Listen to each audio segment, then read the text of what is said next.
Hi, this is Sam Barron, author of the book that you're about to listen to. If you enjoy listening to this audiobook as much as I enjoyed writing the book, please consider subscribing to my BookEmpathy channel on YouTube and also consider buying a copy of the book to help support the author.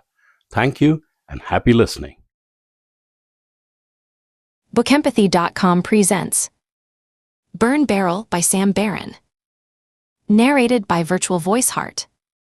Visit BookEmpathy.com for free books every day. Chapter 1. The smell of Carmen's enchiladas filled the kitchen of the ranch house as Reb Renner sat at the kitchen table, feed invoices spread before him, trying to focus on the numbers while his family moved around him. Reb glanced over at Danny, who was hunched over his laptop at the far end of the table, earbuds in. The kid was supposed to be doing algebra homework, but his fingers were typing too fast, probably texting his girlfriend. At 16, Danny had shot up 6 inches over the past year, all elbows and knees now. With that patchy beard, he was so proud of making him look older than he was. "This is bullshit," Danny muttered, pulling out one earbud and glaring at his textbook. "When am I ever going to use the quadratic formula to run cattle?" "Language," Carmen called from the stove without turning around, stirring a pot of rice without looking. She was still small at 38, her dark hair pulled back in a messy bun, wearing yoga pants and an old Buc-ee's t-shirt. "And you'll use math when you're calculating feed ratios based on weight gain." Reb looked at Lucy, who was sprawled on her stomach with her tablet, supposedly working on a book report about Charlotte's Web but clearly playing Roblox instead. At 12, she had Carmen's dark eyes and hair but his own stubborn streak written all over her face. Danny got a 68 on his last math test, she announced with a wicked grin. "Shut up, Lucy." Danny reached across the table and flicked her ear, making her squeal and duck away from him. "Both of you knock it off," Reb said, but he was smiling despite the knot of tension that seemed permanently lodged in his shoulders these days. These moments, his kids bickering over homework while Carmen cooked dinner, the ordinary chaos of family life, made everything else bearable. The stack of overdue bills, the phone calls from lawyers, the weight of 5 generations of family history pressing down on him. He felt Carmen's hands settle on his shoulders, her fingers immediately finding the knots there, and beginning to work them with the skill of someone who'd been doing it for 20 years. "You're wound tight as a fence wire," she murmured, her breath warm against his ear. "Whatever those papers say, they can wait until after we eat." Reb leaned back into her touch and let his eyes drift closed for a moment. Carmen had been 17 when they'd met at a county fair dance, wearing a blue sundress that matched her eyes. When she'd said yes to dancing with him, he'd felt like he'd won the lottery. "Just checking the feed numbers," he said, which was partially true. The invoices were there among the other papers, mixed in with property tax notices and letters from Meridian Development's legal team that he'd been avoiding. Making sure everything adds up. He could feel Carmen's gaze linger on the papers as she returned to the stove, but she was wise enough not to push. She knew as well as he did that the ranch was struggling. 3 years of drought followed by cattle prices dropping just when he needed them high had put them behind on everything. "Rice is almost done," she said, testing it with a fork. "You better finish up out there while there's still light." Reb looked out the window above the sink at the sun hanging low over the western pasture, painting the November sky in shades of orange and pink. The weather had been perfect lately, still warm during the day but cooling off nice in the evenings, with just enough bite in the air to remind you winter was coming. He stood and reached for his hat on the wooden peg by the door. The resistal was beat up and sweat-stained from 20 years of ranch work, the brim shaped by his hands into the perfect curve. Going to pen the animals and check that back fence. Danny's head snapped up from his laptop, suddenly interested. "I'll come with you, Dad." He was already pushing back from the table, reaching for his own hat hanging beside Reb's. "This algebra can wait." "You finish that homework first," Carmen said without turning around, but there was no real heat in it. "Your father can handle the evening chores." "Come on, Mom," Danny said, standing and stretching to his full height. He was almost as tall as Reb now, with the lean build of a kid who did ranch work but hadn't filled out yet. "I've been sitting in school all day, then sitting here with this stupid math. I need to move around." Reb looked at his son, the eager expression, the way Danny was already settling his hat on his head. The kid was a good hand when he put his mind to it, and Lord knew there was always more work than time to do it. But tonight felt different somehow, like he needed these last few minutes of normal before something changed. "Stay and help your mama," he said, settling his own hat. "I'll be back in 20 minutes, and then we can look at that math together if you want." "Promise?" Danny asked, the word carrying more weight than a simple question about homework.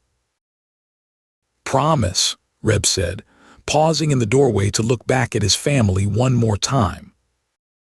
Carmen was humming softly as she stirred the rice, earbuds in, probably listening to that Spanish music she loved. Danny had slumped back into his chair, but was watching his father with those serious eyes that reminded Reb so much of himself at that age. Lucy was sprawled on her stomach with the tablet balanced on her forearms, completely absorbed in whatever digital world she was exploring. Perfect. All of it perfect, in the way that only home could be. He stepped outside into the November evening, and the crisp air hit his face like a blessing. The scents were familiar and comforting, sage and mesquite, the earthy smell of livestock, and the faint sweetness of the last wildflowers clinging to life despite the shortened days. Reb drew in a deep breath and felt some of the tension leave his shoulders. This was his favorite time of day, when the harsh edges of ranch life softened into something approaching peace. He whistled sharp and clear, and the horses came running, their hooves drumming against the hard-packed earth of the paddock in a rhythm as familiar as his own heartbeat. Duke led the charge, the big bay stallion tossing his magnificent head like he was showing off for the mares that followed in his wake. At 15 hands and nearly 1,200 pounds of muscle and spirit, Duke was the finest horse Reb had ever owned. Carmen had found him online 3 years ago for more money than they could afford, but he'd been worth every penny. "Come on, boys and girls," Reb called, shaking the grain bucket he'd grabbed from the feed room. The horses followed him toward the paddock with eager compliance, knowing that grain and fresh water and safety awaited them.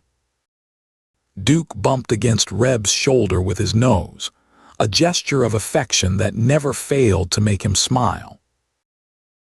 He secured the gate and checked the latch twice, once to make sure it was closed, again out of the ingrained habit that his grandfather had beaten into him as a boy. A lazy man's shortcuts will cost him everything he's worked to build, the old man used to say, and 3 generations of renters had lived by that wisdom. Reb walked to the cattle pen next. 43 head of prime black Angus that represented most of his liquid net worth. They ambled toward the holding pen with the unhurried gait of creatures who understood their place in the grand scheme of things, following the lead cow with bovine patience. He counted heads automatically as they filed through the gate, a habit so ingrained he did it without conscious thought. Every animal accounted for, every dollar of investment secure for another night. The chickens squawked their displeasure as he herded them toward their coop, ruffled feathers and indignant clucking filling the air.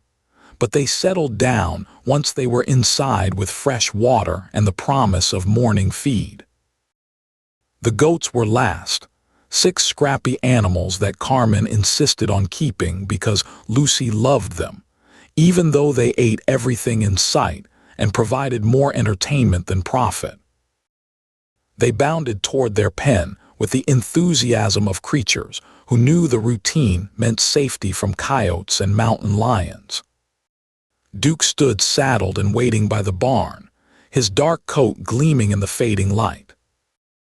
Reb had trained the stallion from a colt, and the horse knew the evening routine as well as any ranch hand. A quick ride out to check the back fence line, make sure everything was secure for the night, then back to the house for Carmen's enchiladas and the simple pleasure of his family's company. Reb swung up into the saddle with the easy motion of a man who'd been riding since before he could properly walk. The leather creaked familiarly beneath him, and Duke stepped out with that ground-covering walk that could carry them across the entire property and back before full dark settled over the hills. As he rode across the pasture, Reb felt the last of the day's tension drain from his body like water from a broken dam. This land had been in his family for 5 generations, 800 acres of rolling hills and good grass that his great-grandfather Ezra had claimed after the Civil War with nothing but a rifle and the kind of determination that built empires from dust. Every renter since had worked to improve it, build it up, add to what they'd inherited, and pass something better on to their sons. But now the weight of that legacy felt heavier than it ever had before. Property tax bills were stacking up faster than he could pay them, each red-lettered notice a reminder that the county didn't care about family history when the money ran short. 3 consecutive years of drought had decimated the hay crop, forcing him to buy expensive feed just to keep the cattle alive. Then beef prices had dropped just when he needed them highest, a perfect storm of bad luck and worse timing. And through it all, that smooth-talking lawyer from Meridian Development kept calling with his sympathetic voice and his generous offers, explaining how the company could help solve Reb's financial difficulties with a simple signature on a sales contract. A signature that would end 130 years of renter ownership and turn 800 acres of family history into another suburban development. He rode past the family cemetery on the hill overlooking the house, where 4 generations of renters lay beneath weathered limestone markers. Ezra, who'd fought at Shiloh and come home to build something lasting. Samuel, who'd survived the Depression by working harder than seemed humanly possible. Thomas, who died too young but lived long enough to teach his son that the land was worth any sacrifice. What if there was nothing left to pass down? What if Meridian Development's lawyers found a way to steal what 5 generations of renters had built with their own hands and their own sweat? "Over my dead body," he muttered, and Duke's ears flicked back at the sound of his voice, the horse responding to the tension that had crept back into his rider's body. He reached the ridge that marked the edge of the back 40, where the good grass gave way to rougher country dotted with mesquite and prickly pear. Duke suddenly stopped, his ears pricking forward with interest, nostrils flaring as he tested the evening air. Reb frowned and followed the horse's gaze across the landscape spread out below them. Rolling hills covered in drought-brown grass, scattered clumps of native trees, and the old draw that cut across the property like a scar left by some ancient flood. Nothing looked out of place, but Duke was acting like something had caught his attention. The stallion's muscles were tense beneath the saddle, and his ears kept swiveling forward and back like he was trying to pinpoint the source of whatever was bothering him. Then the wind shifted, carrying a smell that made Reb's stomach clench with instinctive alarm. Not the familiar sense of ranch country, not mesquite smoke or the earthy smell of recent rain, or even the sharp tang of a lightning-strike grass fire.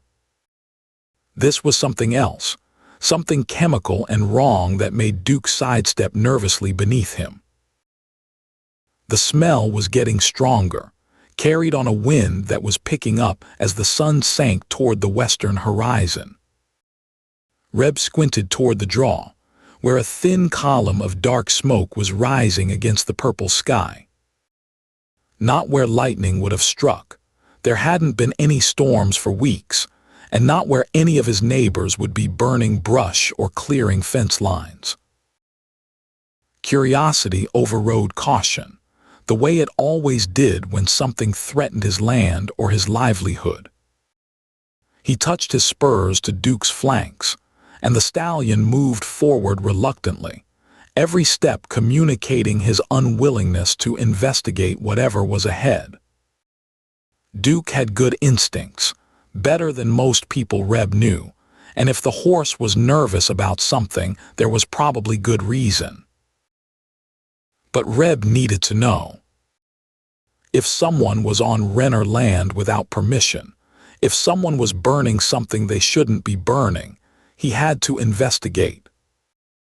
800 acres was too much to patrol constantly, but it was still his responsibility to know what was happening on every inch of it. The smoke was thicker now, acrid enough to make his eyes water and his throat burn. Duke was fighting the bit, wanting to turn back, but Reb kept him moving forward through sheer force of will. The chemical smell was getting stronger with each step, mixing with something else, something organic and nauseating that reminded him of the time a cow had died in the back pasture, and he'd been too busy to find the carcass for a week. Around a bend in the draw, Reb pulled Duke to an abrupt halt, his breath catching in his throat like a fist had closed around his windpipe. There, in a small clearing surrounded by mesquite and prickly pear, stood a burned barrel, one of the old 55-gallon drums that ranchers used to dispose of trash before the county got particular about open burning. Flames leaped from the top, orange and hungry against the gathering darkness, fed by whatever was burning inside. But it was what was burning that made his blood turn to ice water in his veins. The shape was wrong, too large and too complex to be ordinary ranch debris or household trash. As the flames danced and shifted with the evening breeze, Reb caught glimpses of what could only be human remains. A leg, charred black but still recognizable as once having been part of a person. A partial torso, ribs visible through burned meat like the skeleton of some prehistoric beast. The smell that had been making his stomach churn was the smell of cooking human flesh, mixed with accelerant, and the acrid smoke of melting synthetic materials. "Jesus Christ," Reb whispered, his hand automatically reaching for the cell phone in his shirt pocket. Duke was dancing beneath him now, every instinct in the horse's body screaming at him to flee from this abomination, but Reb held him steady with legs that had suddenly gone weak.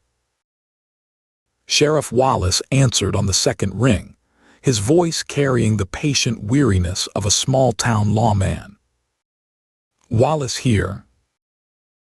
"Sheriff, this is Reb Renner out on County Road 12, Reb said, surprised by how calm his voice sounded. "I've got a situation out here. Someone burned a body in a barrel on my property. Looks like murder." There was a pause on the other end of the line, the kind of silence that came when ordinary evening phone calls suddenly turned serious. "Jesus, Reb. You sure about what you're seeing?" "I'm sure." Reb was already turning Duke away from the horror, the stallion eager to put distance between himself and the burning barrel. "Human remains, definitely. And Sheriff, this fire's already spreading. The grass is catching." As he said the words, Reb realized how true they were and how much trouble he was in. The wind was scattering sparks and burning debris from the barrel across the drought-dry grass that surrounded the clearing. Small fires were sprouting like deadly flowers, spreading outward from the barrel in an ever-widening circle that was already beyond any hope of containing with the tools he had available. "Sweet Jesus," Reb breathed. "This thing's going to run." He ended the call and spurred Duke into a gallop, the stallion responding with explosive acceleration. They pounded up the slope from the draw, Duke's hooves striking sparks from the rocky ground, while behind them the fire spread with terrifying speed through grass that hadn't seen meaningful rain in 6 weeks. Reb could see his house in the distance, warm yellow light spilling from the kitchen windows like a beacon of everything he had to lose. Carmen would be setting the table now, using the everyday dishes that had belonged to his grandmother. Danny would be closing his laptop and arguing about washing his hands before dinner. Lucy would be begging for 5 more minutes with her tablet before bedtime. They had no idea what was coming toward them. Duke stretched out into a full run, his powerful stride eating up the ground between them and the house with tireless rhythm. But even as they raced across the familiar pasture, Reb could see that they were in serious trouble. The fire was moving faster than he'd ever seen a grass fire move, pushed by the same wind that was helping Duke carry him home. It was jumping the natural fire breaks that should have slowed it down, the creek bed, the gravel road, even patches of green grass around the stock tank. By the time they reached the ranch yard, Reb could see the orange glow on the horizon behind them, bright enough that individual flames were visible dancing above the grass line. The fire had crossed nearly 2 miles in the time it had taken him to ride home, and it was still accelerating. Reb threw himself out of the saddle before Duke had come to a complete stop, his boots hitting the ground hard enough to jar his teeth. He burst through the kitchen door without bothering to remove his hat or wipe his feet, startling his family out of their peaceful dinner preparations. "Fire!" he shouted, his voice cracking with urgency. "Everyone out now." Carmen spun around from the stove where she'd been checking the rice, a wooden spoon still clutched in her hand, her face transforming from domestic contentment to alarm in the space of a single heartbeat. "What? Reb, what are you talking about?" "No time to explain. Get to the truck." He was already moving, his hands shaking as he grabbed Carmen's arm and propelled her toward the door. "Kids, move. Move." Danny looked up from his laptop, his face cycling through confusion, irritation, and the beginnings of real fear as he processed his father's wild urgency. "Dad, what's happening?" "What fire?" "Grass fire, biggest I've ever seen. We've got maybe 5 minutes before it hits the house." Reb's voice was steadier now, the initial panic crystallizing into focused determination. "Lucy, leave the tablet. Carmen, forget the stove. Everyone to the truck right now." They moved quickly, but Reb could see the questions and confusion in their eyes as they filed toward the door. Lucy clutched her stuffed horse, the one she'd had since she was 3, while Danny kept looking over his shoulder toward the house as if he could will this all to be some kind of false alarm. At the truck, Carmen paused with her hand on the passenger door handle, and Reb saw the exact moment when she realized that he wasn't getting in with them. Her face went white with understanding. "Reb, no, get in the truck." "I'll be right behind you," he said, trying to keep his voice casual even as his heart hammered against his ribs. "I need to get the animals out of the pens first. Can't just leave them to burn." "I'll help you, Dad," Danny said, starting to climb out of the truck bed where he'd taken his place, his young face set with determination. "We can do it faster together." "No." The word came out sharper than Reb had intended, making Danny flinch. "You go with your mama and Lucy."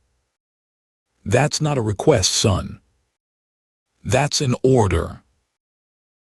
Carmen's eyes were bright with unshed tears, her hands trembling as she gripped the door handle. "Reb, please. Just leave them. The insurance will cover livestock. Just come with us." "Can't do that, honey." "You know I can't." He leaned through the driver's window and kissed her hard, tasting salt and desperation. "Take care of each other. I'll catch up as soon as I get the animals clear." He stepped back from the truck before his resolve could weaken, slapping his palm against the hood. "Go, Carmen. Go now." The truck's engine turned over, and Carmen put it in drive with hands that shook just enough to betray her terror. Reb watched the taillights disappear down the ranch road, carrying away everything in the world that mattered to him. For a moment, the silence was complete except for the sound of his own ragged breathing and the distant crackle of approaching flames. Then he turned toward the pastures where 43 head of prime cattle were waiting in the holding pen he'd so carefully secured them in less than an hour ago, and began to run. The cattle were panicking by the time he reached them, their bovine senses picking up the smoke and the sound and the smell of approaching destruction. They pressed against the far end of the pen with rolling eyes and heaving flanks, their usual placid demeanor replaced by primitive terror. Reb fumbled with the gate latch, his hands shaking with adrenaline and the knowledge that precious seconds were ticking away. The latch finally gave way, and he swung the gate wide, waving his hat to drive the cattle toward the highway. "Get out of here," he shouted, slapping the nearest cow on the rump. "Go on, get." The cattle needed no encouragement. They poured out of the pen in a black tide, following the lead cow toward the relative safety of the county road with desperate speed. Reb didn't wait to watch them disappear. He ran to the horse paddock, where the mares were whinnying with fear and pressing against the wooden rails. The paddock gate swung wide, and the horses exploded out, their hooves thundering against the hard-packed earth as they fled toward the creek and whatever sanctuary they could find. A moment of bitter irony struck him as he watched them go. If he hadn't been so efficient with his evening chores, if he'd been the kind of lazy rancher who left his animals scattered across the pasture, they'd have been safe by now. His own thoroughness had trapped every animal on the place. The chickens were next, squawking and fluttering as he threw open the coop door. They scattered in all directions, wings beating frantically. The goats bounded away into the darkness, their bells jingling. By the time he'd finished, smoke was thick in the air, making his eyes stream and his throat burn. He could hear the fire coming now, a sound like wind through trees, but deeper and more ominous, punctuated by the crack of exploding mesquite trunks. Duke stood in the ranch yard where Reb had left him ground-tied, the stallion's training holding him in place, despite every instinct screaming at him to run. The sight of the horse's loyalty broke his heart. Behind him, the barn was already beginning to smolder, wisps of smoke rising from the cedar shake roof that his grandfather had installed 60 years ago. A century of stored hay and seasoned timber was about to go up like a Roman candle. "Get out of here, boy," Reb called, but Duke just pricked his ears forward and shifted his weight, waiting for an order that made sense. The horse had been trained to stand no matter what, to wait for his rider's command even if the world was ending. The fire crested the ridge behind the house like some biblical vision, a wall of orange flame 30 feet high moving with the speed of a freight train. The heat hit Reb's face with the force of an oven door being opened, and he knew with sick certainty that he'd waited too long. The ranch road was already blocked by advancing fire. Duke still stood in the yard, waiting for an order that would save his life. Reb pulled his belt free and ran toward the stallion, his heart breaking with every step. Duke's ears came forward at his approach, the horse expecting to be led to safety. "I'm sorry, boy," Reb whispered, and brought the leather belt down hard across Duke's muscular rump.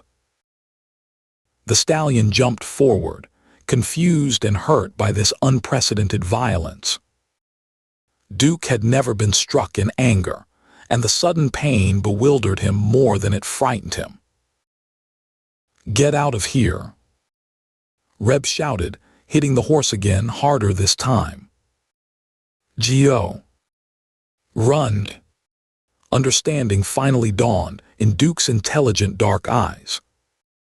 The horse spun on his hindquarters and bolted, stretching out into the ground-covering gallop that had carried them across so many miles of Texas prairie.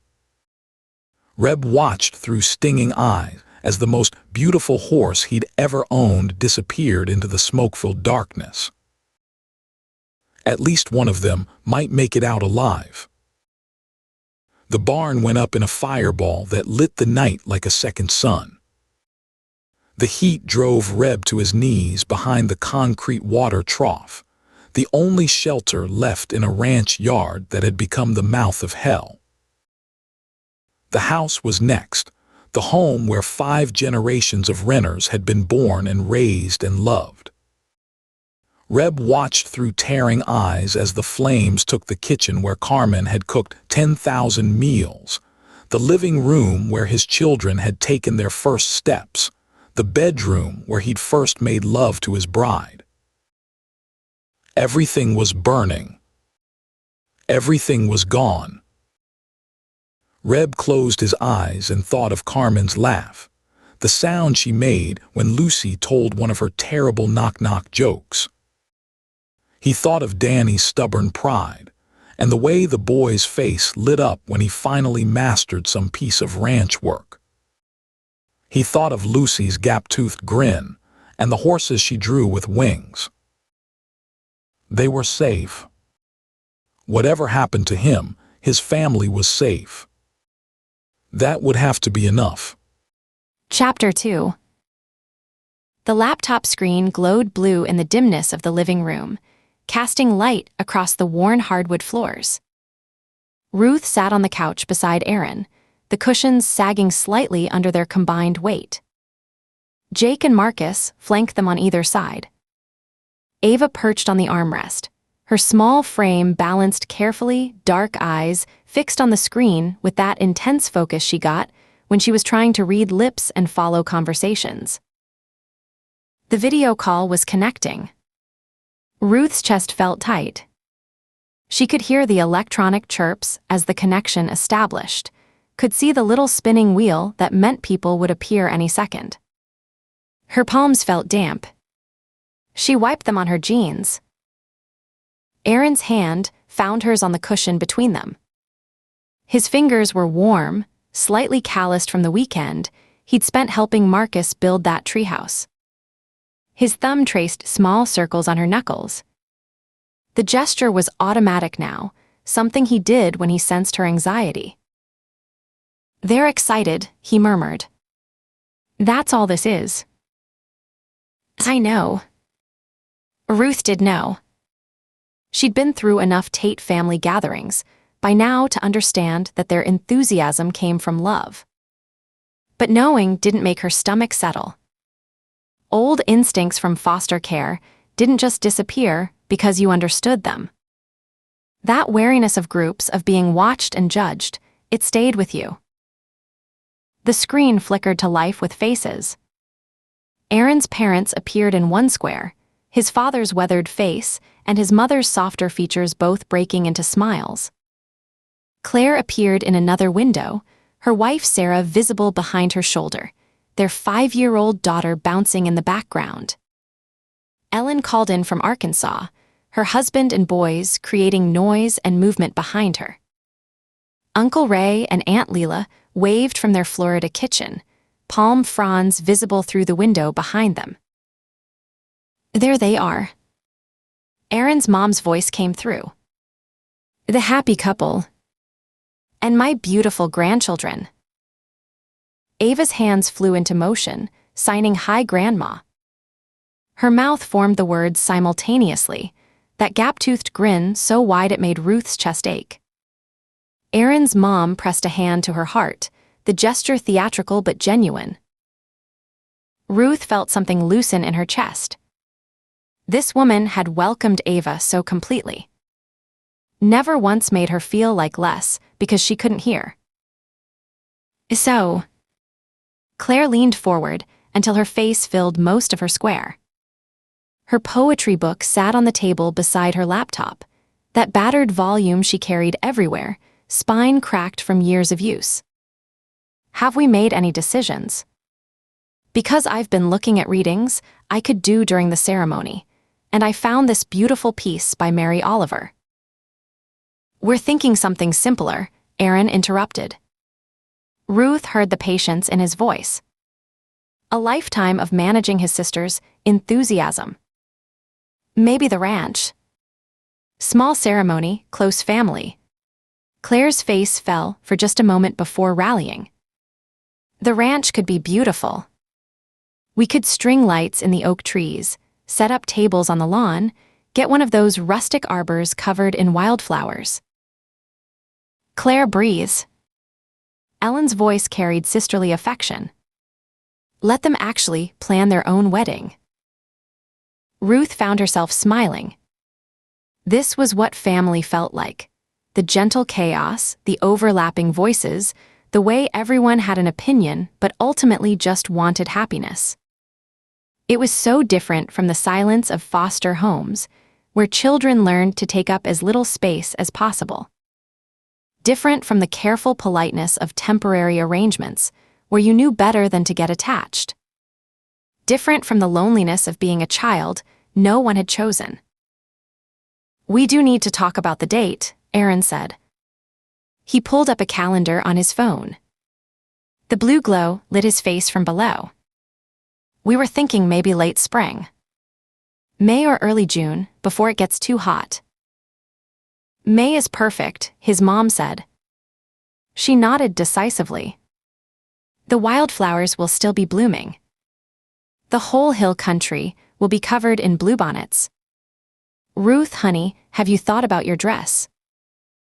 Heat rose to Ruth's cheeks. That familiar flush when attention focused too sharply on her. Not really. I mean, I've looked online a little, but we should go shopping together. Claire practically bounced in her seat. There's this amazing bridal boutique in San Antonio. We could make a day of it. You, me, Mom, maybe bring Ava. Get lunch at that little Mexican place on the Riverwalk. Ava's hands flew in enthusiastic agreement, signing yes, yes, yes. She nearly toppled off the armrest. Marcus steadied her with one hand, rolling his eyes.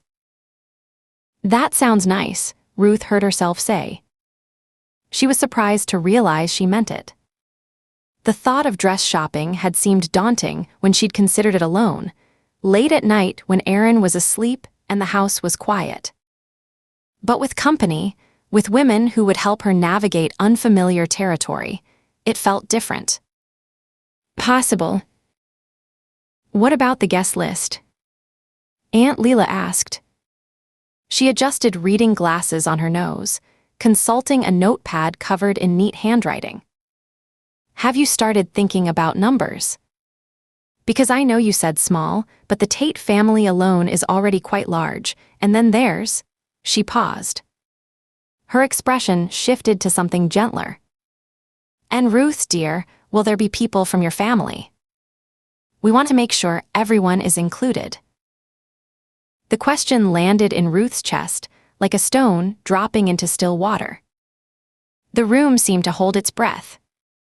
Jake and Marcus went still on either side of her. Ava's signing hands paused mid-gesture. Through the screen, she could see the shift in energy. The sudden awareness that they'd stepped onto dangerous ground. Ruth's throat felt tight. Her tongue felt thick in her mouth. She opened her lips to speak, but no sound came out. The silence stretched. She felt Aaron tense beside her. Aunt Leela. Aaron's voice carried that edge Ruth had heard him use on suspects who were pushing too hard. Ruth is an orphan. She was raised in foster care. And she's not in contact with Jim's family. We've talked about this. Ruth heard the words as if from a distance. Each one landing like a small blow, even though Aaron was defending her.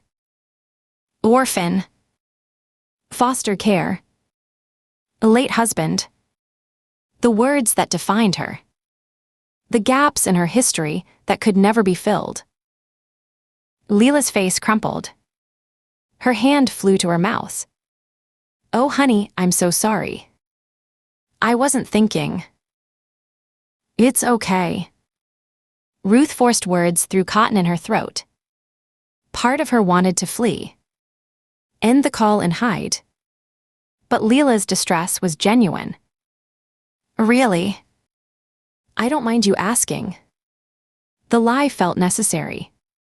A small kindness to spare Leela's feelings, even as Ruth's chest ached. I wish I had people to invite. I do. But I don't even really know who my birth parents were. The words came out flat. Factual. Stripped of emotion. I was left at a Texas Ranger's office when I was just a few days old. Wrapped in a blanket, they said. No note, no name, nothing to identify me. The Rangers found me when they came in for the morning shift. She could see it sometimes in her mind. A bundle on the doorstep. A crying infant. Men in suits and badges standing over her. They'd named her Ruth because someone said it meant compassion. Baker because that was the name of the ranger who'd found her. A name given by strangers because her real mother hadn't cared enough to give her one. And Jim's family. She swallowed hard. Ava's eyes were on her. The weight of shared loss in her daughter's gaze. They blamed me when he died. Said if I'd been a better wife, if I'd paid more attention, her voice cracked. We haven't spoken since the funeral. The words hung heavy. She wasn't saying everything. How Jim's mother had screamed at her in the funeral home parking lot. Voice shrill with grief and rage. How his father had looked at her with such cold hatred it felt like ice water. How they'd tried to take Ava. Actually filed papers claiming Ruth was unfit. That she'd been responsible for Jim's death through negligence.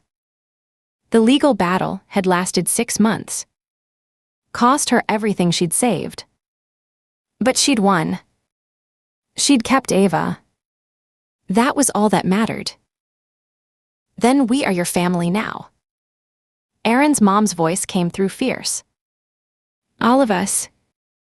And this wedding will be filled with people who love you, who chose you, the way family should always be chosen. Blood doesn't make family, Ruth. Love does. And we love you. Something warm expanded in Ruth's chest, pushing against the old grief like sunrise burning away fog. Not erasing it, the grief would always be there, that hole where family should have been. But making room alongside it for something new. Something she was still learning to accept. Marcus leaned his shoulder against hers. Solid and warm. Jake squeezed her hand with the unconscious strength of 14-year-old boys. Ava pressed a kiss to her temple, small fingers signing "We're your family," Mom over and over. So. Aaron's dad cleared his throat. His tone deliberately light. Steering back to safer waters. What about food? If we're doing this at the ranch, we should get someone good to cater. Maybe that barbecue place in Lockhart. They do that brisket that just melts. The conversation flowed onward like water, finding its level. Music and flowers. DJ or band. What kind of cake Ruth preferred. She didn't have strong opinions on most of it. This seemed to delight Claire, who immediately began listing options. Ruth let the voices wash over her. No longer fighting to keep up with every thread. Aaron's hand stayed steady in hers. His thumb still tracing those small circles.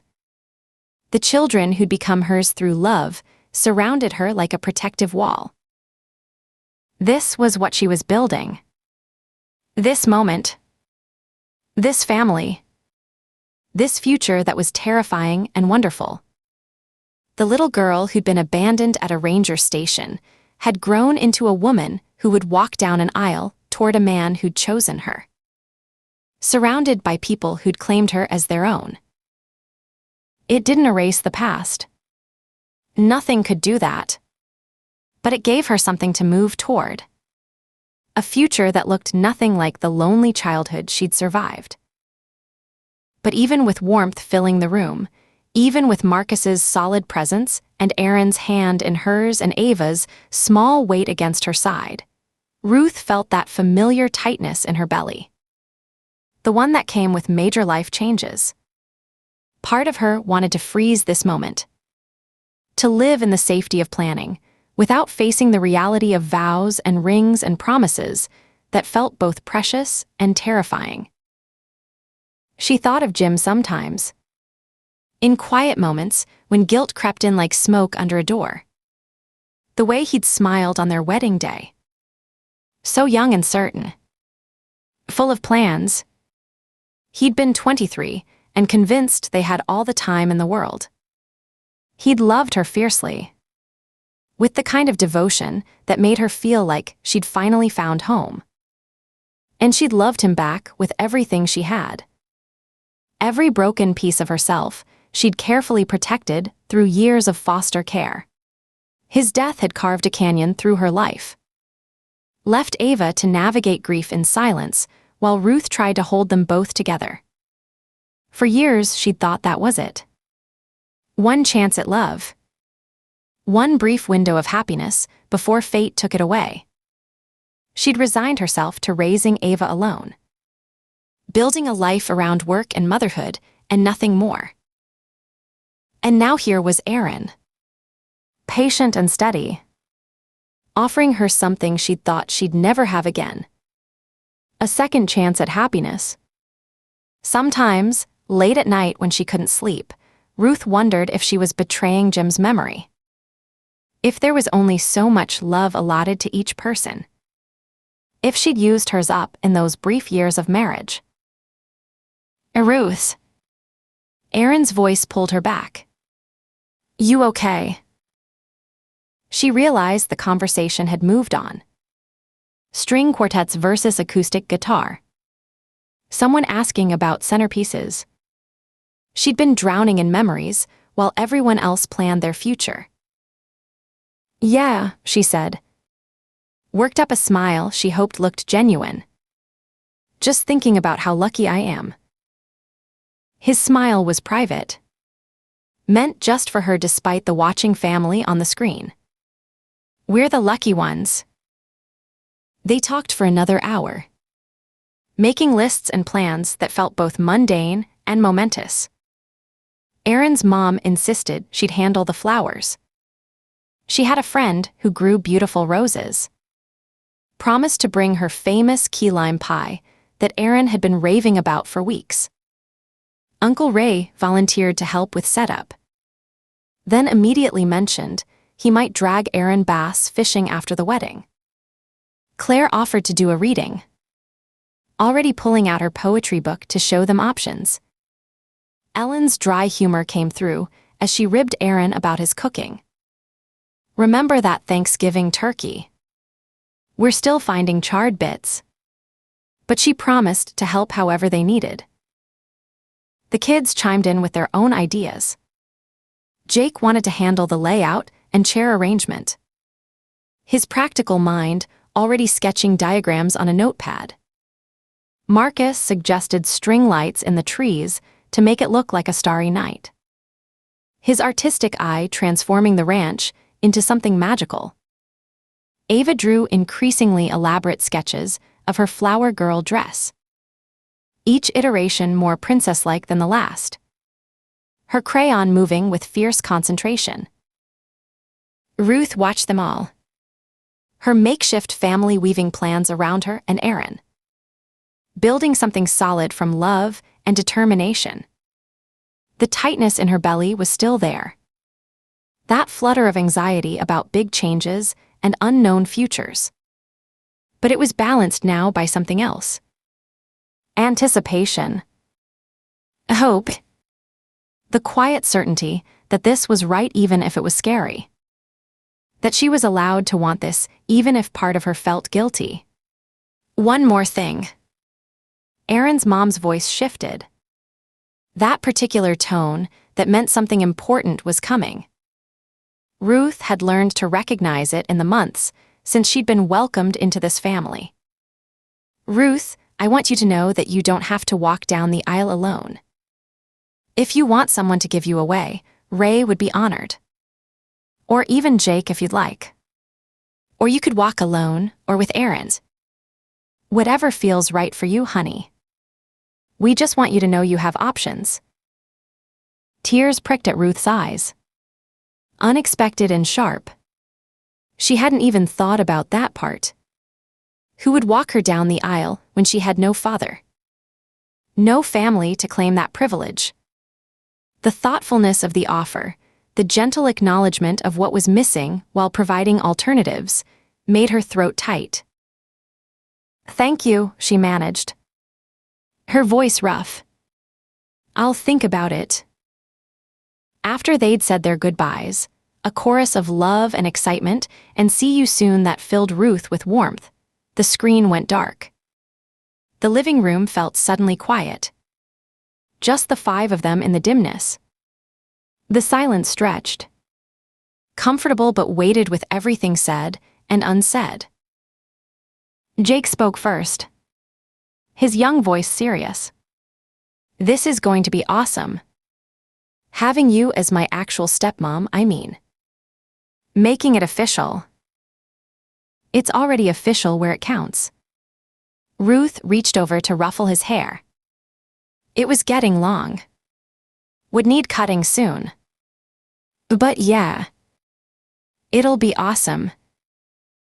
Marcus nodded. Characteristically quiet, but his smile saying everything. He'd always been like that. More comfortable showing love through actions than declarations. Ava crawled into Ruth's lap despite being too big for it. Her small body warm and solid. Signing "I'm so happy" over and over until Ruth caught her hands and kissed them. Group hug, Aaron declared.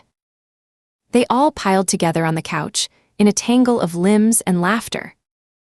The kind of moment Ruth wanted to bottle and keep forever. To pull out on hard days when she needed reminding of what she had. What she'd built. Later, after the kids had been herded toward bed, promises to continue wedding planning tomorrow, protests about early bedtimes, the usual routine, Ruth stood at the kitchen sink washing dinner dishes while Aaron dried. The domestic rhythm was comfortable. Familiar. They'd been doing this dance for years now. Building a life together in increments, so small she sometimes forgot to notice until moments like these. The warm water soothed her hands. The simple repetition of wash and rinse and pass gave her mind space to wander.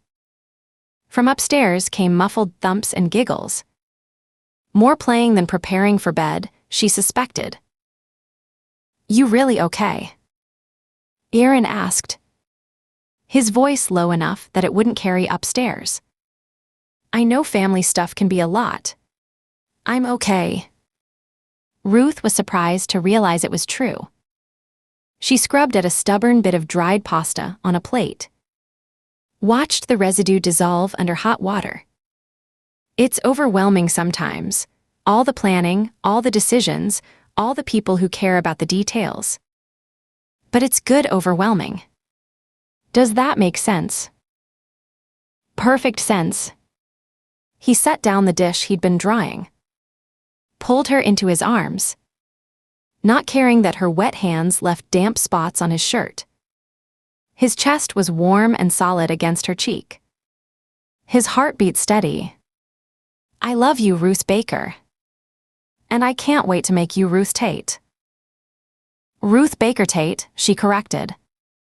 Pulled back just enough to look up at him. To see the affection in his eyes. "I'm not giving up Baker. The Rangers wouldn't know what to do with me." Fair point. His lips found her forehead first. Then her temple. Then her mouth in a kiss that tasted like promises and permanence. Like the future they were building together one day at a time. They were still standing there, wrapped in each other and the quiet of their almost sleeping house, when Aaron's phone buzzed on the counter. Sharp and insistent. Then Ruth's phone joined in from where she'd left it beside the sink. Then Aaron's again. The double buzz that meant whoever was calling really needed to reach them. Ruth's stomach dropped. That sick plunge of adrenaline she'd learned to recognize over years of law enforcement. Multiple urgent calls at this hour meant one thing. And it was never good news. They pulled apart. Ruth reached for her phone first. Saw Ben Miller's name glowing on the screen. Their supervisor.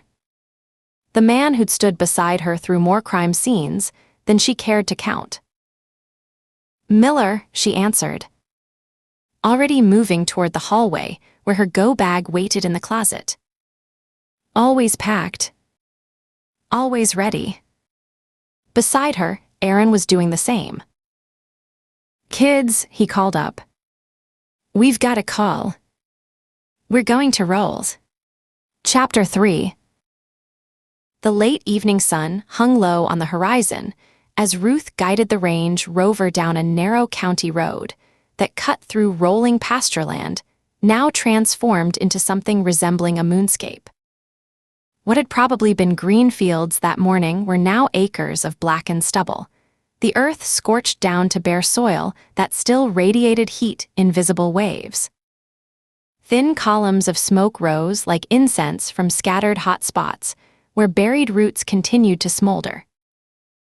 "Sweet Jesus," Aaron muttered, rolling down his window despite the acrid smell that immediately filled the cab.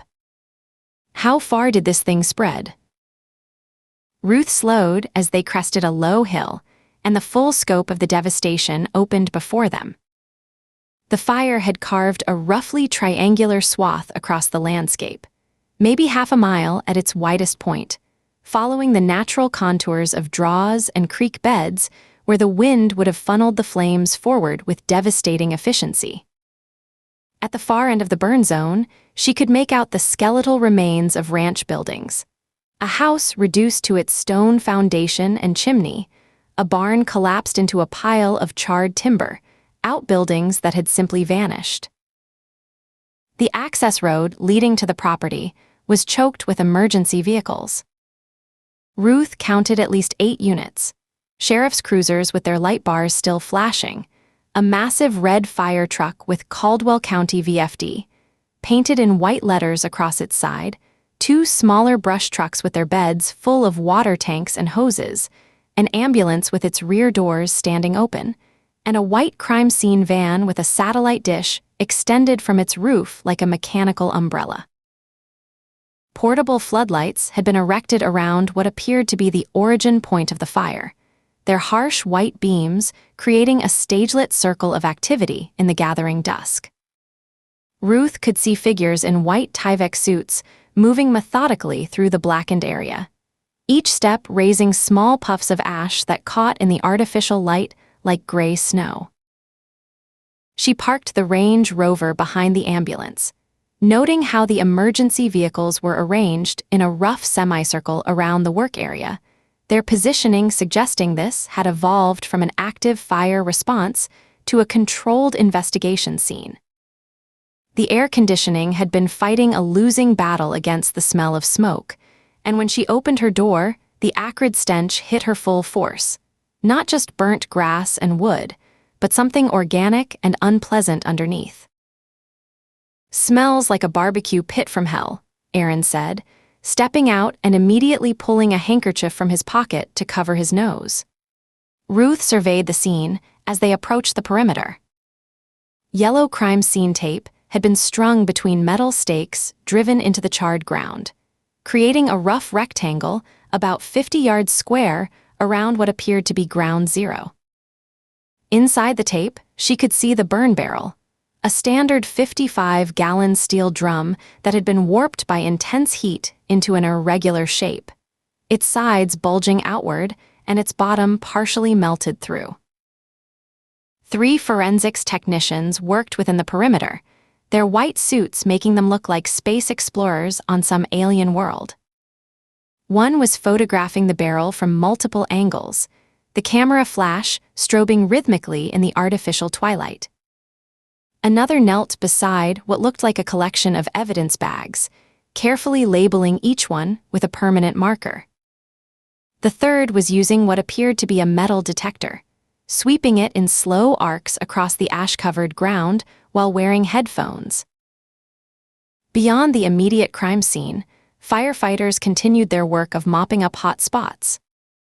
Ruth watched one crew dragging a heavy hose toward a still smoldering pile of debris that had once been a tractor shed, their movements methodical and practiced. Another team was using hand tools to dig out buried roots that continued to glow orange in the darkening landscape, chopping and dousing each one with water from backpack sprayers. The geography of the burn told its own story. The barrel sat at the bottom of a natural draw that angled upward toward where the ranch buildings had stood, creating a perfect channel for wind-driven flames. Ruth could see how the fire had followed this path with mathematical precision, consuming everything in a swath perhaps 100 yards wide before spreading outward when it reached the level ground around the structures. "Rangers!" A voice called from behind them. Ruth turned to see a man in a khaki sheriff's uniform approaching, his badge catching the reflection from the floodlights. He appeared to be in his early 60s, with deep lines etched around his eyes and a mustache gone gray with age. His uniform shirt was streaked with ash, and his boots were caked with the black residue that seemed to coat everything within a quarter-mile of the burn site. "I'm Sheriff Wallace," he said, extending a soot-stained hand. "Appreciate you folks coming out, though I'm not sure what we've got here that needs ranger attention." "We were in the area," Ruth said, shaking his hand and noting the firm grip despite his obvious fatigue. "Figured we'd take a look when we heard about the arson angle." Wallace nodded toward the crime scene. "Body in that barrel there. Someone torched it around 6 this evening, and the fire just took off." He gestured at the devastation surrounding them. Wind was up, everything's dry as tinder from the drought. Spread faster than anybody could have imagined. Aaron pulled out his notebook, squinting against the glare of the floodlights. "Any witnesses to the initial fire?" "Neighbor about a mile south spotted the smoke, called it in. By the time our volunteers got here, flames were already racing toward the buildings. Property owner was in the ranch yard trying to save his livestock when the fire reached the buildings." Wallace's jaw tightened. "Didn't make it out." Before Ruth could ask another question, Wallace's radio crackled to life with a burst of static and urgent voices. He held up a hand apologetically. "Excuse me a minute, Rangers. We've got crews still working containment lines." He walked several steps away, speaking in low tones into his shoulder mic while studying a handheld GPS unit. Ruth could catch fragments of the conversation, coordinates, water pressure readings, reports from crews working the perimeter to make sure the fire didn't rekindle. With Wallace occupied, Ruth moved closer to the crime scene perimeter. The floodlights created stark contrasts of light and shadow, turning the forensics work into a surreal tableau. She could see more details of the burn barrel now, the way the intense heat had not only warped the metal, but actually changed its color, creating an oil-slick rainbow effect on what remained of the surface. The ground around it was covered with a fine layer of ash mixed with what looked like fragments of bone and other organic material. One of the technicians noticed her approach and looked up from his evidence collection. He was a thin man in his 40s, wearing glasses that had fogged repeatedly in the heat, forcing him to clean them every few minutes with a cloth he kept tucked into his suit. "You with the TBI?" he asked, assuming from her professional bearing that she belonged to one of the investigating agencies. "Texas Rangers," Ruth replied. "Just taking a look. What can you tell me about what you found?" The technician glanced around, as if checking to make sure his supervisors weren't within earshot. "Well, it's not pretty. Victim was already dead when he was put in there, based on the blood pooling patterns we can see on the barrel's interior. Someone doused the whole thing with gasoline, we can smell it even now, and there's residue patterns consistent with accelerant use. Any idea how long the body was in there before it was burned?" "Hard to say for certain, but decomposition was minimal. Probably not more than a day, maybe 2 at the outside." He adjusted his glasses again, leaving a smudge of ash on the lens. "Male victim, middle-aged based on what skeletal remains we can analyze. Beyond that..." He shrugged helplessly. Ruth studied the barrel's position in relation to the surrounding landscape. "Seems like an odd spot to choose for disposal. Pretty exposed here." The technician nodded. "That's what I was thinking. You want to get rid of a body, there's a lot of more isolated places around here. This spot, with the way the wind patterns work through this draw, it's almost like someone wanted the fire to spread." A woman's voice cut through their conversation, sharp with authority and irritation. "Excuse me, who authorized you to discuss evidence with unauthorized personnel. Ruth turned to see a tall woman in her 50s approaching, wearing a TBI windbreaker over dark slacks and carrying a tablet. Her graying hair was pulled back in a severe ponytail, and her pale blue eyes held a cold, hard look that Ruth knew well. "Agent Sanford, TBI," the woman said, addressing Ruth directly while pointedly ignoring the technician, who had quickly returned to his evidence collection. "I don't believe we've been introduced." "Ranger Ruth Baker." "This is my partner, Ranger Aaron Tate," Ruth said, nodding toward Aaron, who had finished rejoined them. Sanford's expression remained neutral, but Ruth could read the wariness in her posture. "Rangers, I wasn't aware the Department of Public Safety had been requested to assist with this investigation." "We haven't been," Ruth replied evenly. "We were in the area and thought we'd take a look, see if our assistance was needed." "It's not," Sanford said, her tone leaving no room for interpretation. "This is a TBI case. Suspected homicide with federal arson implications. We have jurisdiction and adequate resources to handle the investigation." Aaron nodded. "Of course. We're just trying to get a sense of what happened here." "Terrible thing." Sanford's gaze flicked between them, calculating. "What happened is straightforward disposal of a homicide victim that got out of control due to environmental factors. Drought conditions, wind patterns, unfortunate timing. We'll have the perpetrator identified and in custody within the week." Ruth nodded, understanding the dismissal but noting something in Sanford's tone that suggested more confidence than the evidence might warrant. "Sounds like you have everything well in hand." "We do." Sanford's tablet chimed with an incoming message, and she glanced down at the screen. "If you'll excuse me, I have work to do." She walked back toward the crime scene perimeter, speaking sharply to the technician who had talked to Ruth. Even from a distance, Ruth could see the man's shoulders slump as he received what was clearly a reprimand for discussing the case with outsiders. Wallace returned, tucking his radio back into its belt holder. "Sorry about that.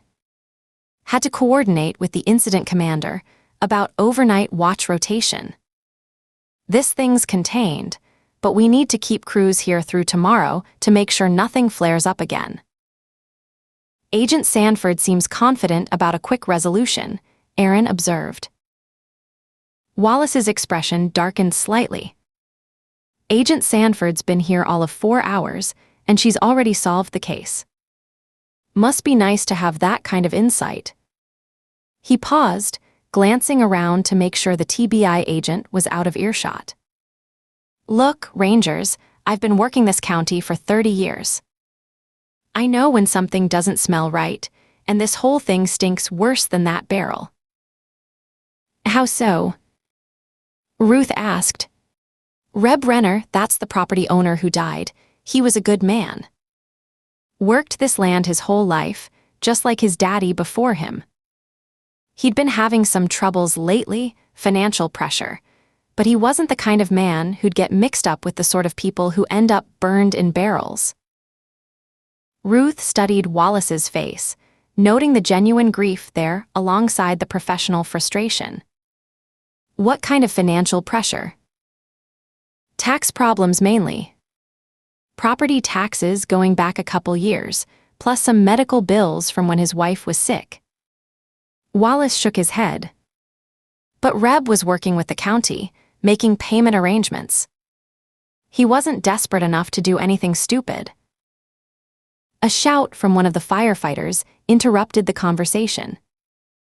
The man was pointing toward a section of the burn zone where orange flames had suddenly flared to life, fed by some underground root system that had been smoldering undetected. "Damn," Wallace muttered.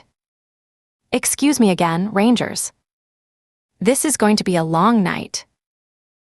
He headed toward the incident commander, a woman in a white helmet who was already directing crews toward the new flare-up. Ruth watched the organized response, firefighters moving in swift coordination, dragging hoses and positioning equipment with the kind of coordination that came from years of fighting wildfires in drought conditions. The scene was winding down for the night, but the scale of the operation was impressive. Ruth counted at least 20 personnel working various aspects of the investigation and suppression effort, their movements creating a complex choreography under the harsh glare of the portable lights. "Ready to go?" Aaron asked, closing his notebook. Ruth took one last look at the burn barrel, still bothered by its precise placement in the natural wind channel. The flames from the new hotspot cast dancing shadows across the crime scene, making the warped metal seem to move in the flickering light. "Yeah," she said finally. "Let's see if we can find someplace to get dinner. I want to hear what the locals are saying about this." As they walked back toward the Range Rover, Ruth's mind cataloged the details she'd observed: the professional efficiency of the arson investigation, Agent Sanford's territorial dismissal, Sheriff Wallace's obvious doubts about the official theory, and most importantly, the strategic placement of that burn barrel in exactly the spot where wind patterns would carry flames toward inhabited structures. It could all be coincidence, bad luck, and amateur disposal gone wrong. But Ruth had learned to trust her instincts, and something about this scene felt off. Chapter 4. The Range Rover's air conditioning hummed quietly as they pulled away from the crime scene, but the acrid smell of smoke had somehow infiltrated every surface. Their clothes, their hair, even the fabric of the seats seemed to have absorbed the bitter stench of burning grass and something worse underneath. Ruth rolled down her window despite the closed system, hoping the night air might help clear the smell that seemed to coat the inside of her throat like tar.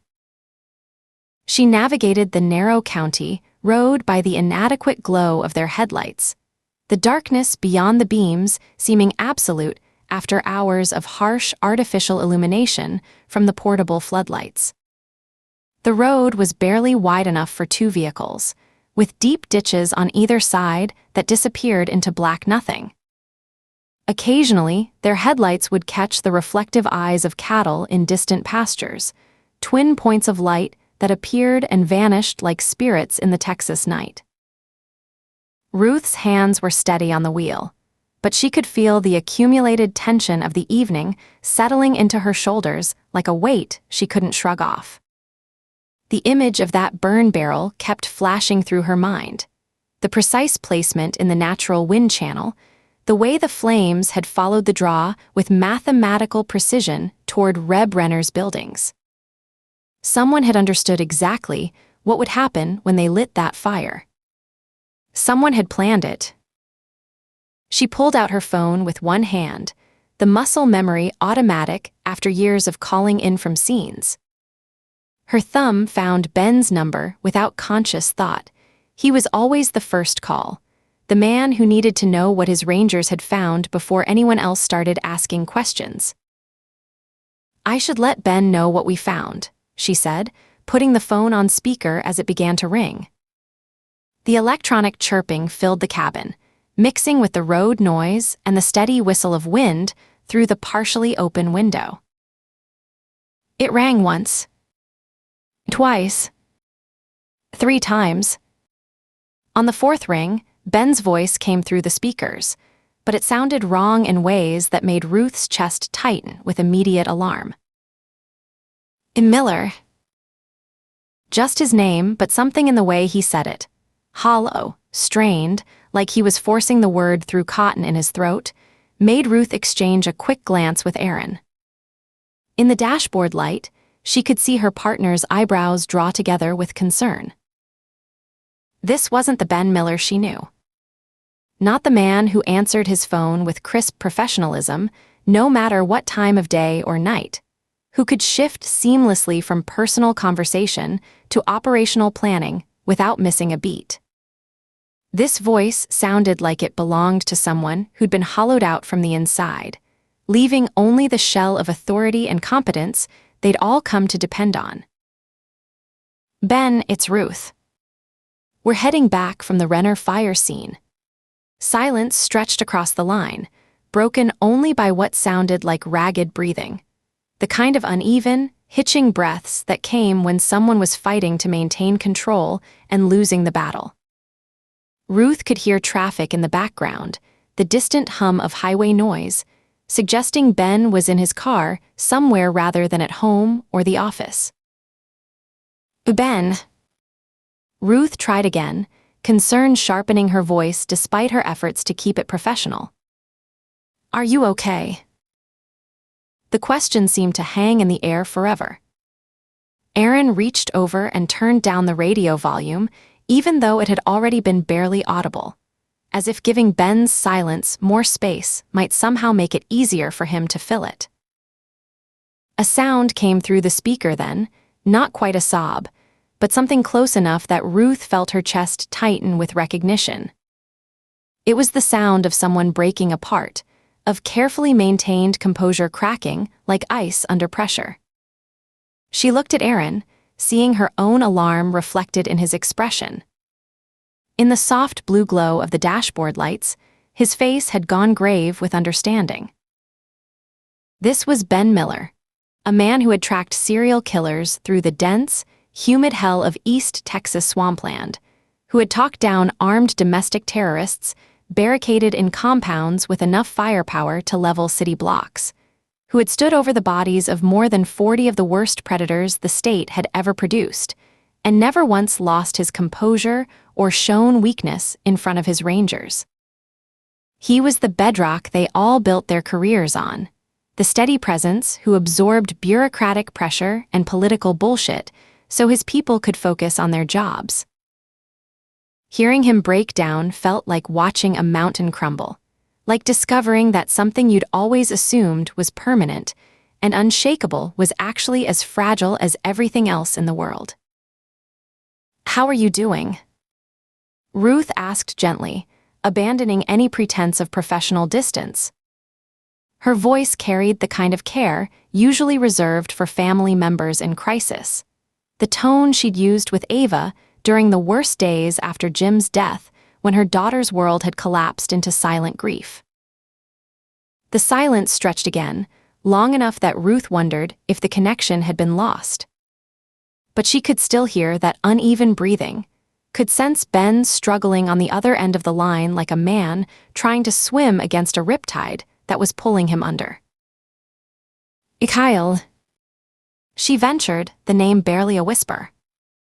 But even that single word seemed to carry enough weight to shatter whatever fragile control Ben had been maintaining. That broke him completely. The sound that came through the speaker was raw and primal, not the controlled grief of someone processing loss, but the kind of anguish that came from watching your entire world collapse in real time. It was the sound of a man discovering that 27 years of partnership, of brotherhood deeper than blood, was about to end in a hospital room with machines and monitors and the terrible weight of impossible decisions. Ruth felt tears prick at the corners of her own eyes, hot and immediate. Aaron reached over and squeezed her free hand, his fingers warm and steady against hers, both of them recognizing that they were witnessing something private and devastating that Ben would never have chosen to share under normal circumstances. "He's in a coma," Ben's voice cracked completely, the words barely recognizable through his grief. "The doctors. They just told me he's not expected to recover. They want me to start thinking about." His voice broke again, dissolving into that raw sound of a man's heart being torn apart. "Final options. They want me to think about final options." The phrase hung in the air like a death sentence. Final options. The bloodless euphemism for the choice no one should ever have to make. When to let go, when to stop fighting, when to accept that the machines keeping someone alive weren't preserving life so much as prolonging death. Ruth had heard the phrase before, in hospital conferences about patients whose injuries were too severe for recovery, but hearing it applied to Kyle made it real in a way that hit her like a physical blow. Ruth felt her own tears threaten to spill over. She blinked them back, trying to maintain enough composure to be useful, to be present for Ben in whatever way he needed. Aaron's hand tightened on hers, and she could feel the tremor in his fingers that told her he was fighting his own emotional response. 27 years, Ben continued, his voice thick with tears and the kind of exhaustion that came from grief so overwhelming it became a physical weight. He's been my best friend and partner for 27 years, and now they want me to think about final options. 27 years. The number seemed impossible, a span of time that encompassed entire careers, marriages, children growing up and leaving home. Ruth tried to imagine working with the same partner for nearly 3 decades, building the kind of trust and understanding that allowed two people to function as a single unit in life-or-death situations. The thought of losing that connection, of having to say goodbye to someone who'd been more than a partner, more than a friend, more than a brother, it was unthinkable. Ruth swallowed hard against the lump forming in her throat. She wanted to say something, anything that might help, but what comfort could she offer in the face of that kind of loss? What words existed for the pain of watching someone you loved disappear by degrees, while machines kept their body functioning? She thought about her own experience with loss, about standing over Jim's hospital bed while doctors explained that there was nothing they could do, that the injuries were too severe, that she needed to start thinking about arrangements. But that had been different, sudden, final, a shock that left her reeling but didn't require her to make choices about when to let go. Ben was facing something worse in many ways, the prolonged agony of hope mixed with inevitability. They sat in the silence for long moments that stretched like hours, the only sounds Ben's ragged breathing through the phone speaker and the quiet hum of tires on asphalt beneath them. Ruth could hear her own heartbeat in her ears, could feel Aaron's pulse where his wrist rested against hers. The simple fact of being alive, of being present together in this moment, felt both precious and terrifyingly fragile. Finally, she heard Ben take a shaky breath, the sound of someone forcing themselves back together through sheer will, through the kind of iron discipline that had gotten him through 30-plus years of law enforcement. When he spoke again, his voice was stronger, but still carried the brittleness of something that had been cracked and hastily repaired.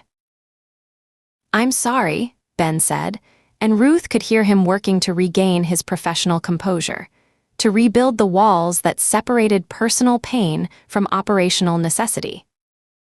"What did you call about?" The question brought Ruth back to the immediate reality of their situation. The burn barrel, the strategic placement, the questions that needed answers. But all of that seemed insignificant compared to what Ben was facing. The impossible decision that waited for him in some hospital room where Kyle lay surrounded by machines and the quiet efficiency of medical staff who'd seen this scenario play out hundreds of times before. "It's fine, Ben. We can talk about it later." Ruth kept her voice gentle, giving him permission to focus on his personal crisis rather than their professional responsibilities. "Tell me, Ruth." His voice carried the particular tone of someone who needed work as a lifeline, who needed the familiar rhythms of investigation and analysis to keep from drowning in personal devastation. Ruth looked at Aaron, who nodded encouragingly. She could see the understanding in his expression. Sometimes the job was all that kept you functional when everything else was falling apart. Sometimes the discipline of professional responsibility was the only thing standing between you and complete emotional collapse. She took a breath and gave Ben a condensed but complete version of what they'd found. The burn barrel positioned with deliberate care in the natural wind channel, where autumn breezes would carry flames directly toward Reb Renner's buildings. Sheriff Wallace's obvious doubts about the official narrative and his subtle hints about local political pressure. Agent Sanford's territorial dismissal and her apparent certainty about achieving a quick resolution that would close the case without uncomfortable questions. Ruth kept her report factual and professional, letting the details speak for themselves rather than adding her own speculation about what it all meant. She described the forensics technician's observation about the victim being placed in the barrel after death, the evidence of accelerant use, the suspicious timing that suggested either incredible bad luck or deliberate planning. She mentioned dolars at the diner and her account of Reb Renner's financial pressure from Meridian Development, the property tax reassessments that seemed designed to force small landowners to sell. When she finished, Ben was quiet for a moment, and she could almost hear him processing the information, filing it away in the compartmentalized sections of his mind where he stored cases and evidence and the 1,000 details that made up the business of seeking justice. "I might have missed a call," he said finally, his voice carrying the particular weariness of someone who'd been dealing with political pressure for decades. "Got voicemail from the governor's office, so I'm going to assume it's about the TBI claiming jurisdiction. I'm sorry for sending you out there for nothing, but looks like we're going to have to let this one go." The words hit Ruth like a slap. Let this one go. Accept the convenient narrative of one crazy arsonist and move on to other cases, other problems that didn't threaten powerful people or important political relationships. Forget about Reb Renner and his 43 head of prime cattle and his determination to hold onto land that had been in his family for 5 generations. Forget about the strategic placement of that burn barrel and the wind patterns that had carried flames with mathematical precision toward everything he'd worked his entire life to build.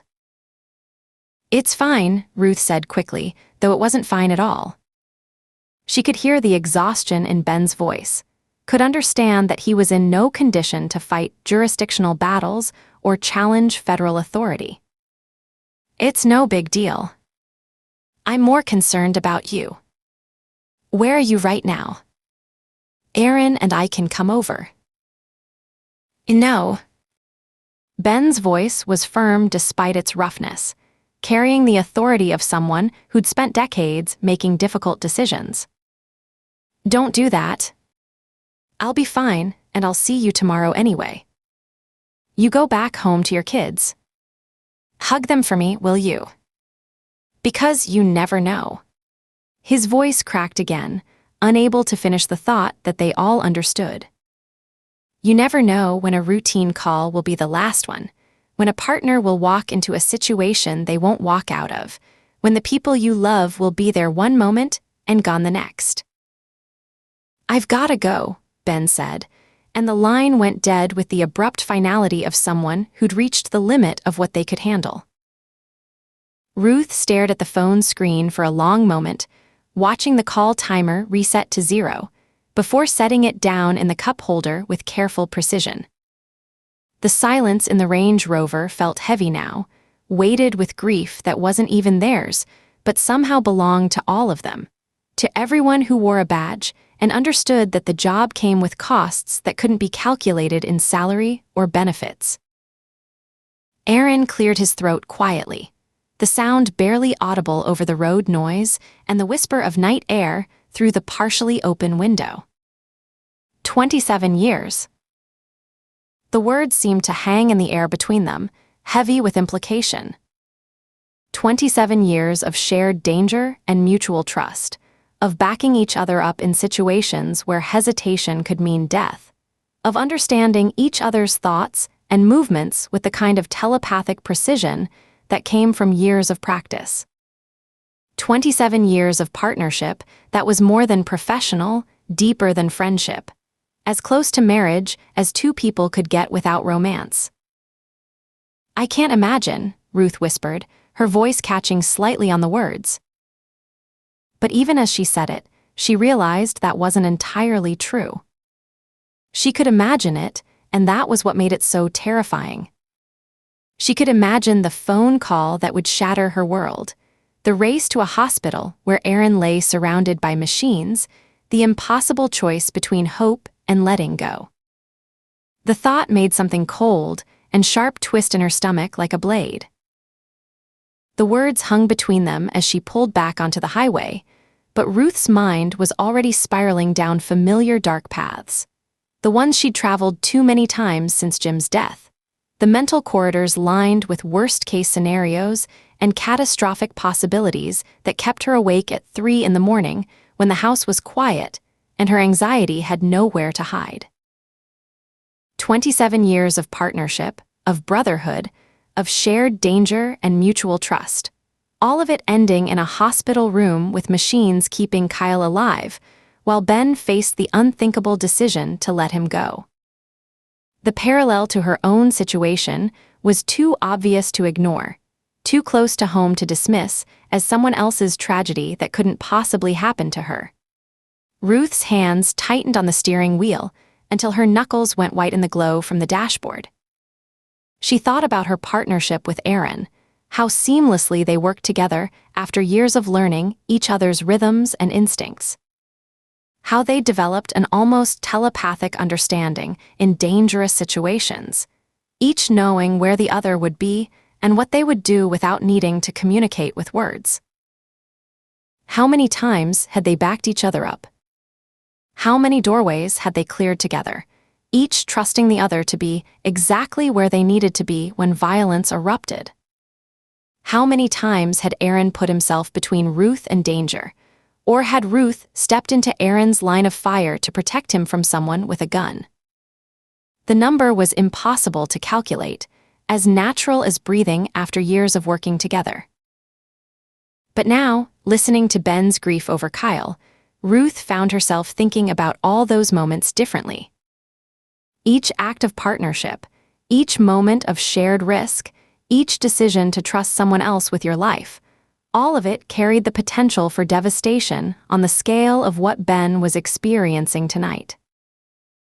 The constant low-grade anxiety that had lived in her chest since Jim's death, the one she'd learned to manage but never quite eliminate, flared to life with renewed intensity. Every day they strapped on their weapons and walked into situations where people might try to kill them.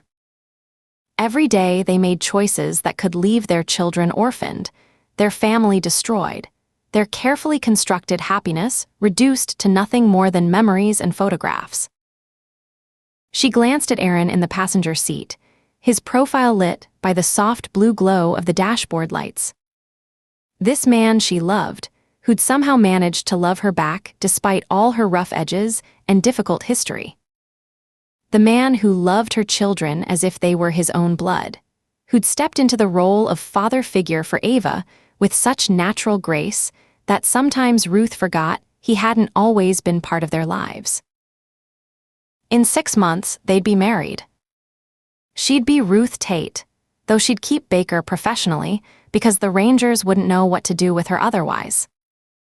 Jake and Marcus would officially become her stepsons, legal documents formalizing the emotional reality that had developed over months of shared meals and homework help and bedtime stories. Ava would finally have the father figure she'd never really known, someone who could sign with her fluently and understand her fierce intelligence and artistic soul. They'd be a real family, legally and emotionally complete in ways that Ruth had never dared to hope for during all those years when she thought her chance for happiness had died with Jim. But what if something happened to her first? What if she took a bullet meant for Aaron, or walked into an ambush alone, or made one wrong decision that left Ava motherless again? Aaron would raise her.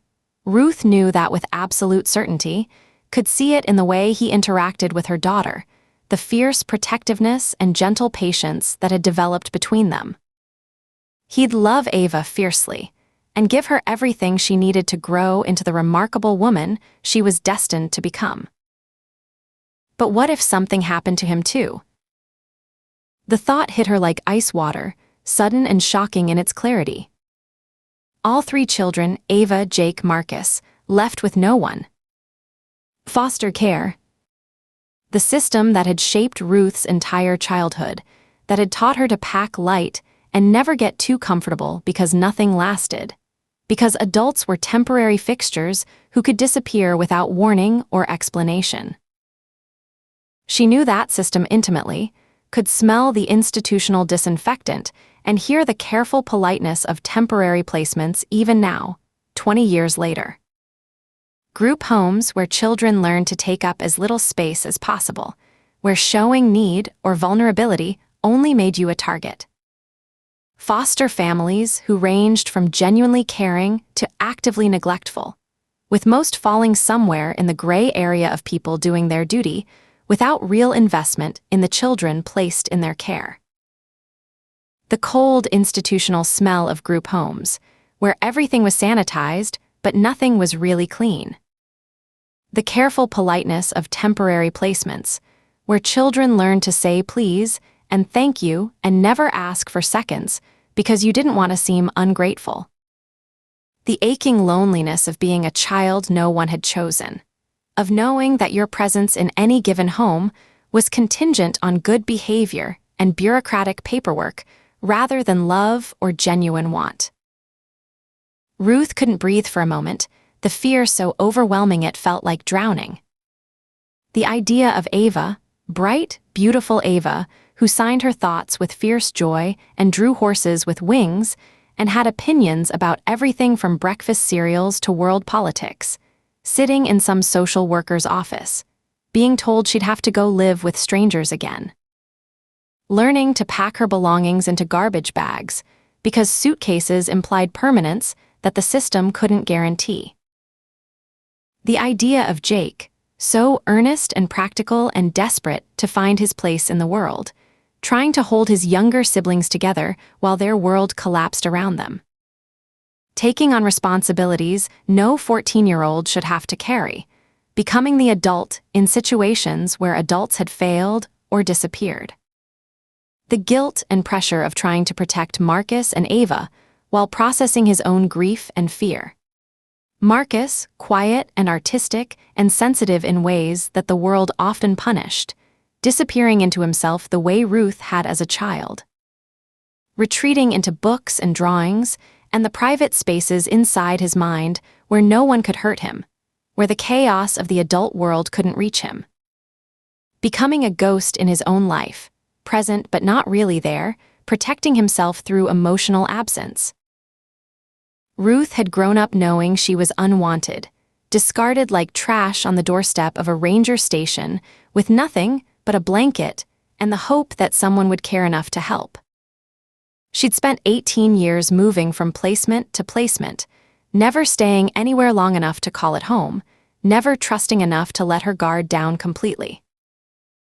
She'd sworn that her daughter would never feel that kind of abandonment, that Ava would grow up secure in the knowledge that she was wanted and chosen and loved unconditionally. But every time they answered a call, every time they walked toward danger instead of away from it, Ruth was risking exactly that outcome.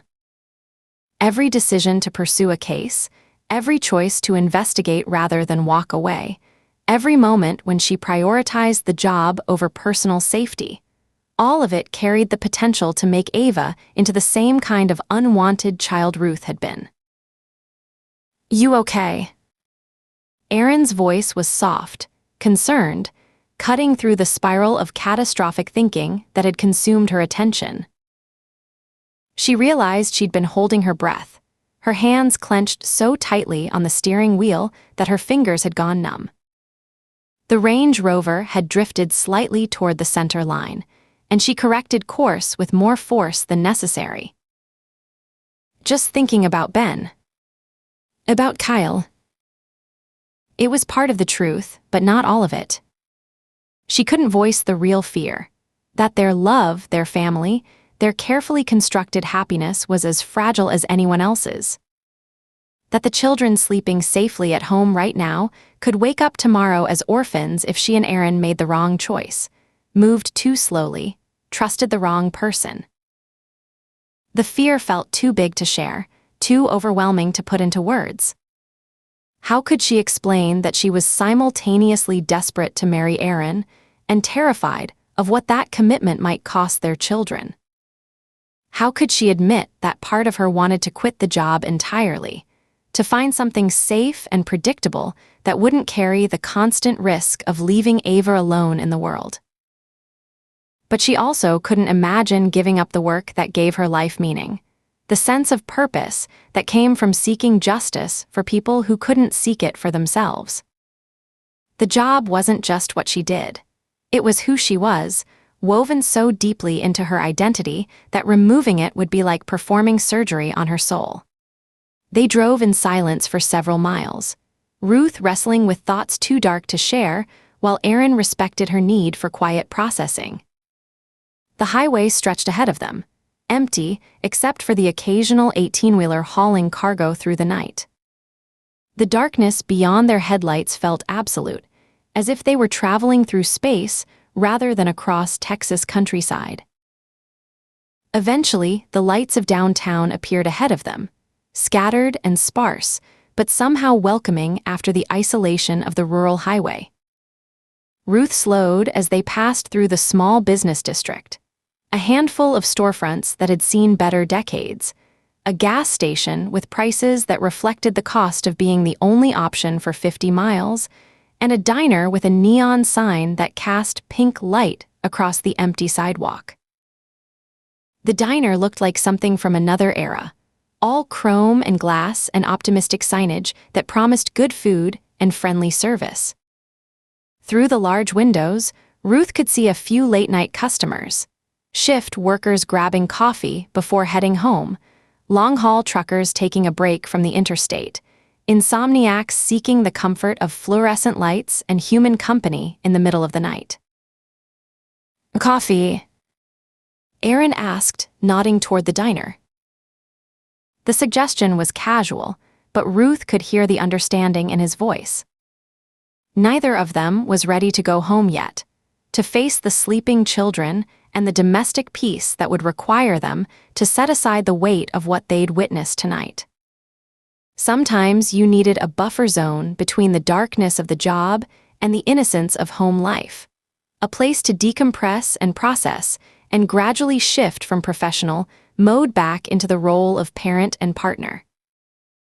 Ruth pulled into the parking lot without answering, both of them needing a few minutes to sit with what they'd witnessed before going home to their own family.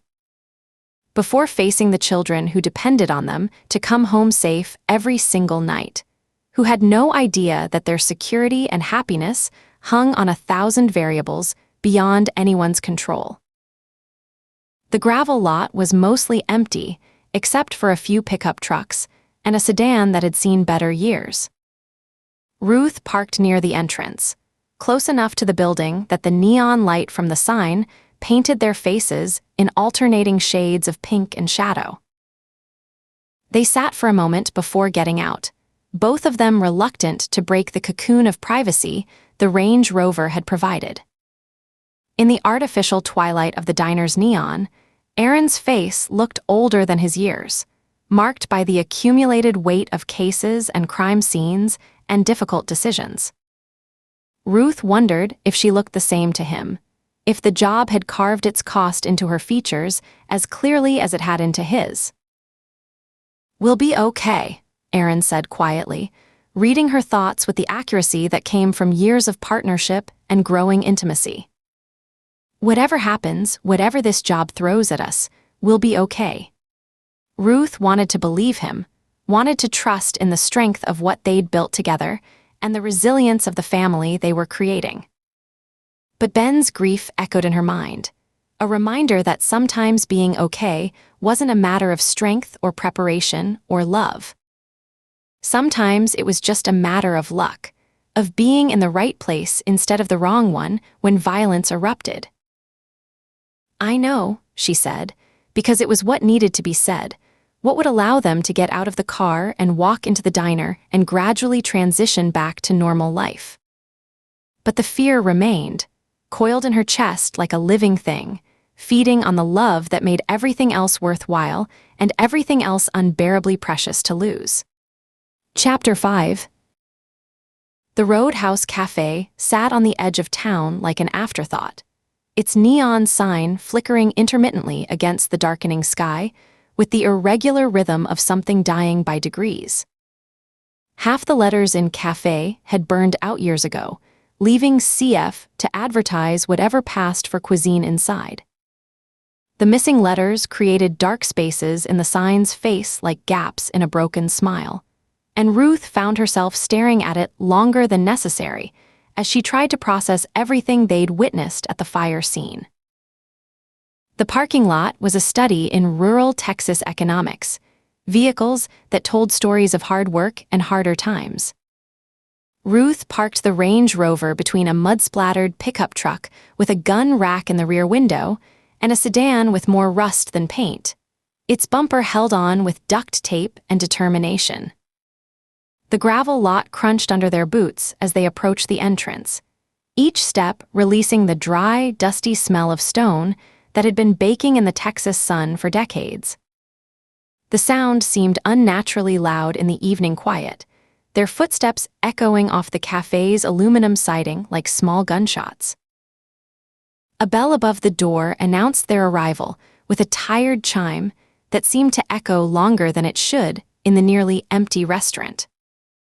The sound was brass and hollow, the kind of bell that had probably hung there since the place opened, witnessing thousands of arrivals and departures, meals shared and conversations had, lives lived in the small increments that made up existence in a place like this. The interior was classic small-town Texas. Red vinyl booths with duct tape patches that spoke of decades of use and careful maintenance. A checkerboard linoleum floor worn thin by generations of work boots, and walls covered with faded photographs of high school football teams and local dignitaries shaking hands at ribbon cuttings.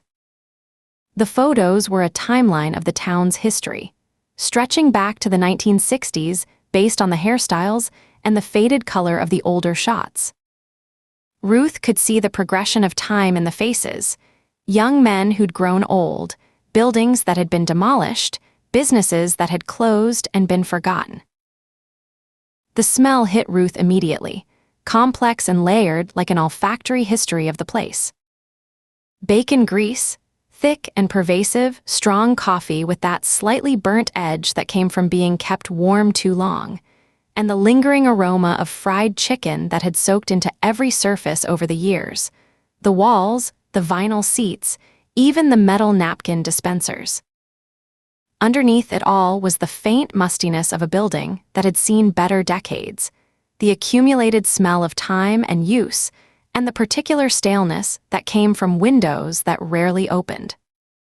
A ceiling fan wobbled overhead, its uneven rhythm creating a hypnotic pattern of moving shadows across the room, the motor making a soft clicking sound every few rotations that suggested bearings long overdue for replacement.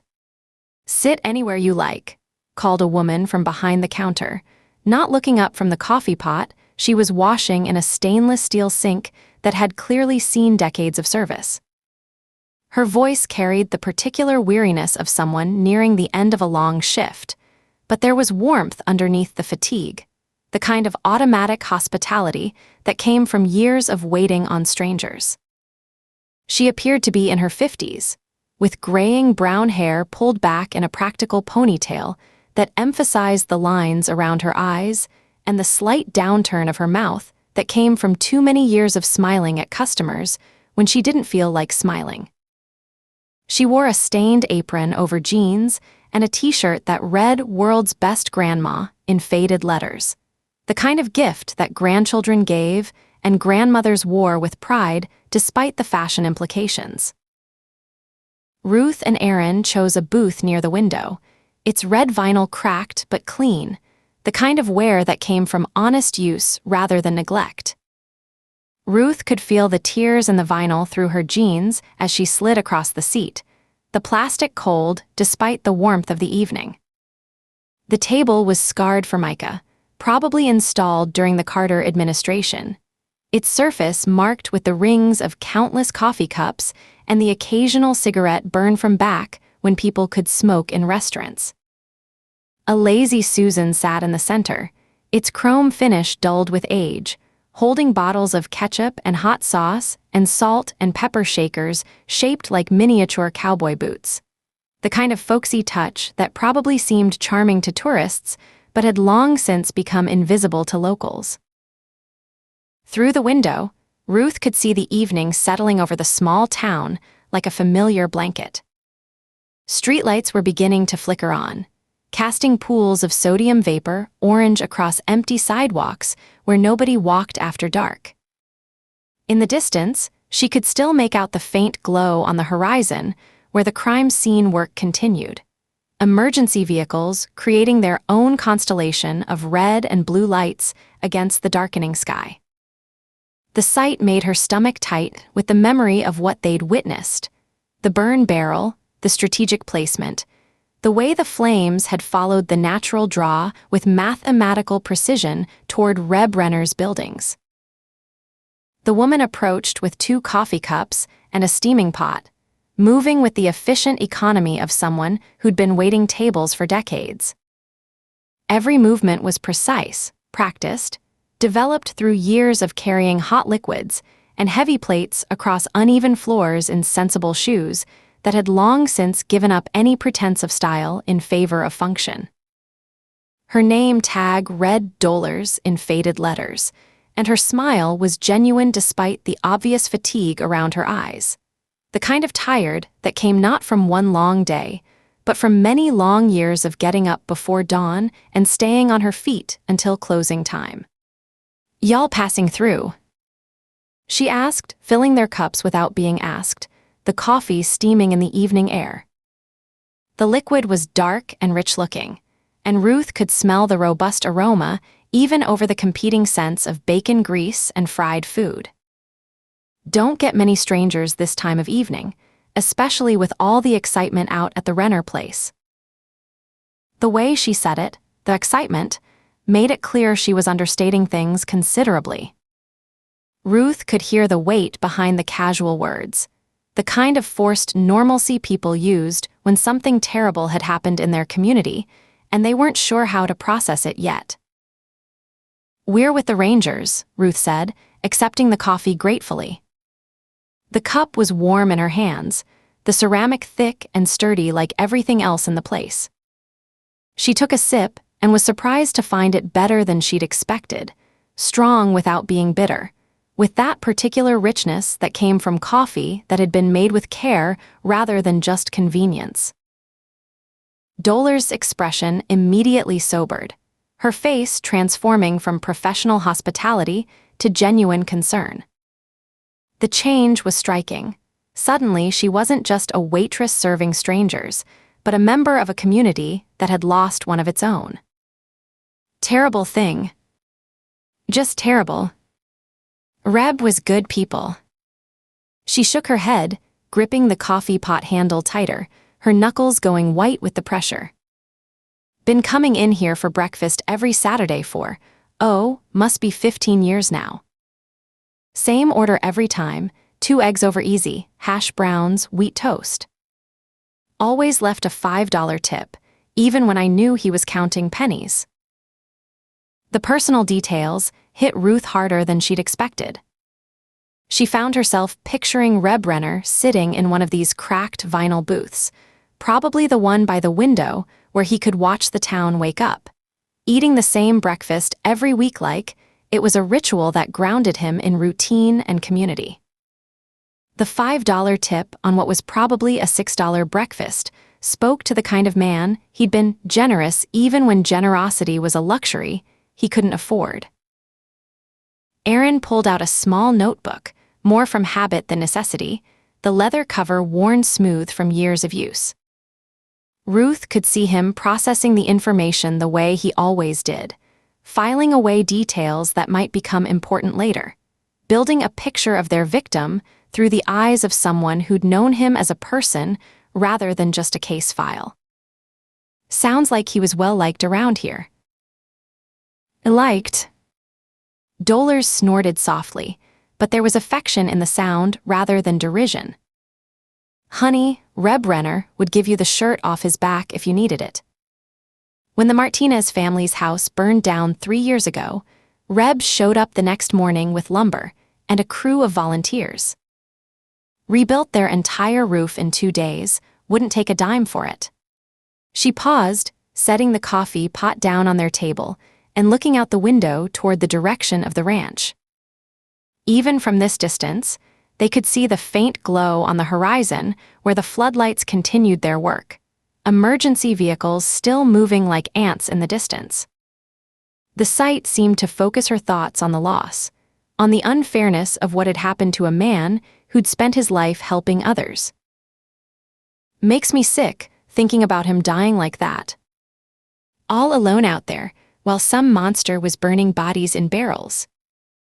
Her voice hardened with anger, the kind of righteous fury that came from seeing good people hurt by evil ones. What kind of person does something like that? What kind of sick mind thinks up something so evil?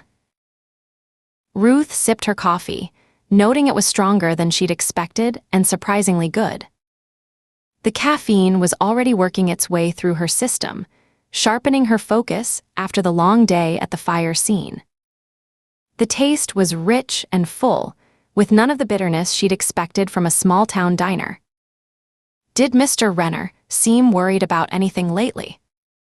Any troubles he might have mentioned?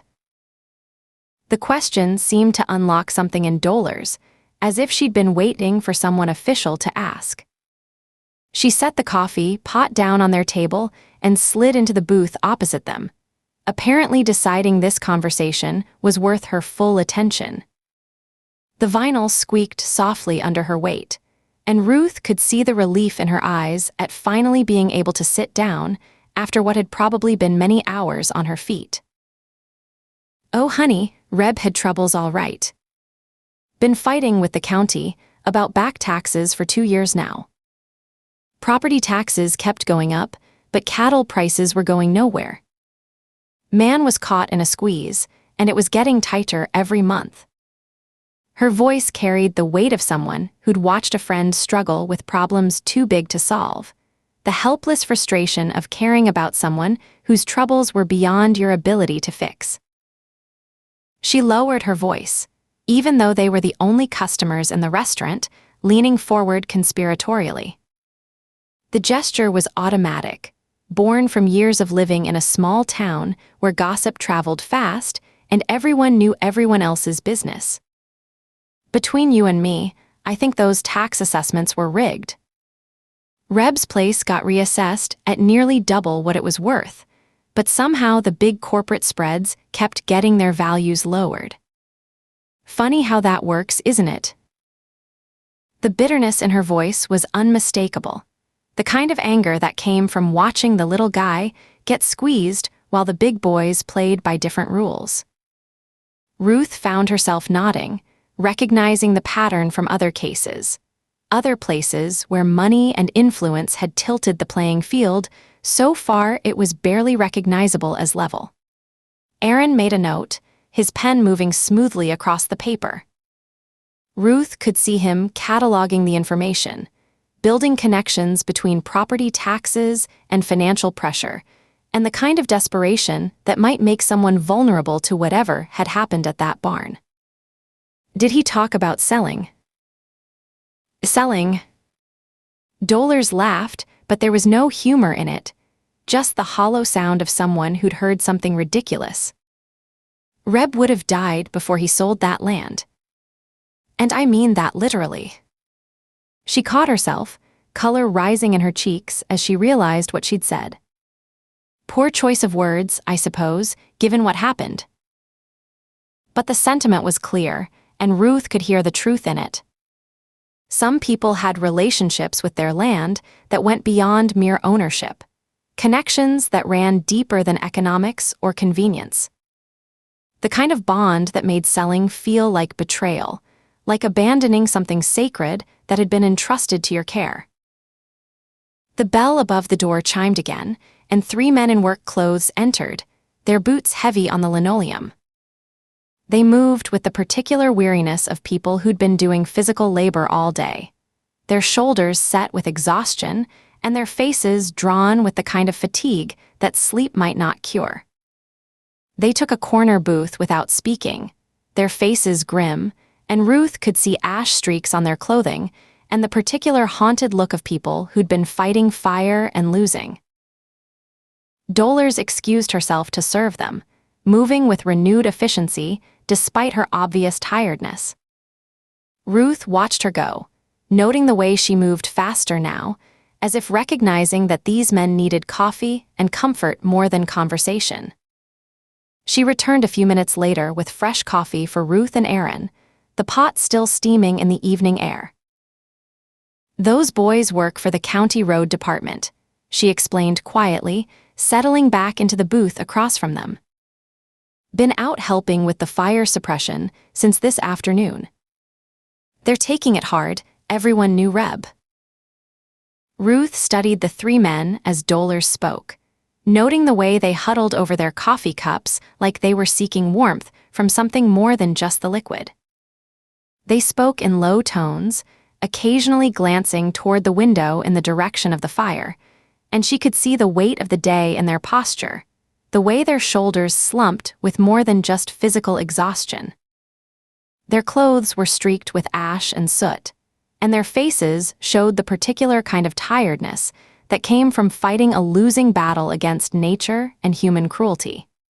One of them, a man in his 40s with a gray beard and work-hardened hands, kept shaking his head as he spoke, his voice too low for Ruth to make out the words, but his gestures suggesting frustrated disbelief. Another, younger, with burn marks on his forearms that looked fresh, stared out the window toward the glow on the horizon with the 1,000-yard stare of someone who'd seen too much destruction for one day.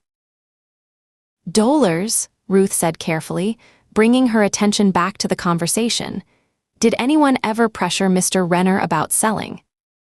Real estate developers, that sort of thing."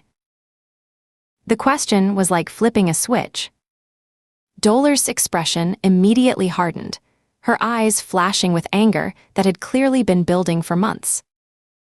"Oh, you bet they did." Her voice carried the kind of fury that came from watching someone you cared about being harassed by people with more money than decency. "Started about 6 months ago. Some outfit from Dallas kept calling and sending letters. Meridian something or other. Real pushy bunch, from what Reb told me. Kept raising their offer every time he said no."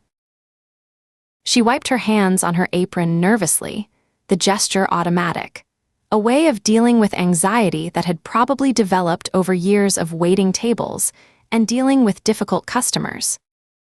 "My nephew Jimmy works at the bank, and he said they were offering way more than the land was worth. Cash deals, no inspections, quick closes. Seemed too good to be true, you know."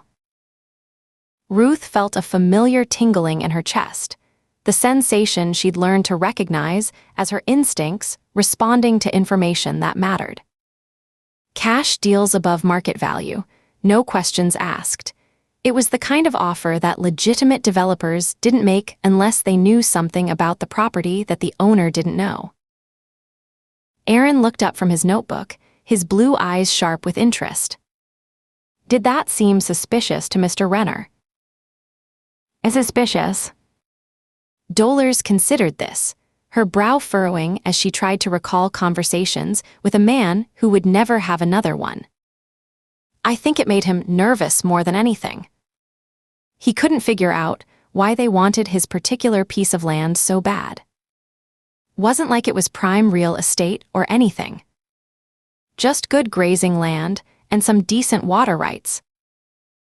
She shrugged, but Ruth could see the frustration in the gesture, the sense that there had been pieces of a puzzle that none of them had been able to put together. Reb kept saying there had to be something else, something they weren't telling him about. But he couldn't figure out what it was, and it bothered him. You could see it eating at him, the not knowing. The road department workers finished their coffee and left, nodding to Dolores as they passed. Through the window, Ruth could see them climbing into a county truck, their movements slow with exhaustion. The youngest of the three paused before getting in, looking back toward the glow on the horizon, and Ruth saw him shake his head one more time before climbing into the passenger seat. The truck pulled away with a rumble of diesel engine and the crunch of gravel under heavy tires. "Water rights," Ruth repeated, turning the phrase over in her mind like a key she was trying to fit into a lock. "That's valuable in drought country." "Sure is." Reb had a good well and access to Willow Creek. But so do half the ranchers in the county. Dollars shrugged again, but Ruth could see her thinking, trying to solve the same puzzle that had bothered Reb Renner in his final months. Always figured there was something else they weren't telling him about. Some reason they wanted his land specifically, not just any land with water rights. The restaurant fell quiet except for the hum of the refrigerator behind the counter and the occasional tick of the wall clock shaped like a horseshoe. One of those aggressively folksy touches that had probably seemed charming when it was installed, but now just marked time with metallic persistence. Ruth finished her coffee, thinking about the positioning of that burn barrel, the wind patterns that had carried the fire directly toward the ranch buildings with such devastating precision. The more she learned about Reb Renner, the more the convenient narrative of random violence seemed insufficient. "Dollars, did Mr. Renner ever mention feeling threatened? Like these developers might do more than just make phone calls." The older woman's expression grew thoughtful, and Ruth could see her sorting through memories, trying to separate casual complaints from genuine concern. "You know, now that you mention it, last couple weeks he did seem jumpy, I guess." Kept looking over his shoulder, checking his rearview mirror more than usual. "When I asked him about it, he just said city folk made him nervous." She stood up, smoothing her apron with hands that weren't quite steady, the gesture revealing more anxiety than her voice had conveyed. But Reb wasn't the type to scare easy. Man fought in Afghanistan, worked cattle his whole life.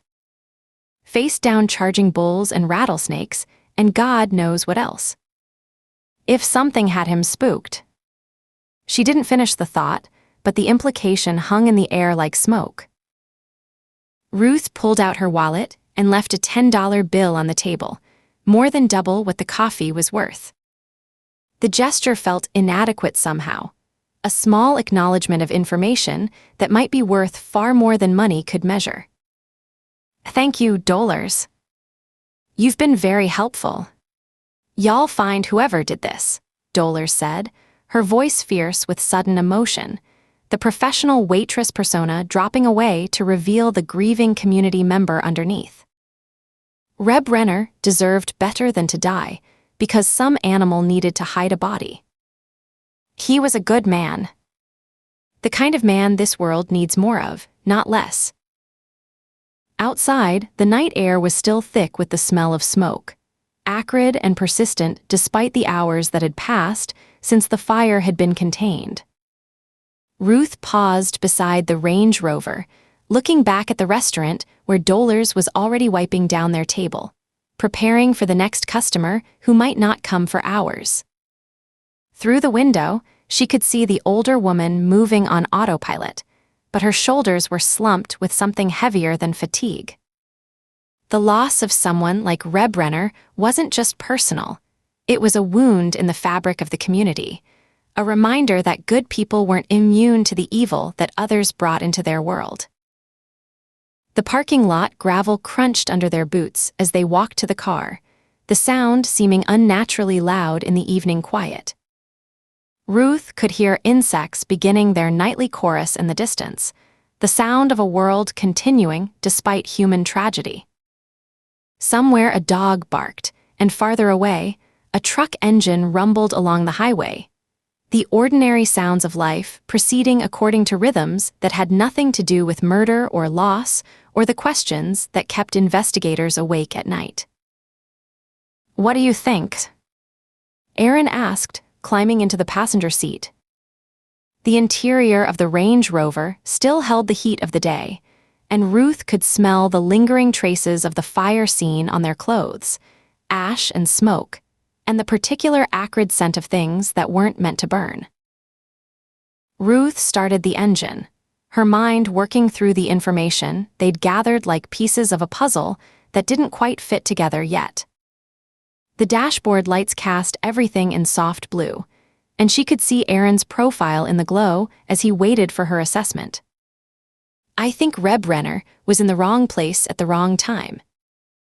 But I also think there's more to this meridian development than routine land speculation. The pieces were there: financial pressure through manipulated tax assessments, aggressive acquisition attempts, cash offers above market value. A good man made nervous by something he couldn't identify. It was the kind of pattern that spoke to coordination, to planning, to someone with enough resources and connections to orchestrate pressure from multiple directions. You want to dig deeper. Tomorrow. Tonight, let's go home and see what we can find in the databases about aggressive land acquisition in rural Texas. Ruth pulled onto the empty highway, the Range Rover's headlights cutting through the darkness ahead of them like searchlights probing for truth. Something about this whole thing feels calculated, Aaron. Like someone knew exactly what would happen when they put that barrel where they did. The headlights illuminated the road ahead in a narrow cone of visibility, everything beyond that circle disappearing into darkness that could hide any number of secrets. In the rearview mirror, the glow from the crime scene lights faded into the distance, but Ruth couldn't shake the feeling that what they'd seen tonight was just the beginning of something much larger and more dangerous than a simple homicide gone wrong. The radio crackled with distant dispatcher chatter, other units handling other calls in other parts of the county, domestic disputes and traffic accidents, and all the small tragedies that filled police reports and broke families apart. But somehow, Ruth knew that what had happened to Reb Renner was different, part of something bigger and more sinister than random violence. The burn barrel hadn't been placed randomly. The fire hadn't spread accidentally. And a good man hadn't died just because he'd been unlucky enough to be in the wrong place when a stranger decided to dispose of a body. Someone had wanted Reb Renner's land badly enough to kill for it. And Ruth Baker was going to find out who. Chapter 6.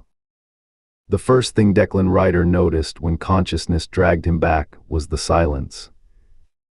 No traffic, no sirens, just the tick of the Honda Civic's engine cooling down in the empty parking lot. Through the windshield, he could see a handful of low buildings clustered around what passed for downtown in whatever shithole Texas town he'd ended up in. A gas station, a diner with half its neon sign burned out, a few storefronts that looked like they hadn't seen customers since the Clinton administration. The dashboard clock read 8:47 a.m. He'd been driving most of the night, following highways that cut through endless stretches of nothing, pulled over only when his eyelids had gotten too heavy to trust anymore. His mouth tasted like old coffee and cigarettes, and something metallic that might have been blood from where he'd bitten his tongue in his sleep. His clothes, the same jeans and flannel shirt he'd been wearing since Monday, stuck to his skin with dried sweat that had gone sour and rank. When had he last showered? Saturday. Sunday. Time moved differently when you lived in your car, when every day blended into the next in an endless cycle of driving and sleeping and waiting for the next opportunity to make the world burn. Declan pushed himself upright and immediately regretted it as his lower back seized up like a fist clenching around his spine. The Honda's seats weren't made for someone his size to sleep in, especially not repeatedly. He was 31 years old and felt ancient, his body breaking down from years of sleeping rough and living on gas station food and pure fucking rage. Everything hurt. Everything always fucking hurt. Through the grimy windshield, he could see a small coffee shop squeezed between a feed store and what looked like a tax preparation office. The kind of place that probably served burnt coffee in styrofoam cups and called it gourmet. But it was caffeine, and caffeine was all that mattered right now. He started the Honda with a coughing roar that suggested the engine was as tired as he was, and pulled out onto the main street. Even this early, the road was dotted with pickup trucks, big, shiny monsters with chrome exhausts and oversized tires, driven by men in cowboy hats who probably thought they were hot shit because they'd never left this backwater county. The sight of them made something hot and acidic rise in his throat. Fucking Texas and its truck-driving, boot-wearing, flag-waving assholes who thought they owned the world just because they happened to be born in the right place. He'd been dealing with their shit for weeks now, their drawling accents and their casual assumption that everyone wanted to hear their opinions about everything. Florida had its problems. Christ knew he had plenty of reasons to hate the place he'd grown up in, but at least people there didn't act like driving a pickup truck made them part of some special club. He pulled up to the coffee shop, a sad little building with peeling paint and a hand-lettered sign that read, Mabel's Coffee and More. More what? More disappointment. More reasons to hate small-town Texas. Inside, the place smelled like burnt coffee and bacon grease, with an undertone of cleaning chemicals that didn't quite mask the mustiness of old carpet and older dreams. A handful of locals sat at scattered tables, all of them wearing variations of the same uniform, jeans, boots, baseball caps advertising feed stores or equipment dealers. They looked up when he entered, their conversations dying for a moment as they took in his unwashed hair and wrinkled clothes and the general aura of someone who didn't belong. Fuck them. Fuck all of them. Help you. The woman behind the counter looked like she'd been working there since the place opened, probably sometime during the Eisenhower administration. Her name tag read Mabel in faded letters. Large black coffee, Declan said, not bothering to return her smile. Coming right up, hun. You passing through? The casual question, delivered with that fake small-town friendliness, made his jaw clench. Like she gave a shit about his travel plans. Like any of these people cared about anything beyond their own little bubble of self-importance. Yeah, he said. She poured his coffee into a paper cup that felt thin enough to dissolve if he gripped it too hard. That'll be $2.50. He handed her $3 crumpled and didn't wait for change, just grabbed the coffee and headed back outside where the air was thick with humidity and the promise of another scorching day. The coffee was exactly as bad as he'd expected, weak and bitter, like it had been sitting on the burner since yesterday, but it was hot and it was caffeine, and that was all that mattered.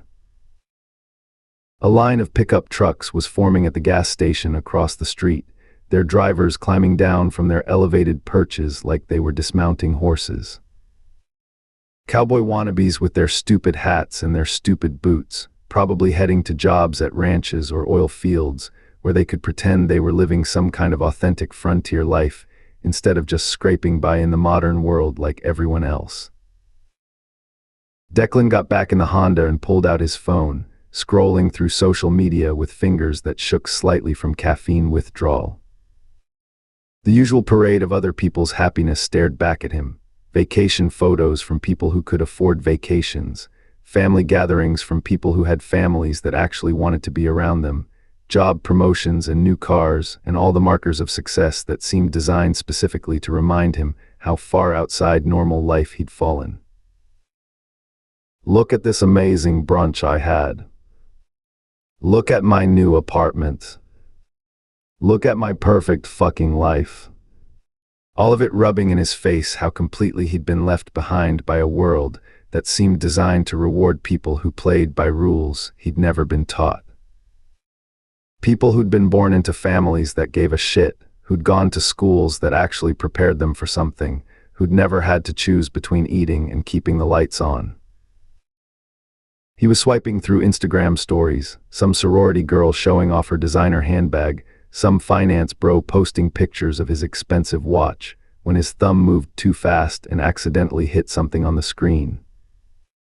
A notification popped up, bright and insistent. You've accepted a ride request from Madison. Pick up in 3 minutes. Fuck. He stared at the screen in disbelief. The Uber app was open somehow. He must have swiped into it while scrolling through the social media bullshit. Now it was showing him a pickup location just a few miles away, and the passenger was probably already waiting for him. He almost canceled it. He wasn't planning to drive today. He had somewhere to be this afternoon, and picking up passengers meant dealing with people, which meant pretending to be normal for however long the trip took. But canceling would hurt his rating, and he needed to keep the app working in case he needed quick cash for gas or food. Got him it, he muttered, starting the car. His head was pounding now, the weak coffee doing nothing to ease the pressure behind his eyes. Everything was wrong, everything was fucked up, and now he had to go smile and nod, while some entitled asshole treated him like hired help.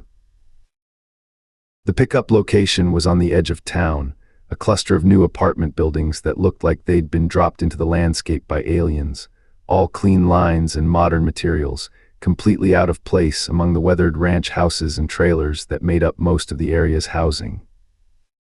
The kind of place where young professionals lived when they were slumming it in small towns, probably working remote jobs that let them live anywhere while they played at being rural. He pulled into the complex's parking lot and waited, engine idling, watching for someone who looked like they were expecting a ride. The place reeked of money trying to look humble, fake rustic details, and carefully planned landscaping that screamed expensive while pretending to be down home. She emerged from one of the buildings exactly on time, a young woman in her early 20s with perfectly styled blonde hair that had never seen a day of actual work. She was wearing clothes that looked casual but probably cost more than Declan spent on food in a month, the kind of effortless outfit that only looked effortless if you had unlimited time and money to put into looking like you didn't care.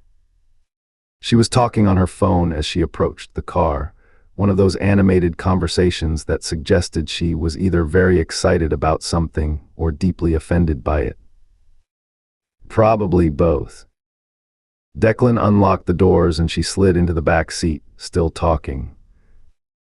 She didn't acknowledge him beyond a brief nod, as if he were a piece of furniture that happened to provide transportation services. Just another invisible service worker, another cog in the machine that made her comfortable life possible. I cannot believe she said that to me, the passenger was saying into her phone, her voice carrying that particular quality of someone who expected to be listened to, who'd never been told no in her entire pampered life. Like, excuse me, but who died and made you the authority on literally anything. I swear to God, some people have zero self-awareness. Declan checked the destination on his app, some trendy part of town where a new restaurant had probably opened, the kind of place that charged $20 for a sandwich and called it artisanal. The kind of place where people like her went to be seen, to post pictures of their overpriced food on Instagram. He pulled out of the complex and headed toward the main road, his hands gripping the steering wheel harder than necessary. The sound of her voice was already grating on his nerves, that entitled, whiny tone that suggested she'd never faced a real problem in her entire fucking life. More pickup trucks passed them going the opposite direction, their drivers sitting high above the road like kings surveying their domain. One of them, a massive black Ford with truck nuts hanging from the trailer hitch, pulled up beside them at a red light. The driver, a man in his 50s wearing a cowboy hat and wraparound sunglasses, looked down at the Honda with obvious disdain. Declan could feel the man's judgment like a physical weight. Another fucking Texas asshole who probably thought anyone who didn't drive a truck was less than human.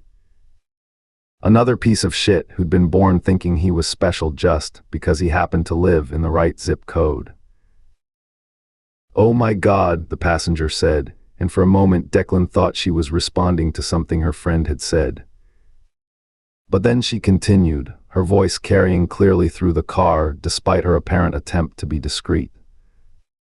"Sarah, I have to tell you about this Uber. It literally smells like, I don't know, like someone died in here. And I think it's the driver." Something cold and sharp twisted in Declan's gut. His hands tightened on the steering wheel until his knuckles went white. In the rearview mirror, he could see her making exaggerated facial expressions at her phone, playing up her disgust for her friend's entertainment. Having a fucking laugh at his expense. "I'm not even kidding," she continued, apparently not caring that he could hear every word. "Has this guy not showered in like a week? Where do these people even come from? And why is it always some sketchy white dude who looks like he lives in a van?" The rage hit him like a physical blow, sudden and overwhelming. His vision blurred at the edges and he had to force himself to keep breathing, to keep the car on the road. She was laughing now at something her friend said, a sound with sharp edges that cut through the confined space of the car and lodged itself in his brain like broken glass. "Right. Like I know the app is supposed to screen these drivers, but obviously they're not doing a very good job. I mean, look at this guy, he literally looks like he sleeps in his car." Which he probably does. More laughter both from her and from the phone speaker. They were having a great time at his expense, treating him like he was invisible, like his feelings didn't matter because he was just some service worker they'd never see again. Just another piece of human garbage to be mocked and discarded. His jaw clenched so hard he thought his teeth might crack. Another pickup truck passed them, this one bright red with a Confederate flag decal in the rear window, and Declan felt the familiar surge of hatred for this entire godforsaken state and everyone in it. Texas and its truck-driving, Confederate flag-waving, entitled assholes who thought they owned the world. I know, right? It's like we pay for a service, and this is what we get. Some homeless-looking creep who probably hasn't changed his clothes since the Clinton administration. She laughed again at her own joke, the sound high and sharp and cruel. God, the smell is making me actually nauseous. I should complain to Uber about this. Get him kicked off the platform before some other poor person has to deal with this. That's when something inside him snapped like a wire stretched too tight. The rage that had been building behind his eyes exploded outward, filling his vision with red. Without thinking, without planning, he reached back and snatched the phone from her hands, his movement so sudden and violent that she barely had time to react. Before she could process what was happening, he'd already rolled down his window and hurled the device out into the road with all the force he could muster. What the fuck? She screamed, whirling around to look back at where her phone had disappeared beneath the wheels of a passing pickup truck with a satisfying crunch of plastic and metal. What the fuck did you just do? Shut the fuck up, Declan said, his voice deadly calm despite the storm raging inside his head. He was breathing hard, his heart hammering against his ribs like it was trying to escape. She stared at him in the rearview mirror, her mouth hanging open in shock. Her perfect little world had just been shattered by a moment of unexpected violence, and she didn't know how to process it. Excuse me. You cannot talk to me like that. Do you have any idea how much that phone cost? You're going to pay for that, and I'm going to report you too. I said shut the fuck up, and then he called her a word she had never actually heard said aloud before. The word hit the young woman like a physical blow. She recoiled as if he'd slapped her, her face cycling through shock, outrage, and the beginning of real fear. Good. Let her be afraid. Let her know what it felt like to be powerless, to be at someone else's mercy. I'm going to take pictures of you, she said, her voice shaking with rage and terror. Post them on all my socials. Do you have any idea how many followers I have? I'm going to ruin you. Declan smiled at her in the rearview mirror, and she saw something in that smile that made her stomach drop. It wasn't a human expression, it was the grin of something predatory, something that had decided she was prey. With what? He asked pleasantly, his voice soft and reasonable despite the madness dancing in his eyes. She blinked, confusion cutting through her anger. What? What the fuck are you going to take pictures with and post? Your fucking hand. She looked around frantically, as if another phone might materialize out of thin air. The reality of her situation was starting to sink in, trapped in a car with a man who was clearly unstable, with no way to call for help, no way to document what was happening to her. You have to go back and get my phone. Right now. Turn around and go get it. Her voice was climbing in pitch, desperation creeping in at the edges. Declan didn't respond. He kept driving, but she was starting to notice that they weren't heading toward her destination anymore. They turned off the main road and were now driving through an area she didn't recognize.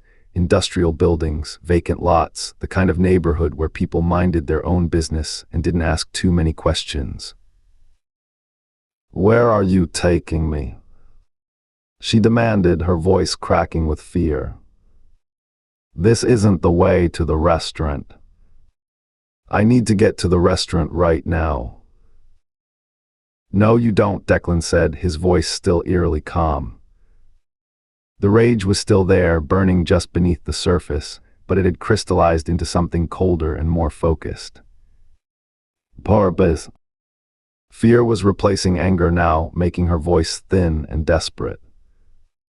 Look, I'm sorry, okay? I'm sorry about what I said. It was rude and I shouldn't have. Just please take me where I'm supposed to go. I'll give you a big tip. I'll give you 5 stars. Just please.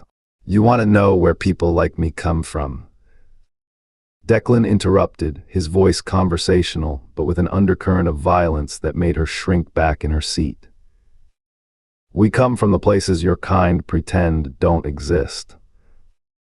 We come from trailer parks and government housing and foster homes where nobody gave a shit what happened to us. He turned down another street, deeper into the industrial district. Warehouses and loading docks, empty lots filled with weeds and broken glass. The kind of place where screams went unheard and bodies went unfound. We come from high schools where the guidance counselors looked at us and saw problems instead of potential. From minimum wage jobs where we got treated like garbage by people exactly like you, entitled little princesses who think the world owes them something because daddy pays for everything. His voice was getting louder now, the careful control slipping as the rage built behind it. Please, she whispered. Please just let me go. You talk about privilege, Declan continued, as if she hadn't spoken. His knuckles were white on the steering wheel, and she could see a vein pulsing in his temple. You and your little friends always going on about white privilege and male privilege and all that bullshit. But you know what? There are more white people suffering and starving right here in America than any other group. Homeless white kids, unemployed white men, white families living out of their cars because they can't afford rent. But nobody talks about that, do they? His phone buzzed on the passenger seat, and this time he glanced at it with wild, bloodshot eyes. A text message with an address and coordinates. Riverside Industrial District, Warehouse Complex B7, 2 p.m. Perfect timing. Nobody cares about the white kid whose dad drinks himself to death and whose mom works 3 jobs just to keep the lights on, he continued, his voice rising to almost a shout. Nobody marches for the white veteran sleeping under a bridge because he can't get the help he needs for his PTSD. Nobody starts a foundation for the white college graduate working at McDonald's because that's the only job he can find. They were deep in the industrial district now, surrounded by empty buildings and chain-link fences. She was crying now quiet sobs that she was trying to muffle with her hands, but he could smell her fear in the enclosed space, sharp and acrid, like burning metal. But you get to go to your fancy restaurant and eat your $20 salad and complain about how hard your life is because someone looked at you wrong or didn't use your preferred pronouns. You get to talk shit about people like me because we don't smell like your fucking body wash and we don't dress like we stepped out of a magazine. He pulled up behind a warehouse complex, parking in an area hidden from the main road by a loading dock. Through the chain-link fence, he could see exactly what he was looking for: a barrel, some containers, other supplies arranged and waiting. Everything laid out nice and neat. She was watching him now with wide, terrified eyes, understanding that this had gone far beyond a simple argument about ride-sharing etiquette. This was something else entirely. Something that might not end with her going home tonight. "Please don't kill me," she whispered, her voice barely audible over the sound of his ragged breathing. "Please, I have a family, I have people who love me. I'm sorry for what I said. I'm so sorry." Declan got out of the car, his movements jerky and unpredictable, like a marionette controlled by a drunk puppeteer. He left her locked inside, the child's safety locks engaged. Through the windows, he could see her pounding on the glass, screaming for help, but the sound was muffled, and there was nobody around to hear her anyway. He walked through the gap in the fence toward the warehouse, his mind buzzing with white noise and rage and the sweet promise of destruction. Someone had left everything he needed. The barrel was already in position, filled with materials that would burn hot and fast. Accelerant in plastic containers. A lighter. He opened the containers with shaking hands and poured the accelerant over the materials in the barrel, the chemical smell sharp and immediate in the afternoon air. Behind him, he could still hear the muffled sounds of the woman screaming in his car, but it seemed very far away now, like something happening in another world. The lighter caught on the first try, and the flames leaped up from the barrel with satisfying intensity. The warehouse was old, the wood dry from years of Texas heat, and it wouldn't take long for the fire to spread from the barrel to the building, and from there to whatever else was in the vicinity. Declan stood there for a moment, watching the flames grow, feeling the heat wash over his face like a benediction. This was what he lived for, the moment when the fire took hold and became something bigger than what he'd started. Something that would reshape the landscape, destroy the old, and make room for whatever came next. Something beautiful and terrible and completely beyond control. Let it burn. Let everything burn. The warehouse caught faster than he'd expected, flames racing up the side of the building and spreading across the roof with hungry efficiency. Soon there would be sirens, fire trucks, police, all the usual chaos. But for now, there was just the fire and the heat and the perfect, cleansing destruction. He walked back to the car at his own pace, in no hurry despite the growing inferno behind him. The woman in the back seat had gone silent, staring at him through the rear window with eyes that had seen too much to process. Her face was streaked with tears and snot, all her careful makeup smeared into raccoon rings around her eyes. When he got back in the car and started the engine, she was shaking so hard that her sobs had become hiccups. "Please don't kill me," she whispered again, her voice broken and raw. "Please, I'll do anything. I won't tell anyone. I promise I won't tell anyone. Declan laughed, a sound with no humor in it at all, high and wild and completely unhinged, and put the car in drive. Chapter 7. The Ranger's command center smelled like stale coffee and printer toner. The fluorescent lights casting everything in that particular institutional pallor that made morning feel like any other time of day. Ruth sat at her desk with her second cup of coffee, scrolling through overnight reports on her computer while Aaron checked their voicemail. The usual rhythm of a Wednesday morning: paperwork, follow-ups, the endless accumulation of details that somehow added up to justice. Jake was at the far end of the bullpen, organizing case files in neat stacks. Cindy had her headphones on, transcribing interviews from the day before, her fingers moving in rhythm with the audio playing in her ears. Ellie was on the phone with someone from the DA's office, her voice carrying that particular tone she used when negotiating evidence protocols. Ferris was doing something with the evidence database that seemed to involve a lot of frustrated muttering and aggressive mouse clicking. Ruth had spent most of the morning reviewing fire department reports from the Renner scene. The official narrative was settling into place: accidental burn barrel fire, tragic loss of property, man dies trying to save livestock. Clean. Simple. The kind of case that closed quickly and didn't require uncomfortable questions. Except nothing about it felt right. She was making notes on the wind pattern analysis when movement on the television in the corner caught her eye. The morning news was cycling through its usual rotation of local stories, but something about the image made her look up. A burning building. Orange flames licking at blackened walls.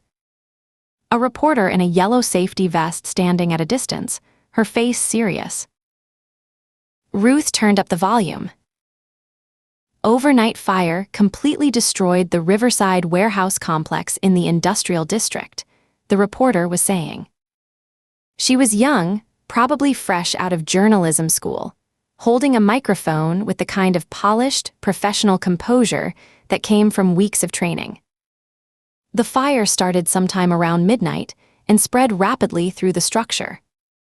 Authorities have released security camera footage showing a vehicle arriving at the location shortly before the fire was reported.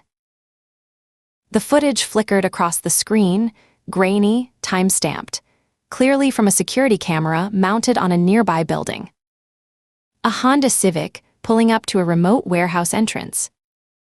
A figure getting out. The resolution wasn't good enough to see details, but it was good enough to show that someone had been there deliberately.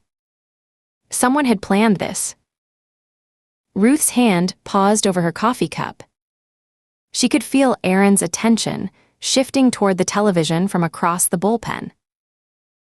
The warehouse owner, who requested anonymity due to ongoing insurance matters, spoke with us about the devastating loss, the reporter continued.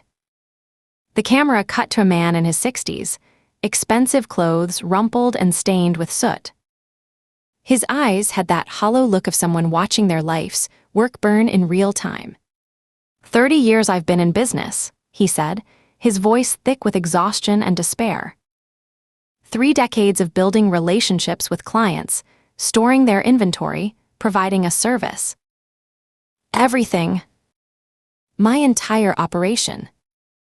My clients' goods. It's all gone. How am I supposed to tell them? How do I explain that their merchandise, their materials, everything they trusted me to keep safe, it all burned in the middle of the night? He looked away from the camera, and someone off-screen said something Ruth couldn't hear. The man nodded and stepped back, retreating from the microphone. The camera cut to a different scene. Agent Sanford, the TBI investigator they'd met at the Renner fire scene, standing with her arms crossed. She looked even more exhausted than she had yesterday, her jaw tight, her eyes carrying that particular flatness that came from too many sleepless hours. A reporter in the background was practically shoving a microphone at her. "Agent Sanford, can you confirm whether this fire is related to the Renner property fire from yesterday? Are we looking at a pattern here?" "The matter is under investigation," Sanford said. Her voice was clipped, professional, the kind of tone law enforcement used when they were trying to end a conversation. She walked away from the camera without waiting for follow-up questions, her body language broadcasting frustration in ways her words never could. Ruth turned down the volume and looked at Aaron.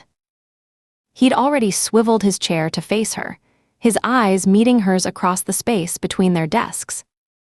She could see the same calculation running through his mind that was running through hers.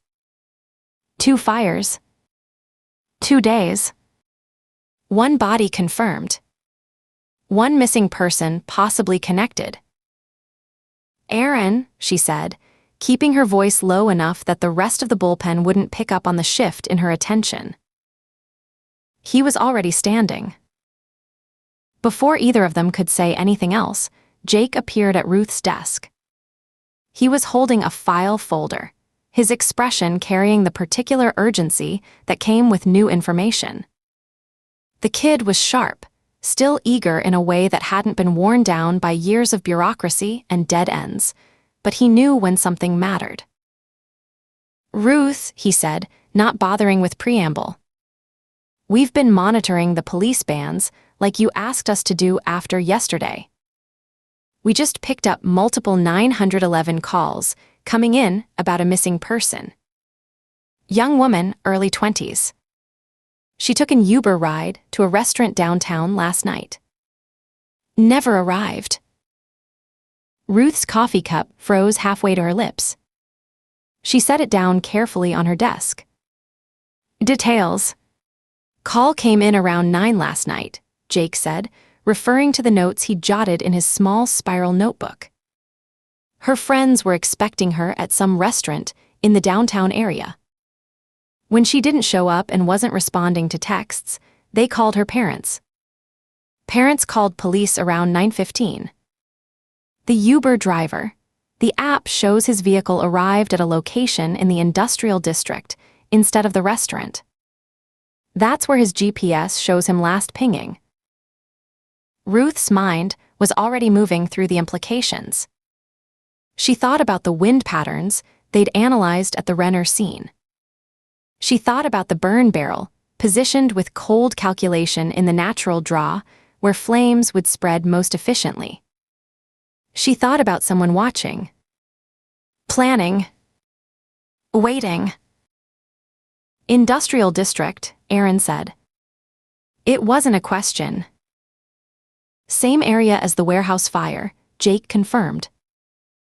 The room seemed to get quieter, or maybe Ruth's perception just narrowed down to focus on the immediate facts. "Missing person. Wrong location. Fire in that location. Vehicle arriving before the fire." It didn't add up to coincidence. "Get me everything on that vehicle," Ruth said, her voice steady despite the adrenaline beginning to pulse through her system. "Plates, owner, maintenance records, insurance, every single detail we can access. I want to know who owns that car and where they've been for the last 48 hours. Jake was already making notes. "Got it. What else?" "The development company," Ruth said. "Meridian. The one the waitress at the diner mentioned. Reb Renner being pressured to sell. I need everything on them. Corporate structure, board of directors, holding companies, subsidiary relationships, business dealings in this county, personal connections between the board members and anyone with power in the state government. Anyone with connections here. Deep dive. And Jake," she paused to make sure she had his full attention. "I need it fast. ASAP. Come find me and Aaron the moment you have anything." "On it," Jake said. She was reaching for her coffee again, when the command center door opened with enough force that it caught everyone's attention. The entire bullpen seemed to shift, a subtle change in energy that came from recognizing when someone important had arrived. Sheriff Miller stepped through the doorway, and Ruth's breath caught in her throat. She'd seen Ben 3 weeks ago at a briefing, and he'd been warned then, but this was something else entirely. The man looked like he'd been hollowed out from the inside. His uniform, the same uniform he'd worn for 32 years, the same uniform that had always seemed to fit him perfectly, now hung off his frame like borrowed clothes. The fabric bunched at his waist where his belt cinched it tight. His shirt collar, normally snug around his neck, had maybe 2 inches of extra fabric. His face had that particular gauntness of someone who'd stopped eating, stopped sleeping, stopped doing all the small things that kept a person functioning. Ruth found herself standing without consciously deciding to do so. Aaron stood with her, the movement automatic after years of working together. Ben's eyes moved across the office in that slow way of someone operating through sheer force of will. When he noticed them standing, he managed something that was supposed to be a smile. It came out looking more like a grimace. "Morning, Rangers," he said. His voice was rough, like he'd been smoking again, something he'd quit 10 years ago.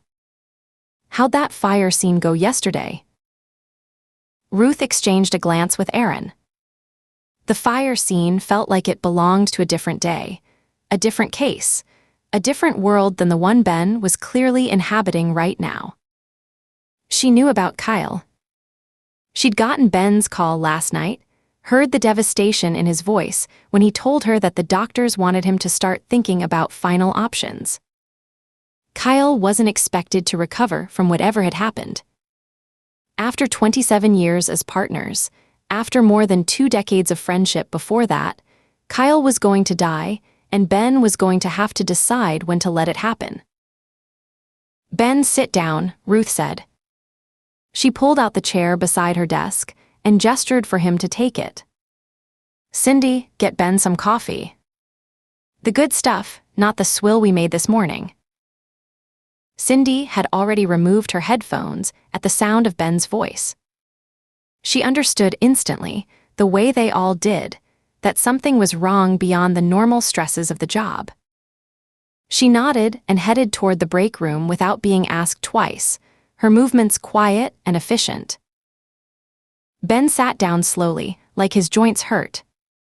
He looked small in the chair, he'd never looked small before.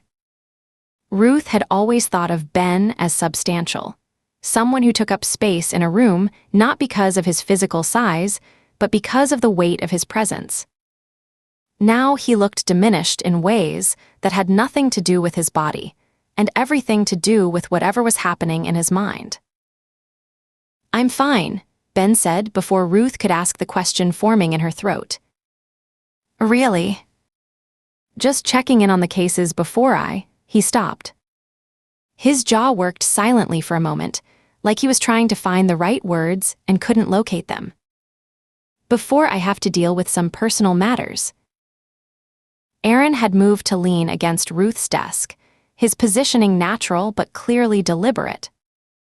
She recognized it as his particular way of making himself available without crowding. His voice, when he spoke, carried that gentleness he reserved for people who were genuinely breaking. "You're not fine, Ben.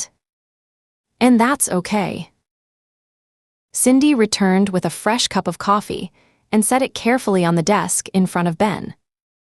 Her hand lingered on his shoulder for a moment, a squeeze that communicated everything words couldn't. Then she stepped back and returned to her workstation without a word. Ruth pulled up a chair and sat close enough that Ben couldn't avoid her eyes. Close enough that she could see the tremor in his hands as he reached for the coffee. Close enough to recognize the particular shape of grief when she saw it. "Kyle," she said.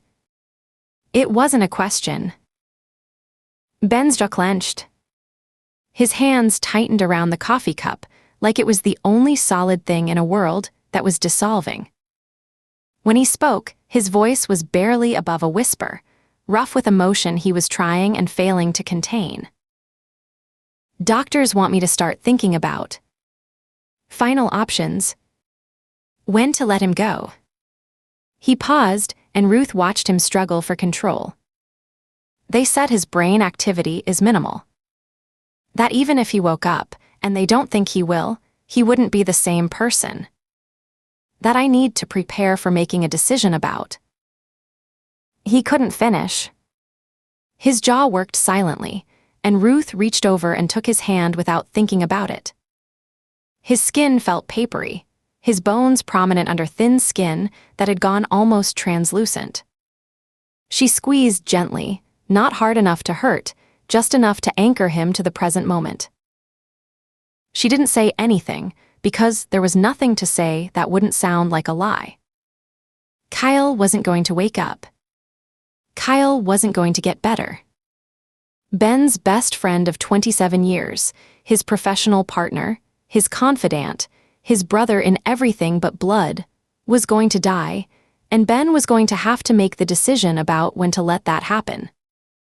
There was no words for that kind of weight. There was only the squeeze of a hand, and the presence of someone who understood that sometimes silence was the only appropriate response. They sat like that for several minutes, Aaron standing quietly nearby. The bullpen continuing its normal operations around them. Phones ringing, keyboards clicking, the machinery of law enforcement grinding on regardless of personal tragedy. Someone had to answer phones. Someone had to process reports. Someone had to keep moving forward. The world didn't pause for grief. It never did. Ruth could feel the moment when Ben began to reassert control. It was subtle, his shoulders straightening just slightly, his breathing becoming more deliberate, his grip on her hand loosening. He was pulling himself back together, using the same discipline that had gotten him through 32 years of law enforcement. Compartmentalization. Focus. The ability to set aside personal devastation long enough to do the job. He squeezed her hand once more, then let go. He picked up the coffee cup with both hands to steady the slight tremor, and took a long drink. The black coffee seemed to ground him slightly. "I need to talk to you about the case," he said finally. His voice was firmer now, like he was forcing himself back into the framework of his job. It was clearly an effort, but it was an effort he was making anyway. "Ben," Ruth started, but he cut her off with a small shake of his head. "No," he said. "I need to do this. I need to keep working." He set down the coffee cup and looked at her directly. "I talked to the governor's aide this morning. Early call. They made it clear that TBI is claiming full jurisdiction on the Renner case, and now apparently on this new warehouse fire. We're being instructed to stand down. All Rangers units are to cease investigation and hand over any evidence to the Bureau." Aaron's expression hardened. Ruth could see the frustration settling into the lines of his face. "That's bullshit," Aaron said flatly. "It's political," Ben replied. He picked up the coffee again, as if the act of holding something warm and solid was keeping him tethered to the conversation. "Director Levant wants this wrapped up clean and quick. One incident, not a pattern. One fire, not the beginning of something larger. The governor's office is already making statements about the swift and effective response from state law enforcement. They don't want complications." Ruth leaned back in her chair, processing this. The handoff from local to federal jurisdiction was standard in major cases. TBI claiming lead investigative authority was expected when a case crossed county lines or involved multiple jurisdictions. But the speed of the claim, the certainty in Sanford's refusal to comment, the emphasis from the governor's office, that suggested something more than routine jurisdictional procedure.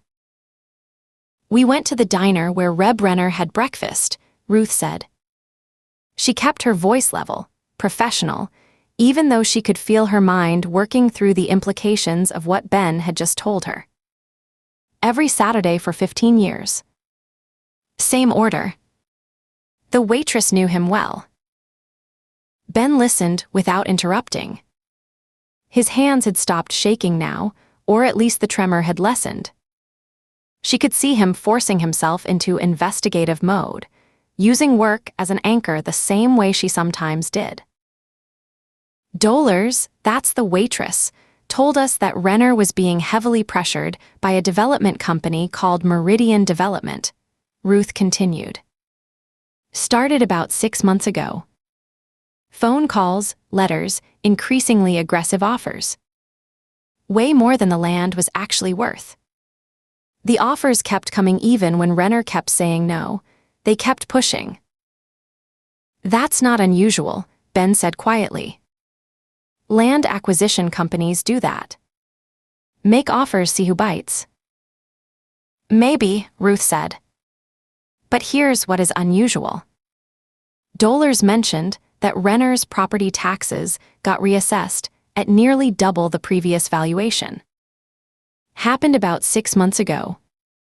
Right around the same time, Meridian started contacting him.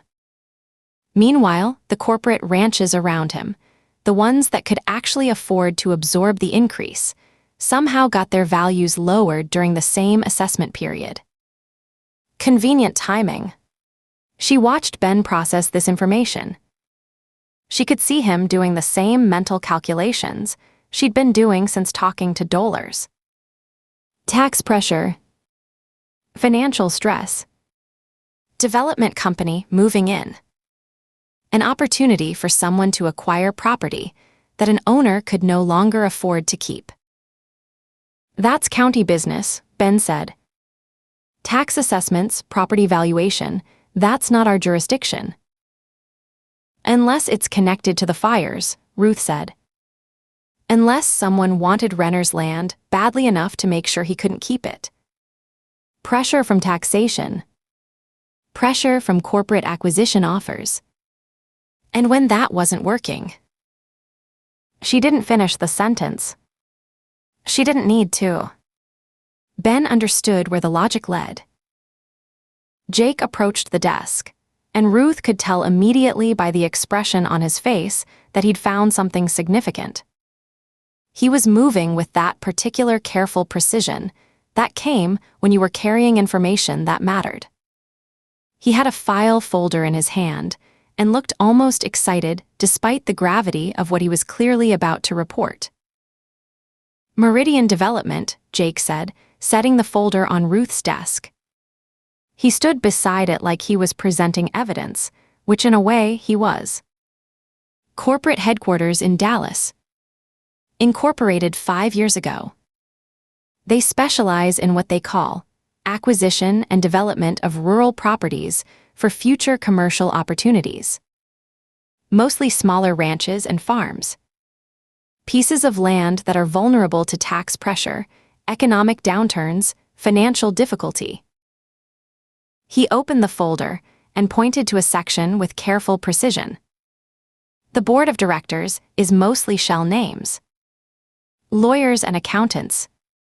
At first glance, it looks like your standard corporate structure, where the actual owners stay in the background. But I dug deeper into the holding company structure. Meridian is owned by a parent company, which is owned by an investment fund, which is managed by a private equity firm." Jake paused, letting the layers sink in. Ruth understood what layers of corporate structure meant. They meant someone with resources was deliberately obscuring their own involvement. They meant someone didn't want their name attached to what Meridian was doing. "The private equity firm is called Caldwell Capital," Jake continued. "And Caldwell Capital is owned by William Caldwell Jr., the governor's son-in-law." The room seemed to get colder. Ruth felt it like a physical thing, the temperature dropping, the air thinning, the subtle shift that came when a small case suddenly became something much larger and infinitely more complicated. She looked at Ben. She looked at Aaron. She looked back at Jake, whose expression had shifted from excitement to something more like concern as he realized the implications of what he was telling them. "They're connected," Ruth said quietly. The words felt strange in her mouth. "Meridian, the governor's family. They're connected. They want Renner's land, which they can't get while Renner's alive and refusing to sell," Aaron said. His voice was steady, but Ruth could hear the anger underneath it. Financial pressure wasn't working. Corporate acquisition wasn't working. So they burn him. They burn his ranch. They destroy everything he has, and then they buy the land from his heirs for whatever they want to pay. Ben set down his coffee cup. His hands had stopped shaking entirely. When he looked up at Ruth, she saw the weight of what they were discussing settling onto his shoulders like physical pressure. "Ruth, you're talking about investigating the governor's family," Ben said slowly. "You're talking about going after one of the most powerful political figures in the state. That's not a bull you want to grab by the horns. That's a bull that's killed people for less than what you're suggesting." Ruth understood what he was saying. She understood the implications of moving forward with an investigation that would inevitably lead toward the governor's office. Political careers had ended over less. Investigators had been transferred, demoted, pushed out of the job entirely for pursuing cases that embarrassed powerful people. She thought about Ava at home, sleeping safely in her bed. She thought about Jake and Marcus, about Aaron, about the carefully constructed life they'd built together. She thought about all the things that could be taken away if she pushed this wrong and someone decided to push back. And then she thought about Reb Renner, burning in a barrel while his ranch burned around him. She thought about a missing young woman who might be lying somewhere in the industrial district, victim of something she couldn't even imagine. She thought about dolers at the diner, telling her about a good man who'd never hurt anyone and had lost everything anyway. "You know what I do for a living?" Ruth asked quietly. She looked directly at Ben, and she could see Aaron paying attention, could feel the weight of her words settling into the room. "I chase down people who would rather kill me than get caught. I've had guns pointed at my head. I've been in situations where I wasn't sure I was going to walk away. I've watched colleagues bleed out on cold pavement. I've held my daughter while she tried to process the fact that her father wasn't coming home." She paused, making sure Ben was hearing what she was really saying. "Ain't much anyone can do to me that's worse than what I've already lost. Ain't much anyone can take from me that I haven't already given up the moment I put on this badge." Ben and Aaron exchanged a look.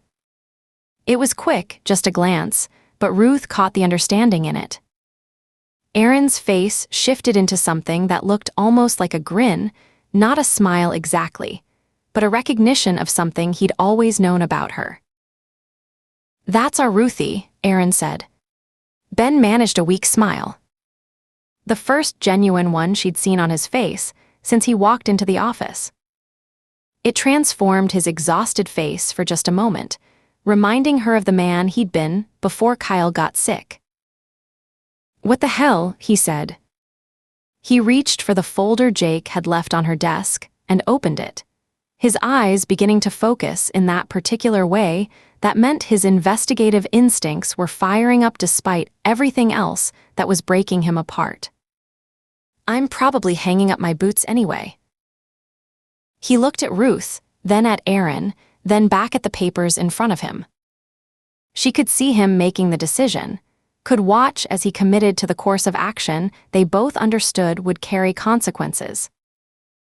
"Go for it," Ben said finally. "Let the chips fall where they may." Chapter 8. The command center, had transformed into something resembling organized chaos. Jake had commandeered one of the conference room tables and spread out documents across its surface like an archaeologist excavating layers of history. Corporate filings, tax records, property acquisition histories, incorporation documents from Delaware, Texas, and Nevada. Ruth stood over the table with Aaron beside her, reviewing what Jake had assembled. Cindy was on one of the phones, speaking with someone at the Texas Secretary of State's office. Ellie had her laptop open, scrolling through websites for Meridian Development and its various sister companies. Ferris had his spreadsheet open, mapping out the corporate structure with boxes and lines connecting parent companies to subsidiaries. Jake pointed to a series of documents arranged in chronological order.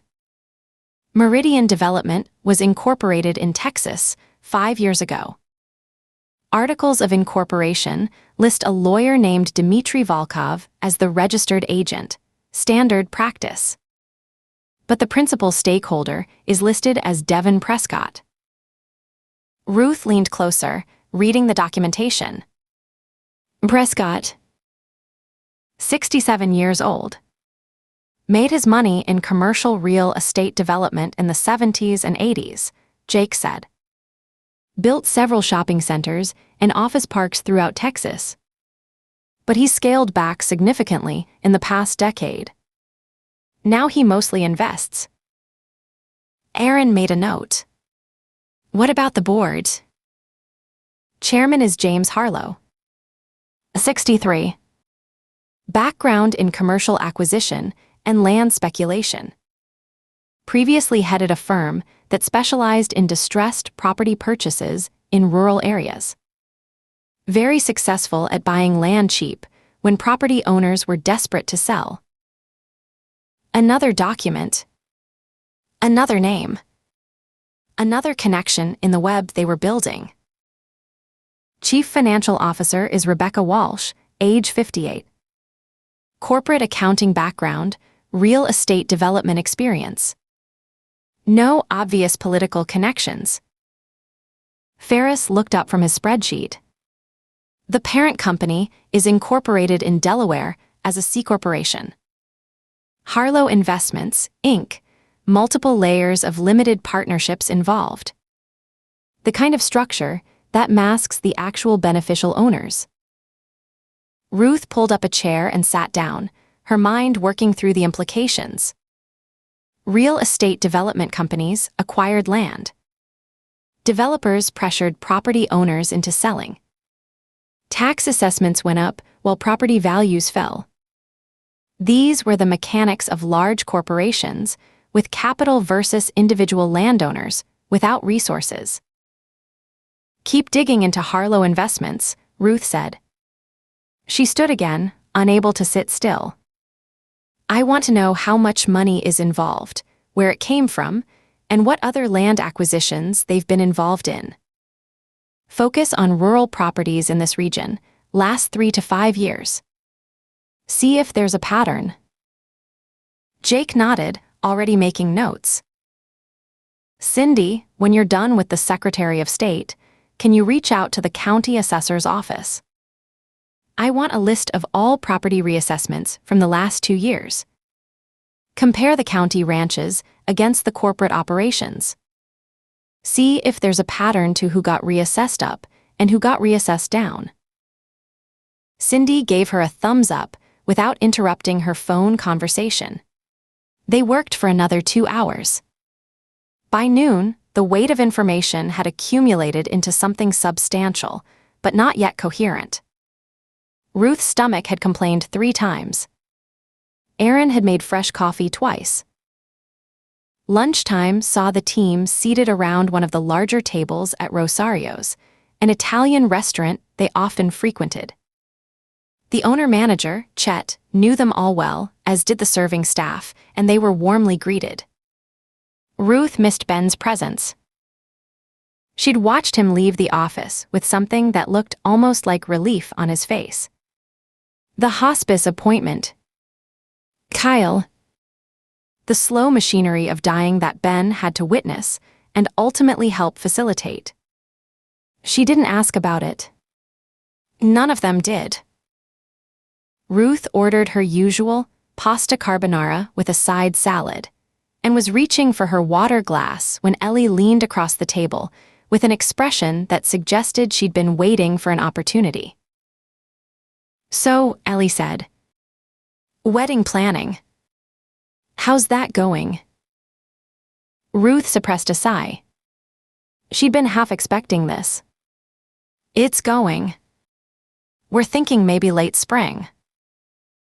May or June?" Cindy asked. She was already checking her calendar on her phone. "Where are you thinking? Church or something more casual?" "Probably the ranch.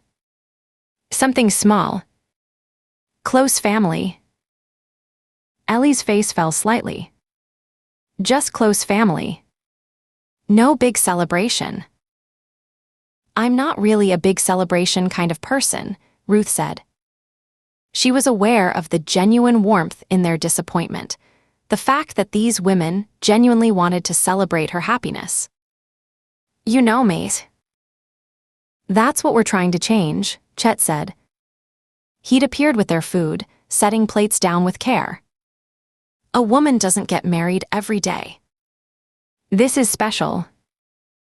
Cindy seized on the support. "Exactly. This is a big deal. You're marrying Aaron. Do you know how many people in this office have been waiting for you two to finally make it official?" "All of us," Ferris said. He was cutting his lasagna with meticulous care. "You should have seen the betting pool someone tried to set up when you guys first got together. I shut it down, but only because I'm the one who's supposed to do that." Ruth felt her face warming. "I haven't really thought about most of it yet." "Have you thought about your dress?" Ellie asked. "Because there's this amazing bridal shop in San Antonio. Aaron's mom mentioned something about that." The weight of all those decisions pressed down on Ruth like a physical thing. Dresses, flowers, music, seating arrangements.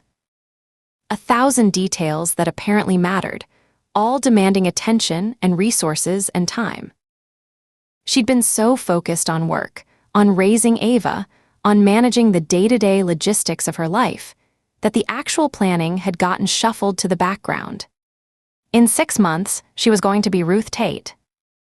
In 6 months, she was committing to a future that should have felt like the most important thing in her life. Instead, she kept thinking about the missing girl. About the burn barrels. About a corporation with multiple layers of ownership designed to mask who was actually making decisions. "You know what?" Cindy said. She pulled out her phone and made notes. "We should do a girls' day. You meet Ellie, maybe Aaron's mom if she wants. Go to that bridal shop, look at dresses, actually plan something real." Ruth opened her mouth to commit, then hesitated. Next Saturday, they might be in the middle of interviewing witnesses. They might be analyzing evidence. The case wasn't going away just because she'd decided to get married. But that was exactly the problem, wasn't it? There was always another case. Always another reason to put personal life on hold. She'd been doing it for years. And it had cost her Jim, had cost her years of Ava's childhood. The anxiety in her chest tightened. "We'd love to do that," Aaron said smoothly. He was watching her, had noticed the moment when anxiety had replaced enthusiasm. Ruth's just a little overwhelmed with everything going on. Let's figure out the timing as things settle down. The conversation shifted after that. Cindy talked about her daughter's soccer season. Ellie mentioned a movie she'd seen. Ferris shared his thoughts on the new evidence management system. Slowly, Ruth felt her shoulders relax. When they finished eating and were gathering their things to return to the office, Ruth found herself thinking about Jasper Tannenbaum. They'd worked with him on the Iron Gates case, the MIT kid who'd managed to crack a computer system that had stumped everyone else. Eccentric, brilliant, and most importantly, he didn't ask questions about how he was supposed to get information. He just got it. They'd brought him in on a couple of cases since then. He was expensive but effective, and he had an approach to problem-solving that didn't get bogged down in conventional limitations. She made the decision right there in the parking lot. Back at the command center, Ruth grabbed Aaron before they rejoined the rest of the team. She pulled him into the conference room and closed the door. "Jasper," Ruth said without preamble. Aaron's eyebrows rose. He understood immediately. "You want to bring in the tech guy. We need someone who can look into Harlow investments without going through normal channels. We need to know who's actually running this. We need to understand where the money came from and where it's going. That information is going to require someone accessing private databases," Aaron said. His tone was neutral, but Ruth understood what he was really saying. "I know," Ruth said. She was already pulling out her phone, scrolling to the contact they'd saved the last time they'd worked with Jasper.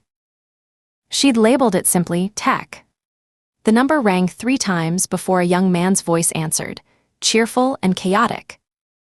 In the background, there was music playing, something electronic and distorted, mixed with the sound of aggressive typing and what sounded like a dog barking.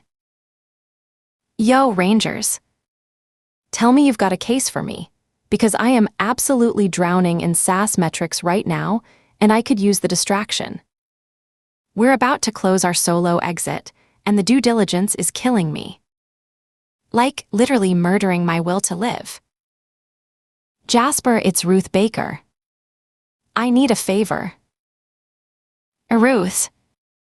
"Yes." "Always happy to help the crime-fighting crew," Jasper said. The dog barking got louder, and Ruth heard him mutter something about needing to feed the new rescue. "What's the situation?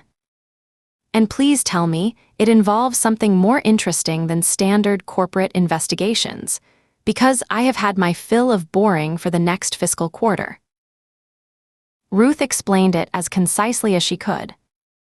They were investigating a pair of fires. A development company called Meridian seemed connected to a rancher's financial troubles. Meridian was owned by a parent company called Harlow Investments. They needed to know who was actually running Harlow. They needed to understand where the money came from and where it was going. "So basically you want me to hack into the parent company," Jasper said. His tone was matter-of-fact. "$1 billion corporation. No problem, right?" Ruth winced. Aaron suppressed a smile. "We can't authorize any illegal acts," Ruth said carefully. "We're just looking for a way to get information we need." "Why not just ask them directly?" Jasper's response was pragmatic, delivered with the kind of casual certainty that came from someone who genuinely believed most people would cooperate if asked nicely. If it's germane to your case, they should be willing to cooperate. They've got nothing to hide if they're legitimate, yeah. The problem is we don't know that it's germane to the case yet. We won't know until we see the information. "Gotcha," Jasper said. The typing stopped for a moment. "So you're on a fishing expedition. A beautiful, legally ambiguous fishing expedition. I love it." "You could say that," Ruth said. She found herself smiling despite the gravity of what she was asking. She liked working with this guy. He cut through the conventional hand-wringing and just dealt with problems in his own eccentric way. "Cool," Jasper said. "Let me see what I can do." Give me the company information, official name, incorporation documents, whatever you've got. I'll see what I can pull together. Ruth rattled off the details Jake had uncovered. Harlow Investments, Inc., Delaware Incorporation, board members' names, phone numbers. The dog barked again in the background, and she heard Jasper tell it to wait a minute. Got it, Jasper said after she'd finished. The typing had resumed, even faster than before. I'll make some calls, see what information is already public knowledge. Lot of this stuff shows up in securities filings if you know where to look. Can't promise anything, but I'll see what's out there. Give me a couple hours. Thank you, Jasper, Ruth said. No problem, Rangers. Good luck with the case. And hey, he paused. Be careful with whatever this is. When money gets this deep and this quiet, it usually means someone's protecting something big. The line went dead before Ruth could respond. They returned to the bullpen and had just settled back into their work. Ruth at her desk reviewing fire department reports, Aaron on a call with the warehouse owner, when Ferris looked up from his desk with sudden alertness. He'd had an ear on the police band, the scanner running constantly in the background. His finger went to his lips, and the entire bullpen went quiet.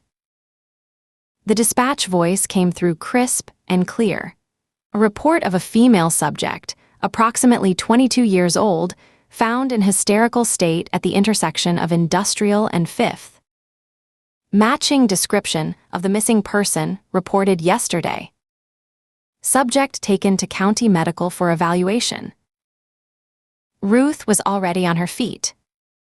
Aaron was moving simultaneously, both of them operating through the kind of synchronized instinct that came from years of working together. That's her, Cindy said. She'd pulled up the missing person report on her screen. Sarah Lindstrom, 22 years old. Reported missing when she didn't arrive at a restaurant downtown last night. Ruth and Aaron were already heading for the door. Keep monitoring the bands, Ruth called over her shoulder. Let us know if anything else comes through. She felt the surge of thrill that always came at this stage of a new case. The little prickle of electric charge that told her they were onto something. Chapter 9. County Medical's emergency room was bright and white, the kind of harsh, sterile brightness that made everything look exposed and vulnerable. Ruth and Aaron found officers, Morrison and Driscoll, posted near the triage desk when they arrived. Morrison was a woman in her late 30s, with ash-blonde hair pulled back in a severe ponytail that emphasized the sharp angles of her face. Her uniform was pressed and spotless despite what had clearly been a long shift, and she wore the kind of sensible black shoes that suggested someone who spent most of her time on her feet. Driscoll looked to be pushing 50, with deep lines etched around pale blue eyes and graying hair that showed white at the temples. His uniform shirt was rumpled, and Ruth could see coffee stains near the pocket where he probably kept his pens. Morrison stood when she spotted them approaching, her movements crisp and professional. Rangers. Been expecting you. Captain Miller called ahead, said you'd be coming by. What's the situation? Ruth asked, noting how Morrison's eyes carried that particular alertness that came from dealing with difficult people. There was a tightness around her mouth that suggested frustration barely held in check. Driscoll shifted his weight from one foot to the other, a gesture that spoke of aching joints and too many hours standing on hospital linoleum. Victims in room 12, he said. His voice carried the particular weariness of someone who'd been trying to maintain professional patience for longer than anyone should reasonably expect. Fair warning, she's been challenging. Doctor says she's physically fine, just some dehydration and minor shock from the ordeal. but she's been giving everyone a hard time since we brought her in about an hour ago." "Challenging how?" Aaron asked. Morrison and Driscoll exchanged a look that spoke volumes. "She keeps demanding to speak to supervisors," Morrison said carefully. "Treats the hospital staff like they're customer service representatives who have personally wronged her. Won't cooperate with basic medical procedures without arguing about hospital policy." Through the corridor, Ruth could hear the faint sound of a young woman's voice, high-pitched and indignant, though she couldn't make out the specific words. The tone was unmistakable, the particular brand of outrage that came from someone unused to being told no. "We'll take it from here," Ruth said. "Thanks for keeping an eye on things." They walked down the hallway, past examination rooms with their doors closed and the steady beep of medical equipment. The antiseptic smell was stronger here, mixed with something that might have been industrial floor cleaner, and the faint underlying odor of human suffering that seemed to permeate all hospitals regardless of how thoroughly they were cleaned. Dr. Martinez stood outside room 12, looking like a man who'd rather be anywhere else in the world. He was small and compact, probably in his early 40s, with dark hair beginning to show silver at the temples and wearing scrubs that had seen better days. His shoulders were set in the particular way of someone bracing for impact, and there were stress lines around his eyes that suggested this shift had been longer and more difficult than most. "You're here about Sarah Lindstrom?" he asked when Ruth and Aaron introduced themselves. There was obvious relief in his voice at the sight of their badges, like the arrival of law enforcement might somehow solve problems that medical training hadn't prepared him for. "Good luck with her. She's been making demands since the moment she was brought in. Wants to know why we can't provide her with a replacement phone, keeps insisting she needs to contact her team, whatever that means." The sound of the young woman's voice grew clearer as they approached the door. "I don't care what hospital policy is. Do you have any idea who I am? I have 600,000 followers. I'm bleeding money every second I'm stuck in here without my phone." Dr. Martinez winced visibly at the volume. "She's been asking for the hospital administrator, demanding to know our social media policy, insisting that her situation should be treated as a special circumstance. The nurses are starting to draw straws to see who has to check on her." Ruth could hear the voice more clearly now, and it carried that particular quality of someone who'd never been denied anything in her life. There was an underlying assumption of authority in the tone, a confidence that someone would eventually appear who would make everything right if she just complained loudly enough. Ruth knocked on the door and entered without waiting for permission.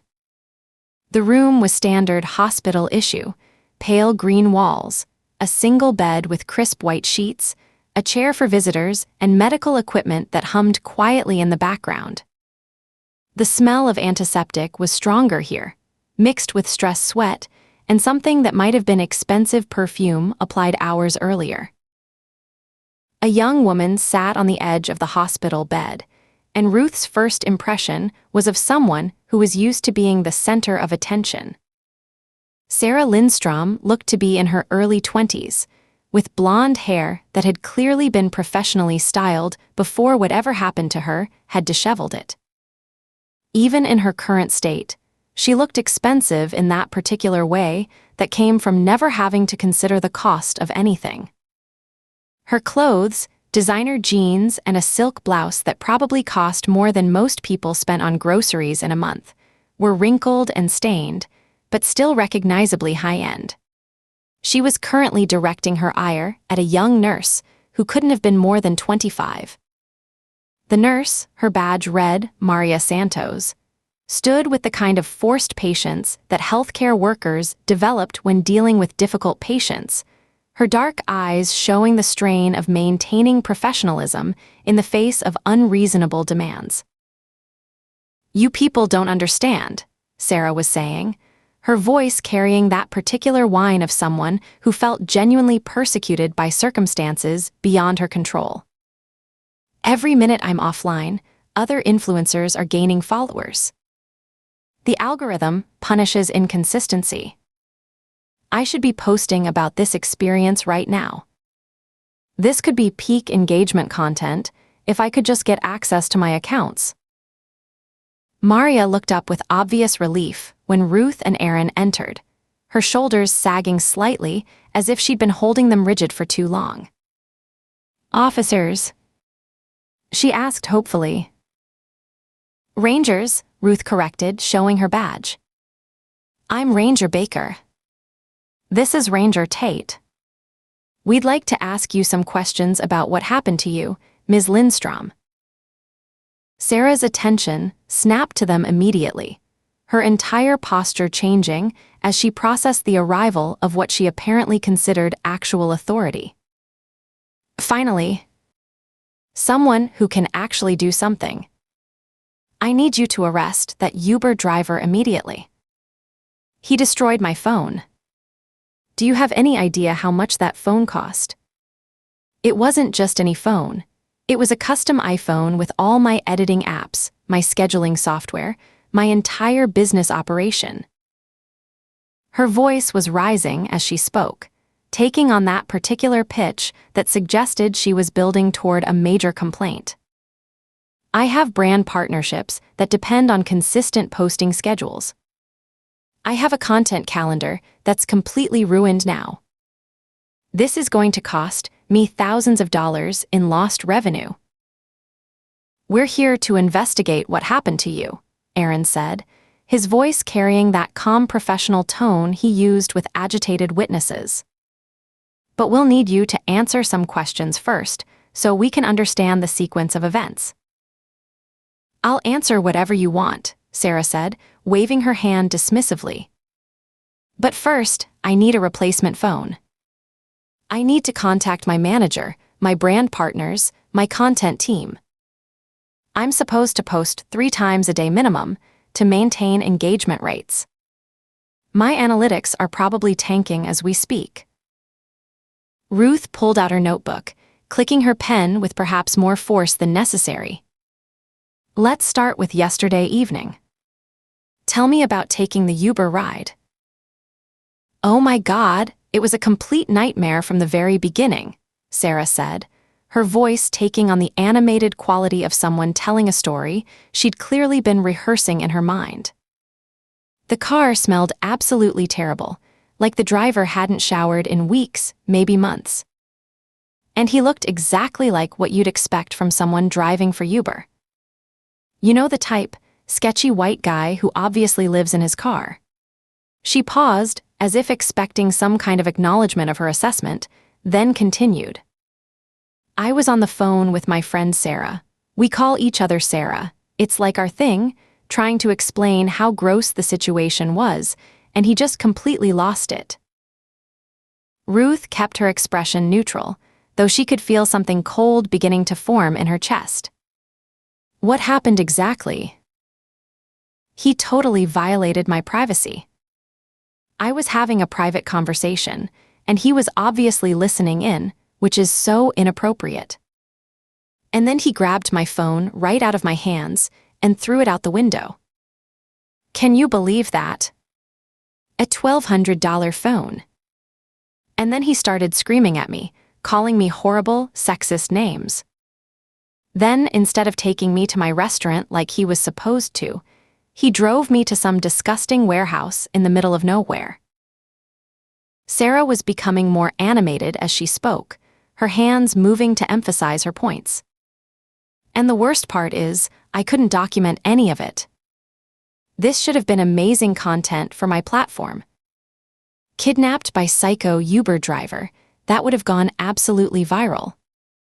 But he destroyed my phone, so I couldn't film anything. Do you understand how much money I lost because I couldn't capture this experience?" Ruth felt her jaw start to clench, involuntarily. The complete focus on lost opportunities, rather than the fact that she'd nearly been killed, was making something hot and acidic rise in her throat. "What happened when you got to the warehouse?"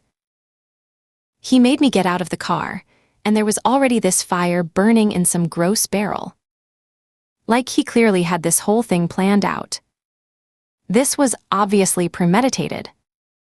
And then he just abandoned me there while the entire building caught fire. I could have died. Do you understand how traumatic this was for someone in my position?" Ruth pressed her pen harder against the paper, leaving indentations that showed through to the next page. "How did you get away from the location?" "I had to walk for literally hours. In my good shoes." Sarah stuck out her foot to display ankle boots that looked like they'd cost more than most people's monthly rent. "I completely ruined them walking through that industrial wasteland. And my makeup was destroyed, my hair was a disaster, my clothes were filthy.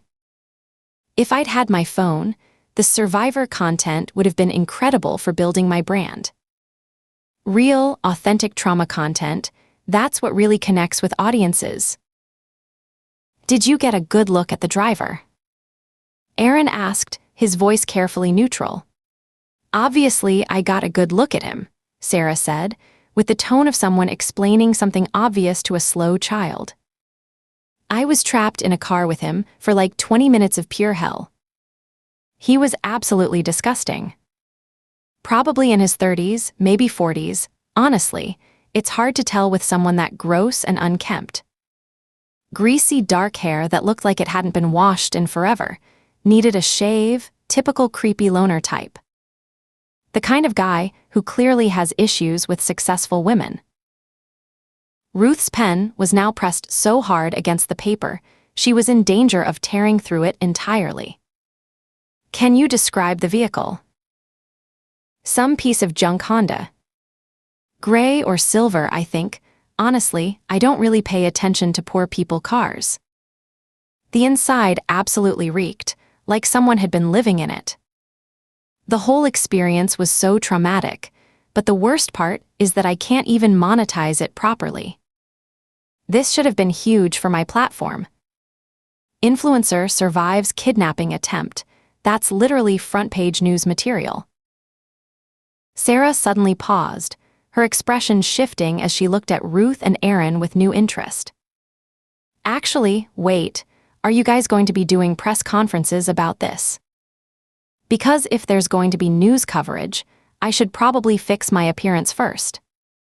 And you'll need to make sure they have all my social media handles. This could actually turn into amazing publicity if we handle it right." Ruth felt something sharp and cold settle in her stomach. The complete inability to grasp the gravity of what had happened to her, the casual dismissal of everyone around her as service providers who existed for her convenience, the treatment of her own near-death experience as a marketing opportunity. It was everything Ruth despised about people who'd never faced real consequences. "Ms. Lindstrom," Ruth said, her voice taking on an edge she couldn't quite control, "you were kidnapped and nearly killed. A warehouse burned down. This isn't about your social media presence." "Excuse me." Sarah's voice went shrill with indignation. "I'm the victim here. I'm the one who suffered through this ordeal. And now you're victim-shaming me. This is exactly the kind of systemic oppression that successful women face every single day. I have every right to turn this traumatic experience into content if that's how I choose to process it." Ruth felt her chest tighten with the effort of maintaining professional composure. The casual way Sarah threw around words like trauma and oppression, while treating the entire experience like a business opportunity, made her want to walk out of the room immediately. "Where exactly did he pick you up?"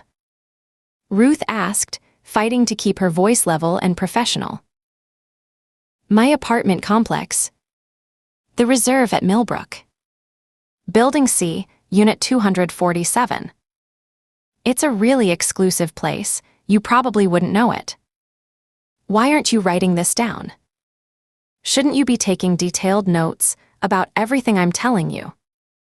I'm giving you literally everything you need to catch this psychopath. But Sarah wasn't giving them everything. She was giving them complaints about phone costs and lost followers and ruined designer shoes. Ruth tried different approaches, asking about specific timing, about what the driver had said to her, about details of the warehouse location. But every answer somehow circled back to Sarah's personal inconvenience and missed business opportunities.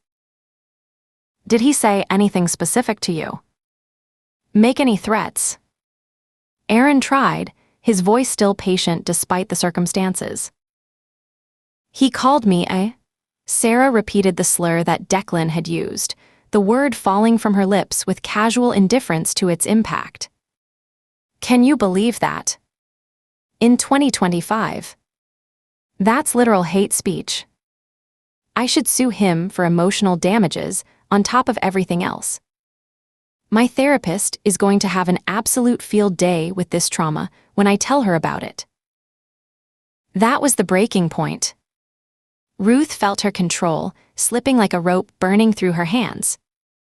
The casual way Sarah threw around therapy jargon like trauma, while simultaneously treating the whole experience as content to be monetized, made something cold and hard settle in Ruth's chest like a stone. Ms. Lindstrom, Ruth said, her voice tight with barely controlled frustration, did you observe anything else at the warehouse location? Any other people present? Any other vehicles in the area? I wasn't exactly taking inventory. Sarah snapped back. I was running for my life. Although, honestly, if I'd had my phone with me, the real-time escape footage would have been absolutely incredible.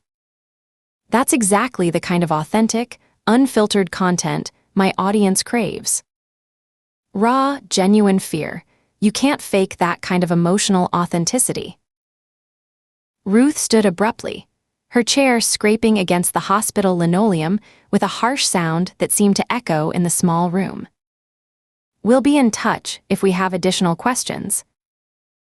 Aaron noticed immediately, reading the tension in her posture with the kind of easy accuracy that came from years of partnership. He gave her a look that said he understood exactly what was happening and why she needed to leave the room before she said something they'd both regret. Ms. Lindstrom, Aaron said smoothly, I think my partner needs to step outside for a moment to make some calls. Would it be all right if I asked you just a few more questions while she takes care of that? Ruth was already moving toward the door, her jaw clenched so tight it sent pain shooting up into her temples. I'll get coffee. Take whatever time you need. She walked out without looking back, her hands balled into fists at her sides. The hospital cafeteria was a study in institutional functionality. Beige tile floors that showed every scuff mark, round tables with molded plastic chairs in an optimistic shade of blue that had probably seemed cheerful in the catalog. Fluorescent lights hummed overhead with that particular frequency that seemed designed to cause headaches, casting everything in a flat, artificial glow that made even healthy people look vaguely ill. Ruth bought coffee from a machine that looked like it hadn't been serviced since the Clinton administration, the liquid that emerged more brown than black and carrying a smell that suggested it had been sitting on the heating element for several geological epochs. She found a table near the windows where she could watch the emergency vehicles still parked in the lot outside, their red and blue lights creating intermittent patterns across the glass. The cafeteria was nearly empty, except for a small group at a table 15 feet away. 3 young people in scrubs who looked like they were either starting or ending their shifts. Ruth could hear fragments of their conversation drifting across the empty space. It took 6 units of blood, one was saying, a woman with dark hair pulled back in a ponytail and the kind of exhaustion around her eyes that spoke of a 12-hour shift. Burns covered 60% of his body. We did everything we could, but... "How's fire?" asked another, a young man who looked like he might still be in his residency, his scrubs pristine in a way that suggested he hadn't yet learned to expect bodily fluids as an occupational hazard. "Apartment complex on the east side. Electrical fire started around 3 a.m. Family of 4. The woman's voice carried that particular flatness that healthcare workers developed when discussing tragedies, a professional distance that allowed them to function without being overwhelmed by the weight of other people's suffering. Parents made it out. Kids didn't. The third person at the table, an older man with gray threading through his beard, shook his head slowly. "That's the third fire victim this month. What the hell is happening in this town?" Ruth listened to them discuss real trauma, real loss, real consequences. People who understood that suffering wasn't content to be monetized, that tragedy wasn't an opportunity for increased engagement rates. The contrast with what she just experienced in room 12 made her stomach clench with something that might have been rage or might have been profound disappointment in human nature. She thought about her wedding planning, about all the decisions waiting for her at home that somehow felt simultaneously urgent and completely meaningless. Flowers and dresses, and seating charts and color schemes, and 1,000 other details that people who loved her wanted to help her choose.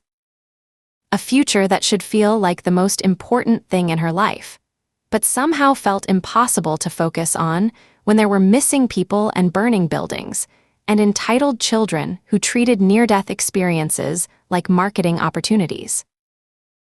Would she rather be sitting here, drinking terrible coffee in a hospital cafeteria while listening to overworked medical residents discuss pediatric burn victims, than trying on wedding dresses and choosing between ivory and champagne? The thought made her chest tighten with guilt that felt almost physical.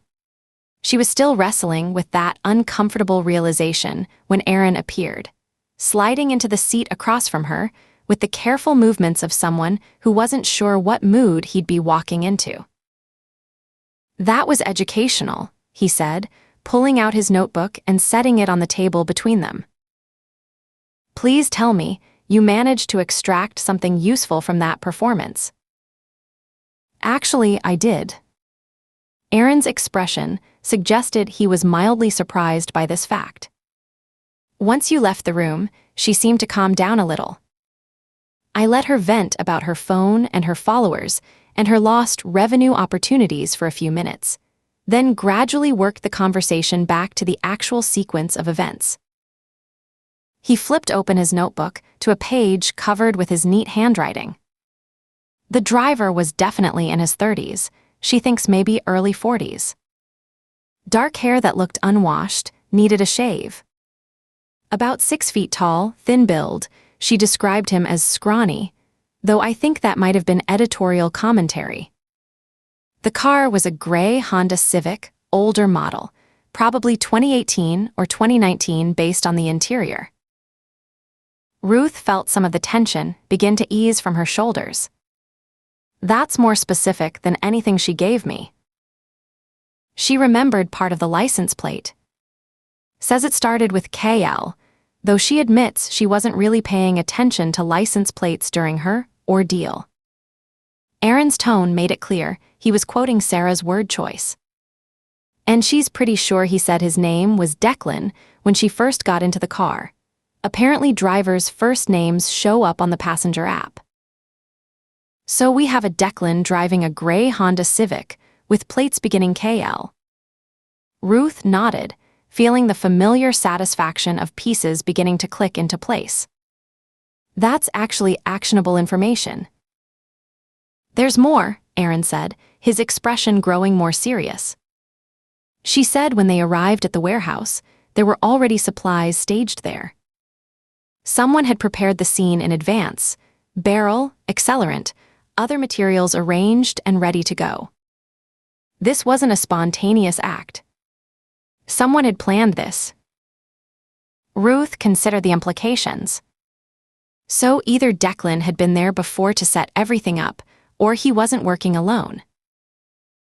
Exactly. And here's what I found most interesting. She said after he started the fire, he just left her there and drove away. Didn't try to hurt her directly, didn't seem interested in her as a victim. Like the fire itself was the actual objective, and she was just incidental. They sat in comfortable silence for a moment, processing the information while the fluorescent lights hummed overhead and the medical residents at the nearby table continued their quiet discussion of human suffering. Through the windows, Ruth could see the ongoing choreography of emergency response. Vehicles arriving and departing, personnel moving briskly between the hospital and the various crisis points scattered throughout the county. So we're looking for Declan something, driving a gray Honda Civic with plates starting KL, who either planned this meticulously in advance or is working with someone who did. Ruth made notes in her own notebook, organizing the facts they'd gathered. Someone who's more interested in setting fires than in hurting people directly. Looks that way. Aaron closed his notebook and stood, gathering his things with the deliberate movements of someone ready to move on to the next phase of investigation. Not exactly your typical kidnapping profile. But as they prepared to leave the cafeteria, Ruth felt that familiar uneasiness settling back into her chest. Something that didn't quite fit with the neat narrative they were constructing. The precision of the barrel placement at the Renner scene. The strategic use of natural wind patterns to maximize fire spread. The connection to Meridian development and all that carefully hidden corporate money. Maybe Declan Ryder was just a convenient tool, hired to do someone else's dirty work. Maybe the Meridian connection wasn't coincidence. Maybe the problems were more complex than a simple arsonist with psychological issues. Maybe Ruth was overthinking things, seeing conspiracies where none existed. But she'd learned over the years to trust that feeling when pieces seemed to fit together a little too neatly, when complex problems suddenly offered simple solutions. As they approached the emergency room entrance, Ruth spotted two men in suits walking through the automatic doors with the purposeful stride of law enforcement arriving at a crime scene. The older of the two was tall and broad-shouldered, probably in his late 40s, with iron gray hair and the kind of weathered face that suggested decades of police work. His younger partner looked to be in his early 30s, lean and sharp-eyed, carrying a leather portfolio that probably contained witness interview protocols. Detectives Ackles and Morrison, Aaron said, recognizing them as they approached.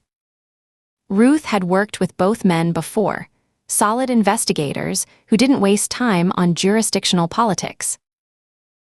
Rangers, Ackles said, extending his hand. Heard you've been talking to our witness. How cooperative was she? About as cooperative as you'd expect from someone who thinks this whole thing is a publicity opportunity, Ruth said dryly. Morrison, the detective, not the patrol officer, smiled grimly. That tracks with what the officers told us. We're here to do the formal interview, get her statement on record. He paused, consulting his notes. But we've already got some good news. We ID'd your Honda Civic driver. Ruth felt that familiar spark of satisfaction. Go ahead. Declan Ryder, 31 years old, 5'11", 160 pounds. Florida driver's license, though he's been moving around a lot lately. Ackles pulled out his phone and scrolled through what looked like a criminal record. Got a sheet going back to his teens, mostly minor stuff. Petty theft, trespassing, couple of drunk and disorderly arrests. But here's the interesting part. 3 arrests for arson over the past 5 years, though no convictions. Prosecutors couldn't make the charges stick, but the pattern's there. Classic firesetter profile, Morrison added. Loner, history of petty crime, escalating behavior. We've put out a bolo on him and his vehicle. Gray 2019 Honda Civic, license plate KL 74892. APD's got units watching the highways, and we've alerted surrounding counties. Guy like this, probably sleeping in his car, shouldn't be hard to spot. Aaron made notes in his notebook. Any idea what brought him to this area? Chen shrugged. Could be anything. These transient arsonists follow their own logic. Maybe he was just passing through, saw an opportunity. Wrong place, wrong time for Rebrenner. Ruth nodded, though something about the neat conclusion bothered her in a way she couldn't quite articulate. Sounds like you've got everything under control. Should have him in custody within 24 hours, Morrison said confidently. Once we get Ms. Lindstrom's formal statement and process the evidence from both scenes, this should wrap up pretty cleanly. The detectives headed toward the elevators, leaving Ruth and Aaron standing in the hospital lobby. Through the glass doors, Ruth could see the parking lot where emergency vehicles continued their choreographed response to the ongoing crisis. Everything was proceeding according to protocol. The case had a suspect, a motive, and a clear resolution in sight. So why did she feel vaguely disappointed? As they walked to the Range Rover, Ruth found herself thinking about the investigation she'd been building in her mind.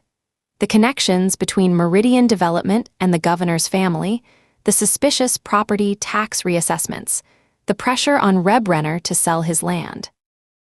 All of that complex web of corporate influence and political power, reduced now to one unstable man with a history of setting fires. Looks like it really is just one crazy firebug after all, Aaron said, echoing her thoughts as he climbed into the passenger seat. Ruth started the engine and pulled out of the hospital parking lot, the headlights cutting through the gathering dusk. Yeah. Not the big political conspiracy we were starting to imagine. Sometimes the simple answer is the right answer, Aaron said. One disturbed individual random act of violence, bad timing. Rebrenner was just in the wrong place when Declan decided to burn something. Ruth nodded, but the disappointment lingered as they drove back toward town. Part of her had wanted the case to be bigger, more significant than just another tragedy caused by someone who couldn't control their destructive impulses. She'd wanted there to be meaning in Rebrenner's death, some larger injustice to uncover and correct. Instead, it was just senseless. A good man had died because a crazy stranger had decided to set a fire in the wrong place at the wrong time. There was no conspiracy to unravel, no powerful people to hold accountable.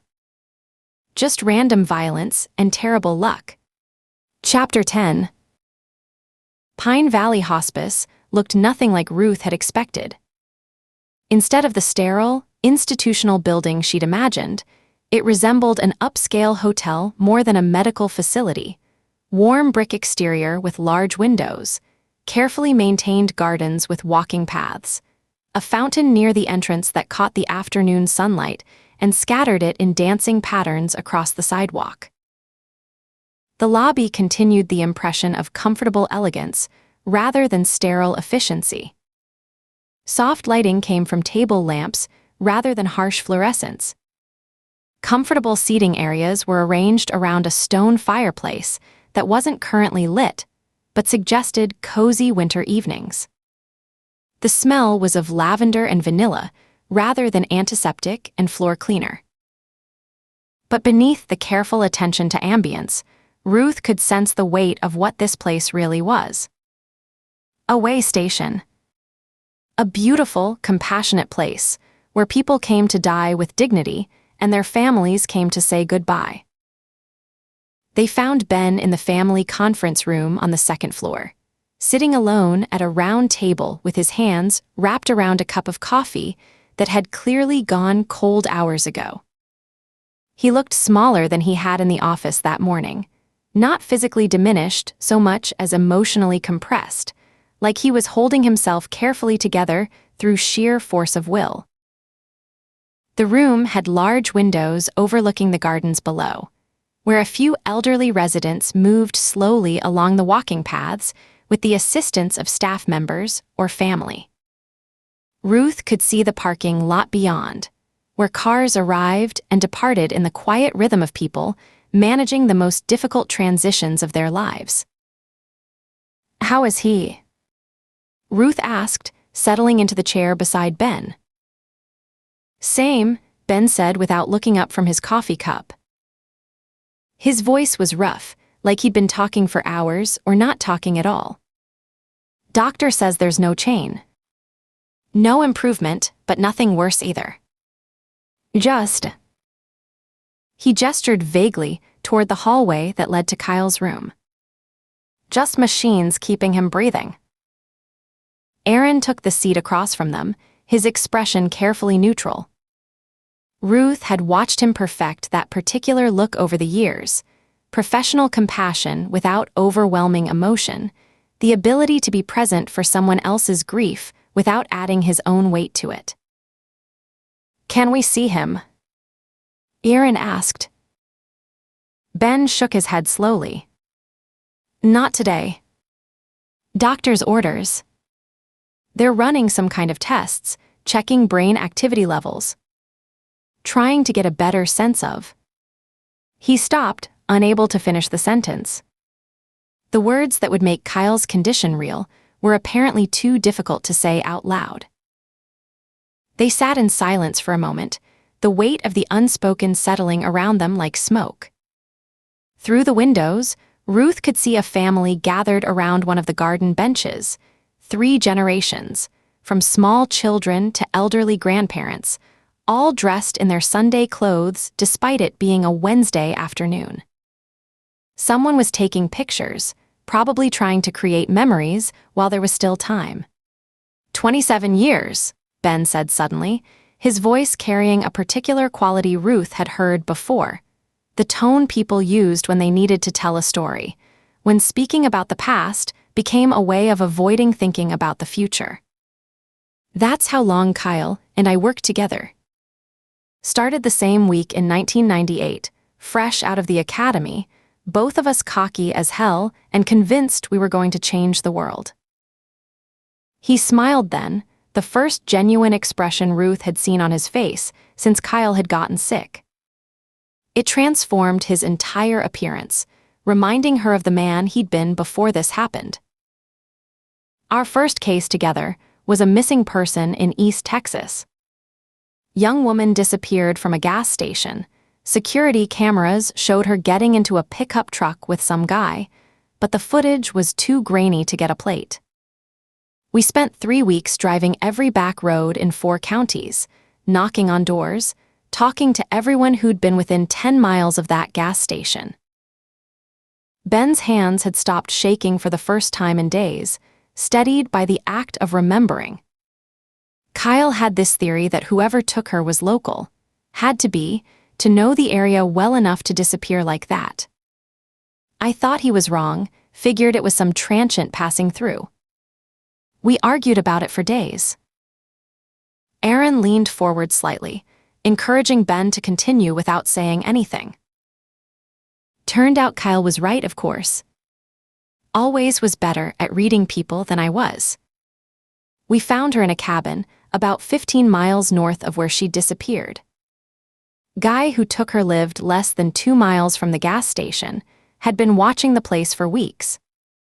Kyle spotted him at a diner, recognized something about his body language, the way he kept looking toward the door like he was planning an escape route. Ruth could picture it, 2 young rangers, full of energy and determination, working their first major case together. The kind of partnership that got forged in those early investigations, when everything was new and important, and felt like it mattered more than anything else in the world. That's when I knew, Ben continued. Kyle had instincts I didn't have. Could read situations, understand what people were thinking, anticipate what they might do next. Made him a hell of a partner. He paused, reaching for his coffee cup, and then setting it down again without drinking. His hands were steadier now, but Ruth could see the effort it was taking to maintain control. We got into some hairy situations over the years. Barricaded suspects, armed standoffs, chases through terrain that would challenge a mountain goat. Kyle always seemed to know exactly what I was thinking, where I needed him to be, what I needed him to do. Never had to explain anything twice. Ruth found herself nodding. She understood that kind of partnership, the wordless communication, the absolute trust, the way two people could work together so seamlessly that they became more effective than the sum of their parts. Remember that serial killer case in 03? Ben's eyes focused on something beyond the window, seeing the past more clearly than the present. Guy who was targeting hitchhikers along I-35. We tracked him for 6 months, getting close and then losing him, getting close and losing him again. Finally got a break when Kyle spotted a pattern in the dumping sites that nobody else had seen. Aaron was making encouraging noises, keeping Ben talking. Ruth recognized the technique. Sometimes people needed to process grief by talking through shared history, by making the lost person real through storytelling. The guy had been using truck stops, but only ones that were exactly 43 miles apart. Kyle figured out he was using a specific trucking route, following someone else's schedule. Once we knew that, we could predict where he'd be next. Ben's voice grew stronger as he spoke, the act of remembering seeming to give him energy. We set up surveillance at the next truck stop on his route. Kyle took the north entrance, I took the south. Sure enough, our guy showed up right on schedule. But instead of picking up a hitchhiker like we expected, he grabbed a waitress who was getting off her shift. Ruth could feel the tension building in the story, even knowing it had ended successfully 20 years ago. Kyle saw it happen first. Guy forced her into his truck at knife point, started driving toward the highway. Kyle had 2 choices, wait for backup or pursue immediately. If he waited, the woman was dead. If he pursued alone, he was putting himself in serious danger. Ben looked directly at Ruth and Aaron, his expression intense. He pursued. Followed that truck for 30 miles of back roads, staying just close enough to maintain visual contact, but far enough back that the guy didn't realize he was being tailed. All while calling for backup and coordinating with highway patrol and local deputies. How did it end? Ruth asked. Kyle forced the truck off the road at a bridge crossing. Guy crashed into a guardrail, truck flipped over. Kyle pulled the waitress out through the passenger window while the cab was filling with smoke. Driver didn't make it, but he'd killed 6 women by then, so nobody mourned him much. Ben's voice softened as he finished the story. Kyle never thought of himself as a hero. Always said he just did what needed doing. But that waitress sent him a Christmas card every year until the day she died. 15 years of cards, telling him about her kids, her grandkids, her life. All because he made the right choice in one moment when it mattered most. The room grew quiet again, the weight of the story settling around them.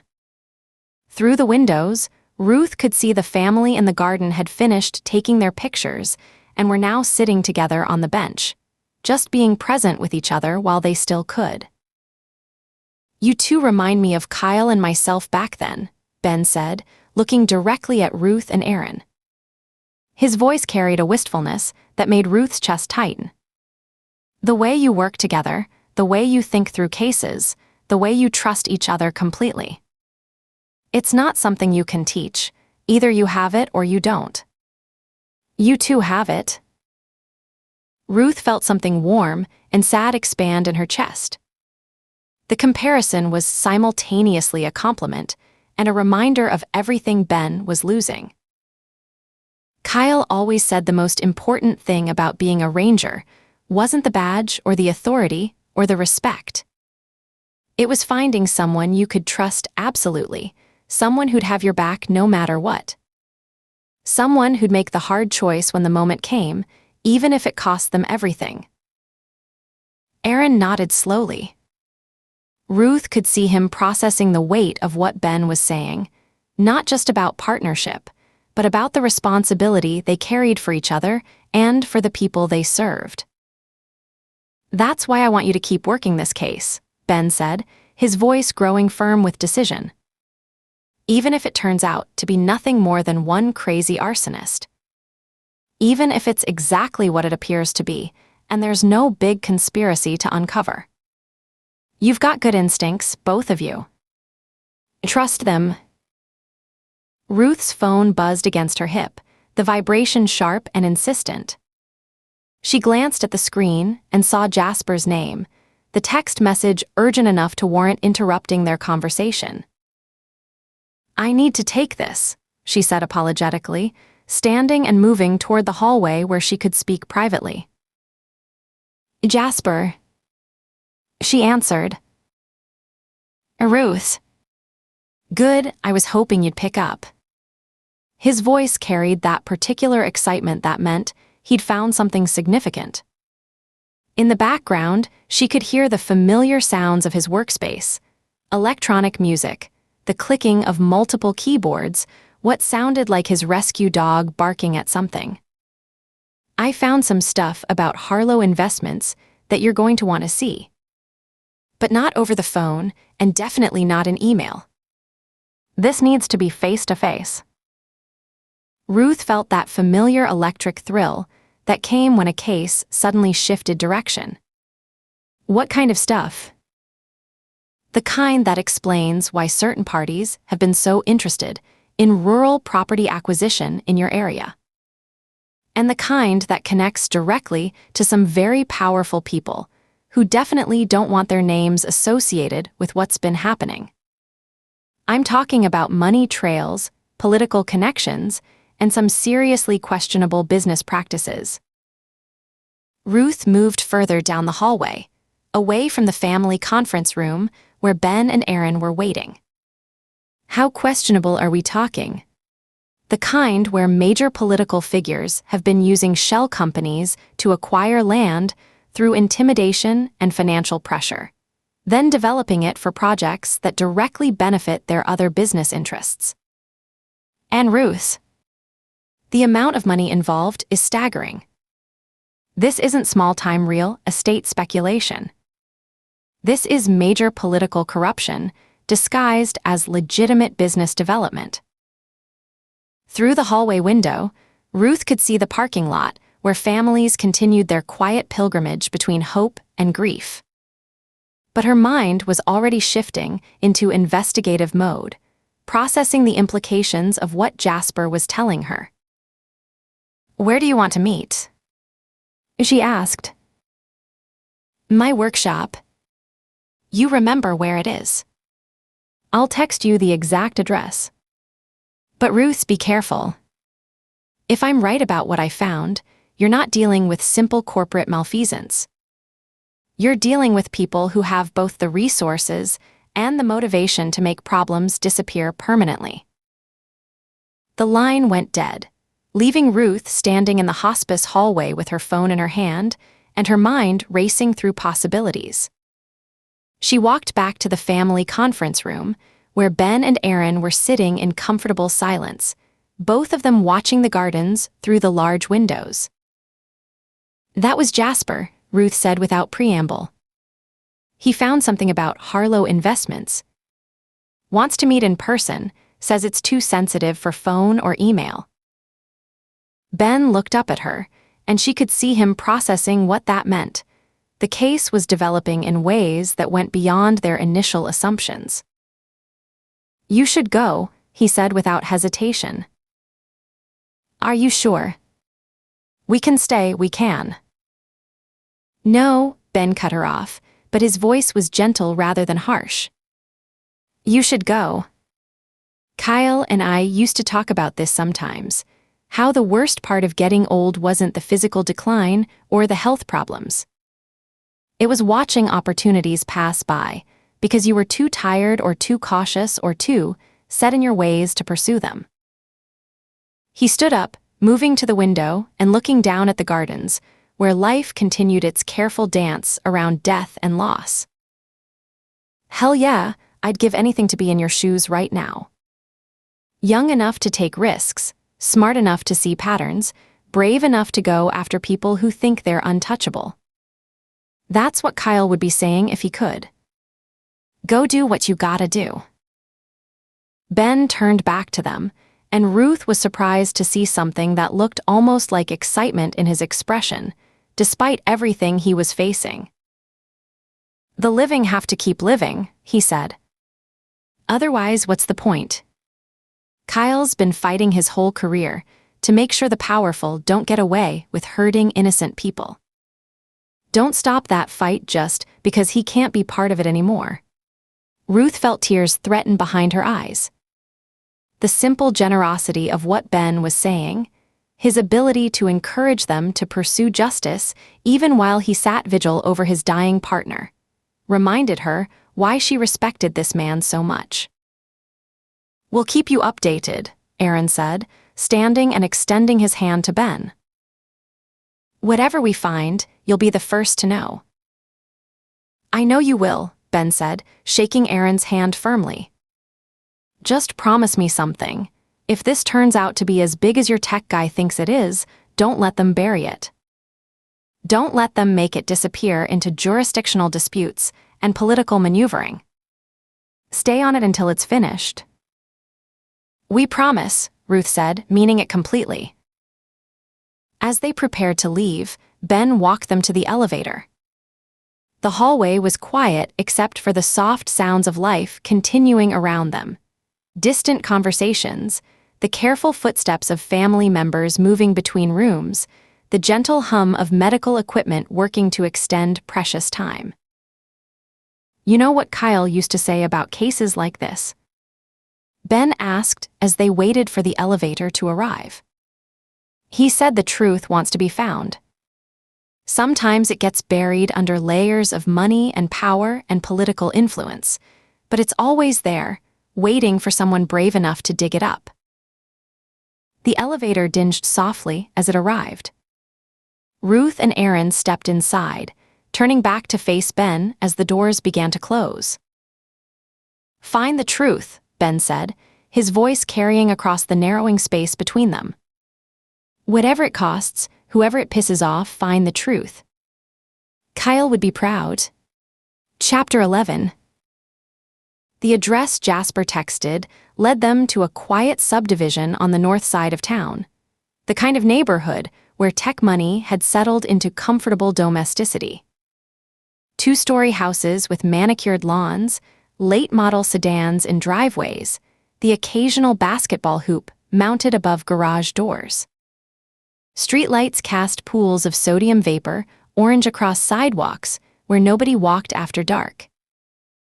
Ruth pulled the Range Rover to a stop in front of a house that looked like all the others: beige siding, dark shutters, a small porch with a welcome mat that probably said something twee about gathering or blessings. The only difference was the absolute lack of landscaping. Where the neighbors had flowering bushes and ornamental grasses, Jasper's yard was bare dirt and struggling grass, like someone had moved in and immediately forgot that outdoor maintenance was a thing homeowners did. Her phone buzzed. A text from Jasper, side door. "Garage. It's open." Aaron was already unbuckling, his hand on the door handle. Guy really doesn't like front doors, does he? They walked up the driveway, their boots loud against the concrete in the suburban quiet. Motion sensor lights clicked on as they approached the side of the house, illuminating a path to the garage. The door was indeed unlocked, and Ruth pulled it open to reveal Holy shit, Aaron said, stopping just inside the threshold. The garage had been transformed into something between a hacker's lair and an inventor's workshop. 3 walls were lined with workbenches covered in computer equipment, monitors of various sizes displaying cascading code and real-time data feeds, server racks humming with the white noise of cooling fans, cables snaking everywhere like electronic vines. The air smelled like ozone and energy drinks, and the particular staleness of a space where the windows never opened. But it was the contraption in the center of the garage that made Ruth stop and stare. A Rube Goldberg machine stretched from a mini fridge near the back wall all the way to Jasper's main workstation, where he sat hunched over 3 keyboards, typing with the frantic energy of someone who'd had too much caffeine and not enough sleep. The machine was a beautiful absurdity. Pulleys and levers, pneumatic tubes and robotic arms, all connected in an elaborate chain reaction that defied both logic and gravity. As they watched, the contraption activated. The mini fridge door swung open. Ruth could see it was packed floor to ceiling with cans of some neon green energy drink, and a mechanical arm extended, gripped a can with surprising delicacy, and retracted. The can traveled along a series of tracks and ramps, triggering switches and levers as it went, each movement precise and timed with mechanical perfection. At one station, a pneumatic punch drove down with a soft thunk, popping the can open without spilling a drop. At the next, the can tilted over a waiting glass, an actual glass tumbler, not plastic, and poured exactly the right amount. The robotic arm completed its journey by lifting the glass and extending it toward Jasper's left hand, which reached out absently to accept it without his eyes ever leaving his screens. That, Ruth said, is the most ridiculous thing I've ever seen. Jasper looked up, his face breaking into a grin that made him look even younger than his 20-something years. Isn't it great?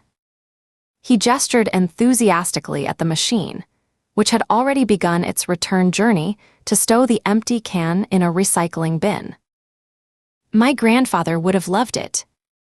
He was an inventor, made his fortune in the 70s with a patent for some kind of industrial valve nobody remembers now, but the royalties kept him comfortable until he died. Used to build these crazy contraptions in his basement. Egg crackers, automated coffee makers, self-shuffling card dealers. None of them practical, all of them awesome. He took a long drink from the glass the machine had delivered. When I was a kid, I'd spend weekends with him, and he'd show me how it all worked. The physics, the timing, the way simple machines could chain together to do complex things. That's what got me into this. He waved at the computer setup surrounding them.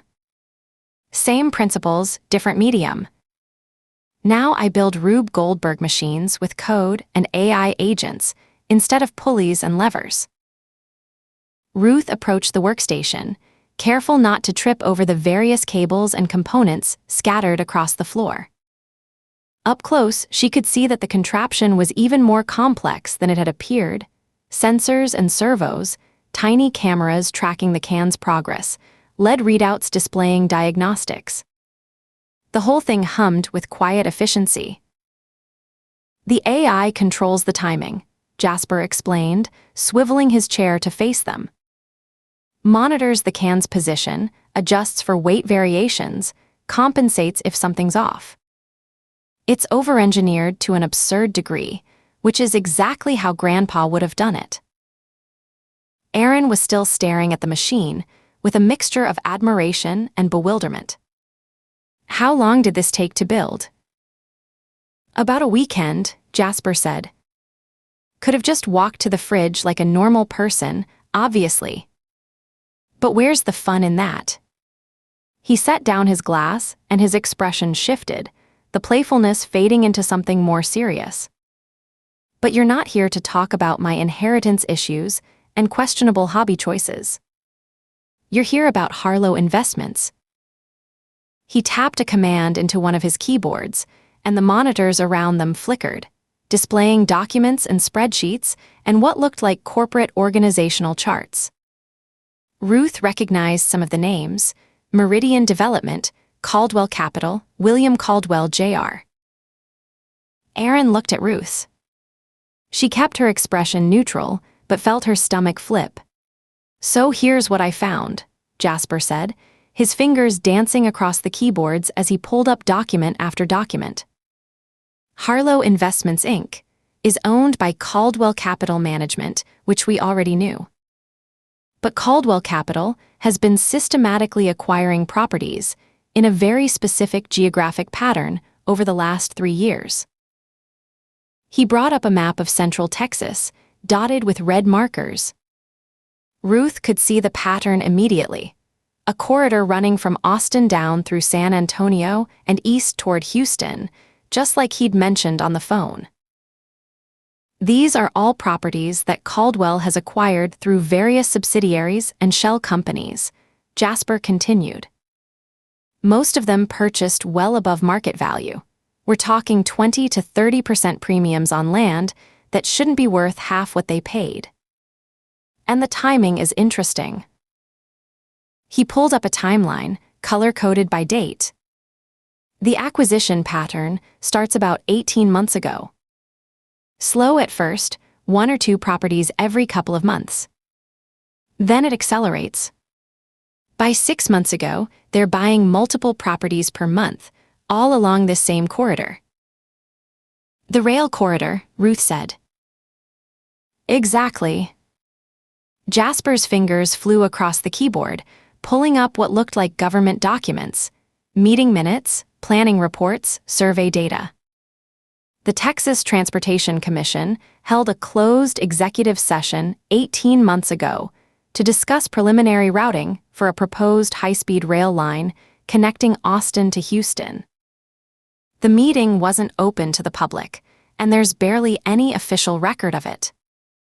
But I found this. He zoomed in on a section of dense text. Ruth leaned closer, scanning the bureaucratic language until she found the relevant passage. Preliminary route survey identifies optimal corridor utilizing existing right-of-way where feasible, with strategic property acquisition to be initiated pending feasibility study completion. That's government speak for "we're going to need to buy a bunch of land," Jasper translated. "And look at this." He overlaid the proposed rail corridor onto the map showing Caldwell's acquisitions. The match wasn't perfect, but it was close enough to be damning. Every property Caldwell had purchased sat within a mile of the proposed route. Aaron whistled low. "That's insider trading. Real estate version." "Worse," Jasper said. He pulled up another document. This one looked like a property assessment report. Because they're not just buying the land and waiting for values to go up. They're actively suppressing market values in the area to make their acquisitions cheaper. He pointed to a series of numbers on the screen. Check out the property tax reassessments in Limestone County over the last 2 years. Corporate ranches, the big operations owned by LLCs and investment groups, they're getting their assessed values lowered during the same period when smaller landowners are getting reassessed upward. Reb Renner's property tax bill went up 40% in 1 year. Meanwhile, the Meridian Development holdings right next to him got reassessed down 15%. Ruth felt something cold settle in her stomach. Who controls the county tax assessor's office? County commissioners, Jasper said. 3 of whom received substantial campaign contributions from a PAC that's funded by, you guessed it, Caldwell Capital and its various affiliated entities. Aaron glanced at Ruth again. She didn't react. Jasper pulled up campaign finance records, highlighting the relevant contributions. Not illegal, technically. Just very convenient. The monitors flickered as Jasper pulled up more documents, emails between county officials, correspondence between Meridian Development and various property owners, records of phone calls and meetings. The picture he was painting was of a systematic campaign to acquire land along the rail corridor through a combination of financial pressure, insider knowledge, and political influence. "Here's where it gets really interesting," Jasper said, his voice dropping slightly. "William Caldwell, Jr., the governor's son-in-law, he's not just the owner of Caldwell Capital. He's also on the board of advisors for the Texas Transportation Commission. Non-voting position, technically just advisory. But he's in those meetings. He knows what's being discussed before the public does." He pulled up a photo, a formal portrait of William Caldwell, Jr., standing with several other well-dressed individuals in what looked like a government conference room. This was taken at a Transportation Commission reception 6 months ago. "That's him right there." Jasper pointed to a man in his 50s, silver-haired and confident, wearing an expensive suit and the smile of someone who'd never been told no. "And that's Commissioner Patricia Vance beside him." Ruth recognized the name from her earlier research. Vance was the governor's appointee to the commission, a former real estate developer with deep pockets and deeper political connections. "They're not even trying to hide it," Aaron said, his voice tight with controlled anger. "They're operating in plain sight because they know nobody's going to call them on it." "Exactly," Jasper said. "The beauty of this scheme is that nothing they're doing is technically illegal on its face. Caldwell Capital is a private investment firm making strategic property acquisitions. The Transportation Commission is doing its job planning infrastructure. The county commissioners are accepting legal campaign contributions. And William Caldwell, Jr., is serving in an advisory capacity while also running his own business interests."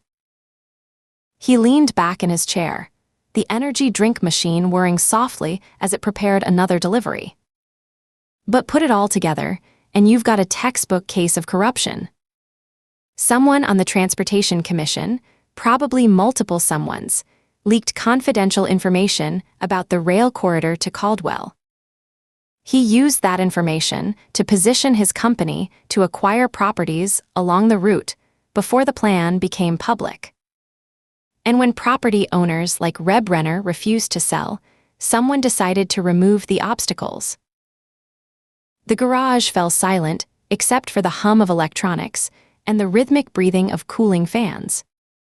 Ruth stared at the monitors, at the web of connections Jasper had mapped out, at the faces of powerful people who decided that one rancher's life was an acceptable cost for their profit margins. "Can you prove the connection?" Ruth asked. "Between Caldwell and the fires?" Jasper's expression fell slightly. "Not directly. That's the problem. Everything I've shown you is circumstantial. Suspicious patterns, convenient timing, obvious motive. But there's no smoking gun. No emails saying, 'Hey, let's burn down Reb Renner's ranch.' No financial transactions linking Caldwell to Declan Ryder. They're too smart for that." He pulled up a final document, a corporate structure chart so complex it looked like a map of neural pathways. Caldwell Capital has dozens of subsidiaries, each with its own management structure and financial accounts. Money moves between them in ways that are technically legal, but designed to obscure the actual flow of funds. If someone wanted to hire an arsonist, they could route the payment through enough shell companies that it would take forensic accountants months to trace it back to the source. "But you think that's what happened," Ruth said. It wasn't a question. "I think Declan Ryder is a convenient tool," Jasper said. "A guy with a history of setting fires, no fixed address, no real connections to the area. Easy to manipulate, easy to blame, easy to dispose of once the job's done. Someone found him, maybe through his Uber profile, maybe some other way, and pointed him at specific targets. All the supplies were already in place, already staged and ready. Ryder just had to light the match. They spent another 20 minutes going over details, specific dates, amounts, corporate structures. Jasper walked them through the paper trail he'd assembled, explaining how each piece connected to the others, where the weak points were, where he thought additional investigation might yield results. Finally, Ruth checked her watch and realized it was past midnight. They'd been in the garage for over 2 hours, and exhaustion was starting to catch up with her. Beside her, Aaron stifled a yawn behind his hand. "We should go," Ruth said. "Let you get back to work. And get some sleep, Jasper. You look like you haven't slept in days." "Sleep is for people who don't have AI agents to babysit," Jasper said, but he was already turning back to his keyboards, his fingers resuming their frantic dance across the keys. "I'll send you an encrypted file with everything I've compiled so far. Use your personal email, not your work account. And Ruth, watch your back. These people play for keeps." They left through the side door, the motion sensors clicking off behind them as they walked back to the Range Rover. The neighborhood was silent now, every house dark except for the occasional glow of a television through curtained windows. Ruth climbed into the driver's seat but didn't start the engine. She sat there with her hands on the wheel, staring through the windshield at nothing in particular. Aaron settled into the passenger seat beside her. He looked at her. "Caldwell." She nodded, felt the knot tighten in her gut. She exhaled slowly. "Is there?" Aaron started. "Not now," Ruth said. "We'll cross that bridge when we come to it." She started the engine, the dashboard lights casting everything in soft blue. The snake of time circling back on itself, eating its own tail. Her relationship with Aaron had begun during a case, less than a year ago. A case that had involved the Caldwells. There'd been no direct evidence linking them to anything criminal, and the case itself had been solved. She'd decided to let it go. She was done with the Caldwells. Done with Jim's family. Done with the whole poisonous legacy. But apparently, the Caldwells weren't done with her. She put the Range Rover into gear and drove away. Chapter 12. The Honda's engine made a sound like death rattling in someone's chest, a wet, grinding noise that meant something essential had broken and was now destroying everything around it. Declan had pulled into a gas station bathroom 3 hours ago to wash his face and change his shirt, and when he'd come back out, the car had refused to start. Just clicked and wheezed and finally made that horrible grinding sound before going silent. He'd left it there, keys still in the ignition, and walked away. Let them find it. Let them trace it back to him. The car was a liability now anyway. Every cop in Texas was probably looking for a gray Honda Civic, and driving it was just asking to get pulled over. So now he was on foot in a city he barely knew, his body aching from sleeping in the car for weeks, his mind fuzzy from lack of food and too much adrenaline. The drugs had run out 2 days ago, and withdrawal was setting in like the flu. Every joint hurt, his stomach cramped constantly, and his skin felt like it was trying to crawl off his body. He needed to find Rico. The dealer who'd set up the whole thing, who'd given him the locations and the supplies and the cash up front. Rico would have more. Rico would help him disappear until the heat died down. The neighborhood got worse the further he walked, chain-link fences covered in graffiti, boarded-up storefronts with gang tags spray-painted across the plywood. Groups of young men clustered on corners watching him, with the cold calculation of predators sizing up prey. Declan kept his head down and his hands in his pockets, trying to look like he belonged here, even though everything about him screamed outsider. He passed a bodega with a fruit stand out front, the oranges and apples looking impossibly bright against the gray concrete. His stomach cramped with hunger so intense it made him dizzy. When had he last eaten? Yesterday. The day before. Time had gotten slippery since the fires, each moment bleeding into the next without clear boundaries. The vendor was inside, visible through the dirty window, arguing with someone about the price of cigarettes. Declan's hand shot out almost without conscious thought, snatching an orange from the top of the pile and shoving it into his jacket pocket. He was already moving, walking fast but not running, expecting a shout behind him that never came. Half a block away, he pulled out the orange and bit into it without bothering to peel it. The skin was bitter and waxy, but underneath the fruit was so sour it made his jaw clench. He ate it anyway, forcing down each section despite how his stomach rebelled. Food was food. Stolen or not, sour or not, it was something in his belly. Two young men sat on a stoop ahead, both heavily muscled with tattoos covering every visible inch of skin. One of them had his phone out, holding it at an angle that suggested he was watching a video. As Declan approached, he could hear the tinny sound of a news broadcast. Fires have now consumed over 3,000 acres across Limestone County, a reporter's voice said. Emergency crews from 6 surrounding counties have been called in to assist with containment efforts, but strong winds and drought conditions are making their job nearly impossible. Residents of the Riverside area have been ordered to evacuate as flames continue to spread toward residential neighborhoods. The man with the phone looked up at his companion. That's fucking crazy, man. Whole county's burning down. Arson, they're saying, the other one replied. Some psycho just setting fires for fun. Declan froze, his heart suddenly hammering against his ribs. 3,000 acres. Residential evacuations. 6 counties worth of emergency crews. What had started as a simple barrel fire had turned into something apocalyptic. The first man noticed him standing there, his nose wrinkling with disgust. The fuck you looking at? You smell like death, man, the second one added. Move along, wino. This ain't your corner.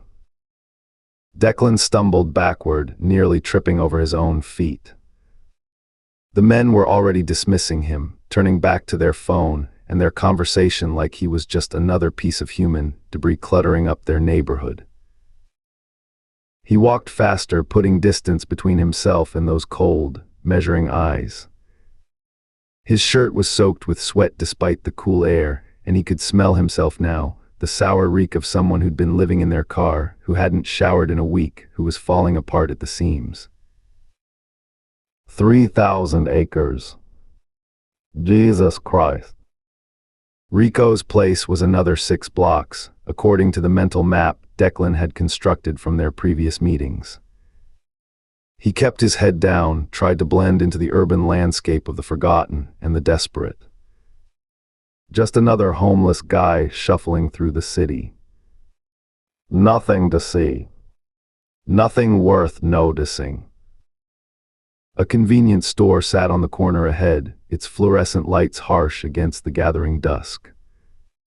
Declan was almost past it when the police cars arrived, 2 cruisers screaming to a stop in front of the store, their lights painting the street in alternating red and blue. Police. Drop the weapon. Through the store's front window, Declan could see a figure near the counter, arm raised, something gleaming in his hand. The clerk behind the counter had his hands up, his face pale with terror. Drop it now. The figure moved, jerking toward the door, and then officers were pouring in, 4 of them in tactical vests with weapons drawn. Declan pressed himself against the wall of the building across the street, his breath coming in short gasps, every instinct screaming at him to run, but his legs refusing to cooperate. On the ground. Face down. Hands behind your head. The figure, a young man, maybe 20, with the wild eyes of someone high on something stronger than fear, dropped the knife and complied. Officers swarmed him, yanking his arms back, driving a knee into his spine while they cuffed him. The kid was crying, shouting something about needing money for his mother's medicine, that he wasn't going to hurt anyone.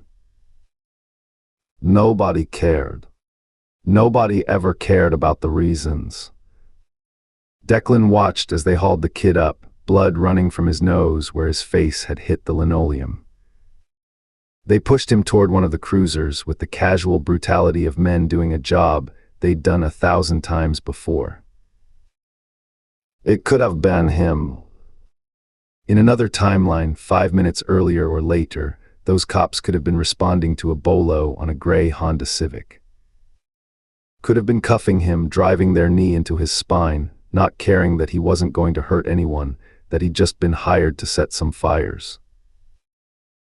Declan waited until the police cars pulled away, sirens wailing as they headed toward downtown lockup with their cargo of human misery.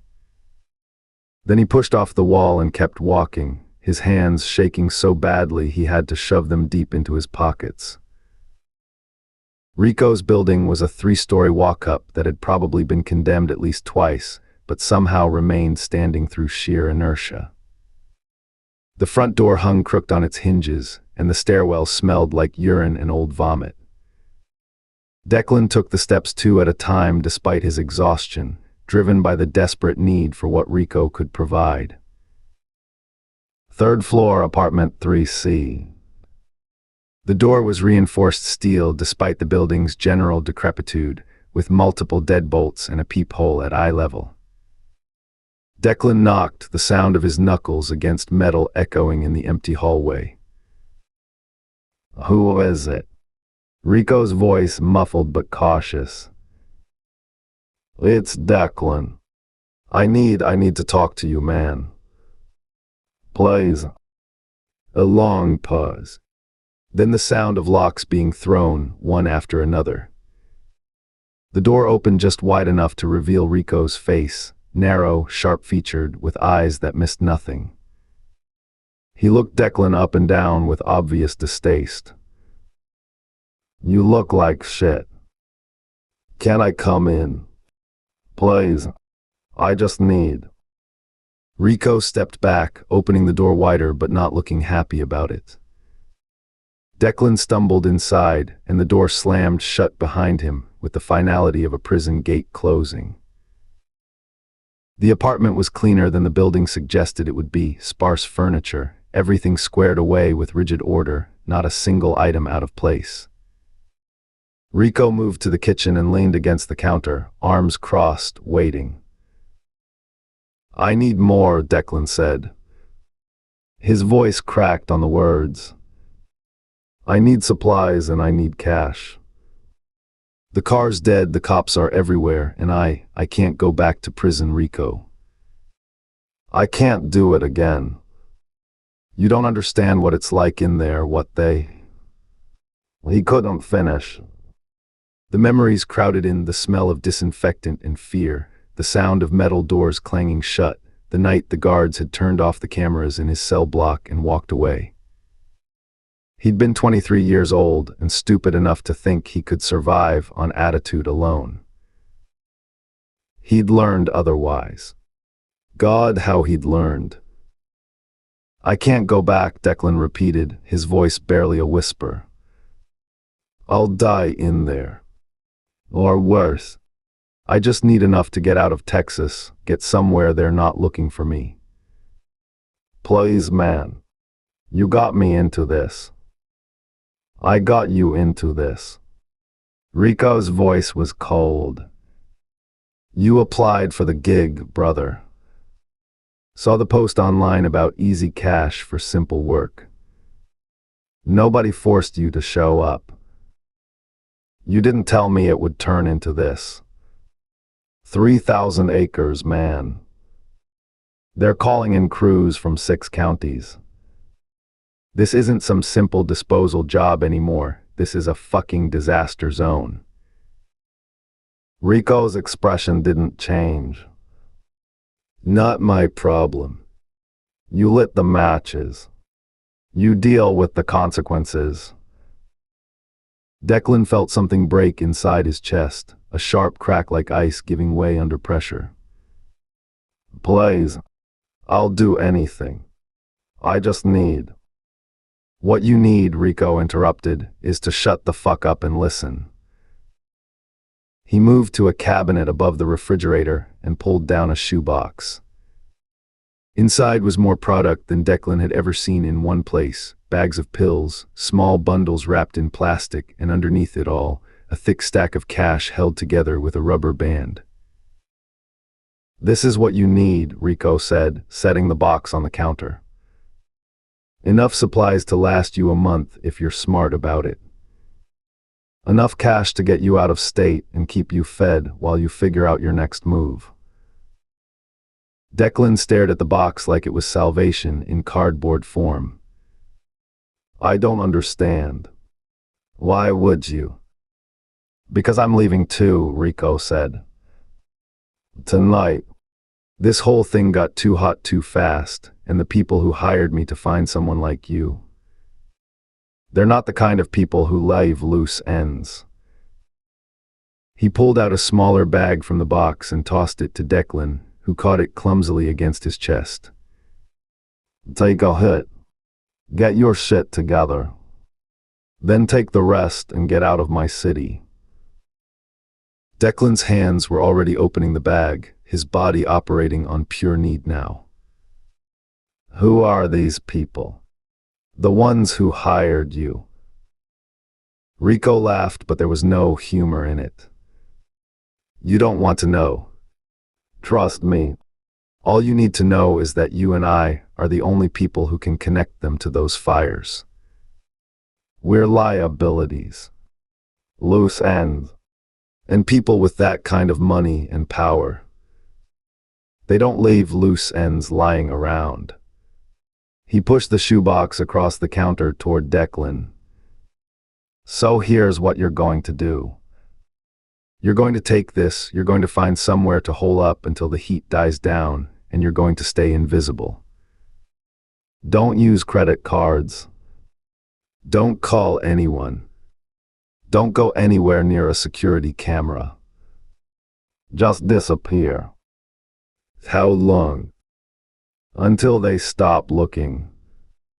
Could be weeks. Could be months. Rico moved toward the door, checking the peephole before throwing the deadbolts. Could be never if you're unlucky.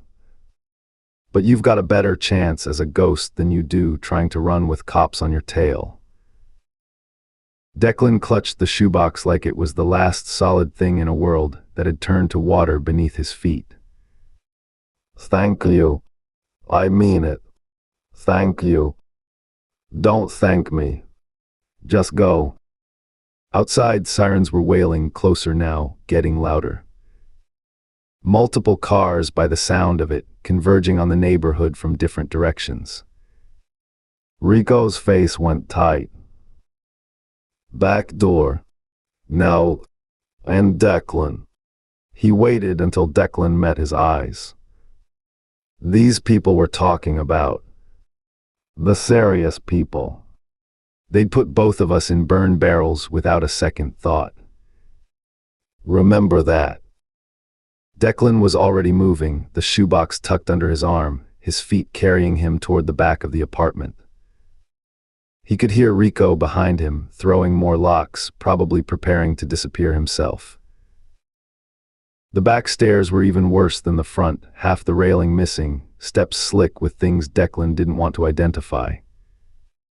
He took them recklessly, nearly falling twice, the sirens getting louder until they seemed to be right outside the building. The alley behind the building was dark and narrow, lined with dumpsters and piles of garbage that probably hadn't been collected in weeks. Declan ran until his lungs burned, until the sirens faded behind him, until he was deep in a maze of alleys and side streets where even the streetlights had given up trying to illuminate the darkness. He found a recessed doorway, a loading dock for some business that had closed years ago. The metal door was rusted shut, but the concrete overhang provided shelter from the wind and concealment from the street. Declan collapsed against the wall, his hands shaking as he opened the bag Rico had given him. The pills were white and unmarked, but he knew what they were. Knew what they'd do. He dry swallowed 2 of them, then 2 more for good measure, his body already anticipating the relief. It hit faster than he expected, warmth spreading from his stomach outward, the tension in his muscles dissolving like sugar in hot water. The pain in his joints faded.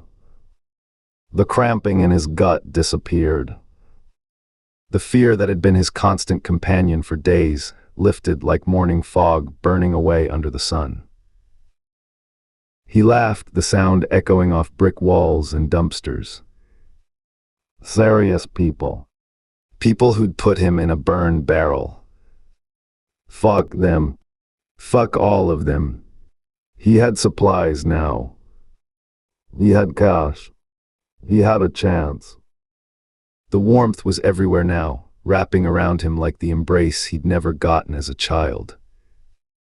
Like the comfort he'd spent his whole life searching for in all the wrong places.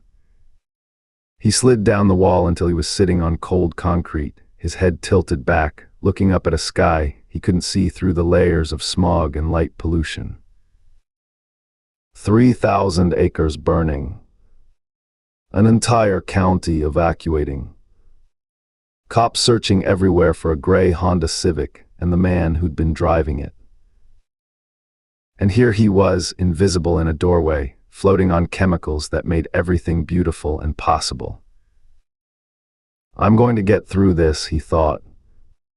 The pills made him certain of it, made everything clear and simple. I'm going to survive this like I've survived everything else. Because that's what I do. I survive. The warmth pulled him deeper, and Declan let it take him, let it wash away the fear and the memories and the sick certainty that Rico was right about the serious people and their burned barrels. Fuck those serious people.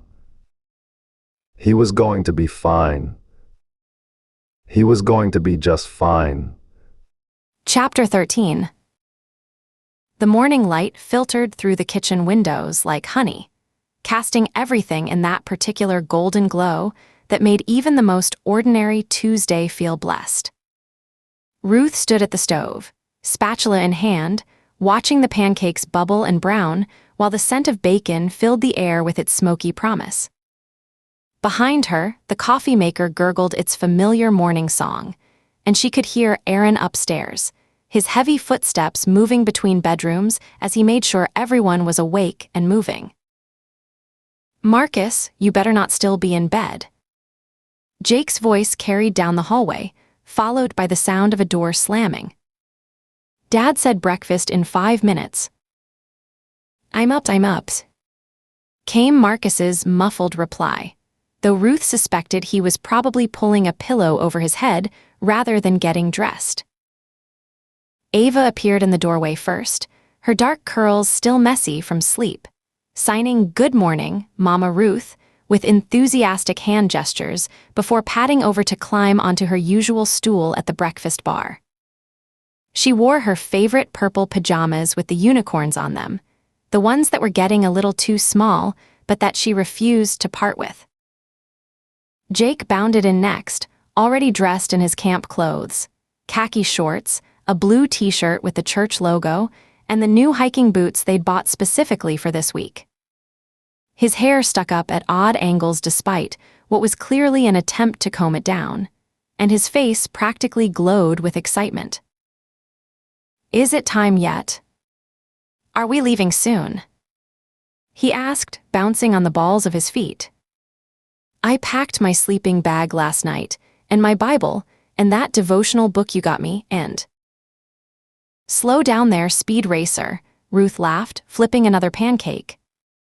We've got plenty of time. Sit down and eat first. Marcus finally made his appearance, shuffling into the kitchen with his eyes still half closed and his t-shirt on backwards. He collapsed into his chair with the dramatic flair of someone who considered mornings a personal affront to his existence. Why does everything have to happen so early? He mumbled into his arms. Because that's when normal people start their day, Aaron said, appearing in the kitchen fully dressed and carrying his coffee mug. He ruffled Marcus's hair as he passed. Besides, you're going to Wayne's house to play D&D all day. Just like in Stranger Things, right? I thought you'd be excited. That perked Marcus up slightly. Yeah, okay, that part's cool. Wayne's mom said she'd make us sandwiches and everything so we don't have to stop playing.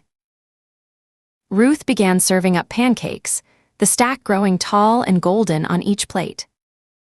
Jake, what are you most looking forward to at camp? Everything, Jake said, accepting his plate with both hands. The hiking and the team challenges, and Pastor Terry said there's going to be a talent show on the last night. And swimming in the lake every day after lunch. Don't forget the part where you have to make your own bed every morning, Marcus said with a grin, pouring syrup over his pancakes in elaborate patterns. And clean the bathrooms. That's not, we don't have to clean bathrooms, Jake protested, then looked uncertain. Do we? Nah, I'm just messing with you, Marcus laughed. But you do have to make your bed. Military corners and everything. How would you know? Jake shot back. You can't even make your bed at home without it looking like a tornado hit it. Hey, that's different. Home beds are for comfort, not inspection. Ruth watched the easy banter between the boys, feeling that familiar warm squeeze in her chest that came from witnessing moments like these. Family moments. The kind she'd dreamed about during all those years when she'd thought such simple pleasures were meant for other people. Aaron slid into his seat beside her, his hand finding hers under the table and squeezing gently. What's that smile about? He murmured. Just this, she said quietly. All of this. Ava, who had been methodically cutting her pancakes into perfect triangles, looked up and signed something that made both boys laugh. What did she say? Ruth asked. She said Marcus looks like a raccoon because his hair is sticking up funny, Jake translated, grinning. Marcus reached up to pat down his unruly dark hair, which only made it stick up more in different directions. Well, you look like the happiest kid in Texas. Ruth suggested. Yeah, actually, Marcus said, his expression softening. You really do. I'm glad you get to go to camp, Jake. Even if you're going to come back all holy and try to convert us. I'm not going to try to convert anyone, Jake protested, but he was still smiling. Though Pastor Terry did say we're supposed to be examples of Christian living. Oh great, Marcus said in mock horror. He's going to come back and organize our sock drawers and start saying grace before meals. We already say grace, Ava pointed out, both signing and speaking. Yeah, but Jake's going to want to say it in Latin or something. They don't teach Latin at Bible camp, Jake said, laughing despite himself. You're thinking of Catholic school. Same thing, Marcus waved his fork dismissively. It is not the same thing. Ruth watched them go back and forth, content to let the conversation flow around her. These were the moments she treasured most, when they were just a family around the breakfast table, no cases to solve, no urgency except the gentle pressure of getting everyone where they needed to be. Speaking of where everyone needs to be, Aaron said, checking his watch, We should probably start thinking about getting this show on the road. Jake, you ready? Born ready, Jake said, jumping up from his chair. I just need to brush my teeth and grab my duffel bag. And I need to get to Wayne's, Marcus said, suddenly more alert. We're starting a new campaign today, and I'm playing a half-elf ranger with a really cool backstory. Is Priya going to be there? Jake asked innocently, then grinned when Marcus's face immediately flushed red. She might be, Marcus mumbled, suddenly very interested in his remaining pancakes. Ooh, Marcus has a girlfriend, Jake sing-songed. Marcus and Priya, sitting in a tree, KISS. Shut up, Marcus said, but he was smiling. We're just friends. Friends who write each other notes in English class, Jake continued, clearly enjoying himself. Friends who? I said shut up. Marcus said, louder this time but still good-natured. Jake, emboldened by his brother's embarrassment, opened his mouth to continue teasing, but Marcus had apparently reached his limit. With a growl of mock frustration, he launched himself at his younger brother, hands outstretched to wrestle him into submission. Marcus, no, Ruth started to say, but it was too late. Marcus's playful shove caught Jake off balance just as Jake was trying to dodge away from the table. Jake stumbled backward, his feet tangling with Ava's legs where she sat on her stool, and went down hard, his head connecting with the corner of the kitchen island with a sharp crack that made everyone freeze. Jake. Ruth was out of her chair instantly, Aaron right behind her. Oh God, oh no, I'm sorry. Marcus said, his face going white. Jake, are you okay? I didn't mean. Jake sat up slowly, one hand pressed to the back of his head, his eyes slightly unfocused. Ow, he said quietly. Ruth knelt beside him, gently moving his hand so she could examine the spot where his head had hit. There was already a small bump forming, but the skin wasn't broken and his eyes were tracking normally. Can you tell me your name? She asked, holding up 2 fingers. How many fingers am I holding up? Jake Tate and 2, he said, his voice stronger now. I'm okay, really. Just knocked my bell a little. I'm so sorry, Marcus said again, kneeling on Jake's other side. I didn't mean to push you that hard. I was just playing around. I know, Jake said, reaching out to pat his brother's arm. I'm sorry too. I shouldn't have kept teasing you about Priya. She's not even my girlfriend, Marcus said, but his voice was shaky with leftover adrenaline and guilt. Yeah, but you want her to be, Jake said with a small grin. And that's okay. She's really smart and nice. I like her.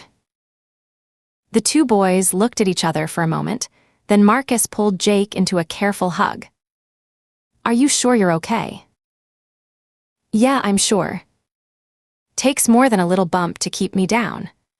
Well, I'm always collateral damage in you boys' fights, Ava announced, both signing and speaking with an air of long-suffering resignation that was hilarious coming from an 8-year-old.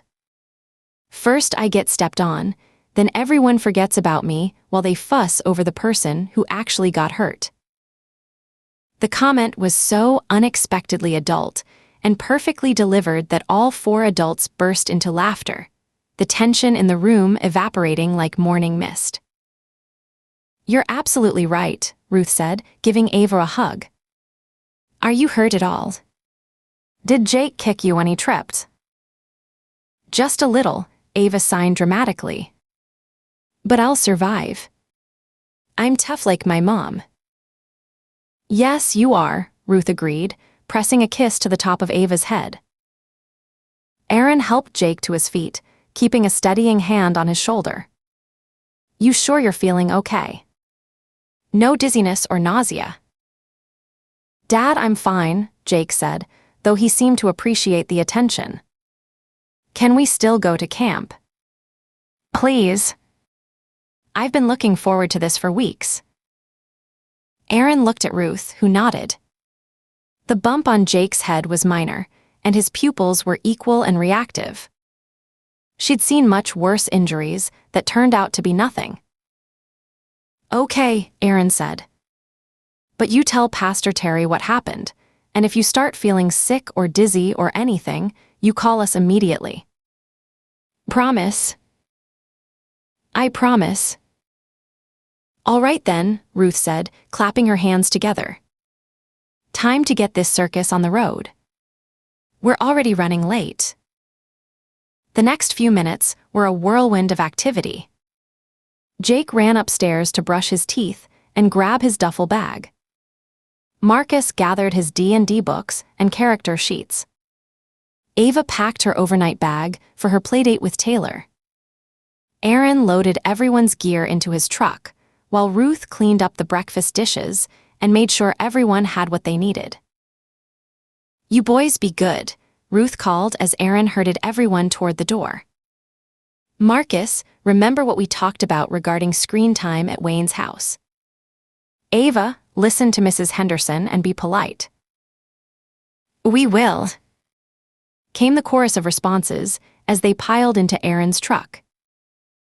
Ruth followed them outside, watching as Aaron backed out of the driveway with his precious cargo.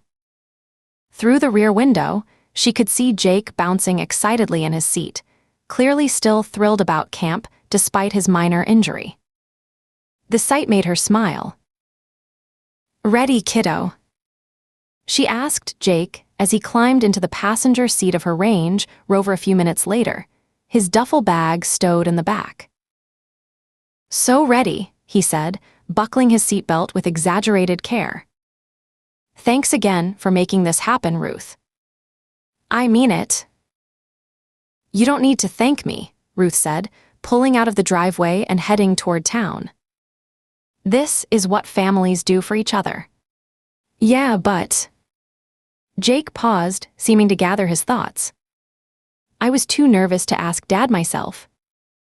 I kept thinking about how he might react, whether he'd think it was a waste of time or money, or whether it would make him think about Mom and get sad." "You made it easy." Ruth felt that familiar warm, squishy sensation in her chest, the one that came whenever one of the kids showed her that she'd made a difference in their lives, that she'd successfully navigated the tricky waters of step-parenting. "Nonsense," she said, reaching over to ruffle his hair. "Your dad would have agreed in a heartbeat. He wants you to explore your faith, to figure out what matters to you." "Sure," Jake said, "but I'd never have gotten the courage to ask him in the first place." "That's where you came in. You made it safe for me to want things."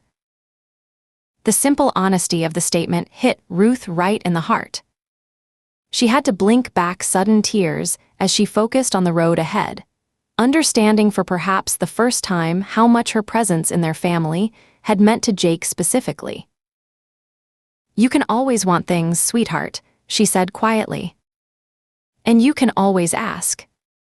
Even if the answer is no, even if we can't make it happen right away, you never have to be afraid to tell us what you need." "I know that now," Jake said. "But it took a while to learn it." They drove in comfortable silence for a few minutes, the Texas countryside rolling past the windows. It was going to be a beautiful day, clear skies, comfortable temperature, perfect for outdoor activities.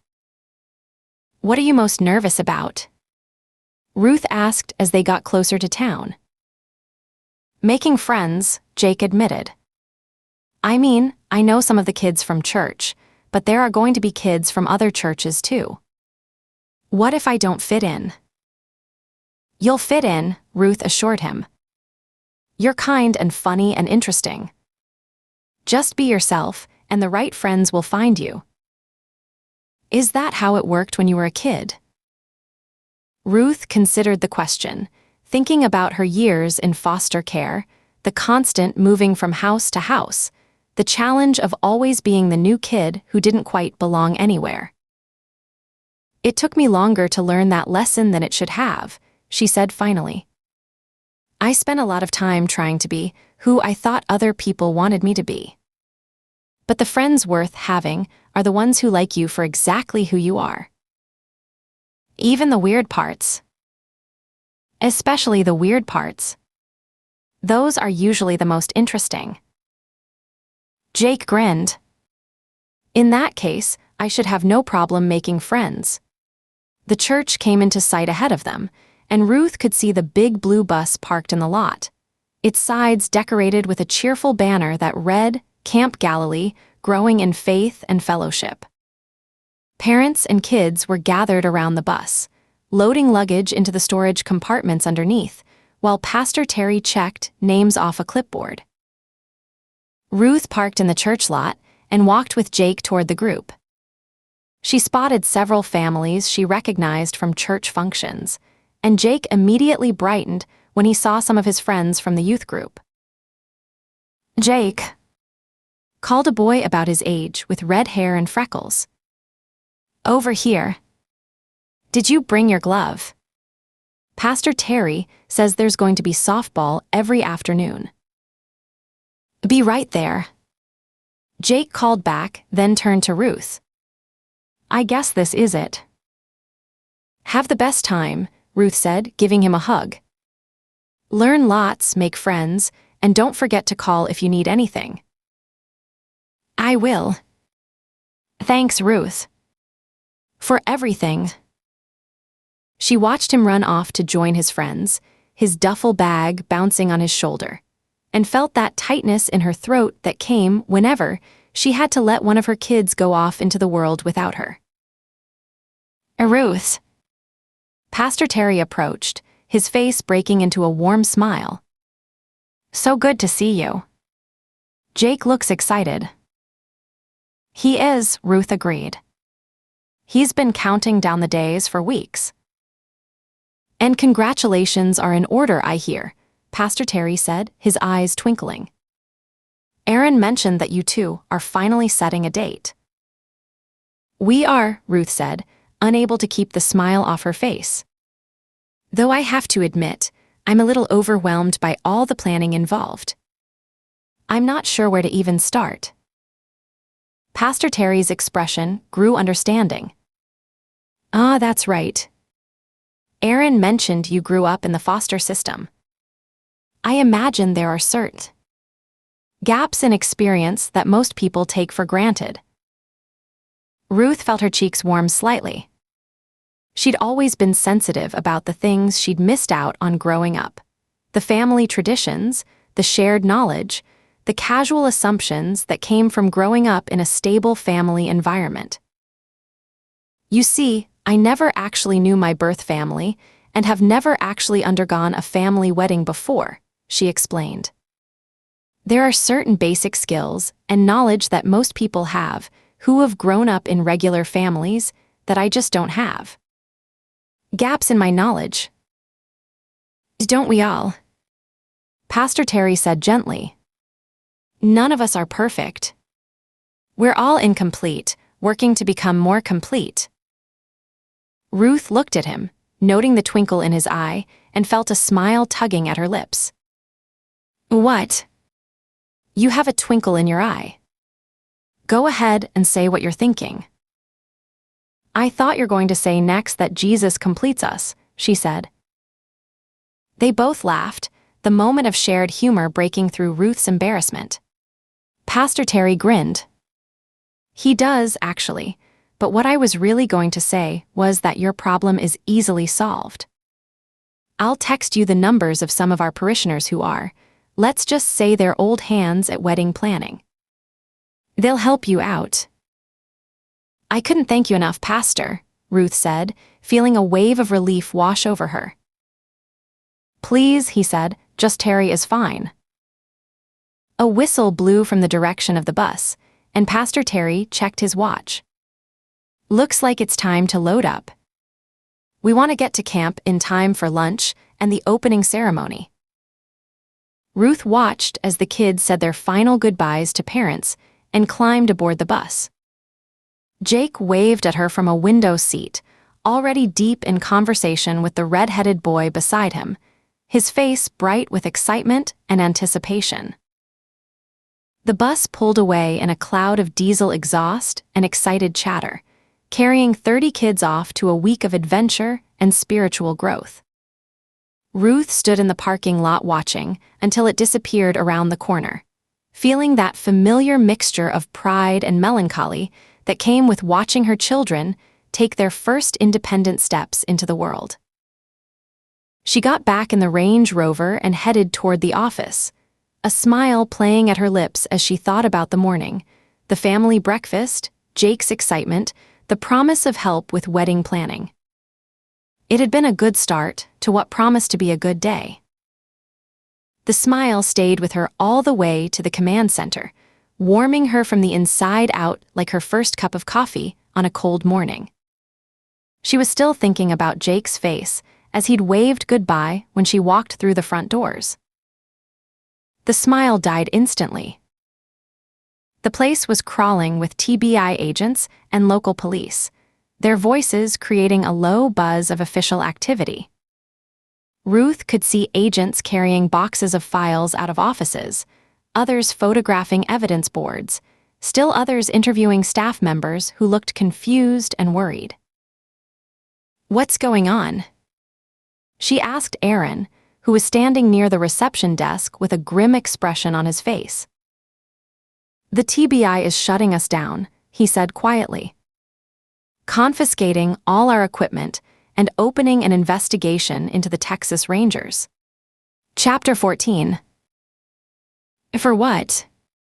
Ruth asked, her voice barely above a whisper as she stared at the chaos unfolding around them. The command center looked like a crime scene itself, federal agents moving with brisk detachment through spaces that had been hers for years, boxing up files with the casual indifference of movers clearing out an apartment.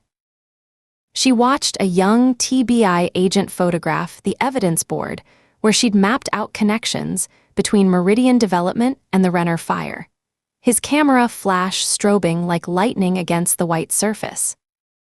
Another agent was carefully labeling boxes of case files, each one representing weeks or months of investigation that was now being carted away like so much debris. Aaron's jaw was tight, his blue eyes dark with frustration. Obstruction of justice. Interfering with a federal investigation. Maybe more, they're not exactly being forthcoming with details. He ran a hand through his hair, a gesture Ruth recognized as his tell when he was trying to maintain control. They showed up about an hour ago with warrants and started boxing everything up. Ruth felt something cold settle in her stomach as she watched Cindy being questioned by a stern-faced woman in a navy blazer. Her friend and colleague looked small and frightened, her usual confidence replaced by the deer-in-headlights expression of someone who'd never been on this side of law enforcement. Jake from Evidence was standing against the far wall, arms crossed, watching the proceedings with barely concealed anger. Even the cleaning staff had been herded into a corner, their bewildered faces suggesting they had no idea why their routine morning had turned into a federal operation. "Where's Ben? Does he know?" "I tried calling him, but..." Aaron's words were cut off by the approach of authority. "Ruth Baker." The voice cut through their conversation like a blade. Ruth turned to see two men approaching, their suits pristine despite the controlled chaos around them, flanked by two uniformed Austin Police Department officers whose hands rested casually on their duty belts. The sight of local cops providing muscle for federal agents made Ruth's chest tighten with anger and something that might have been betrayal. These were supposed to be her people. The older of the two TBI agents was tall and lean, probably in his early 50s, with iron gray hair combed back from a face that looked like it had been carved from granite. His pale eyes held the flat, calculating expression of someone who'd made a career out of breaking people down in interview rooms. There was something predatory about the way he moved, economical, precise, like a snake conserving energy before striking. Ruth had seen that look before, in interrogation rooms and courthouses, the particular stillness of someone who knew exactly how much power they wielded and enjoyed using it. His partner was younger, maybe 35, with the kind of aggressive fitness that suggested someone who spent their off hours punishing themselves at the gym to work off the frustrations of the job. His dark hair was military short, his jaw square and clean-shaven, and his brown eyes held the eager intensity of someone still trying to prove himself worthy of his badge. Where his partner was calculated menace, this one was controlled violence barely held in check. Ruth could see it in the way he carried himself, shoulders back, chest out, hands positioned for quick access to whatever weapons he carried beneath that expensive jacket. "Who the hell are you?" Ruth demanded, her voice carrying the authority of someone used to being the one asking questions. "And by what authority are you here?" The older agent reached into his jacket with deliberate slowness, producing a leather credential case that he flipped open with a crisp, deliberate motion. Ruth caught a glimpse of the gold badge and official identification before he snapped it shut. Special Agent Thomas Fulton, Texas Bureau of Investigation. "This is Special Agent Marcus Massey. We need to interview you regarding an ongoing federal investigation." Ruth felt heat rise in her chest, the familiar flush of anger that came when someone tried to intimidate her. Around them, the normal sounds of the command center had died away. No ringing phones, no clicking keyboards, no casual conversation. Everyone was watching, pretending to work while actually witnessing what might be the end of Ruth Baker's career. She could feel their eyes on her, could sense the mixture of shock and sympathy and morbid curiosity that came when one of your own was being taken down. "I haven't been read my rights. Am I under arrest?" "We'd prefer to keep this conversational," Fulton said, his voice carrying the kind of studied neutrality that probably worked on civilians, but only served to piss Ruth off more. "Just a few questions to clear up some inconsistencies in your recent activities." Inconsistencies. Ruth almost laughed. What they meant was her investigation into connections between powerful people and burning barrels, full of human remains. What they meant was her refusal to accept the convenient narrative of one crazy arsonist and move on to other cases. What they meant was her persistent habit of digging too deep into things that certain people preferred to keep buried. Ruth was about to tell them exactly where they could shove their questions when Aaron's hand settled on her arm, his touch gentle but firm. She could feel the slight tremor in his fingers, the tension that told her he was as angry as she was but trying to think tactically rather than emotionally. "Ruth," he said quietly, his voice pitched low enough that only she could hear. "You should cooperate. Fighting them right now won't help anyone." She looked at him, seeing the worry in his eyes, the careful calculation that told her he understood the political dynamics at play here better than she did in this moment. Aaron had always been the more diplomatic of their partnership, the one who could navigate bureaucratic waters without making waves. As much as she wanted to tell these federal assholes to go fuck themselves, Aaron was right. Resistance would only make things worse, would give them excuse to escalate from voluntary interview to actual arrest. "Fine," she said, the word tasting like copper in her mouth. "Let's get this over with." "Aaron," she called over her shoulder as Fulton and Massey began to escort her away, the two uniformed officers falling into step behind them like an honor guard. "Call Ben. Tell him what's happening." She could feel every eye in the command center following her progress across the bullpen, her colleagues' faces ranging from confused to concerned to angry. Cindy's mouth was hanging open. Her interrogator momentarily forgot as she watched Ruth being led away. Jake, not her Jake, the other Jake from the evidence department, was shaking his head in disbelief, his hands clenched into fists at his sides. Even the TBI agents who were boxing up files paused in their work to watch her pass, probably wondering if they were witnessing the beginning of the end for the entire Texas Rangers operation. The walk across the bullpen felt like a perp walk, designed to humiliate as much as to transport. Ruth kept her head high, her shoulders back, refusing to give these bastards the satisfaction of seeing her bow under the weight of their power play. But inside, her mind was racing through implications and possibilities, trying to understand what they knew and how they'd obtained it. The irony wasn't lost on her as they led her into interview room 2, the same room where she'd questioned hundreds of suspects over the years. She'd sat in the other chair, the one with the good view of the suspect's face, the one positioned to give the interviewer psychological advantage.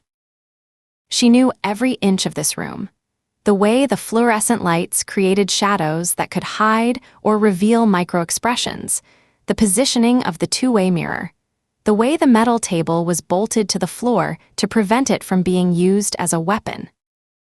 Now she was being guided to the uncomfortable metal chair facing the two-way mirror, the seat that had held drug dealers and domestic abusers and murderers, all of them probably wondering how they'd ended up in this sterile white box with the fluorescent lights and the smell of industrial disinfectant.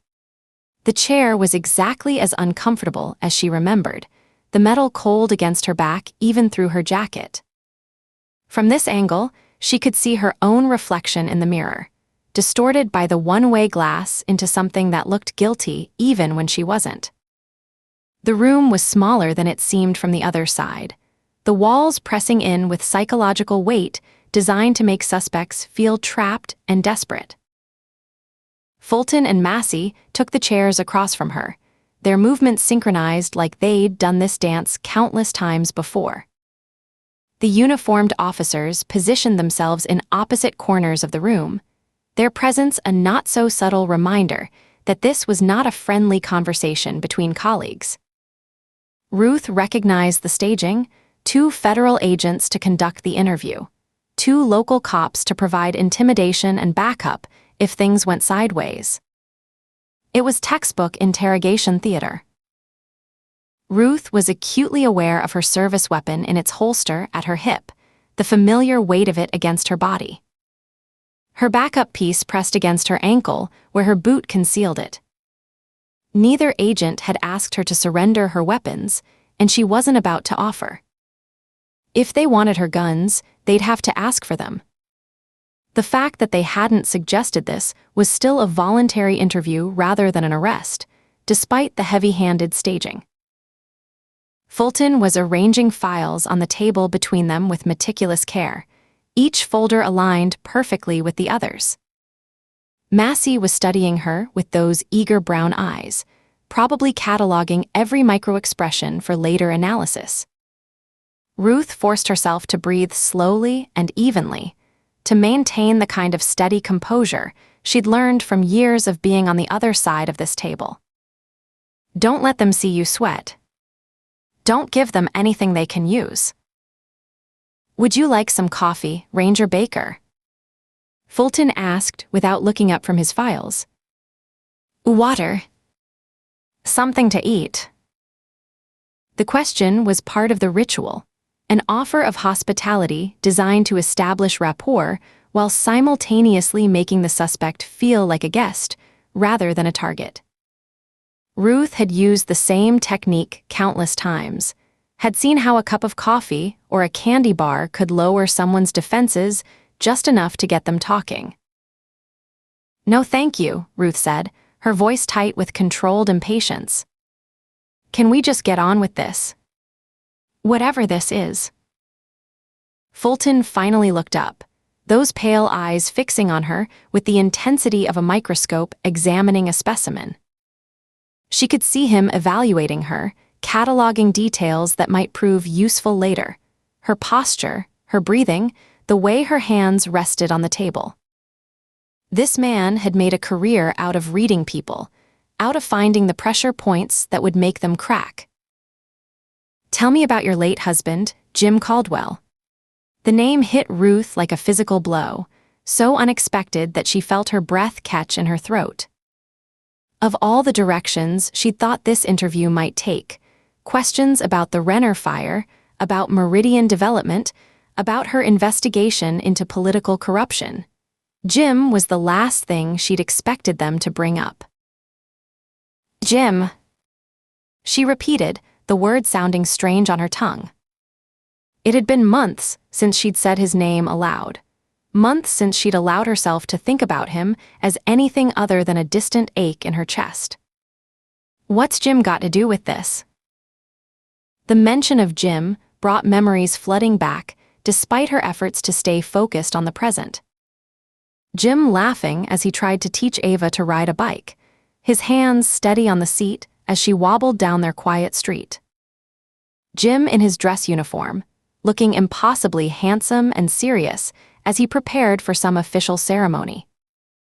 Jim's face in those last months, drawn and worried about things he wouldn't share with her, carrying burdens he thought were his alone to bear. "Please just answer the questions, Ranger Baker," Massey said, his voice carrying that particular blend of authority and condescension that young agents probably learned in their first week at Quantico. Ruth felt something cold settling in her stomach, but she kept her voice steady. "Sure, I was married to Jim. What else do you want to know?" A sharp knock interrupted the moment.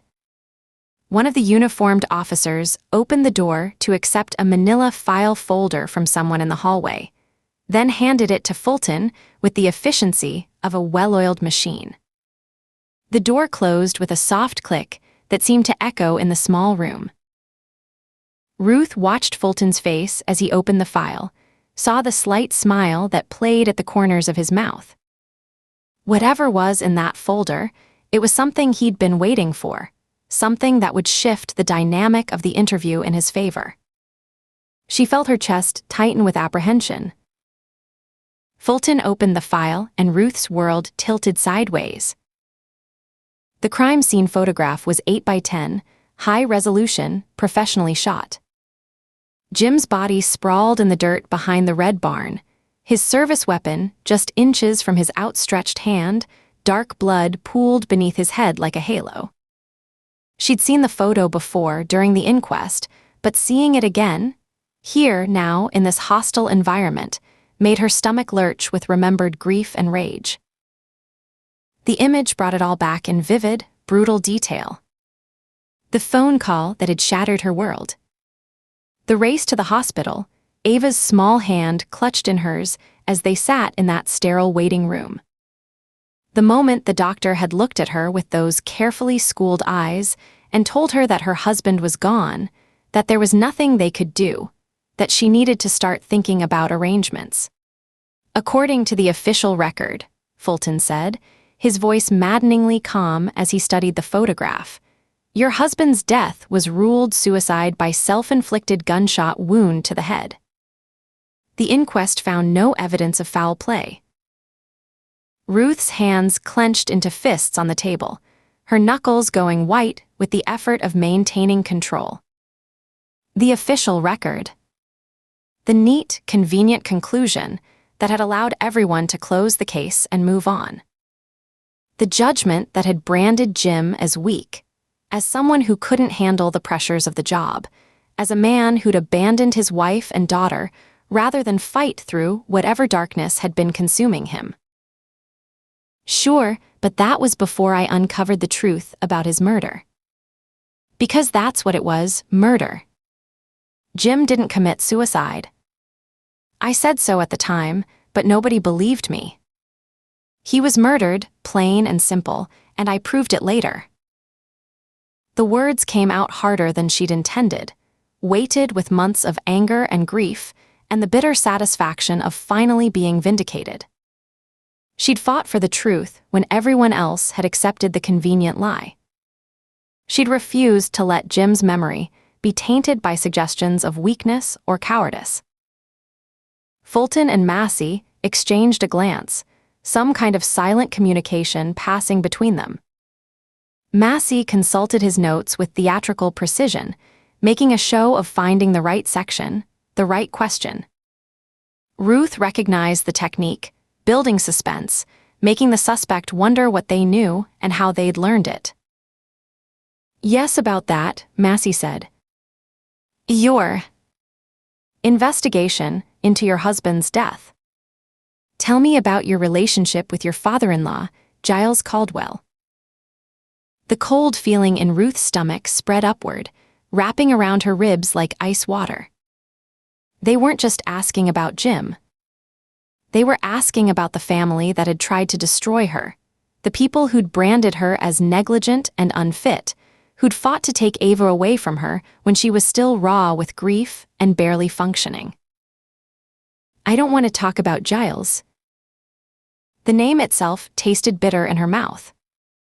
Giles Caldwell, with his cold eyes and his calculating smile, his complete certainty that he could buy or intimidate his way to anything he wanted. The man who'd looked at his son's funeral and seen only an opportunity to seize control of his granddaughter's future. "I'm afraid that's not an option," Fulton said, pulling out another file. This one was thicker, bound with rubber bands, obviously compiled over time. "Your relationship with the Caldwell family has been contentious, hasn't it?" Ruth stared at the file, recognizing the thorough documentation of federal agents who'd been building a case for months. How long had they been watching her? How much did they know about the private pain she'd tried so hard to keep buried?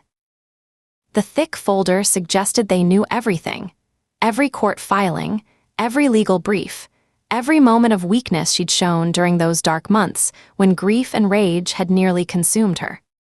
That's putting it mildly. "Tell us about the custody dispute," Massey pressed, his young face eager with the scent of blood in the water. "After your husband's death, Giles Caldwell attempted to gain custody of his granddaughter. You fought him in court. Expensive legal battle, wasn't it?" The memories crashed over her like a wave, sitting in that sterile conference room while lawyers argued about her fitness as a mother, about whether a woman who'd allowed her husband to die through negligence could be trusted with a child's welfare. Giles sitting across from her with his expensive attorneys, his face a mask of concerned grandfatherly worry that never quite reached his calculating eyes. "He tried to take Ava away from me," Ruth said, her voice rising despite her efforts to stay calm. "He claimed I was an unfit mother, that I was somehow responsible for Jim's death through negligence. It was bullshit, and the court agreed. But the cost had been devastating. Not just the money, though that had nearly destroyed her financially, but the emotional toll of having her grief dissected by strangers, of having every decision she'd made as a wife and mother scrutinized and judged. They'd gone through her bank records, her work evaluations, her personal relationships. They'd interviewed Ava's teachers, her babysitters, anyone who might testify to Ruth's character or lack thereof. "But the legal fees nearly bankrupted you," Fulton observed, consulting his notes with the casual indifference of someone discussing the weather. "You had to sell your house, cash in Jim's life insurance, take out loans against your pension. All to keep your daughter away from her biological grandfather." The words landed like physical blows, each one a reminder of how close she'd come to losing everything. The house where she and Jim had been happy, sold to pay lawyers' fees. His life insurance, money that should have secured Ava's future, consumed by the legal battle to keep them together. Her pension, the only security she'd managed to build over years of dangerous work, leveraged against the possibility of losing the only family she had left. All to protect my daughter from a man who... Ruth stopped herself, recognizing the trap they were laying. Every word she said about Giles was being cataloged, recorded, filed away for later use against her. A man who what? Massey leaned forward, his eyes bright with interest. What did Giles Caldwell do that made you so determined to keep Ava away from him?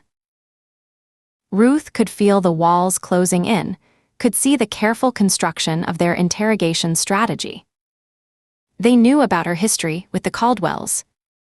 They knew about the custody battle, the financial pressure, the years of animosity. They were building toward something, and she was walking right into it like a lamb to slaughter. The question hung in the air between them, weighted with implication. What could she say? That Giles had looked at his son's funeral like a business opportunity. That he'd tried to use her grief as leverage to gain control of Ava's future. That she'd seen something cold and calculating in his eyes that made her skin crawl. None of that would sound like anything more than the bitter words of a woman who'd lost a custody battle. Where is Giles Caldwell now, Ranger Baker? Fulton asked, shifting tactics with the smooth efficiency of a predator sensing weakness. I have no idea. We don't keep in touch. That was true as far as it went. The court had awarded her sole custody of Ava, with supervised visitation rights for Giles that he'd never bothered to exercise. After the legal dust had settled, he'd simply disappeared from their lives, moving on to whatever other interests occupied men of his wealth and influence. When was the last time you spoke to him? Ruth tried to remember, but the months after Jim's death were a blur of grief and legal battles and desperate attempts to hold her life together. I don't remember exactly. Maybe a year ago. Longer. And what about his son, William Caldwell Jr.? Ruth's blood turned to ice. William Caldwell Jr., the governor's son-in-law, the man whose name had appeared in Jasper's research about Meridian development and shell companies and land acquisition schemes. The connection she'd been dreading to acknowledge.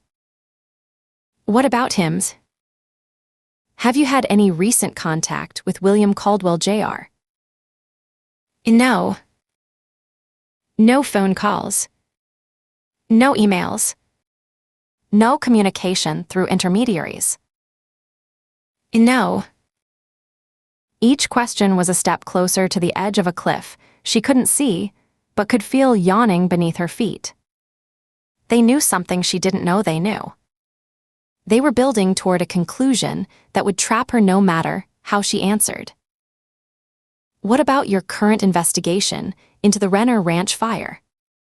Have you discovered any connections to members of the Caldwell family during the course of that investigation? And there it was. The trap she'd been walking toward since the moment they'd brought out Jim's crime scene photo. Ruth could see it now, could understand exactly what was happening and why. They weren't interested in her grief or her legal battles or her complicated relationship with her late husband's family. They were interested in shutting down her investigation into connections between the Caldwells and the burn barrel fires. The realization hit her like cold water. This entire interview was designed to neutralize her as an investigator. They dug into her personal history not because they cared about her marriage or her custody battles, but because they needed leverage to stop her from exposing whatever the Caldwells were involved in. That's what this is all about, isn't it? She interrupted, her voice sharp with sudden clarity. The Caldwells are connected to the burn barrel fires, and you're trying to stop us from investigating the case. That's it, isn't it? This is all just a nice little diversion to derail the investigation and stop us from digging too deep into their dirty business. Fulton's expression didn't change, but Ruth caught a flicker of something in Massey's eyes, surprise, maybe, or annoyance that she'd figured it out so quickly. The younger agent's eagerness had betrayed him, had revealed too much about their true agenda. The silence stretched between them, heavy with implication. Ruth could hear her own breathing, could feel her heart pounding against her ribs as the full scope of what was happening became clear. This wasn't about justice or law enforcement or protecting the public. This was about protecting powerful people from the consequences of their actions. "I think you should sit down, Ranger Baker," Fulton said. Ruth realized she was standing, her chair pushed back, her hands flat on the metal table as she leaned forward. When had she stood up? The adrenaline was making her movements automatic. Her body responding to threats her conscious mind was still processing. "Are you arresting me?" A silence. The kind of silence that spoke volumes, that confirmed everything she'd suspected about the true nature of this interview. They didn't have enough to arrest her, not yet, but they wanted her to know that possibility was always lurking just beneath the surface of their polite questions. "Well, if you're not arresting me for anything, then I'm free to walk out of here, aren't I?" More silence. Fulton was watching her with those pale, calculating eyes, probably wondering if she had the courage to call their bluff. "All right then," Ruth said, moving toward the door. "This is me, walking out of here of my own free will." She made it 3 steps before the uniformed officers shifted position, their bodies blocking her path to the door without actually touching her. They didn't say anything, didn't make any threatening gestures, just stood there like living walls between her and freedom. The message was clear. She was free to go when they decided she was free to go, not a moment before. Ruth turned back to look at Fulton, who was watching her with those pale, predatory eyes. A smile played at the corners of his mouth, not humor, but satisfaction. The satisfaction of someone who'd successfully demonstrated exactly how much power they wielded, and how little power she actually had. "We'll be seeing you soon, Miss Baker," he said, the emphasis on Miss, making it clear that her ranger credentials meant nothing in this room. In his mouth, the title sounded like an insult, a reminder that she was just another civilian they could intimidate and manipulate at will. The agents nodded to their uniformed backup, and the officers stepped aside like synchronized dancers. Ruth walked to the door, her hand steady on the handle despite the adrenaline coursing through her veins. She could feel their eyes on her back, could sense their satisfaction at having delivered their message. She opened the door and walked out, feeling their eyes on her back every step of the way. But her spine was straight and her head was high, because she'd be damned if she'd give these bastards the satisfaction of seeing her break. The hallway outside the interview room felt like freedom, despite being part of the same building where she'd worked for years. Ruth took deep breaths of the recycled air, trying to clear her head and process what had just happened. The message had been delivered with crystal clarity. Back off the Caldwell investigation or face the consequences. But Ruth Baker had never been good at backing down from fights, especially when innocent people were counting on her to find the truth. Chapter 15. Ruth turned on her heel and walked out. She didn't look back at Ben, didn't acknowledge the TBI agents systematically dismantling the work she and Aaron had built over the past weeks. She felt Aaron's eyes on her, felt the weight of her team's attention as she crossed the bullpen, but she kept her gaze fixed on the elevator doors at the end of the corridor. One foot in front of the other. Shoulders back. Spine straight. Whatever they took from her today, they weren't getting her dignity. The bullpen had never felt so long. She passed Cindy's desk, where the young analyst sat frozen mid-keystroke, her face pale with shock. Ellie stood near the evidence board, the one Ruth had spent 3 days building, watching helplessly as a TBI tech photographed it from every angle. Ferris had stopped his work entirely, his hands flat on his desk, his expression caught somewhere between outrage and resignation. Ben Miller stood apart from it all, his phone pressed to his ear, his voice too low for Ruth to catch the words. His face was drawn, exhausted, the weight of whatever political pressure he was fielding visible in every line. She understood, this wasn't his doing, and there was only so much even a man with his connections could push back against. But understanding didn't make it easier to swallow. She reached the elevator and jabbed the down button. The wait felt eternal, 10 seconds that stretched into small eternities while agents moved behind her, their voices a low hum of professional detachment. Just doing their jobs. Following orders. Nothing personal. The doors slid open with a soft chime, and Ruth stepped inside. As she turned to face the lobby, she caught sight of one of the TBI agents. Young, clean-cut, the kind of federal type who probably ironed his underwear, standing near the reception desk with a radio pressed to his ear. He was looking directly at her, his mouth moving as he spoke into the mic. Their eyes met. He didn't look away. The doors closed between them. Ruth let out a breath she hadn't realized she'd been holding. Alone in the elevator, the professional mask she'd been wearing began to crack. Her hands trembled at her sides, not with fear, but with a fury so hot it felt like it might burn through her skin. She clenched her fists, feeling her nails bite into her palms, welcoming the small pain as something to focus on. They were shutting her down. Shutting her out. After everything she'd done, everything she'd sacrificed, they were boxing up her case files and showing her the door like she was some rookie who'd stepped out of line. The elevator descended, the floor numbers ticking down with maddening slowness. Ruth closed her eyes and forced herself to breathe. In through the nose.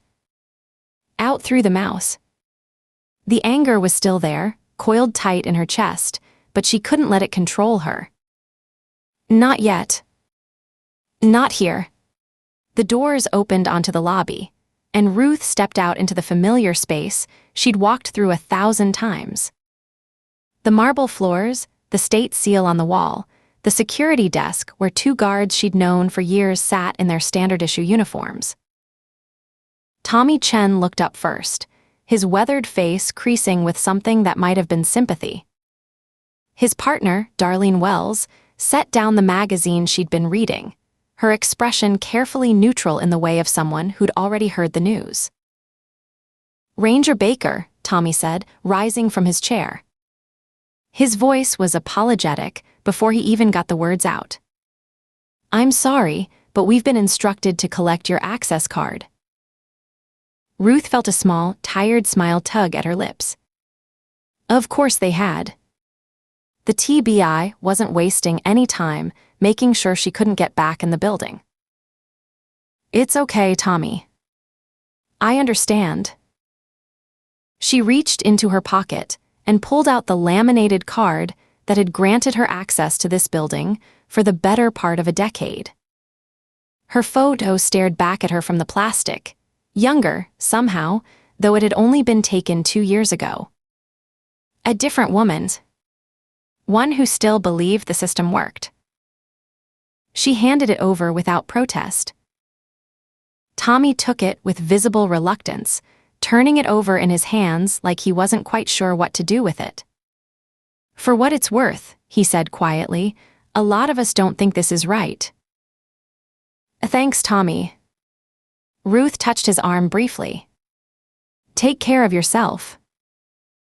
She walked out into the afternoon sun, squinting against the brightness after the fluorescent gloom of the building.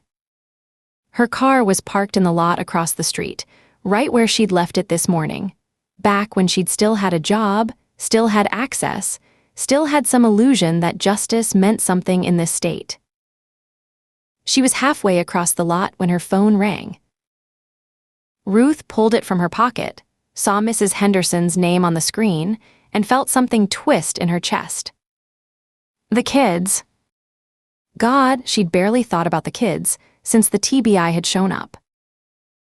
She climbed into the driver's seat and pulled the door shut behind her, the phone still ringing in her hand. For a moment, she just sat there, her free hand gripping the steering wheel, trying to get herself under control before she answered. The anger surged again, hot and sudden. Without thinking, she slammed her palm against the steering wheel, once, twice, 3 times, the impact sending sharp jolts up her arm. On the third strike, her hand caught the horn, and the car let out a loud, obnoxious bleat that made a man walking past the front bumper jump sideways, nearly dropping his coffee. Ruth raised her hand in apology through the windshield, mouthing sorry, as the man clutched his chest and shot her an irritated look. He shook his head and kept walking, muttering something she was probably better off not hearing. She took a breath. Then another. The phone was still ringing. She answered. "Ruth, honey," Mrs. Henderson's voice came through warm and steady.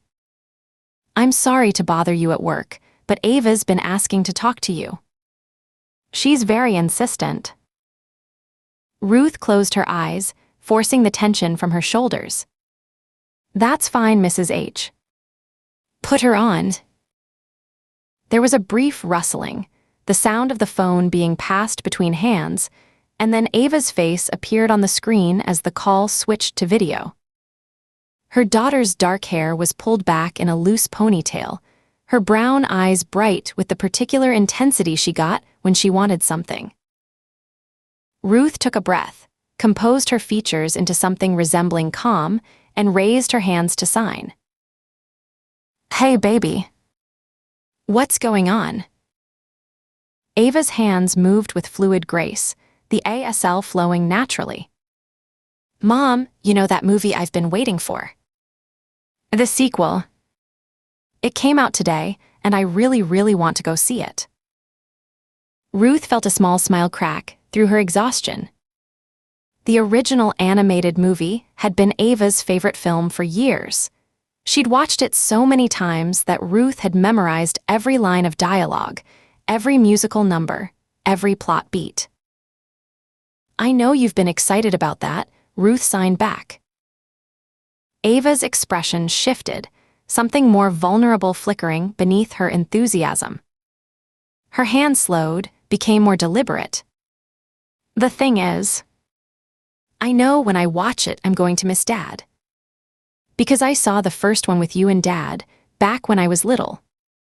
And I remember he cried at the ending and pretended he wasn't crying. A small, sad smile. I wanted you to be there with me. For this one." Ruth felt her heart lurch, the mention of Jim hitting her like a physical blow. She could see him suddenly, sitting in that darkened theater, Ava small and bright-eyed in the seat between them, his hand reaching over to squeeze Ruth's as the credits rolled, and he wiped at his eyes with his sleeve, trying to pretend the dust was bothering him. "Sweetheart." Ruth had to stop, her own hands trembling slightly. "I wish I could be there.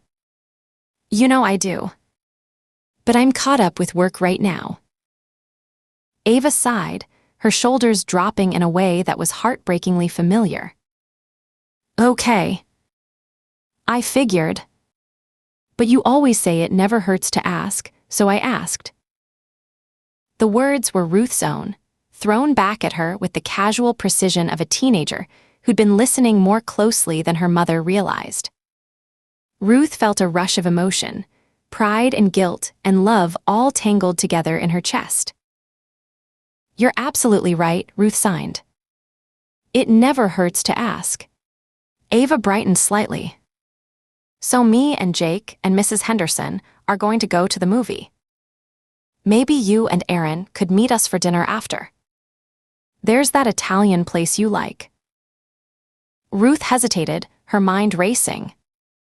An hour ago, Dinner had seemed impossible. She'd assumed she'd be working the case, chasing leads, doing everything she could to stay ahead of whatever political machinery was grinding toward her.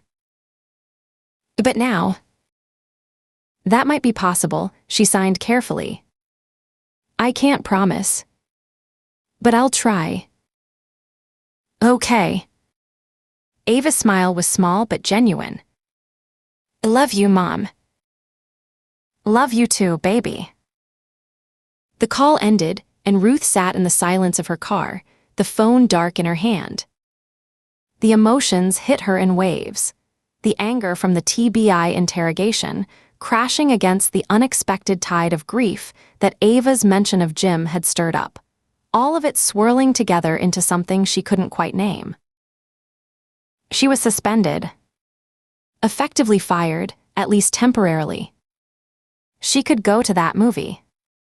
She could sit in the dark with her daughter and watch animated characters sing about hope and adventure, and all the things that seemed so simple in children's stories. Maybe that's what she should be doing. Ruth smiled, surprising herself. Okay, she thought. Maybe I can still turn this day around. For Ava, at least. She started the car and pulled out of the parking lot, pointing the Range Rover toward home.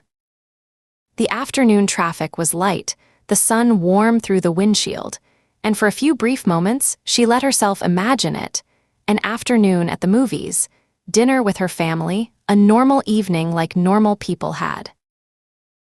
Her phone rang again. Aaron. She answered, putting him on speaker. Hey. Ruth. His voice was tight with concern. You okay? She considered the question, turning it over in her mind. Sure, she said finally. But we can't take this lying down, Aaron. We're not. She could hear movement in the background, agents talking, phones ringing, the familiar chaos of the command center continuing without her. Ben's making some calls, trying to figure out what strings he can pull. He's got friends in Austin who might be able to. Her phone buzzed with an incoming call. Ruth glanced at the screen. Jasper. Hold on, she told Aaron. I've got another call coming in. She switched over before he could respond. Jasper. What have you got? I found something. His voice carried that particular energy he got when he'd cracked something open. Excited, nervous, talking too fast. That connection you were looking at. Ryder and the drug dealers. Ruth felt her attention sharpen. That's old news. We already know about that link. Sure, but here's what you don't know. The drug dealer was using a burner email drop to communicate with someone else. Someone way up the food chain. I've been tracing the digital breadcrumbs for the past 6 hours, and I finally got a fix on who he was talking to. Ruth's pulse quickened. Who? Guy runs a private security firm called Blackridge Solutions.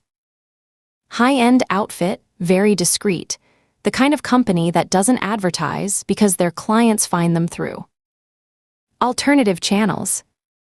Jasper paused for effect. And guess who happens to be one of their biggest clients? The answer clicked into place before he said it. Meridian. Bingo. Meridian Development has been paying Blackridge a monthly retainer for the past 18 months.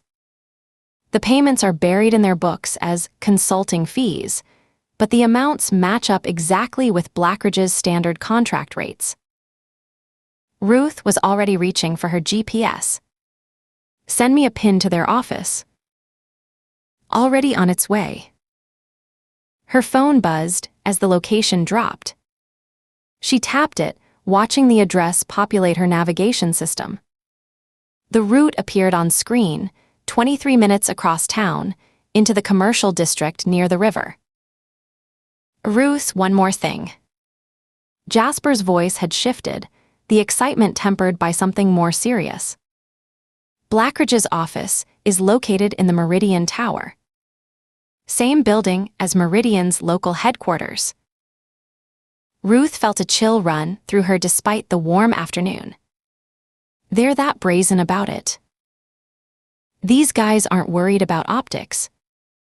They handle offshore security contracts for Fortune 500 companies, politicians, foreign governments. We're talking about operators who have worked in places where the rules don't apply. Private military contractors, intelligence backgrounds, the whole spectrum. He hesitated. What I'm saying is, these are bad hombres, Ruth. Be careful. You mean they're mercenaries, Ruth said flatly. That's one word for them. She turned the car around, pointing it toward the new destination. Thanks, Jasper. I owe you one. You owe me about 6 at this point. Stay safe out there. She ended the call and switched back to Aaron, who'd been waiting on hold. Aaron, you still there? I'm here. What was that about? Ruth filled him in quickly. Blackridge Solutions, the Meridian connection, the burner email trail that linked their prime suspect's handler to a private military contractor operating out of the same building as the company behind the land grabs. Aaron was silent for a long moment after she finished. What? Ruth asked. Ruth. He chose his words carefully. Maybe this time we're biting off more than we can chew. These aren't small-time crooks or county officials taking kickbacks. If Meridian is using PMCs to handle their dirty work, we're talking about a completely different level of threat. He paused. Why don't we give Ben a little time to finish making his calls, see what he can shake loose from his contacts in Austin, and then... I'm not going to get railroaded by some bozos working for the governor, Ruth cut him off. Her voice came out sharper than she'd intended, but she didn't care. Besides, in case you haven't heard, those fires are still raging. 3 more families lost their homes last night. A firefighter's in the ICU. This case isn't going to solve itself while we wait for politicians to finish their backroom deals. Another pause. Then Aaron sighed, not the sigh of someone who disagreed, but of someone who knew better than to argue when she'd made up her mind. Okay. Send me the pin, but give me 10 minutes. I'll meet you there. His voice hardened slightly. But Ruth, don't go inside without me, okay? Wait for me outside the building. Sure, Ruth said. 10 minutes. She ended the call and pressed her foot down on the accelerator, watching the speedometer climb as she merged onto the highway. The anger was still there, burning low and steady in her chest, but now it had direction. Purpose. Chapter 16. Ruth found a parking spot on the street, with a clear view of the Meridian Tower's main entrance. The building was sleeker than she'd expected, all tinted glass and polished steel, the kind of architecture that announced serious money without being gaudy about it. She killed the engine and settled in to wait. 10 minutes passed. She checked her phone. Nothing from Aaron. She sent him a text, outside the building. Where are you? The message showed as delivered. No response. 15 minutes. Ruth drummed her fingers on the steering wheel, watching the steady flow of people in and out of the building's lobby. Business types, mostly, men and women in expensive suits carrying leather briefcases, moving with the particular urgency of people whose time was worth money. None of them looked like mercenaries. None of them looked like they'd ever touched a burn barrel or watched a family's home go up in flames. She checked her phone again. Still nothing. Another 5 minutes crawled by. Ruth's patience, already frayed from the day's events, finally snapped. She typed another message, going in. Join me when you get here. She didn't wait for a response. The lobby was cool and hushed, all marble floors and recessed lighting designed to make visitors feel both impressed and slightly intimidated. A curved reception desk dominated the far wall, staffed by a young woman with perfect posture and a headset nestled discreetly in her ear. Ruth approached, her boots echoing on the polished stone. "Good afternoon," the receptionist said, her smile professionally warm. "Welcome to Meridian Tower. How may I help you?" "I'm here to see Marcus Webb at Blackridge Solutions." Ruth pulled her badge from her pocket and held it up. "Texas Ranger Ruth Baker. I'm here on official business."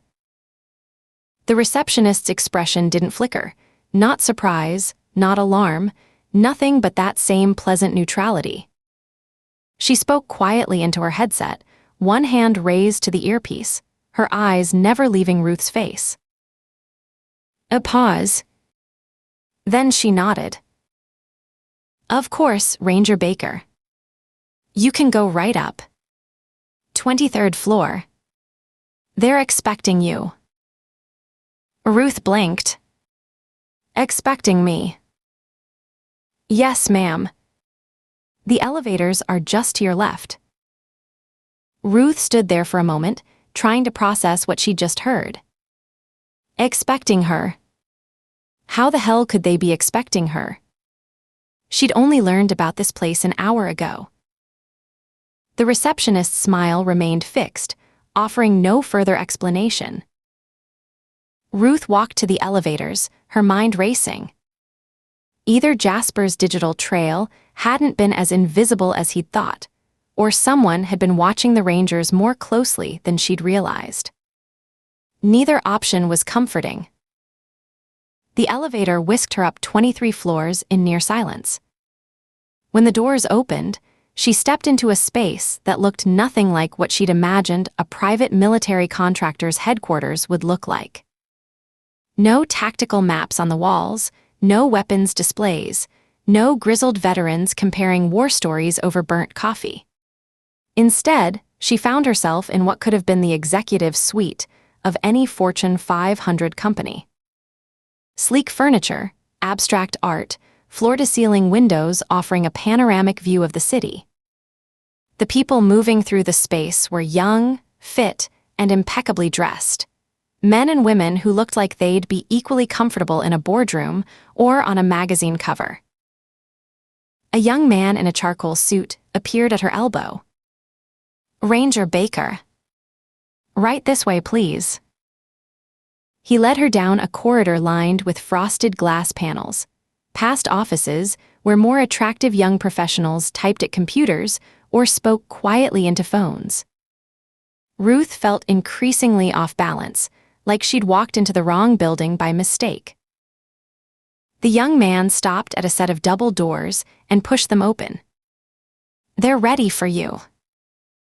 Ruth stepped into a conference room dominated by a long table of polished wood.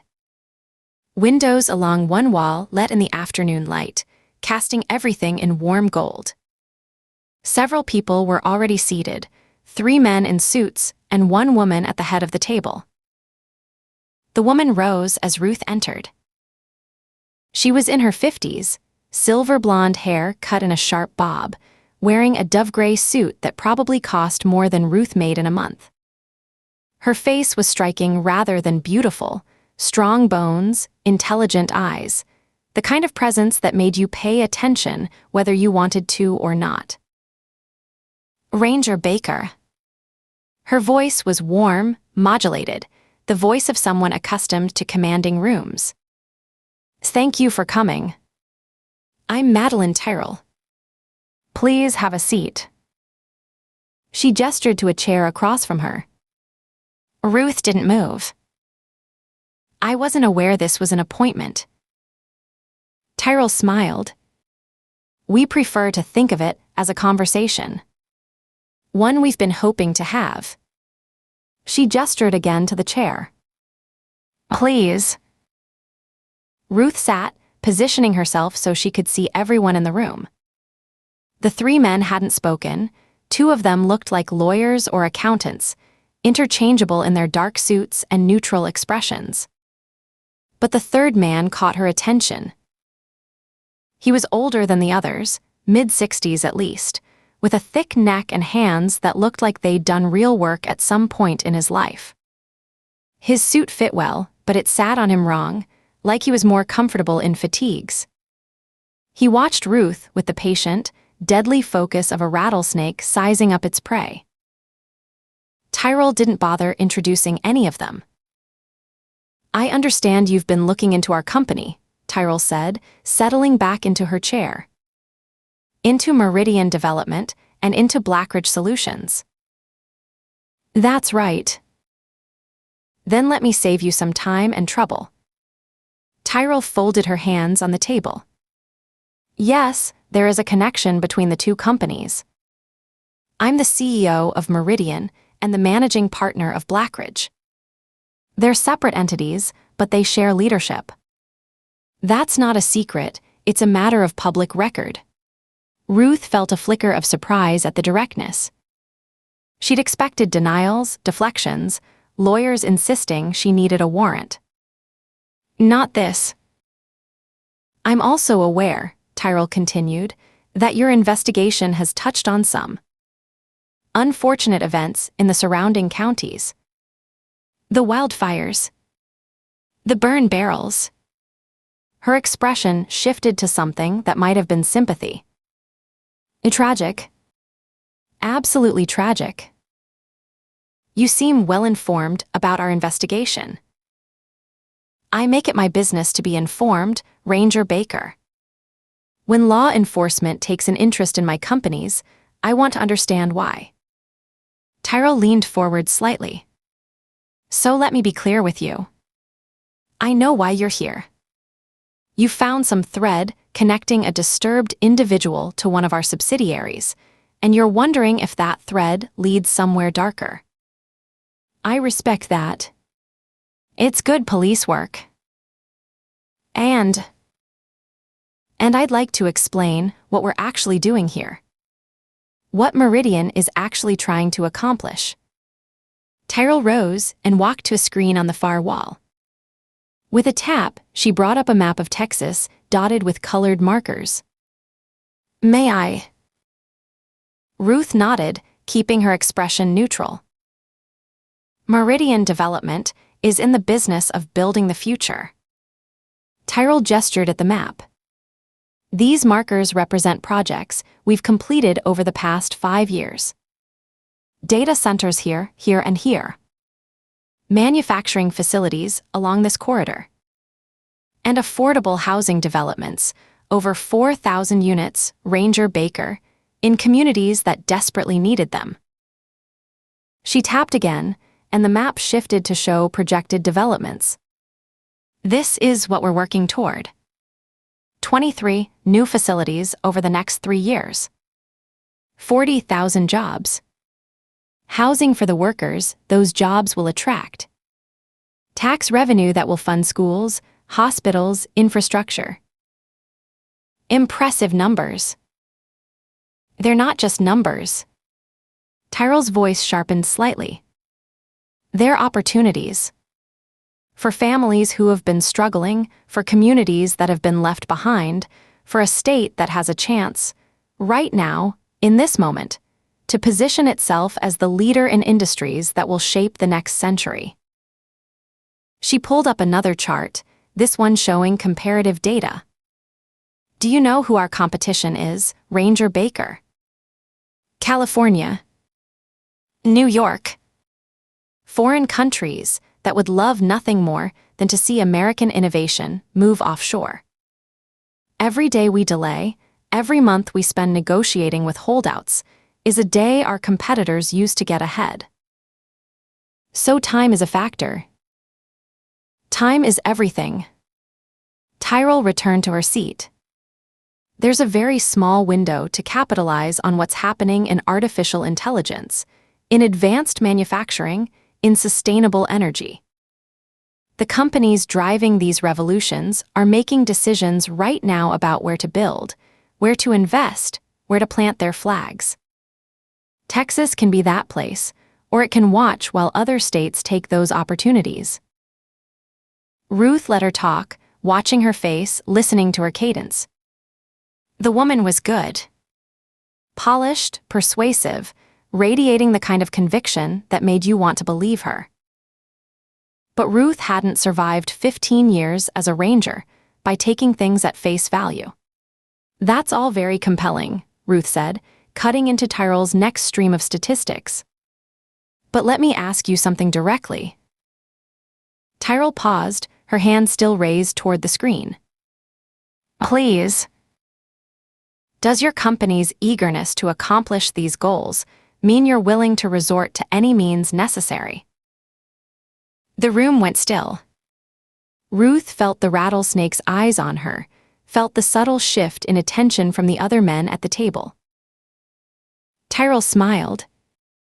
It was a careful smile, controlled. I'm not sure I understand what you're asking. Ruth held her gaze. There's a man named Declan Ryder. Homeless veteran, history of psychological problems. He was seen at the sites of both burn barrel incidents so far.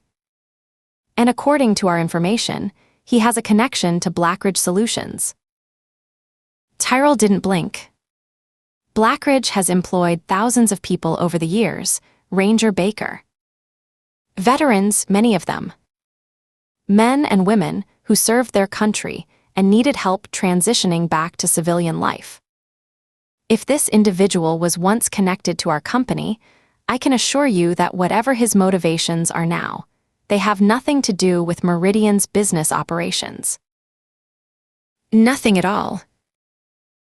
Nothing. Ruth leaned forward. So it's just a coincidence that both burn barrels happen to trigger wildfires that are conveniently sweeping through the exact ranches and neighborhoods that Meridian was trying to acquire. Tyrell's expression didn't change. Coincidences happen. These particular coincidences are awfully convenient for your timeline. Ruth's voice hardened. Almost like someone's clearing the way for Meridian's plans overnight. Because actually negotiating with all those landowners, closing those deals, waiting for them to move out, handling the paperwork, that would have taken years. Precious time that would have delayed your projects and given your competitors the edge you're so worried about. The rattlesnake shifted in his chair. One of the lawyers opened his mouth as if to object. Tyrell raised a hand, silencing him. Ranger Baker. Her voice was still calm, but the warmth had drained from it. Meridian Development is a legitimate company. We operate within the law, we pay our taxes, we contribute to the communities where we build. It would be a serious mistake, for you, for your career, for your department, to level accusations against us without evidence to support them. The conference room doors opened. Aaron stood in the doorway, breathing hard, his face flushed like he'd sprinted from the parking garage. His eyes found Ruth immediately, and she saw relief flash across his features. Ruth. Agent Tate, Tyrell said smoothly, rising from her chair. Please join us. I was just explaining to your partner that Meridian isn't the enemy here. What's happened with these wildfires, the deaths, the destruction, it's terrible. Truly terrible. And I feel awful about it. She placed a hand over her heart. But it has nothing to do with this company. Aaron moved to stand beside Ruth's chair, positioning himself at her shoulder. She could feel the tension radiating off him. Ms. Tyrell, Ruth said, let me ask you about the company's connection to William Caldwell. Something flickered in Tyrell's eyes. Just for an instant. I'm sorry. William Caldwell, the governor's prospective son-in-law. Ruth kept her voice level. He's a stakeholder in Meridian, isn't he? Mr. Caldwell is one of many investors in our company, yes. And it's purely coincidental that the TBI, which reports to the governor, shut down our investigation into Meridian this morning. Tyrell's smile had frozen. It's not a crime for a private citizen to invest in a legitimate business, Ranger Baker. Even if that citizen happens to have a relationship with an elected official. You're right, it's not. Ruth stood and Aaron moved with her. But seeking to subvert a state-level investigation. That is a crime. So is attempting to intimidate state law enforcement agents. The temperature in the room dropped 10 degrees. The rattlesnake was fully alert now, his body coiled with the kind of readiness that Ruth had seen in men who knew how to hurt people. Tyrell's face had gone cold. I think this conversation is over. I think you're right. Tyrell turned to the men at the table. Please show our guests out. The lawyers rose. The rattlesnake didn't move, but his eyes tracked Ruth all the way to the door. Ranger Baker. Tyrell's voice stopped her at the threshold. Ruth turned back. Be very careful. The warmth was gone entirely now, replaced by something harder and far more dangerous. Be very, very careful. Ruth held her gaze for a long moment. Then she walked out. The elevator ride down was silent. 2 Blackridge employees in identical suits flanked them, not touching, not speaking, just present in a way that made the small space feel smaller. When they reached the lobby, the escorts followed them all the way to the front door. Ruth felt the receptionist's eyes on her as they crossed the marble floor, felt the weight of security cameras tracking their progress. The glass doors opened, and they stepped out into the late afternoon heat. Ruth took a breath of humid air and let it out slowly. That's the second time in an hour, she said, that I've been escorted off the premises by security. Aaron looked at her. What happened at the office? Long story. She started walking toward her car. What took you so long? Flat tire. Someone slashed it in the parking garage. His jaw was tight. I don't think it was random. Ruth stopped walking. She turned to look back at the Meridian Tower, its glass facade catching the light of the setting sun. Somewhere up there, Madeline Tyrell was probably watching them leave. No, Ruth said quietly. I don't think it was random either. Chapter 17. Declan Ryder watched the Meridian Tower from behind the wheel of a stolen F-150, his fingers drumming an anxious rhythm against the cracked steering wheel. He ditched the Civic 2 days ago, too hot, too recognizable, the license plate probably on every cop's dashboard from here to El Paso. The truck had been sitting in a Walmart parking lot with the keys under the visor, like someone had left it there just for him. Probably belonged to some ranch hand who'd learned to trust his neighbors. Bad habit in the New Texas. The pills from Rico were wearing off.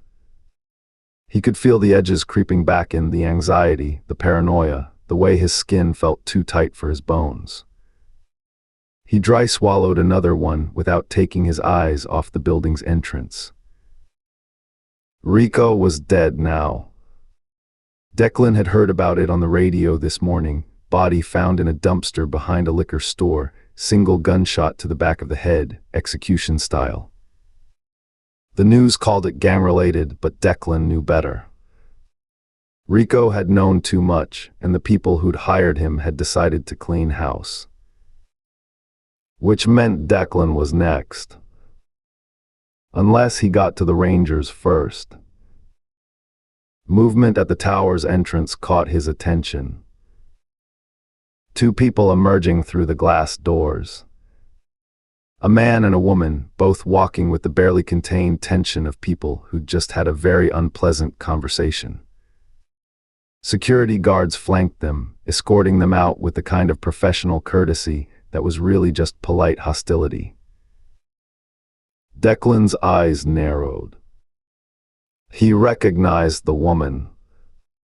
Dark hair, athletic build, the way she carried herself like someone who knew how to handle trouble.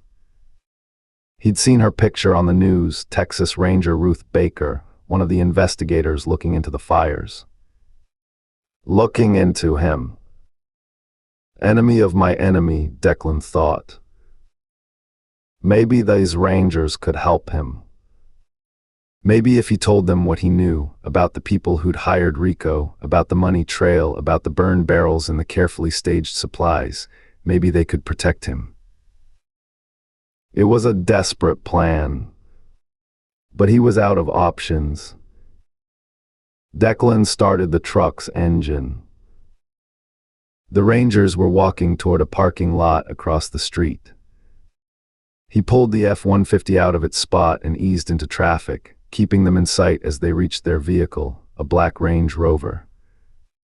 They stood there talking for a moment, and Declan pulled into a spot half a block away, watching, waiting.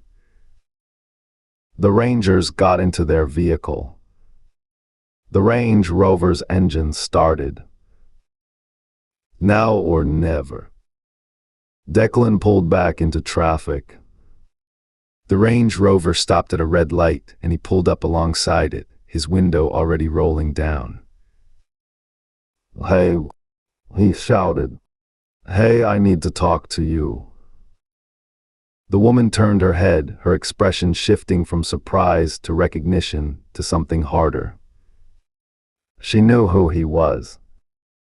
The light turned green. "Wait," Declan shouted. "I can help you. I know who's behind the fires." "I can." A black SUV slammed into the intersection from his left. Declan saw it coming in his peripheral vision, a massive Suburban with a chrome brush guard, barreling through the red light like it didn't exist. He floored the accelerator on pure instinct, the F-150's engine roaring as the truck lurched forward. The Suburban's front bumper caught his rear quarter panel with a sound like a thunderclap, the impact whipping his head sideways and sending the truck into a violent fishtail. For 2 eternal seconds, Declan fought the wheel. The world spun outside his windshield, buildings, cars, sky, pavement, and then the tires caught and he was moving again, accelerating hard down the cross street. He checked the rearview mirror. The Suburban was already recovering, its tires smoking as it straightened out and came after him. Behind it, 2 black sedans were pulling out of parking spaces near the Meridian Tower, Mercedes, maybe, or BMWs, their tinted windows hiding whoever was inside. They moved with the coordinated precision of wolves cutting off a deer's escape routes. Blackridge. Declan ran the next red light. Horns blared. A delivery truck locked its brakes and slid to a stop 3 feet from his door, the driver's face a mask of fury behind the windshield. Declan didn't slow down. The F-150 wasn't built for speed. It was a working truck, heavy frame, big engine meant for torque rather than acceleration, suspension designed for hauling loads across rough terrain. But it was solid, and right now solid was all he had. The Suburban was gaining. In his side mirror, Declan could see the driver, a thick-necked white man with a shaved head, his face utterly calm as he closed the distance. No panic, no excitement. Just the focused concentration of a professional doing a job he'd done many times before. Declan took a hard right onto a side street. The truck's tires screamed against the asphalt, the rear end swinging wide. A row of parked cars blurred past on his left. He clipped a sedan's mirror and it exploded against his door, plastic shrapnel spraying across the window. The Suburban followed, taking the corner wider but losing almost no speed. Behind it, one of the black sedans overshot the turn and had to reverse. The other one cut through an alley, trying to get ahead of him. Then go. The street ahead was straight for 3 blocks, then curved left toward the highway. If he could make it to the highway, maybe he could lose them in traffic, find an exit they couldn't follow. The sedan that had cut through the alley burst out of a side street directly in front of him. Declan yanked the wheel left. The truck jumped the curb, plowing through a sidewalk cafe's outdoor seating. Tables and chairs exploded around him, metal and wood bouncing off the hood and windshield. A woman screamed somewhere behind him. He heard glass shatter, felt something heavy slam against the undercarriage. Then he was through, back on pavement, the truck shuddering but still moving. The sedan had stopped to avoid the debris field. The Suburban was still coming. Declan pushed the accelerator to the floor. The engine howled, the temperature gauge climbing toward the red. He took another turn, then another, zigzagging through residential streets, where kids' bikes lay abandoned on lawns and sprinklers painted rainbows in the afternoon sun. A quiet neighborhood. Normal people living normal lives. He was bringing death through their streets like a plague. The Suburban appeared in his mirror again, closer now. The shaved-head driver had been joined by a passenger, a younger man with a sharp jawline and what looked like a submachine gun resting across his lap. They were going to start shooting. Declan spotted an alley between 2 houses and took it without slowing down. The truck barely fit, his mirrors scraped brick on both sides, sparks flying, the sound like nails on a chalkboard amplified 1,000 times. A wooden fence appeared in his headlights and he drove straight through it, boards exploding around him like shrapnel. He was in someone's backyard. A swimming pool flashed past on his right, blue water impossibly bright. A dog on a chain lunged at the truck, its bark lost in the roar of the engine. Then another fence, this one chain link, and he crashed through that too, landing in an empty lot overgrown with weeds. The Suburban tried to follow but got stuck on the first fence, its brush guard tangled in the wreckage. Declan heard the crunch of metal, the rev of an engine fighting for traction. He'd bought himself maybe 30 seconds. The industrial district was ahead. He could see the hulking shapes of abandoned factories rising against the sky. If he could make it there, if he could lose them in the maze of empty buildings. The second sedan appeared from nowhere. It T-boned him on the passenger side. The world became noise and motion and pain. Glass sprayed across his face. The truck spun, tires leaving rubber on pavement, and then something hard slammed against his door and everything stopped. Declan hung in his seatbelt, disoriented, tasting blood. The truck had come to rest against a concrete barrier at the entrance to a construction site. Steam hissed from under the crumpled hood. The passenger door was caved in so far it touched the center console. Move now. He fumbled with the seatbelt, his fingers clumsy and uncooperative. The door was jammed, he threw his shoulder against it once, twice, and on the third try it screamed open, dumping him onto the pavement. The sedan that had hit him was 30 yards away, its front end crumpled but its engine still running. Both doors were opening. Declan ran. The construction site was a maze of half-finished buildings and scaffolding, piles of building materials and idle heavy equipment. He sprinted past a concrete mixer, vaulted over a stack of rebar, his lungs already burning from exertion and fear and whatever the pills were doing to his cardiovascular system. Behind him, he heard shouts. Orders being given in clipped military cadences. North side. Cover the north side. He's heading for the warehouse, cut him off. Declan ducked behind a bulldozer, pressing himself against the cold metal, trying to control his breathing. Blood was running from a cut on his forehead, dripping into his left eye. His ribs ached where the seatbelt had caught him. Every breath felt like swallowing broken glass. Footsteps. Close. Getting closer. He peered around the bulldozer's track and saw two men moving through the construction site in a tactical spread.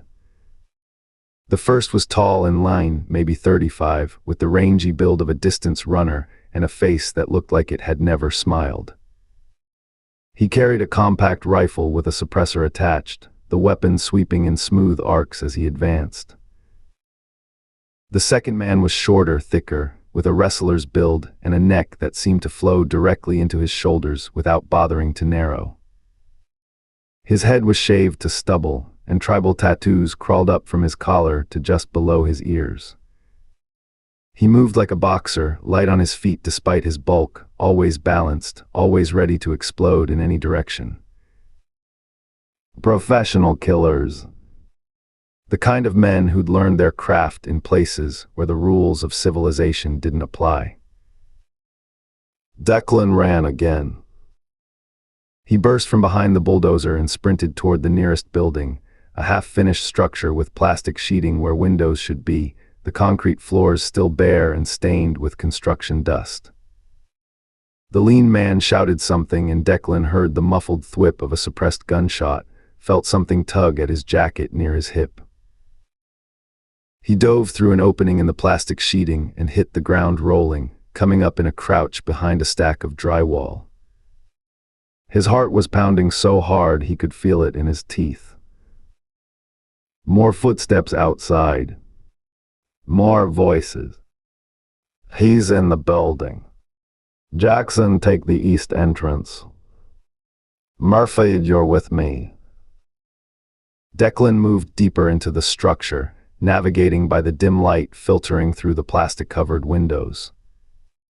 The building was a skeleton, concrete pillars, exposed ductwork, electrical conduits hanging from the ceiling like mechanical vines. Every footstep echoed. Every breath seemed amplified. Stairs. He needed to go up, get to higher ground, find another way out. He found a stairwell and took the steps 3 at a time, his thighs screaming with effort. Second floor, third floor, fourth. The building was 6 stories tall, but only the first 3 seemed finished. Above that, the floors were bare concrete, the walls nothing but steel framing and insulation. A door at the end of a corridor. Declan shouldered through it and found himself in what would eventually be a conference room, big windows on 2 walls, electrical boxes mounted but not yet wired, a single metal folding chair sitting incongruously in the center of the empty space. Dead end. He spun around, looking for another exit. There was a door on the opposite wall, maybe leading to another stairwell or a service corridor. He ran toward it. The door opened before he reached it. A man stepped through. He was the one Declan had seen in the Meridian conference room, the older guy with the thick neck and the rattlesnake eyes. Up close, he was even more imposing. Maybe 6'2", with the kind of muscle mass that came from decades of hard use rather than gym sessions. His face was weathered and seamed, a scar running from his left ear to the corner of his mouth. He wore tactical black now, a vest loaded with equipment, and he moved with the coiled readiness of someone who'd been killing people since before Declan was born. In his right hand, he held a pistol with a long suppressor. The barrel was pointed directly at Declan's chest. End of the line, the rattlesnake said. Declan's legs gave out. He sat down hard on the concrete floor, his back against the wall, his hands raised in front of him like they could stop a bullet. Please, he heard himself say. Please, I won't tell anyone. I'll disappear, I swear. That's exactly what you're going to do. Footsteps in the corridor behind him. Declan turned his head and saw the other two men entering the room, the lean one with the rifle and the thick one with the tattoos. They spread out, covering the angles, their weapons steady and their faces blank. 3 killers. 3 guns. No way out. You made this harder than it needed to be, the rattlesnake said, advancing slowly until he stood over Declan like a teacher disappointed in a failing student. All that running. All that noise. Could have been clean and quiet, but you had to make a scene. I have information, Declan said desperately.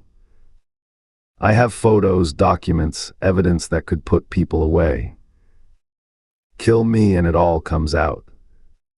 I set it up that way, You don't have shit. The rattlesnake smiled. It was the worst smile Declan had ever seen, empty of everything except satisfaction. We've been watching you for 3 days. We know about the shoebox. We know about the burner phone. We know everything, Declan. You were never as clever as you thought you were. He raised the pistol until the suppressor was pointed at Declan's forehead. The lined man and the tattooed man raised their weapons too. 3 barrels. 3 dark circles. 3 doors to oblivion. Please, Declan whispered. The word came out broken, pathetic. A prayer to gods he'd stopped believing in years ago. Please don't. The rattlesnake's finger tightened on the trigger. Declan closed his eyes. Chapter 18. The first punch caught Declan in the stomach. All the air left his body at once. He doubled over, gasping, and the tattooed man grabbed a fistful of his hair and yanked his head back up. You were paid, the rattlesnake said. His voice was conversational, almost friendly, like they were discussing the weather rather than Declan's imminent death. $50,000. All you had to do was light a few fires, keep your mouth shut, and disappear. Simple instructions. A child could have followed them. The lined man drove his fist into Declan's kidney. Pain exploded through his lower back, radiating outward like cracks in ice. He tried to curl into a ball, but the tattooed man held him upright, his grip on Declan's hair unrelenting. Instead, the rattlesnake continued, you stick around. You get high. You get sloppy. You start following cops around like you're going to make some kind of deal. He shook his head slowly, the disappointment in his voice almost paternal. What were you thinking, Declan? Did you really believe the Texas Rangers were going to protect you? That they'd give you immunity in exchange for your testimony? Declan tried to speak but could only manage a wet, choking sound. The lame man hit him again, ribs this time, and something cracked. The pain was so intense that his vision went white at the edges. Please, he finally gasped. The word came out broken, barely recognizable. Please, I couldn't. Couldn't what? The rattlesnake stepped closer, his scarred face filling Declan's vision. Couldn't keep your end of a simple bargain. Couldn't stay off the pills long enough to think straight. I'm a junkie. The words tumbled out in a rush, desperate and pathetic. I can't control it. The pills, they make everything wrong. I wasn't trying to betray anyone, I needed more money, I needed to score, and I thought maybe if I could. The rattlesnake laughed. It was a cold, empty sound, utterly devoid of humor. "He's a junkie," he said to the other two men. "Can't control himself. Isn't that sad?" The tattooed man grinned, revealing a gold tooth that glinted in the dim light. "Real tragic," he said, and drove his knee into Declan's stomach. Declan vomited. Bile and half-digested pills splattered across the concrete floor, and the tattooed man released his hair with a sound of disgust. Declan collapsed forward onto his hands and knees, strings of saliva hanging from his lips, his whole body shaking with pain and fear and the knowledge that he was about to die. "I'm sorry," he sobbed. "I'm so sorry. Please just let me go. I'll disappear for real this time. You'll never see me again, I swear to God." "God." The rattlesnake crouched down so he was at Declan's level, his pistol dangling casually from his right hand. "You're praying to God now. After everything you've done. The people you burned." He smiled that terrible smile again. "I don't think God's listening, Declan. I think you used up all your prayers a long time ago." He stood up and raised the pistol. Declan looked up at the barrel. It seemed enormous from this angle, a black hole that would swallow him whole. He thought about his mother, dead from an overdose when he was 12. His father, a ghost who'd never bothered to stick around. The string of foster homes, each one worse than the last. The first time he'd lit a fire and watched it burn, feeling power for the first time in his miserable life. All of it had led here. To this concrete floor. To this moment. Any last words? The rattlesnake asked. Declan closed his eyes. Our Father who art in heaven. The gunshot was deafening. But the pain didn't come. Declan's eyes flew open. The lean man was staggering backward, a red bloom spreading across his chest, his rifle clattering to the floor. He looked down at the wound with an expression of profound surprise, as if he couldn't quite believe what he was seeing. Another shot. The tattooed man spun, clutching his shoulder, blood spraying from between his fingers. He hit the ground hard, his gold tooth flashing as he screamed. The rattlesnake reacted faster than seemed humanly possible. He dropped to one knee, spinning toward the source of the gunfire, his pistol coming up in a smooth arc. He fired twice, 3 times, the suppressed shots making flat thwip sounds that echoed off the concrete walls. Murphy. Jackson. He was moving as he shouted, putting a concrete pillar between himself and the unseen shooters. Report. The lineman Murphy didn't answer.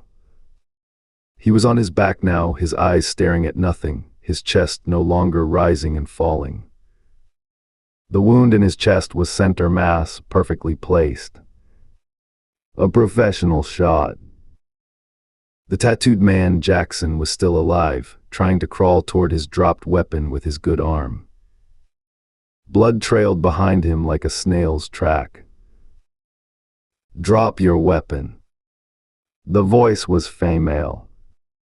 Commanding. Familiar. Declan turned his head and saw them, 2 figures emerging from a doorway on the far side of the room. The woman had dark hair and held her pistol in a 2-handed grip, her stance perfect, her aim unwavering. The man beside her was taller, broader, moving to flank the rattlesnake's position. Ruth Baker. Aaron Tate. The Rangers had found him. I said drop it.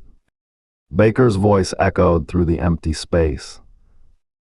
This is your only warning." The rattlesnake didn't drop it. Instead, he pivoted toward Declan, his scarred face twisted with rage, the pistol swinging around. He was going to kill Declan anyway, even if it meant taking a bullet himself, even if it meant dying on this concrete floor. The job was going to get done. Baker fired. The bullet caught the rattlesnake in the shoulder, spinning him sideways. His shot went wide, sparking off the concrete 3 inches from Declan's head. Declan flattened himself against the floor, covering his head with his arms, making himself as small as possible. "Stay down." That was Tate, his voice sharp with adrenaline. "We've got this." On the ground, Jackson had reached his weapon. His hand closed around the grip, his eyes finding Declan with murderous intent. Even wounded, even bleeding out, he was going to finish what they'd started. Baker saw it too. "Don't do it." Jackson raised the gun. Baker fired twice. The tattooed man's head snapped back, and then he was still. The weapon slipped from his fingers and skidded across the concrete, coming to rest against Declan's knee. Silent. Declan lay there, breathing in shallow gasps, his face pressed against the cold floor. He could smell blood and gunpowder and his own fierce sweat, the cocktail of scents that meant violence and death. Footsteps approached. Baker appeared in his field of vision, her weapon still raised, her eyes scanning the room for additional threats. She kicked Jackson's gun away, then crouched down and pressed 2 fingers against the tattooed man's neck. Her lips moved, forming a single sharp word that Declan couldn't quite hear, but could easily imagine. "This one's gone," she said. Tate was checking on Murphy and the rattlesnake. "Same here. Both of them." Baker stood up, holstering her weapon, and for the first time, Declan got a good look at her face. She was younger than he'd expected, late 30s, maybe, with the kind of hard-edged beauty that came from years of doing difficult things in difficult places. Her eyes were dark and sharp, missing nothing. "You okay?" she asked. Declan tried to answer, but what came out was something between a laugh and a sob. "There's more coming," he managed. "Blackridge, they've got a small army. These 3 were just the advance team." Baker and Tate exchanged a look. Declan could see them having a silent conversation, the kind that came from years of partnership. "We need to call this in," Tate said. His voice was steady, but Declan could hear the tension beneath it. 3 bodies, officer-involved shooting, protocol requires. "If we call it in now, we're done." Baker cut him off. "They'll pull our weapons pending the investigation. We'll be stuck in interviews and paperwork for days, maybe weeks. And meanwhile, Blackridge gets time to clean up, lawyer up, and make sure none of this ever touches Meridian. Ruth, we just killed 3 men. We can't just. I know what we did." Her voice was hard. "And I know why we did it. But if we let the system grind us down right now, everything we've worked for goes up in smoke. The case dies. Meridian walks. And the people who hired these animals to burn families out of their homes never face a day of justice." Tate was silent for a long moment. Declan watched his face, the conflict there, the war between his duty and his conscience. Baker didn't wait for him to resolve it.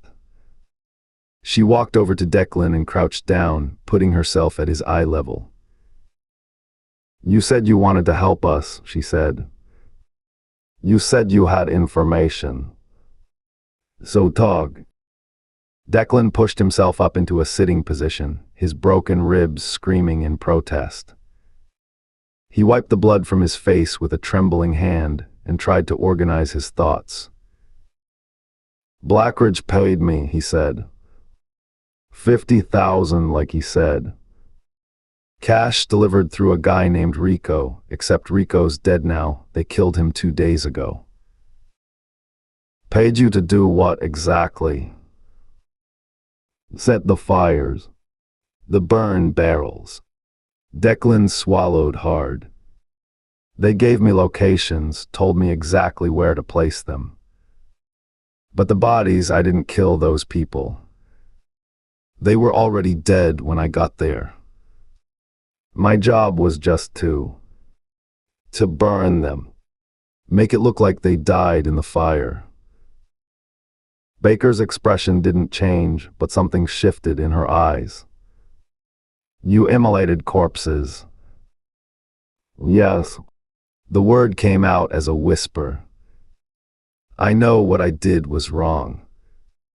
I know there's no excuse for it. I'm still a Christian, was raised Baptist, went to church every Sunday until my mama died, and I know I'm going to hell for what I've done." His voice cracked. "But the pills, the addiction, it's like a monster living inside me. It makes me do things I'd never do sober. Things I hate myself for. I couldn't stop. Save the confession for your priest." Baker's voice was impatient. "I need specifics. Days, times, locations. Who gave you the orders? How did they contact you?" Declan told them everything. He told them about Rico, the drug dealer who'd recruited him through an online forum where people posted jobs that couldn't be advertised elsewhere. He told them about the burner phones, the encrypted messages, the dead drops where cash and instructions were exchanged. He told them about the first fire, the Renner place, how he'd found the body already in the barrel, already doused with accelerant, just waiting for a match. He told them about the second fire and the third, each one following the same pattern. He told them about the supplies that were always waiting at each site, staged in advance by people who knew exactly what they were doing. About the maps that showed wind patterns and terrain, calculated to maximize fire spread. About the properties that were targeted, all of them owned by people who'd refused to sell to Meridian. Baker listened without interrupting, her face unreadable. Tate had his phone out, recording everything. When Declan finished, Baker stood up. "We're taking you in," she said. "But not through normal channels. The people behind this have connections, political connections. If we booked you the regular way, you'll be dead before morning. What's the alternative? We know someone who can help. Someone outside the system." She glanced at Tate. "Call Ben. Tell him we need a safe house and we need it now." Tate hesitated for just a moment. Declan could see the last traces of resistance in his eyes, and then he nodded and stepped away, his phone already at his ear. Baker extended her hand to Declan. "Can you walk?" He took her hand and let her pull him to his feet. His ribs shrieked in protest, and his legs felt like they were made of water, but he managed to stay upright. "I can walk," he said. They moved through the empty building, Baker in front, Declan in the middle, Tate bringing up the rear with his phone pressed to his ear. Declan could hear fragments of the conversation, 3 hostels down. "Yeah, I know. We need to move fast." The construction site was quiet now. No more footsteps, no more voices, no more men with guns emerging from the shadows. Maybe the 3 they'd killed were the only ones Blackridge had sent. Maybe they were alone. Or maybe the rest were already in position, waiting. Baker's car was parked on the street outside the site, the same black Range Rover Declan had seen earlier. She opened the rear door and gestured for him to get in. Declan slid onto the leather seat, his battered body grateful for something soft to rest against. Baker climbed into the driver's seat while Tate finished his call and took shotgun. "Ben's setting up a safe house," Tate said. 30 minutes out. He's also making calls to people he trusts, off-the-books types who can process our friend here without it hitting the system. Good. Baker started the engine. "Let's move." The Range Rover pulled away from the curb, and Declan let himself sink back against the seat. For the first time in days, maybe weeks, he felt something that might have been hope. He was hurt, he was scared, and he was probably going to prison for the rest of his life, but at least he was alive. At least he'd told the truth. Maybe that counted for something. Maybe God was listening after all. He turned his head to look out the window, watching the construction site recede in the distance. The sun was getting low, painting the sky in shades of orange and red. Beautiful in a way. He couldn't remember the last time he'd noticed a sunset. Something glinted in the distance.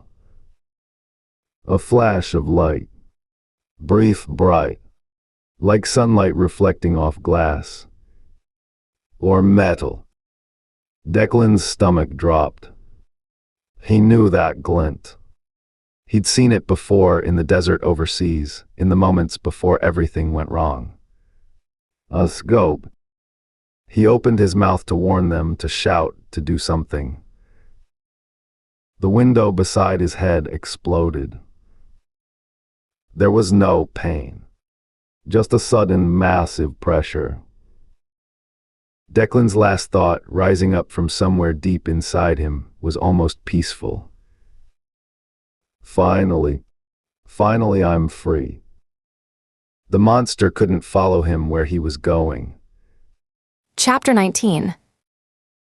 The window exploded inward, and Declan's head snapped sideways, a spray of red misting the air between the front seats. "Down!" Ruth screamed. She threw herself across the center console, her hand finding Aaron's shoulder and dragging him down as a second shot punched through the windshield. The bullet passed through the space where his head had been a half-second earlier, embedding itself in the headrest with a soft thunk. Glass was everywhere, in her hair, on her clothes, grinding against her skin as she pressed herself flat against the seats. Declan's body had slumped against the rear door, his eyes open and empty, a hole the size of a quarter in his temple. "Sniper," Aaron said. His voice was calm, controlled, the voice of a man who'd been shot at before and learned not to panic. "High caliber suppressed. I didn't hear the report until after the first impact." Another shot. This one took out the driver's side mirror, the metal twisting and flying away like a bird startled from its perch. "He's correcting," Aaron said. "Adjusting for our movement. We need to get out of this vehicle." Ruth's heart was hammering against her ribs. The Range Rover had become a death trap, all that glass, all those sight lines. Every second they stayed inside was another second for the shooter to dial in his aim. "Where is he?" Aaron was silent for a moment, his eyes moving, calculating. She knew that look. Before he'd been a Texas Ranger, Aaron Tate had been an Army Ranger, 3 tour overseas, 2 of them as a designated marksman. He'd spent years learning to think like a sniper, to read terrain and angles, to understand the geometry of death. "East," he said finally. Based on the entry angle through the windshield and the trajectory through Declan's. Through the rear window. Elevated position, probably 300 yards out. That office building. He pointed without raising his head above the dashboard. The one with the scaffolding on the east face. Ruth risked a glance. She could see the building he meant. A 6-story structure that looked like it was undergoing renovation, its windows dark, scaffolding climbing its eastern wall like a metal skeleton. "He's got the high ground," she said. "We try to run, he picks us off. If we stay here, he waits us out or repositions for a better angle." Aaron met her eyes. "We need to take him out." Another shot. This one hit the engine block, the impact shuddering through the vehicle's frame. Steam began hissing from under the hood. "He's disabling the car," Aaron said. "Making sure we can't drive away." "So what's the play?" Aaron's jaw tightened. She could see him running scenarios, discarding options, calculating odds. "I draw his fire. Keep him focused on me while you flank. Circle around to the north, use the construction site for cover. Get into that building and work your way up." "Aaron, I know how snipers think, Ruth. Once he's engaged with a target, he won't want to break contact. His whole focus will be on putting me down. That's your window." Ruth wanted to argue.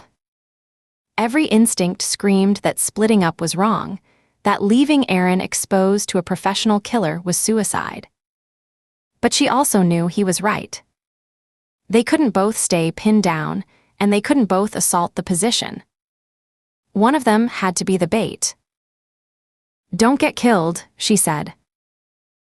"Same to you." She took a breath. Then she opened the passenger door on the side away from the shooter and rolled out onto the pavement. The concrete was warm against her palms, gritty with debris and broken glass. She stayed low, keeping the Range Rover's bulk between herself and the shooter's position, and scrambled toward a concrete barrier 20 feet away.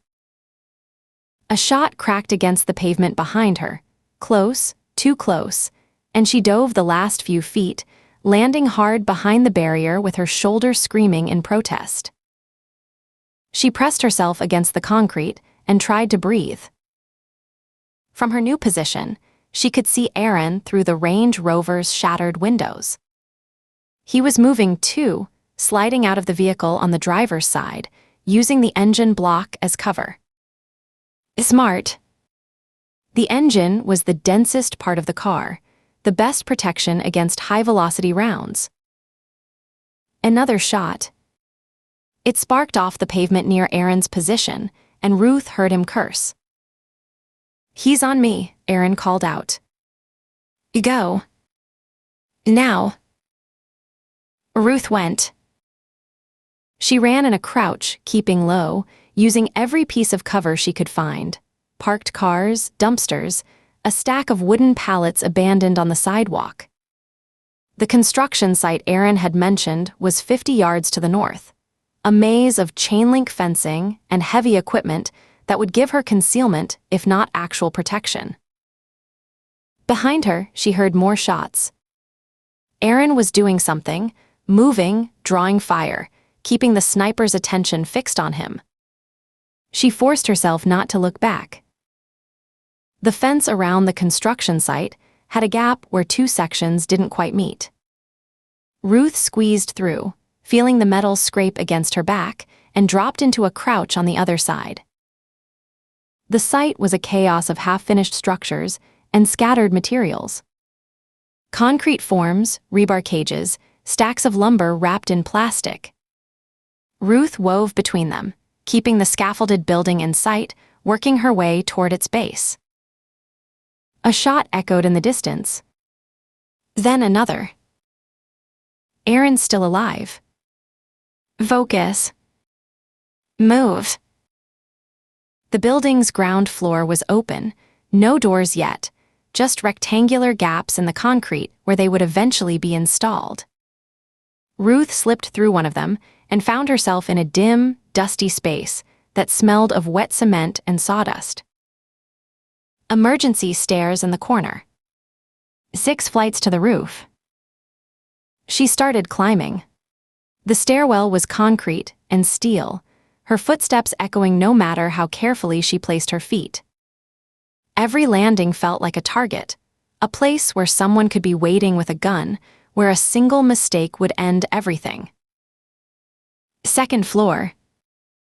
3rd. Her thighs were burning, her lungs working hard. The afternoon's exertions were catching up with her. The confrontation at Meridian Tower, the chase through the construction site, the firefight that had killed 3 men. Her body wanted rest. Her body wasn't going to get it. 4th floor. 5th.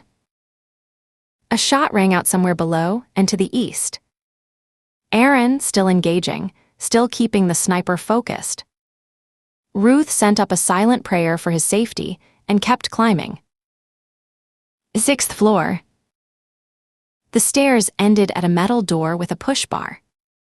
Ruth pressed her ear against it and listened. Nothing. No footsteps, no movement, no sound of breathing. She drew her weapon, took a breath, and pushed through. The roof was flat and wide, covered with gravel and dotted with HVAC units and ventilation pipes. The setting sun cast long shadows across the surface, painting everything in shades of orange and red. A beautiful evening. A terrible place to die. The sniper was at the eastern edge, prone behind a low parapet wall, his rifle resting on a bipod. He was dressed in dark tactical clothing, a ball cap pulled low over his face. From this angle, Ruth could see the long barrel of his weapon extending over the wall's edge, aimed at the street below where Aaron was still pinned down. She raised her pistol. Texas Rangers. Drop the weapon. The sniper moved faster than she'd expected. He rolled onto his back, the rifle coming around in a smooth arc, the barrel tracking toward her chest. Ruth adjusted her aim, but didn't fire. Not yet. They froze like that, her standing 10 feet away with her Glock leveled at his center mass, him on his back with the rifle pointed at her heart. A Mexican standoff. 2 professionals, each waiting for the other to make a mistake. Ranger Baker. The sniper's voice was calm, almost conversational. He was younger than she'd expected, mid-30s, with a lean face and pale eyes that reflected the dying light. I wondered if you'd be the one to come up here. Put the rifle down. Hands behind your head. You know I can't do that. He smiled, and it was the smile of a man who'd accepted the possibility of death a long time ago. Even if you take me in, I'll be out within the hour. The people I work for have very good lawyers. Then we'll arrest you again. And again. As many times as it takes. That's not how this works, and you know it. The rifle's barrel didn't waver. Neither did her Glock. Meridian has connections you can't even imagine.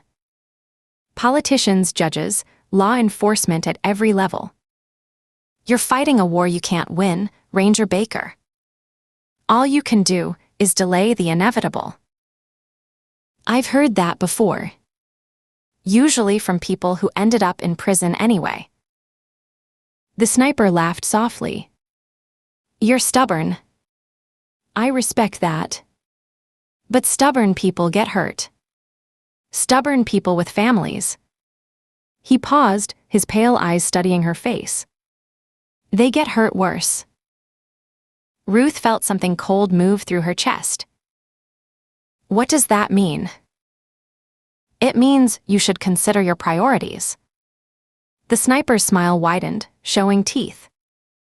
It means maybe you should be home with your kids right now, instead of up here pointing a gun at someone who's much better at this than you are. The cold in Ruth's chest turned to ice. Her kids. Jake at church camp. Ava at the movies with Mrs. Henderson. How does he know about my kids? What did you say? You heard me. The sniper's finger tightened on the trigger. Last chance, Ranger Baker. Walk away. Go home to your family while you still. Ruth fired.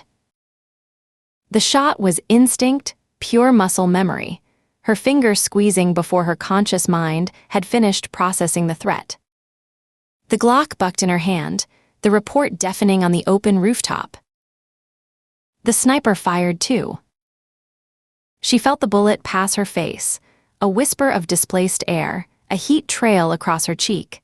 And then she was moving, dropping to one knee, her weapon still trained on the target. But the target wasn't shooting anymore. The sniper was on his back, his rifle fallen to one side, his hands clutching at his throat. Blood was pumping between his fingers, bright arterial red, pulsing with his heartbeat. His mouth was opening and closing, but no sound came out. Just a wet, gurgling rasp. He tried to sit up. Failed. Tried again. His legs kicked against the gravel, propelling him backward, toward the parapet wall. His eyes found Ruth's, and for just a moment she saw something there, surprise, maybe, or disbelief that this was how it ended. Then his back hit the low wall, and his momentum carried him over. Ruth watched him fall. 6 stories. He turned once in the air, his arms pinwheeling, his blood leaving a spiral trail against the sunset sky. Then he hit the concrete below, with a sound she would hear in her nightmares for years to come. She stood there for a long moment, her weapon still raised, her hands steady even though everything inside her was shaking. The rooftop was quiet now. Just her breathing and the distant wail of sirens, and the wind moving across the gravel. Your kids. He knew about your kids. Ruth holstered her weapon and walked to the stairs. The descent was a blur. 6 flights, her feet moving automatically, her mind racing through possibilities. It could have been a bluff. Snipers were trained in psychological warfare, in saying anything to throw their targets off balance. He could have just been fishing, making a general threat to rattle her. But he'd said it with such certainty. Such specificity. Home with your kids. She burst out of the building's ground floor and into the construction site. The sun had dropped below the horizon, painting everything in shades of purple and gray. She could see Aaron ahead, emerging from behind the disabled Range Rover, his weapon still in his hand. Ruth. He jogged toward her, his face tight with concern. I heard the shots. Are you? He's dead. Her voice sounded strange to her own ears. Flat. Distant. He went off the roofs. Are you hurt? She shook her head. But something was wrong. Her hands were trembling now, a fine vibration that she couldn't seem to stop. Her legs felt weak, unreliable, like they might give out at any moment. Ruth.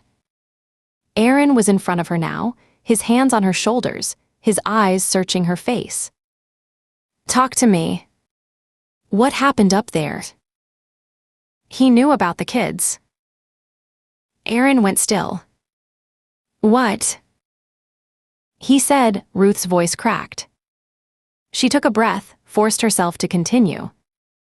He said I should be home with my kids. He knew Aaron. He knew about Jake and Ava and Marcus. Aaron's face went pale. That could have been a bluff. Snipers say things too. It wasn't a bluff. Ruth met his eyes, and she saw her own fear reflected there. He knew. Which means Blackridge knows. Which means... She couldn't finish the sentence. We need to call them. Aaron already had his phone out. Mrs. Henderson. The church camp. We need to make sure they're safe. Ruth nodded, but the ice in her chest had spread to her whole body now. She thought about Jake, excited and oblivious at camp, surrounded by other kids and counselors who had no idea what kind of danger might be coming. She thought about Marcus and Ava, sitting in a dark theater watching the movie, and the very thought of anything happening to them made her heart sink like a stone. We need to get to them, she said. We need to get to them right now.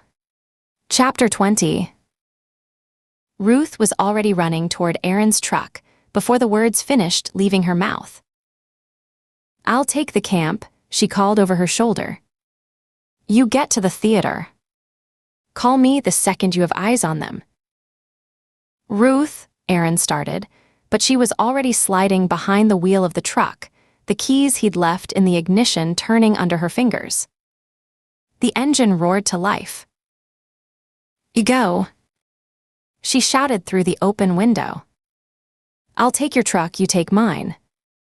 The Range Rover's disabled, but it might still run. Go. She didn't wait to see if he followed her instructions.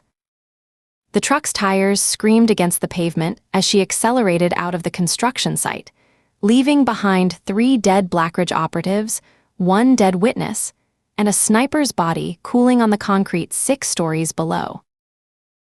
Her phone was in her hand before she hit the first intersection. She pulled up Pastor Terry's number. She'd saved it after Jake left for camp, just in case, and pressed call. Nothing. Not even a ring. Just dead air and then the automated voice. The number you are trying to reach is not available. Please try again later. She tried Mrs. Henderson next. Same result. No ring, no connection, just silence and then the recording. Come on.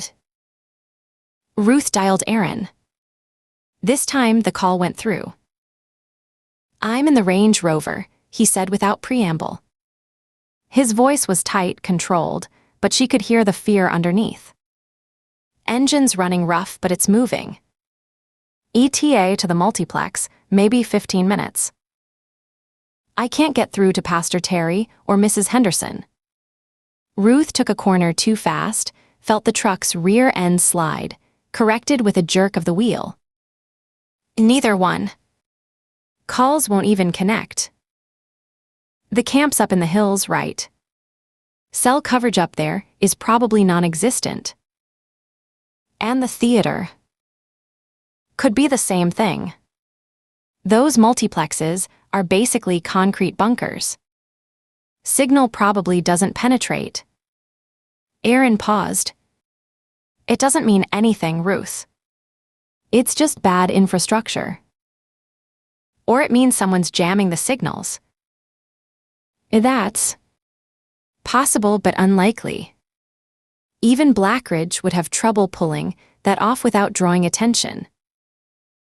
Ruth wanted to believe him. She wanted to believe this was all coincidence. Dead zones and concrete walls and the simple reality of rural Texas telecommunications. But the sniper's words kept echoing in her skull, cold and knowing. Maybe you should be home with your kids right now. He'd known. Somehow he'd known. Just get to the theater, she said. Call me the second you see them.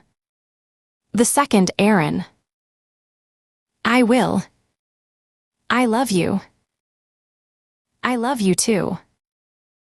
She ended the call and pressed harder on the accelerator.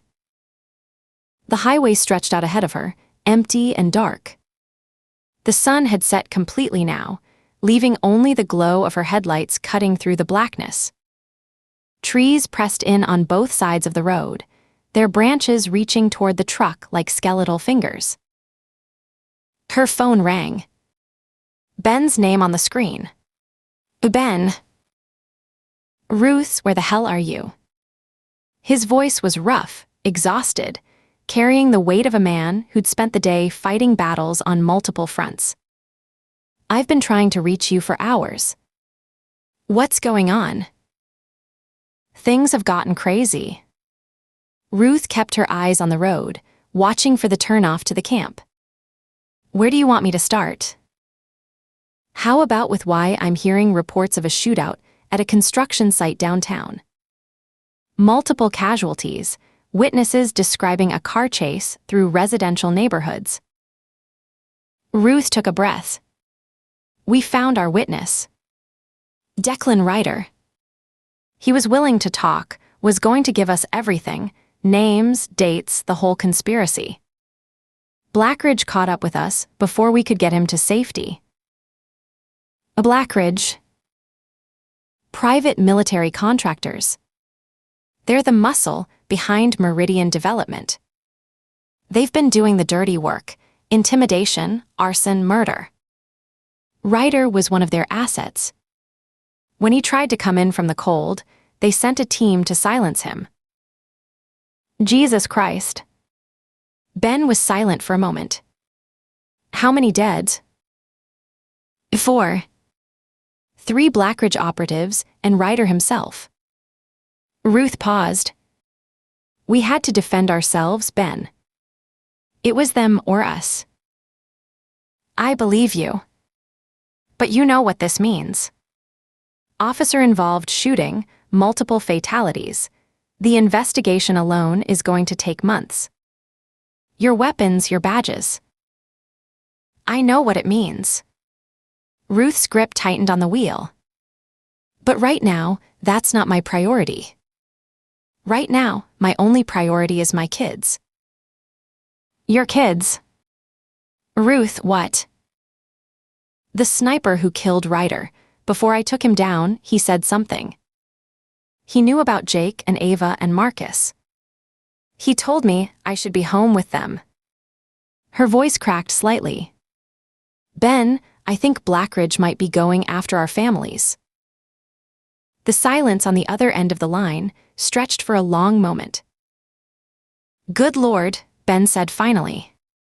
His voice had changed, the weariness replaced by something sharper, more urgent.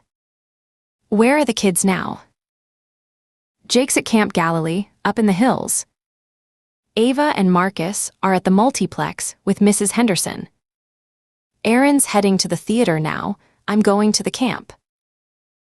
I'll make some calls.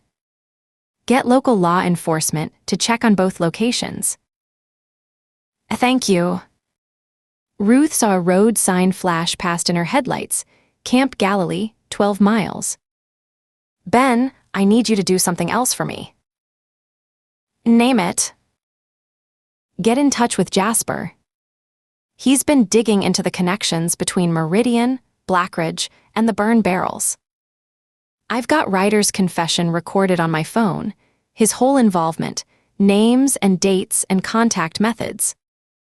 Between what he told us and what Jasper's found, we can nail this whole conspiracy down. But I need someone to pull it all together while I'm dealing with this. I'll reach out to him tonight." Ben paused. "Ruth, I've been doing some digging myself. There are things you should know." "Tell me." "The governor's involvement, it's not what we thought. He's not running this. From what my sources are telling me, he's actually been having reservations about his prospective son-in-law for months. The problem is his daughter. She's besotted with Caldwell, head over heels, and the governor doesn't want to break her heart by exposing what kind of man she's planning to marry." Ruth processed this as she navigated a sharp curve, the truck's headlights sweeping across a guardrail and the darkness beyond. So Caldwell's operating on his own. With the governor's tacit protection, even if it's not intentional. I've been looking into Caldwell's background, and the man has some seriously shady business associates. His own hands aren't dirty, yet, but he's clearly out to get rich quick and doesn't much care how. Probably figures he needs to impress his fiancée somehow. After all, she's the daughter of one of the richest men in Texas. Hard to measure up to that with an honest salary. And the TBI. That's where it gets twisted. Ben's voice dropped. The TBI isn't being controlled by the governor. They're being controlled by someone else, someone who believes they're serving the governor's interests, even though they're not acting on his orders. My sources don't know who's pulling those strings, but whoever it is, they've got enough juice to redirect a state law enforcement agency without the governor's knowledge. Twisted Southern politics, Ruth muttered. Welcome to Texas. Ben sighed heavily. Listen, Ruth, you need to seriously think about whether you want to keep pushing this. These people play for keeps. They've already killed to protect their secrets, and they've clearly got no qualms about threatening families. Maybe it's time to step back, let someone else carry the ball. I'll think about it, Ruth said, though they both knew she wouldn't. After I know my kids are safe. Then Godspeed, Ruth. I'll be praying they're all okay. Thanks, Ben. She ended the call and focused on the road ahead. The turnoff to Camp Galilee appeared in her headlights, a narrow gravel road that wound up into the hills, marked by a wooden sign with the camp's name carved into it. Ruth took the turn too fast, gravel spraying, the truck's suspension protesting as she pushed it up the steep incline. Her phone rang again. Aaron. Talk to me. I'm at the theater. His voice was flooded with relief, so much relief that Ruth felt tears prick at her eyes. I've got them, Ruth. Marcus and Ava and Mrs. Henderson. They're all fine. They were just coming out of the movie when I pulled up. Ruth let out a breath she hadn't realized she'd been holding. Thank God. Thank God. Mrs.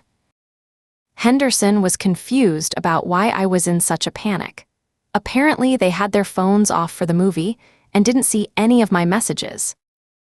Ava's asking if she can get ice cream on the way home. Despite everything, Ruth laughed.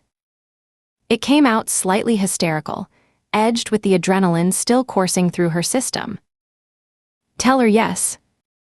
Tell her she can have whatever she wants. Already done. Aaron's voice sobered slightly. What's your ETA to the camp?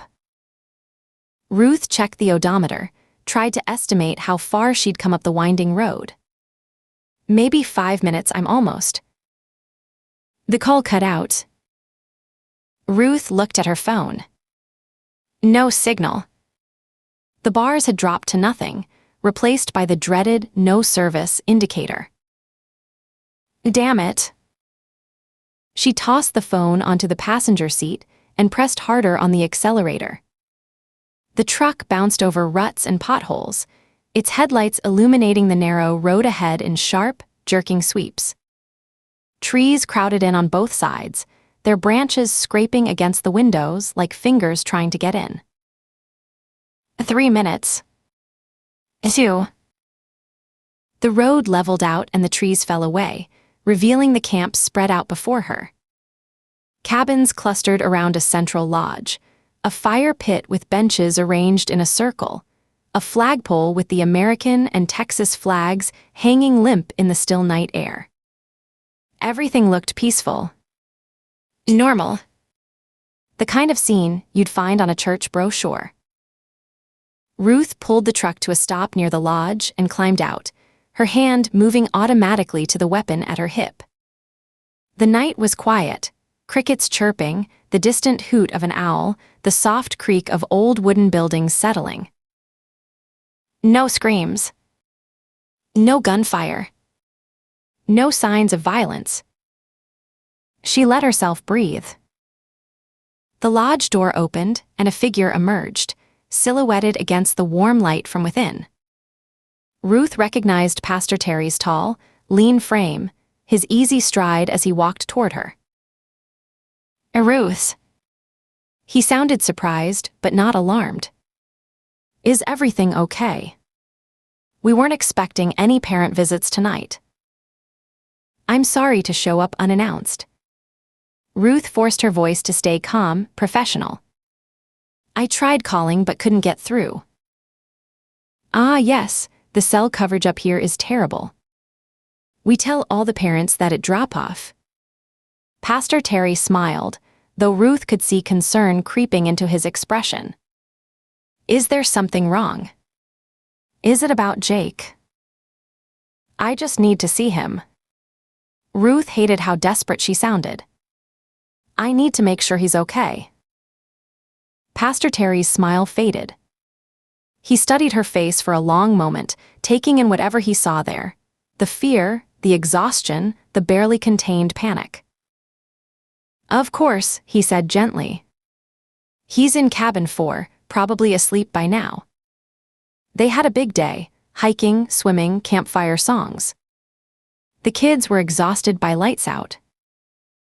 Can you take me there? Of course. They walked together through the quiet camp, their footsteps crunching on the gravel paths. Ruth's eyes swept the shadows between cabins, checking sight lines, looking for anything out of place.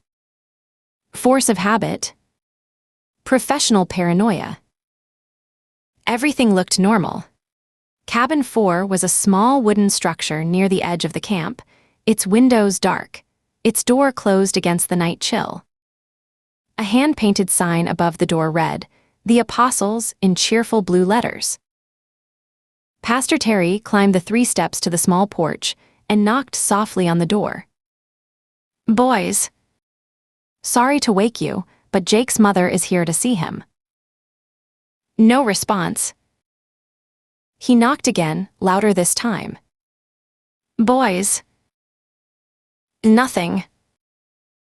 Ruth felt the ice return to her chest, spreading outward from her heart until her whole body was cold. Open it, she said. Pastor Terry pushed the door open and reached inside to flip the light switch. The cabin was small, 2 beds arranged along opposite walls, footlockers at the end of each, a small bathroom visible through an open door at the back. Posters of Jesus and various Bible verses decorated the walls. A handmade banner proclaimed, "Welcome to Camp Galilee." Both bunks were empty. Chapter 21. Camp Galilee was crawling with state troopers. Their flashlight beams cut through the darkness in sweeping arcs, illuminating trees and cabins and the frightened faces of campers pressed against windows, watching the search unfold. Radios crackled with terse communications. Dogs barked somewhere in the distance, K-9 units brought in from the nearest barracks, working the perimeter. Ruth stood near the flagpole at the center of camp, her arms crossed tight against her chest, watching the organized chaos with a mixture of gratitude and dread. She'd called in every favor she had to make this happen. One phone call to Captain Tom Fowler of the Texas Highway Patrol, a man she'd worked with on half a dozen cases over the years, and within 40 minutes, the camp had been transformed into a command post. Still no sign of them, Fowler said, approaching from the direction of the cabins. He was a big man, mid-50s, with a gray mustache and the weathered face of someone who'd spent decades working outdoors. We've cleared all the structures, checked the lake shore, worked about a quarter mile into the woods in every direction. And nothing. No blood, no signs of struggle, no indication of forced entry to their cabin. Webb's voice was carefully neutral, the tone of a professional delivering information without editorializing. If I had to guess, and I want to stress this is just a preliminary assessment, I'd say those boys left on their own. Snuck out after lights out, the way boys do at summer camp. Ruth wanted to believe that. God, how she wanted to believe that Jake had simply gotten restless, convinced his roommate to go on some midnight adventure, and was even now hiding in the woods, too scared of getting in trouble to reveal himself. But she couldn't shake the sniper's words. The certainty in his voice when he'd mentioned her kids. "Keep searching," she said. "Expand the perimeter. They could have wandered further than you think." Already on it. Fowler touched her arm, a brief gesture of solidarity. "We're going to find them, Ruth. Both of them. Both of them." Jake and his roommate, a boy named Seth, according to Pastor Terry. Seth Daniels, 13 years old, red hair and freckles, the same kid Ruth had seen Jake talking to at the bus. 2 boys missing. 2 families about to have their worlds torn apart. Fowler's radio crackled to life. "Captain, we've got an incoming call for Ranger Baker." "Patching through now." Webb handed her the radio. "Go ahead." "Ruth." Jasper's voice came through, slightly distorted by the connection but unmistakably his. "I've been trying to reach you for an hour. Your phone's going straight to voicemail. No cell service up here." "What have you got?" "Big news. I found hard evidence of Blackridge's next move." Jasper's words tumbled out in his characteristic rapid-fire delivery. "They're planning to plant 3 more burn barrels, strategic locations that would cover the entire remaining territory they're trying to acquire. I'm talking about a coordinated strike that could trigger wildfires across 4 counties simultaneously."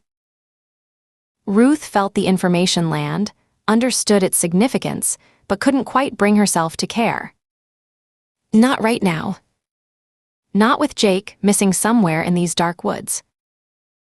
"Send everything to Ben Miller," she said. "He'll know what to do with it." A pause. "Ruth, are you okay? You sound different." "My stepson is missing." The words came out flat, hollow. "Jake. He's 14. He was at this camp for Bible study, and now he's gone." "Jesus." Jasper's voice shifted, the professional excitement draining away, replaced by something softer. "Where exactly are you? Give me the camp's coordinates."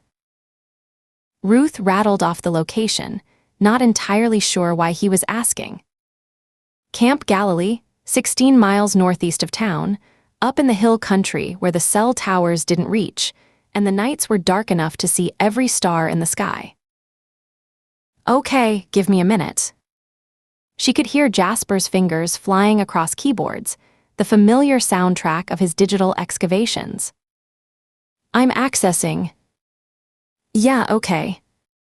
There's a surveillance satellite that passed over that area earlier tonight. Government bird, supposed to be monitoring wildfire conditions, but the resolution is good enough for what we need." "You can do that."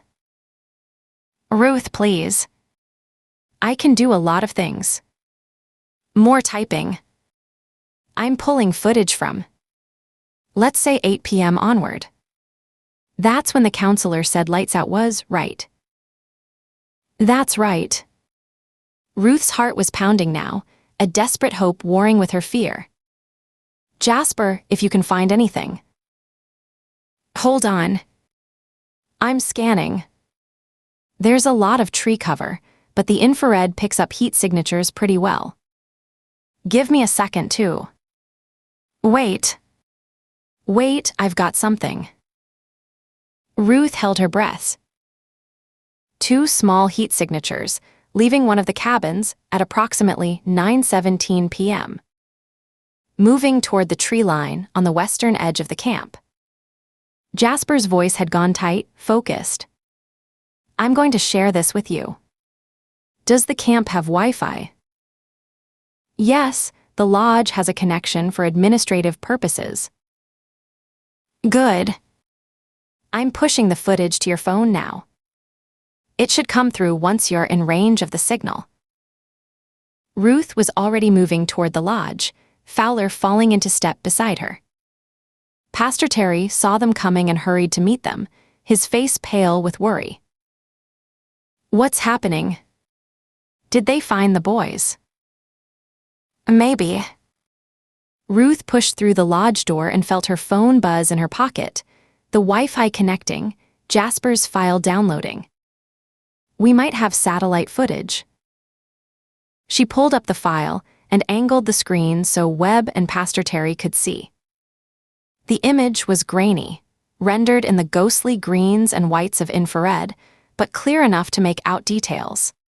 Two small figures emerging from a cabin. Moving quickly, furtively, the way kids moved when they were doing something they knew they shouldn't. They crossed the open ground between the cabin and the tree line, then disappeared into the woods. "That's the Western Trail," Pastor Terry said, leaning closer to the screen. "It leads down to the creek. There's an old treehouse down there. The previous camp director built it 20 years ago. The boys aren't supposed to go there at night, but..." He trailed off, his expression guilty. "Sometimes they sneak out. We try to discourage it, but you know how boys are." The footage continued. Ruth watched the two heat signatures, Jake and Seth, it had to be them, making their way along what must have been the trail. They stopped at a point where the trees seemed to open up slightly. "That's the tree house," Pastor Terry confirmed. "You can see the structure there, that darker shape." The boys climbed. Ruth could see them ascending into the elevated structure, their heat signatures brightening as they moved.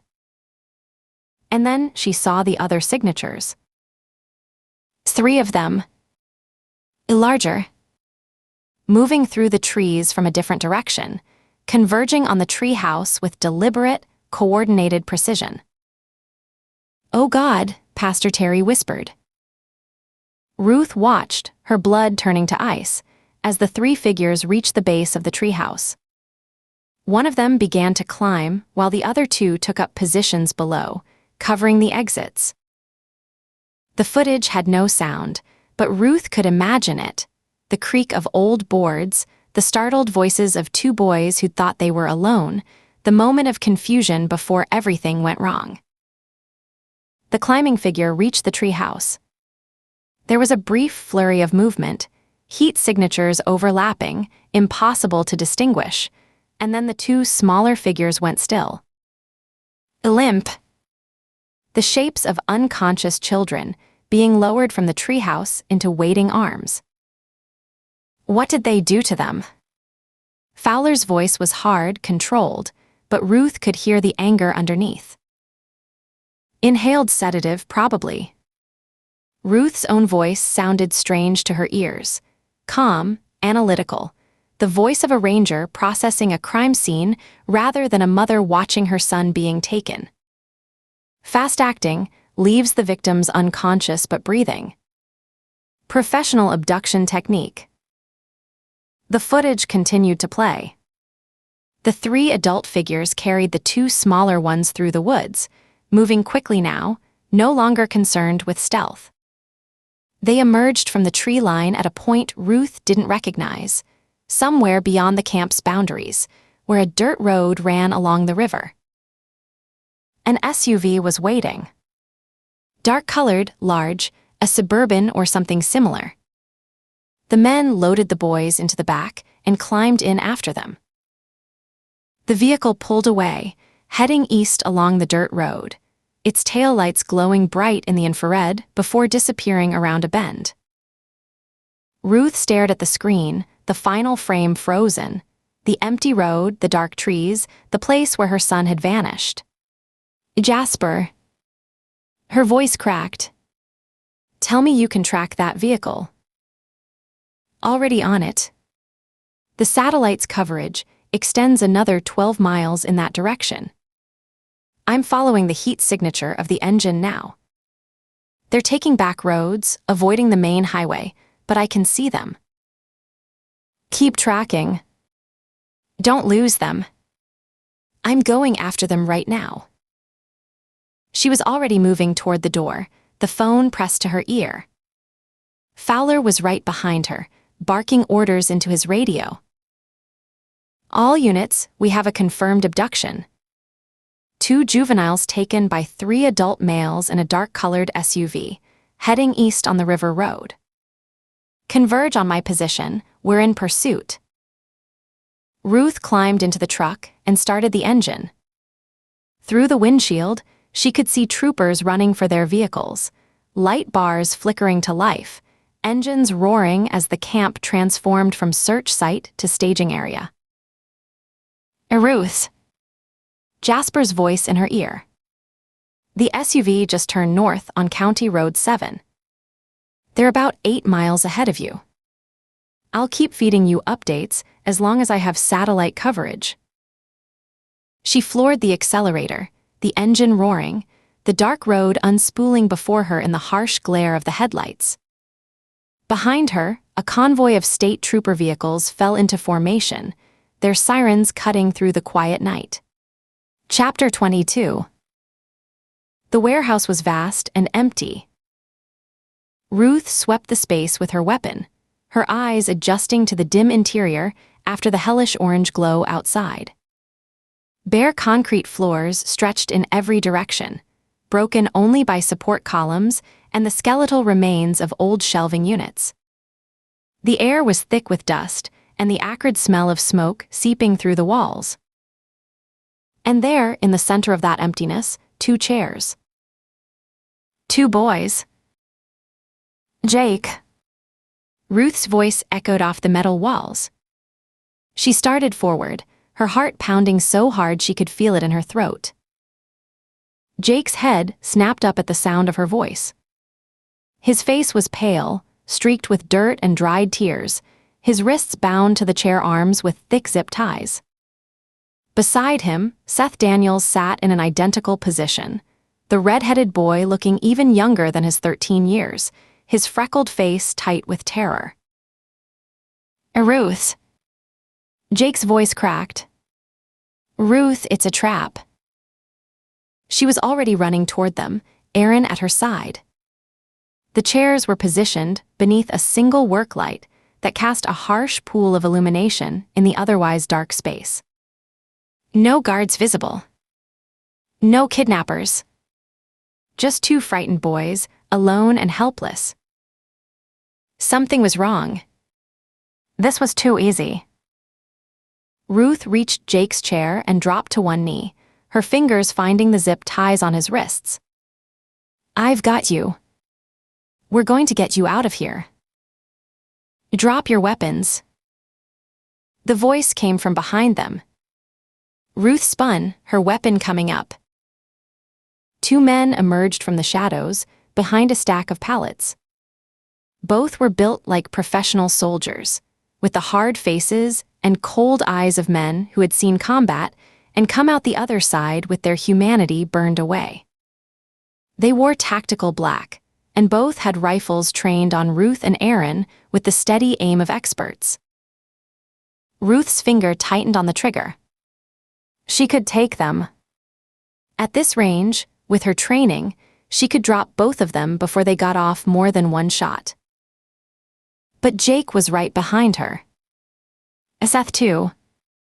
Any bullet that missed, any shot that went wide, could hit one of the boys. She couldn't risk it. "I said drop them." The speaker was the taller of the 2, a man with a shaved head and a scar that ran from his eyebrow to his jaw. Weapons on the ground. "Now." Ruth glanced at Aaron. His face was a mask of controlled fury, but she could see him making the same calculation she had. 2 kids in the line of fire. No room for error. He gave her the slightest nod.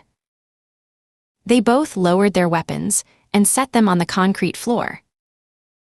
"Kick them away," the scarred man ordered. "Far enough that you can't reach them in a hurry." Ruth kicked her Glock.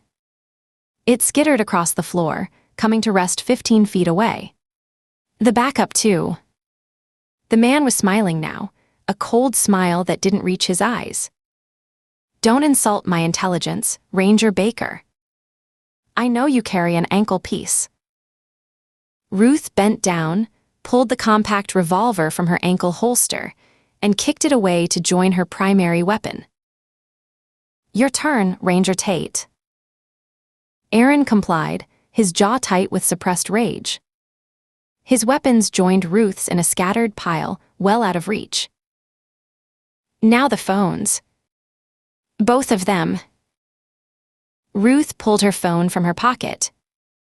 The screen was still lit with Jasper's last message, the GPS coordinates that had led them here. She set it on the floor and kicked it toward the men. Aaron did the same. "Good." The scarred man nodded to his partner, who moved forward with a handful of zip ties. "Hands behind your backs. Both of you." Ruth felt the plastic bite into her wrists as the second man secured her arms. He was efficient, professional, no wasted motion, no unnecessary roughness. Just the cold competence of someone who had done this many times before. Once she and Aaron were bound, the scarred man relaxed slightly. He reached into his tactical vest and pulled out a smartphone, tapping the screen several times before propping it up on an empty table that sat near the boys' chairs. The screen flickered to life with a video call. Madeline Tyrrell's face appeared, sharp and composed, her silver blonde hair immaculate despite the late hour. She was sitting in what looked like a home office, expensive furniture, tasteful art on the walls, the trappings of wealth and power. "Ranger Baker." Her voice was cool, almost amused. "You should have taken my advice and left well enough alone while you had the chance. Now you're going to have to learn your lesson the hard way." Ruth strained against her bonds, feeling the zip ties cut into her wrists. "What do you want, Tyrell? You can't possibly think you're going to get away with this." "Can't I? We have evidence. Hard evidence connecting Meridian and Blackridge to the Burn Barrel murders and the wildfires." Ruth's voice rose with conviction. "You're finished. Turn yourself in and let us go right now, and maybe the judge will go easy on you." Tyrell laughed. It was a genuine sound of amusement, as if Ruth had told a particularly clever joke. "Does that Hollywood movie line actually work on anyone?" She shook her head slowly.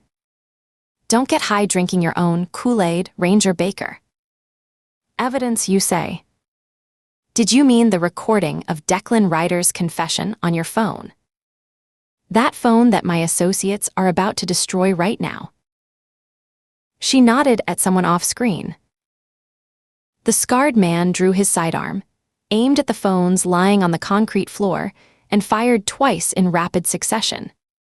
Jake and Seth both screamed at the sudden explosions of sound, the reports echoing through the empty warehouse like thunder.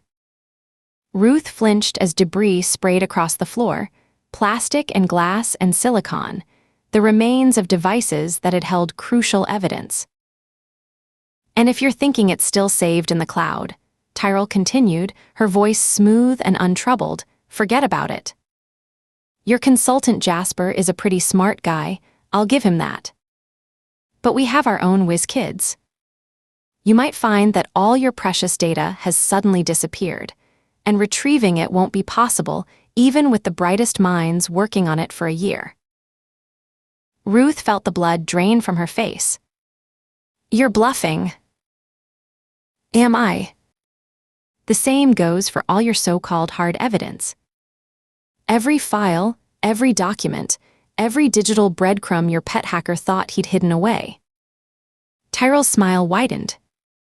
"And if you're wondering how I knew about it all in the first place, well, we live in amazing times, don't we? It's incredible the kind of spyware it's possible to install on someone's phone in just a few seconds. When you're both in a conference room together, for instance, enables you to listen in on all their phone calls, read their texts, their emails, the whole works. The meeting at Meridian Tower. When Tyrell had been so accommodating, so willing to talk. She'd been buying time for her people to compromise Ruth's phone, to turn it into a listening device that would reveal every move they made. "You were tracking us the whole time," Ruth said. "Every step of the way. I told you to be very careful, Ranger Baker. I meant it as genuine advice. You chose not to listen." Aaron spoke for the first time. His voice was calm, controlled, but Ruth knew that cold fury in his hard blue eyes, the look of a man who had seen friends die in combat and learned to channel his rage into something useful. "You can wipe out all the digital evidence," he said. "But you can't wipe out all of us. There are people out there who know what you did and how you did it. They'll be coming for you." Tyrell turned her gaze to him, her expression thoughtful. "You mean your colleagues?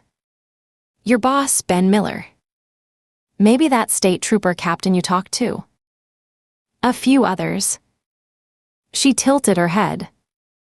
"Do you really think we can't get to them as easily as we got to your kids?" Ruth felt ice form in her stomach. "Did you really think your daughter Ava and little Marcus were safe?" Tyrell continued. "We were right there with them, Ranger Baker. Right there. The only reason we didn't take them was because Jake was already closer to this location. More convenient." The ice spread through Ruth's entire body. They'd been watching. They'd been close enough to grab Ava and Marcus at any moment.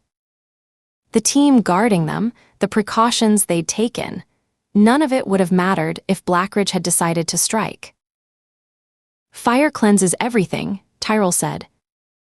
"And within the next few minutes, it will clean up the mess you made of this investigation." She glanced at something off-screen, checking the time, perhaps, or monitoring the approaching wildfire. "Now, if you'll excuse my associates, they're going to leave to get out ahead of the flames. As for you and your partner and your stepson..."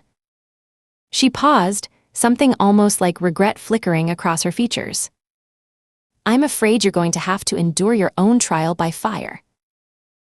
She nodded again, and the two men moved toward the warehouse's main entrance. Ruth heard their footsteps receding, heard the heavy door bang open and then shut. Then the sound of engines starting.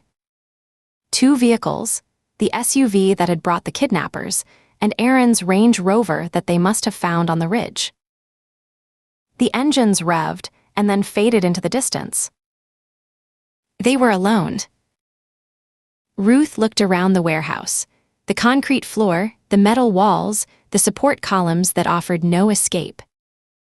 The smoke was thicker now, seeping through every crack and seam.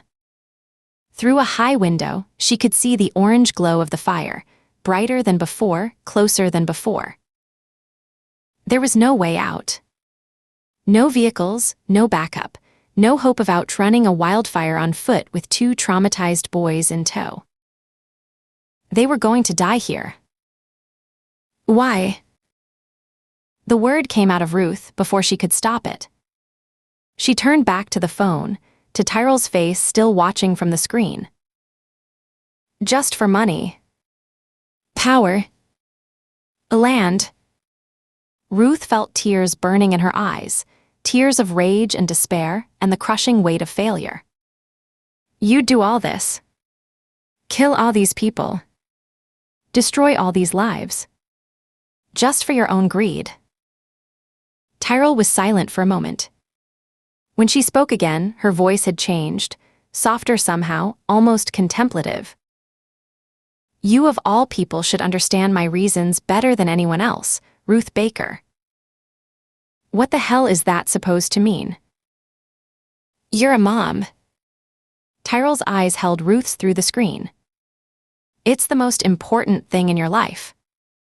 Everything you do, wearing that ranger badge, risking your life, hunting down ruthless killers, all of it is for your daughter and your stepsons. to try to make the world a safer place for them. She paused. Isn't that so? Ruth felt the tears spill over now, rolling down her cheeks. She didn't try to stop them. Well then, Tyrell continued, I'm the same. A mother fighting for her son's future. The words hit Ruth like a physical blow. She stared at the screen, at Tyrell's composed face, and suddenly everything clicked into place. William Caldwell, she breathed. You're his mother. That's right. Something shifted in Tyrell's expression, pride, perhaps, or love. The fierce, protective love of a mother for her child. I'm his mom. He loves Caroline, and he wants to marry her. But he needs money, wealth, status to stand by her side and hold his head high. The governor's daughter deserves a man of substance, not some struggling nobody with empty pockets and big dreams. Ruth thought of the dossier Jasper had compiled. William Caldwell Jr., the governor's prospective son-in-law. Shady business associates. Desperate to get rich quick. She'd assumed he was the mastermind, the corrupt heart of the conspiracy. But it had been his mother all along. Madeline Tyrell, CEO of Meridian Development, managing partner of Blackridge Solutions. Building an empire of blood and fire so her son could marry the woman he loved. So you're providing that for him, Ruth said. The money. The status. Even if it means murder. Even if it means burning innocent people alive. If this is what I have to do, so be it. Tyrell's voice was matter-of-fact, utterly without remorse. You made the mistake of crossing my path and threatening my son's future, Ruth Baker. That's your lousy luck. Nothing personal. Does he know? Ruth demanded. Does your son know you're doing all this for him? Killing people, endangering thousands of homes, destroying innocent lives. Tyrell shrugged. He knows that power, wealth, and influence don't come easy. It takes sacrifice. That's all he needs to know.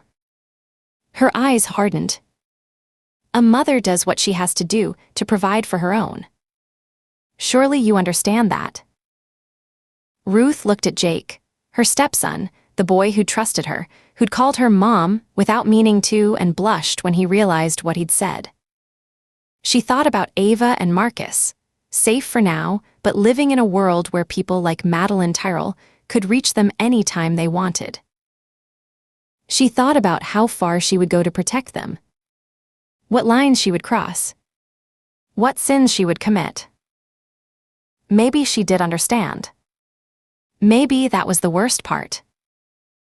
Now Ruth Baker, Tyrell said, it's time to say goodbye. Go to hell. Tyrell smiled, a small, almost sad smile. You're a strong woman. A good mother. A great cop. She shook her head slowly. Too good to be allowed to roam free. That's why this has to end this way. No hard feelings. Tyrell. Goodbye now. The screen went dark. Ruth stared at the dead phone, her wrists straining against the zip ties, the smell of smoke growing stronger with every breath. Through the high windows, the orange glow had become a blazing light, and she could hear the fire now, a roaring, hungry sound growing louder by the second. Jake was crying quietly.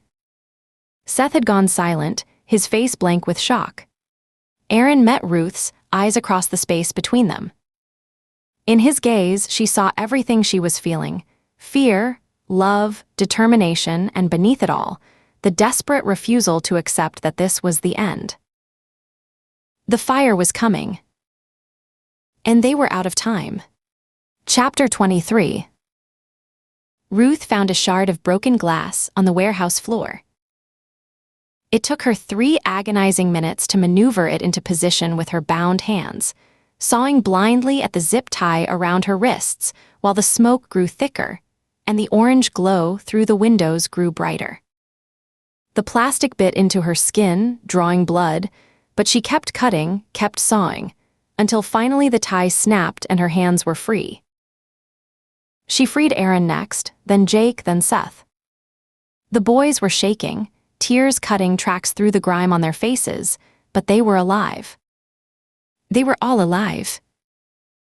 "We have to move," Aaron said. "And now." They ran for the warehouse door. Ruth hit the release bar and shoved it open, and stopped dead. The world outside was on fire. The wildfire had jumped the road, while they'd been inside. Flames surrounded them on 3 sides now, a roaring wall of orange and red that rose 30 feet into the air, consuming everything in its path. Trees exploded as the sap inside them boiled and burst. The skeletal remains of equipment and outbuildings collapsed in showers of sparks. The sky itself seemed to be burning, choked with smoke so thick it blotted out the stars. And the heat. God, the heat. It hit Ruth like a physical force, driving her back a step, searing her lungs with every breath. The air temperature had to be over 150 degrees, maybe more. Hot enough to blister skin. Hot enough to kill. "Oh God," Jake whispered. "Oh God, oh God. There's nowhere to go." Seth's voice was shrill with terror. "We're trapped." Ruth's eyes swept the landscape, searching desperately for an escape route. The road was blocked by flames. The fields on either side were already burning. The only direction that wasn't actively on fire was the river. "This way." Ruth grabbed Jake's arm and started running. "The river. We have to get to the river." They sprinted across the gravel lot, the heat intensifying with every step. Embers rained down around them like burning snow, landing on their clothes, their hair, their exposed skin. Ruth felt one sear into the back of her hand and bit back a scream. No time for pain. No time for anything but movement. Behind them, the warehouse groaned. Ruth glanced back and saw the metal walls buckling inward, the support beams twisting as the fire consumed them. The roof was ablaze now, flames shooting up through gaps in the corrugated steel, the entire structure surrendering to the inferno. "Faster!" Aaron shouted. "Move faster!" The warehouse collapsed. The sound was apocalyptic, a shrieking, tearing roar of metal and concrete giving way all at once. A wave of superheated air blasted outward, knocking Ruth off her feet. She hit the ground hard, gravel tearing at her palms, and for one terrible moment she couldn't breathe, couldn't see, couldn't do anything but lie there while the world burned around her. Then Aaron's hand was on her arm, hauling her upright. "Come on. Come on." She ran. The riverbank was 50 yards ahead.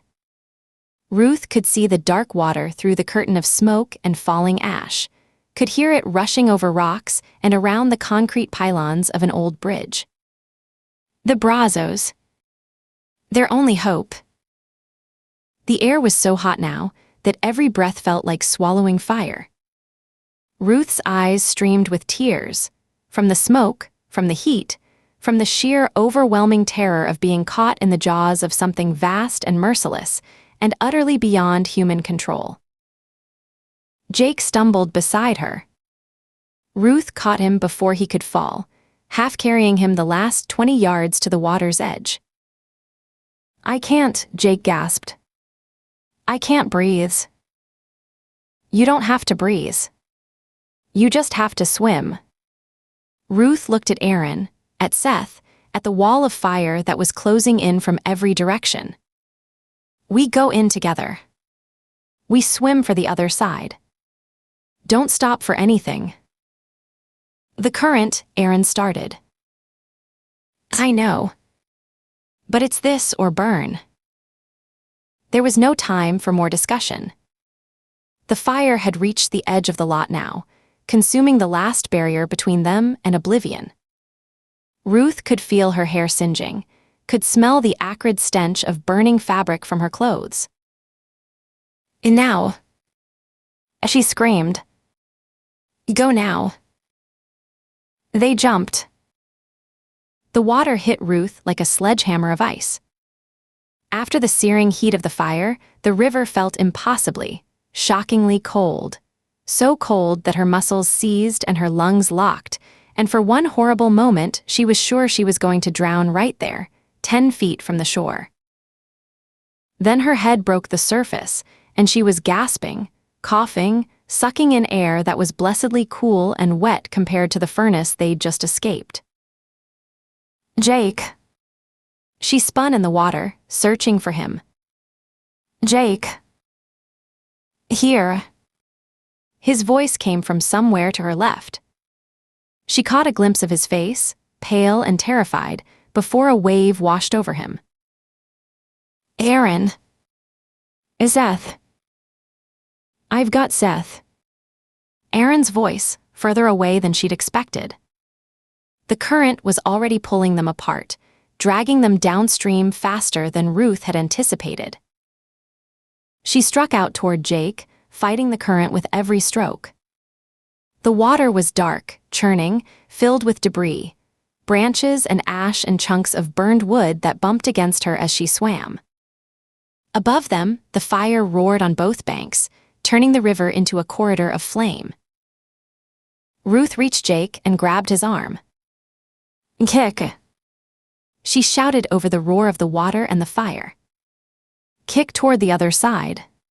They swam together, Ruth pulling Jake along when his strength flagged, fighting the current that wanted to drag them downstream into the darkness. The far bank was maybe 30 yards away, a distance Ruth could have covered easily in calm water. But here, now, with the river fighting her every stroke and a terrified boy clinging to her arm, it felt like miles. A burning branch swept past, close enough to singe Ruth's cheek. Jake screamed and went under. Ruth dove after him, found his shirt in the murky water, hauled him back to the surface. "Stay with me. Don't let go." "I can't," the current. "Don't let go." But the river had other plans. A surge of water, debris backing up somewhere upstream, releasing all at once, hit them like a wall. Ruth felt Jake's fingers slip from her grip. She lunged for him, caught nothing but water, and then the current spun her sideways and pulled her under. Darkness. Cold. The muffled roar of the river filling her ears. She fought to the surface, gasping, choking, the fire a distant orange smear against the smoke-black sky. "Jake. Jake." Somewhere to her right, she heard Aaron's voice, "Ruth," and then it was gone, swallowed by the thunder of the rapids. "Aaron. Jake." No answer. The current had them now, all of them, dragging them downstream away from the inferno, scattering them like leaves in a flood. Ruth caught a glimpse of a small shape, Jake or Seth, she couldn't tell, tumbling through the white water 30 yards away, and then a wave crashed over her head and she was spinning again, blind, breathless, the river tearing her away from everyone she loved. The fire fell away behind them. The orange glow dimmed, faded, disappeared. And the darkness swallowed them whole. Chapter 24. 3 days later, Ruth Baker walked into the Meridian Tower. She wasn't alone. Behind her came a task force the likes of which Texas hadn't seen in decades. TBI agents in their Navy windbreakers, Texas Rangers in their white hats and silver badges, state troopers in their tan uniforms, local cops from 6 different counties, federal marshals, and representatives from half a dozen other agencies whose jurisdictions had been touched by the conspiracy that Madeline Tyrrell had built. 53 law enforcement officers in total. Ruth had counted them in the staging area that morning, had looked at their faces and seen her own determination reflected back at her. They all knew what they were here to do. They all knew what was at stake. The lobby security guards took one look at the approaching army and wisely stepped aside. Ruth walked past the reception desk without slowing down. The same young woman who had greeted her days ago, the one with the perfect posture and the headset, the one who had said "they're expecting you" with that knowing smile, was staring now with wide eyes and a pale face. No smile this time. No smooth professional courtesy. "Ma'am, you can't just." "Texas Rangers." Ruth held up her badge without breaking stride. "We have warrants for the arrest of Madeline Tyrrell, CEO of Meridian Development, on charges including conspiracy to commit murder, arson, kidnapping, and racketeering." "Stand aside." The woman stood aside. The elevator bank was ahead. Ruth hit the call button and waited, her heart beating steady and strong in her chest. The burns on her arms and hands had been treated and bandaged. The bruises from the river were fading to yellow and purple. The cut on her forehead, where she'd hit a rock in the rapids, had required 7 stitches. But she was alive. Aaron was alive. Jake and Seth were alive. The river had scattered them across 3 miles of the Brazos, tumbling them through rapids and over rocks, but it hadn't killed them. Ruth had dragged herself onto a muddy bank in the darkness, had stumbled through the brush until she'd found a road, had flagged down a pickup truck driven by a rancher evacuating from the fire zone. Aaron had washed up half a mile downstream, battered but breathing. Jake and Seth had been found together, clinging to a fallen tree that had snagged on the river bank, shivering and terrified but miraculously unharmed. By dawn, they'd been reunited at the county hospital. Ruth had held Jake so tightly she'd thought she might break him, and he'd held her back just as hard, and neither of them had said a word because there were no words for what they'd survived together. The elevator arrived with a soft chime. Ruth stepped inside, followed by Aaron and Captain Tom Fowler of the Highway Patrol and Special Agent Diana Chen of the TBI, and a dozen other officers who crowded into the car until it was standing room only. The rest would take the stairs or wait for the next elevator. They'd choreographed this carefully, timing the approach so that all units would arrive on the 23rd floor within seconds of each other. No escape routes. No warning. No chance for Tyrrell to slip away. The elevator rose. Ruth watched the floor numbers climb and thought about everything that had happened since she'd last stood in this car. The chase through the construction site. The firefight that had killed 3 Blackridge operatives. Declan Ryder's confession, recorded on a phone that Tyrrell's men had shot to pieces. The sniper on the rooftop. The warehouse. The fire. The river. Tyrrell had been so confident. So certain that she'd eliminated every piece of evidence, neutralized every threat, tied up every loose end. She'd been wrong. Jasper's data hadn't been stored only in the cloud. He'd also backed everything up to physical drives, hidden in locations that even Blackridge's hackers couldn't reach. When Ruth had called him from the hospital, using a borrowed phone, her voice hoarse from smoke inhalation, he'd already been working to restore everything that had been deleted. And then there was Declan Ryder's confession. Ruth had sent the recording to Jasper before her phone was destroyed. He'd worked his magic, pulled it from the transmission logs, reconstructed every second of audio. Every word Ryder had spoken. Every name, every date, every detail of the conspiracy. And most damning of all, 4 living witnesses. Ruth, Aaron, Jake, and Seth had all survived. They could testify to everything Tyrell had said during that video call from the warehouse. Every threat, every confession, every admission of guilt. The elevator reached the 23rd floor. The doors opened onto the same sleek executive suite Ruth remembered. The abstract art, the floor-to-ceiling windows, the attractive young professionals in their expensive suits. But something was different now. The air of smug invincibility that had permeated the space was gone, replaced by a nervous energy that Ruth could feel the moment she stepped off the elevator. They knew something was wrong. They just didn't know how wrong. Conference room A, Ruth said to her team. That's where she'll be. They moved through the suite in a wedge formation, officers peeling off to secure exits and detain anyone who tried to leave.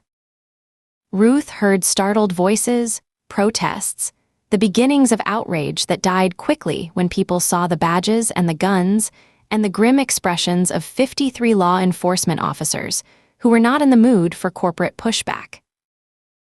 The conference room doors were closed. Through the frosted glass, Ruth could see shapes moving. People seated around a long table, someone standing at the head of the room, gesturing at what was probably a presentation screen. The board of directors meeting. Tyrell had mentioned it during one of the intercepted communications Jasper had recovered. A quarterly review, scheduled for this morning. All the major players in one room, discussing strategy and profits and the glorious future of Meridian development. Ruth didn't knock. She pushed through the doors with Aaron on her left and Captain Fowler on her right, and behind them came the flood, agents and officers pouring into the room from every entrance, spreading out along the walls, covering every corner. The reaction was immediate and gratifying. A man in a $3,000 suit dropped his coffee cup, brown liquid splashing across the polished table. A woman with silver hair and diamonds at her throat let out a small scream. 3 board members tried to stand up at once, their chairs rolling back and colliding in a tangle of expensive leather and chrome. And at the head of the table, Madeline Tyrell froze. She was standing at a podium, a laser pointer in one hand, the presentation screen behind her showing some kind of financial projection. She wore a cream-colored suit today, her silver blonde hair swept back in its usual sharp bob, her face composed in an expression of professional authority. For one long moment, her eyes met Ruth's across the length of the conference room. Ruth saw the recognition there. The calculation. The rapid assessment of options and outcomes that was probably second nature to a woman who had built an empire on manipulation and murder. And then she saw something else. Something that looked almost like respect. Madeline Tyrell. Ruth's voice carried clearly in the sudden silence. You are under arrest for conspiracy to commit murder, arson in the first degree, kidnapping, racketeering, and obstruction of justice. You have the right to remain silent. Anything you say can and will be used against you in a court of law. You have the right to an attorney. If you cannot afford an attorney, one will be appointed for you. She paused, letting the words sink in. Do you understand these rights, as I have explained them to you? Tyrell set down the laser pointer with careful precision. She straightened her jacket, adjusted her cuffs, ran one hand over her hair to smooth an invisible imperfection. Every movement was controlled, deliberate, a woman buying time while she processed the catastrophic collapse of everything she'd built. I understand my rights, she said finally. Her voice was calm, almost conversational. Though I confess I'm surprised to see you alive, Ranger Baker. I was told the fire had been quite thorough. Your information was wrong. Clearly. Tyrell's eyes moved past Ruth to take in the assembled officers, the badges and guns and grim faces surrounding her board of directors. This seems like quite an excessive response to what I'm sure is simply a misunderstanding. My attorneys will. Your attorneys can meet you at the station. Ruth stepped forward, pulling her handcuffs from her belt. Turn around. Hands behind your back. For a moment, she thought Tyrell might resist. Might try to maintain some shred of dignity by refusing to comply, by forcing Ruth to wrestle her into submission in front of her board of directors. But Madeline Tyrell was nothing if not pragmatic. She turned around. She placed her hands behind her back.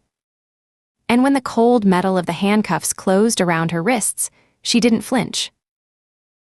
You know this isn't over, she said quietly, pitched for Ruth's ears alone. I have resources you can't imagine. Connections at every level of government. The best lawyers money can buy. Whatever evidence you think you have. We have your own words. Ruth tightened the cuffs, perhaps a little more than strictly necessary. 4 witnesses who survived your little bonfire, Tyrell. Me, my partner, and 2 teenage boys who heard every word you said during that video call. Every threat, every confession, every detail of your plan to let us burn to death while you watched. For the first time, something flickered across Tyrell's composed features. Surprise, maybe. Or the first crack in the armor of certainty she'd worn like a second skin. Their testimony won't hold up. It's your word against mine. My lawyers will. Your lawyers can try. Ruth turned Tyrell around to face her, keeping a firm grip on her arm. But Jasper recovered everything else too. Every file, every document, every piece of evidence you thought your hackers had erased. It's all been restored. The FBI has it. The state attorney general has it. By this time tomorrow, it'll be on the front page of every newspaper in Texas. She straightened up, raising her voice so the entire room could hear. Madeline Tyrell, you're going to prison. And you're going to stay there for the rest of your life. Your son is going to watch his mother be convicted of murder and conspiracy. The governor's daughter is going to learn exactly what kind of family she was planning to marry into. And everyone who ever did business with Meridian Development is going to spend the next decade answering very uncomfortable questions from federal investigators. Ruth smiled. It wasn't a pleasant smile. You were right about one thing, though. A mother does what she has to do to protect her children. That's exactly what I'm doing right now. Protecting my children and everyone else's children from people like you. She handed Tyrell off to Captain Fowler, who took custody of the prisoner with a satisfaction that was evident in every line of his weathered face. Get her out of here, Ruth said. As Tyrell was led toward the door, she turned her head to look back at Ruth one final time. Her face had regained some of its composure, but her eyes were different now. The confidence was gone, replaced by something harder and more desperate. This isn't over, she said again. Ruth met her gaze without flinching.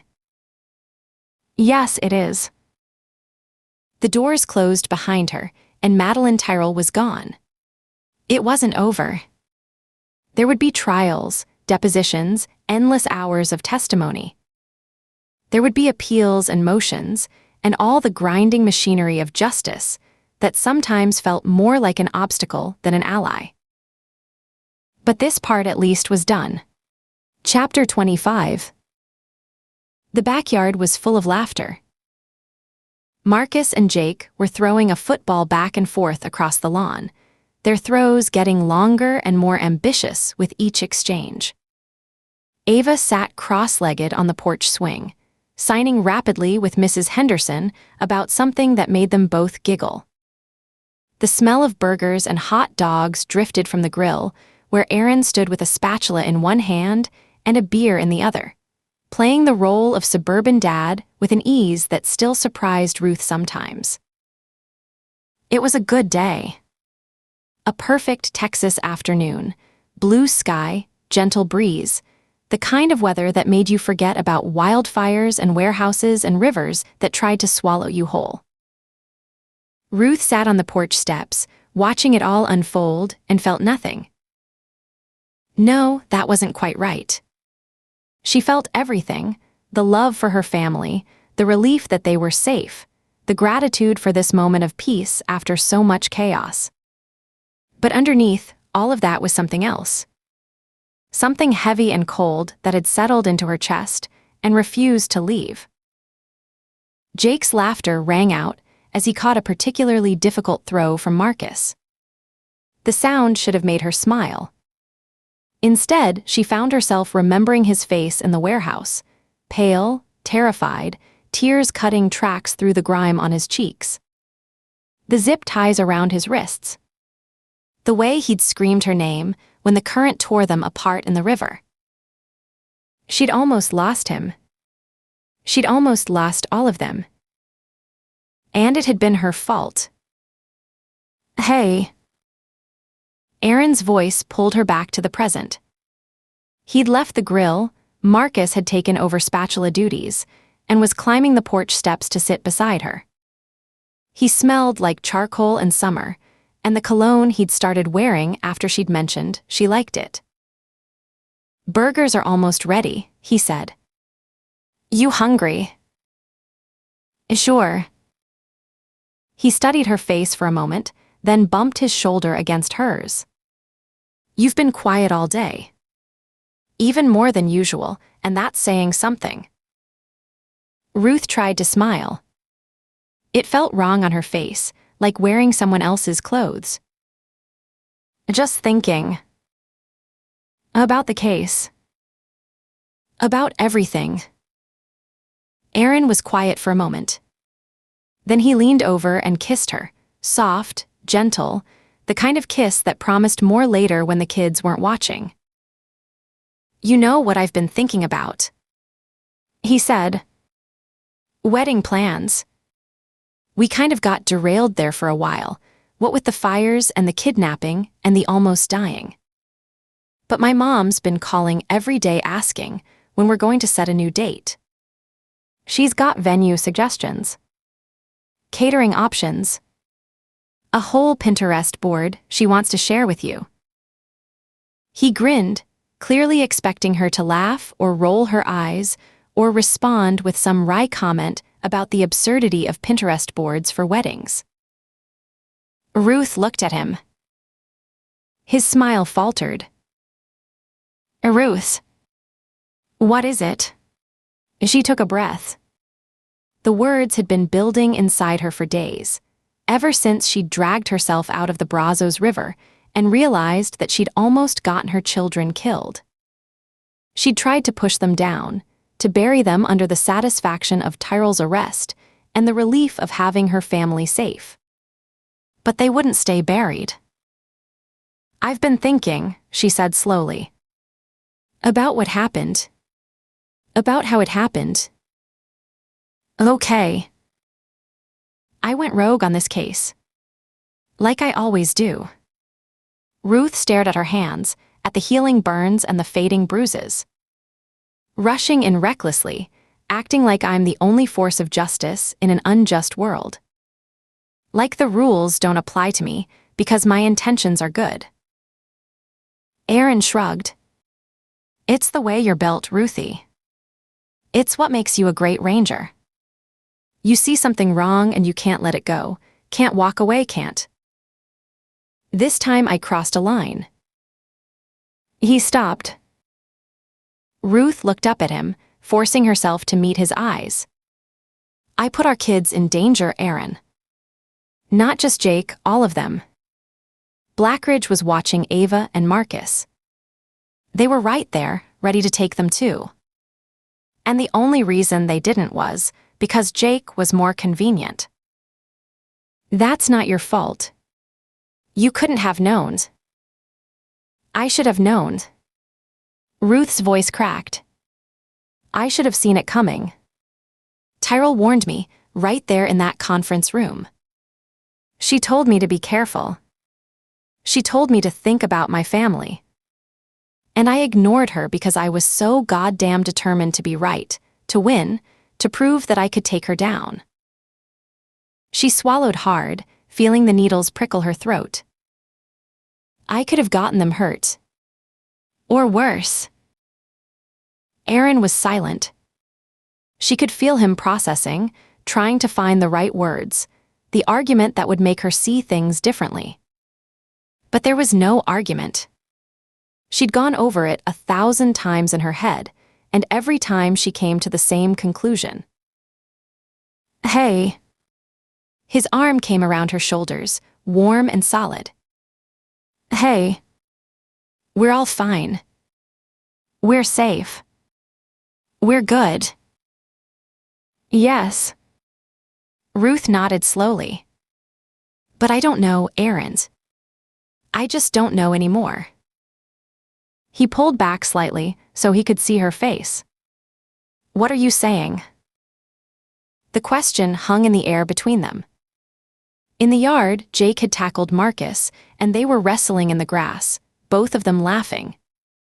Ava was watching them with an expression of sisterly disdain, signing something to Mrs. Henderson that was probably a comment about boys and their need to turn everything into a competition. Her family. Her beautiful, complicated, miraculous family. The family she'd almost destroyed. I think I need to figure some stuff out, Ruth said. About myself. About the job. She paused. About us. Aaron's face went still. The easy warmth that had been there moments ago was gone, replaced by something more guarded. More afraid. Ruth. I love you. The words came out fierce, almost desperate.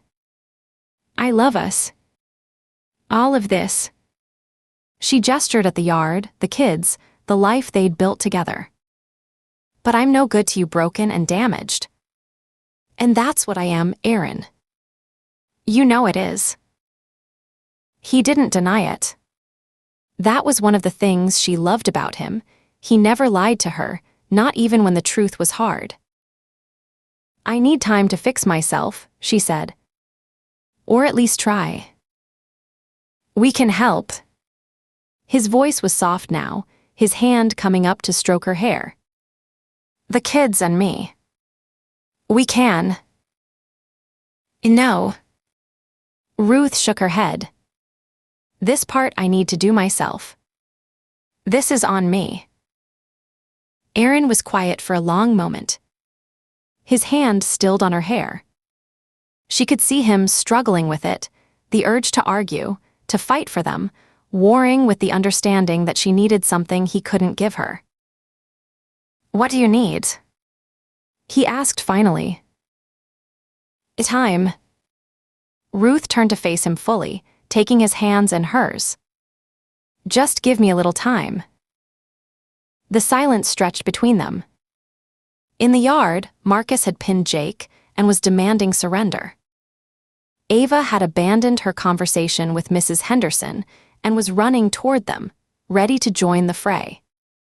Mrs. Henderson was laughing, her phone out to capture the moment. A perfect afternoon. A perfect family. A life Ruth had never dared to dream of when she was a foster kid bouncing between houses, learning that love was temporary and safety was an illusion.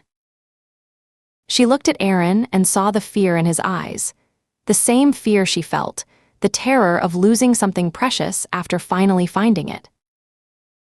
Just like she'd lost Jim. Just like she'd lost so much. But then he nodded. His Adam's apple worked as he swallowed whatever he'd been about to say. When he spoke, his voice was rough but steady. You've got it. Take all the time you need. He squeezed her hands, his blue eyes holding hers. When you're ready, we'll be right here. Waiting. And then he kissed her. It was different from the kiss before, deeper, more urgent, carrying everything he couldn't put into words. The fear and the love and the faith that somehow, despite everything, they would find their way back to each other. Ruth kissed him back. She wrapped her arms around him and held on tight, breathing in his scent, memorizing the feel of his body against hers, storing it away for the lonely days ahead. When they finally pulled apart, she smiled. It was a real smile this time. Small but real. I love you, she said again. I love you too, Ruthie. Always. She leaned her head against his shoulder and watched the kids play in the fading afternoon light. Ava had joined the wrestling match, which had somehow evolved into a complicated game with rules that only made sense to the three of them. Mrs. Henderson had given up trying to understand and was heading toward the grill to check on the burgers. A good day. A happy day. Her family, safe and whole and together. Ruth smiled. But inside she was crying. Because she didn't know. She just didn't know anymore. And that scared her more than anything else in the world. This concludes the audiobook recording of Burn Barrel by Sam Barron. Narrated by Virtual Voice Heart. We hope you enjoyed this audiobook. Visit BookEmpathy.com for free books daily. Thank you for listening to this free full-length audiobook recording. Please support the author by buying a copy of the book and by subscribing to the BookEmpathy channel here on YouTube. I hope you enjoyed part 1 of that audiobook. Again, please consider subscribing to the channel Book Empathy on YouTube so that you can keep listening to my audiobooks free of charge. And do consider buying a copy of this book to support the author. Thank you.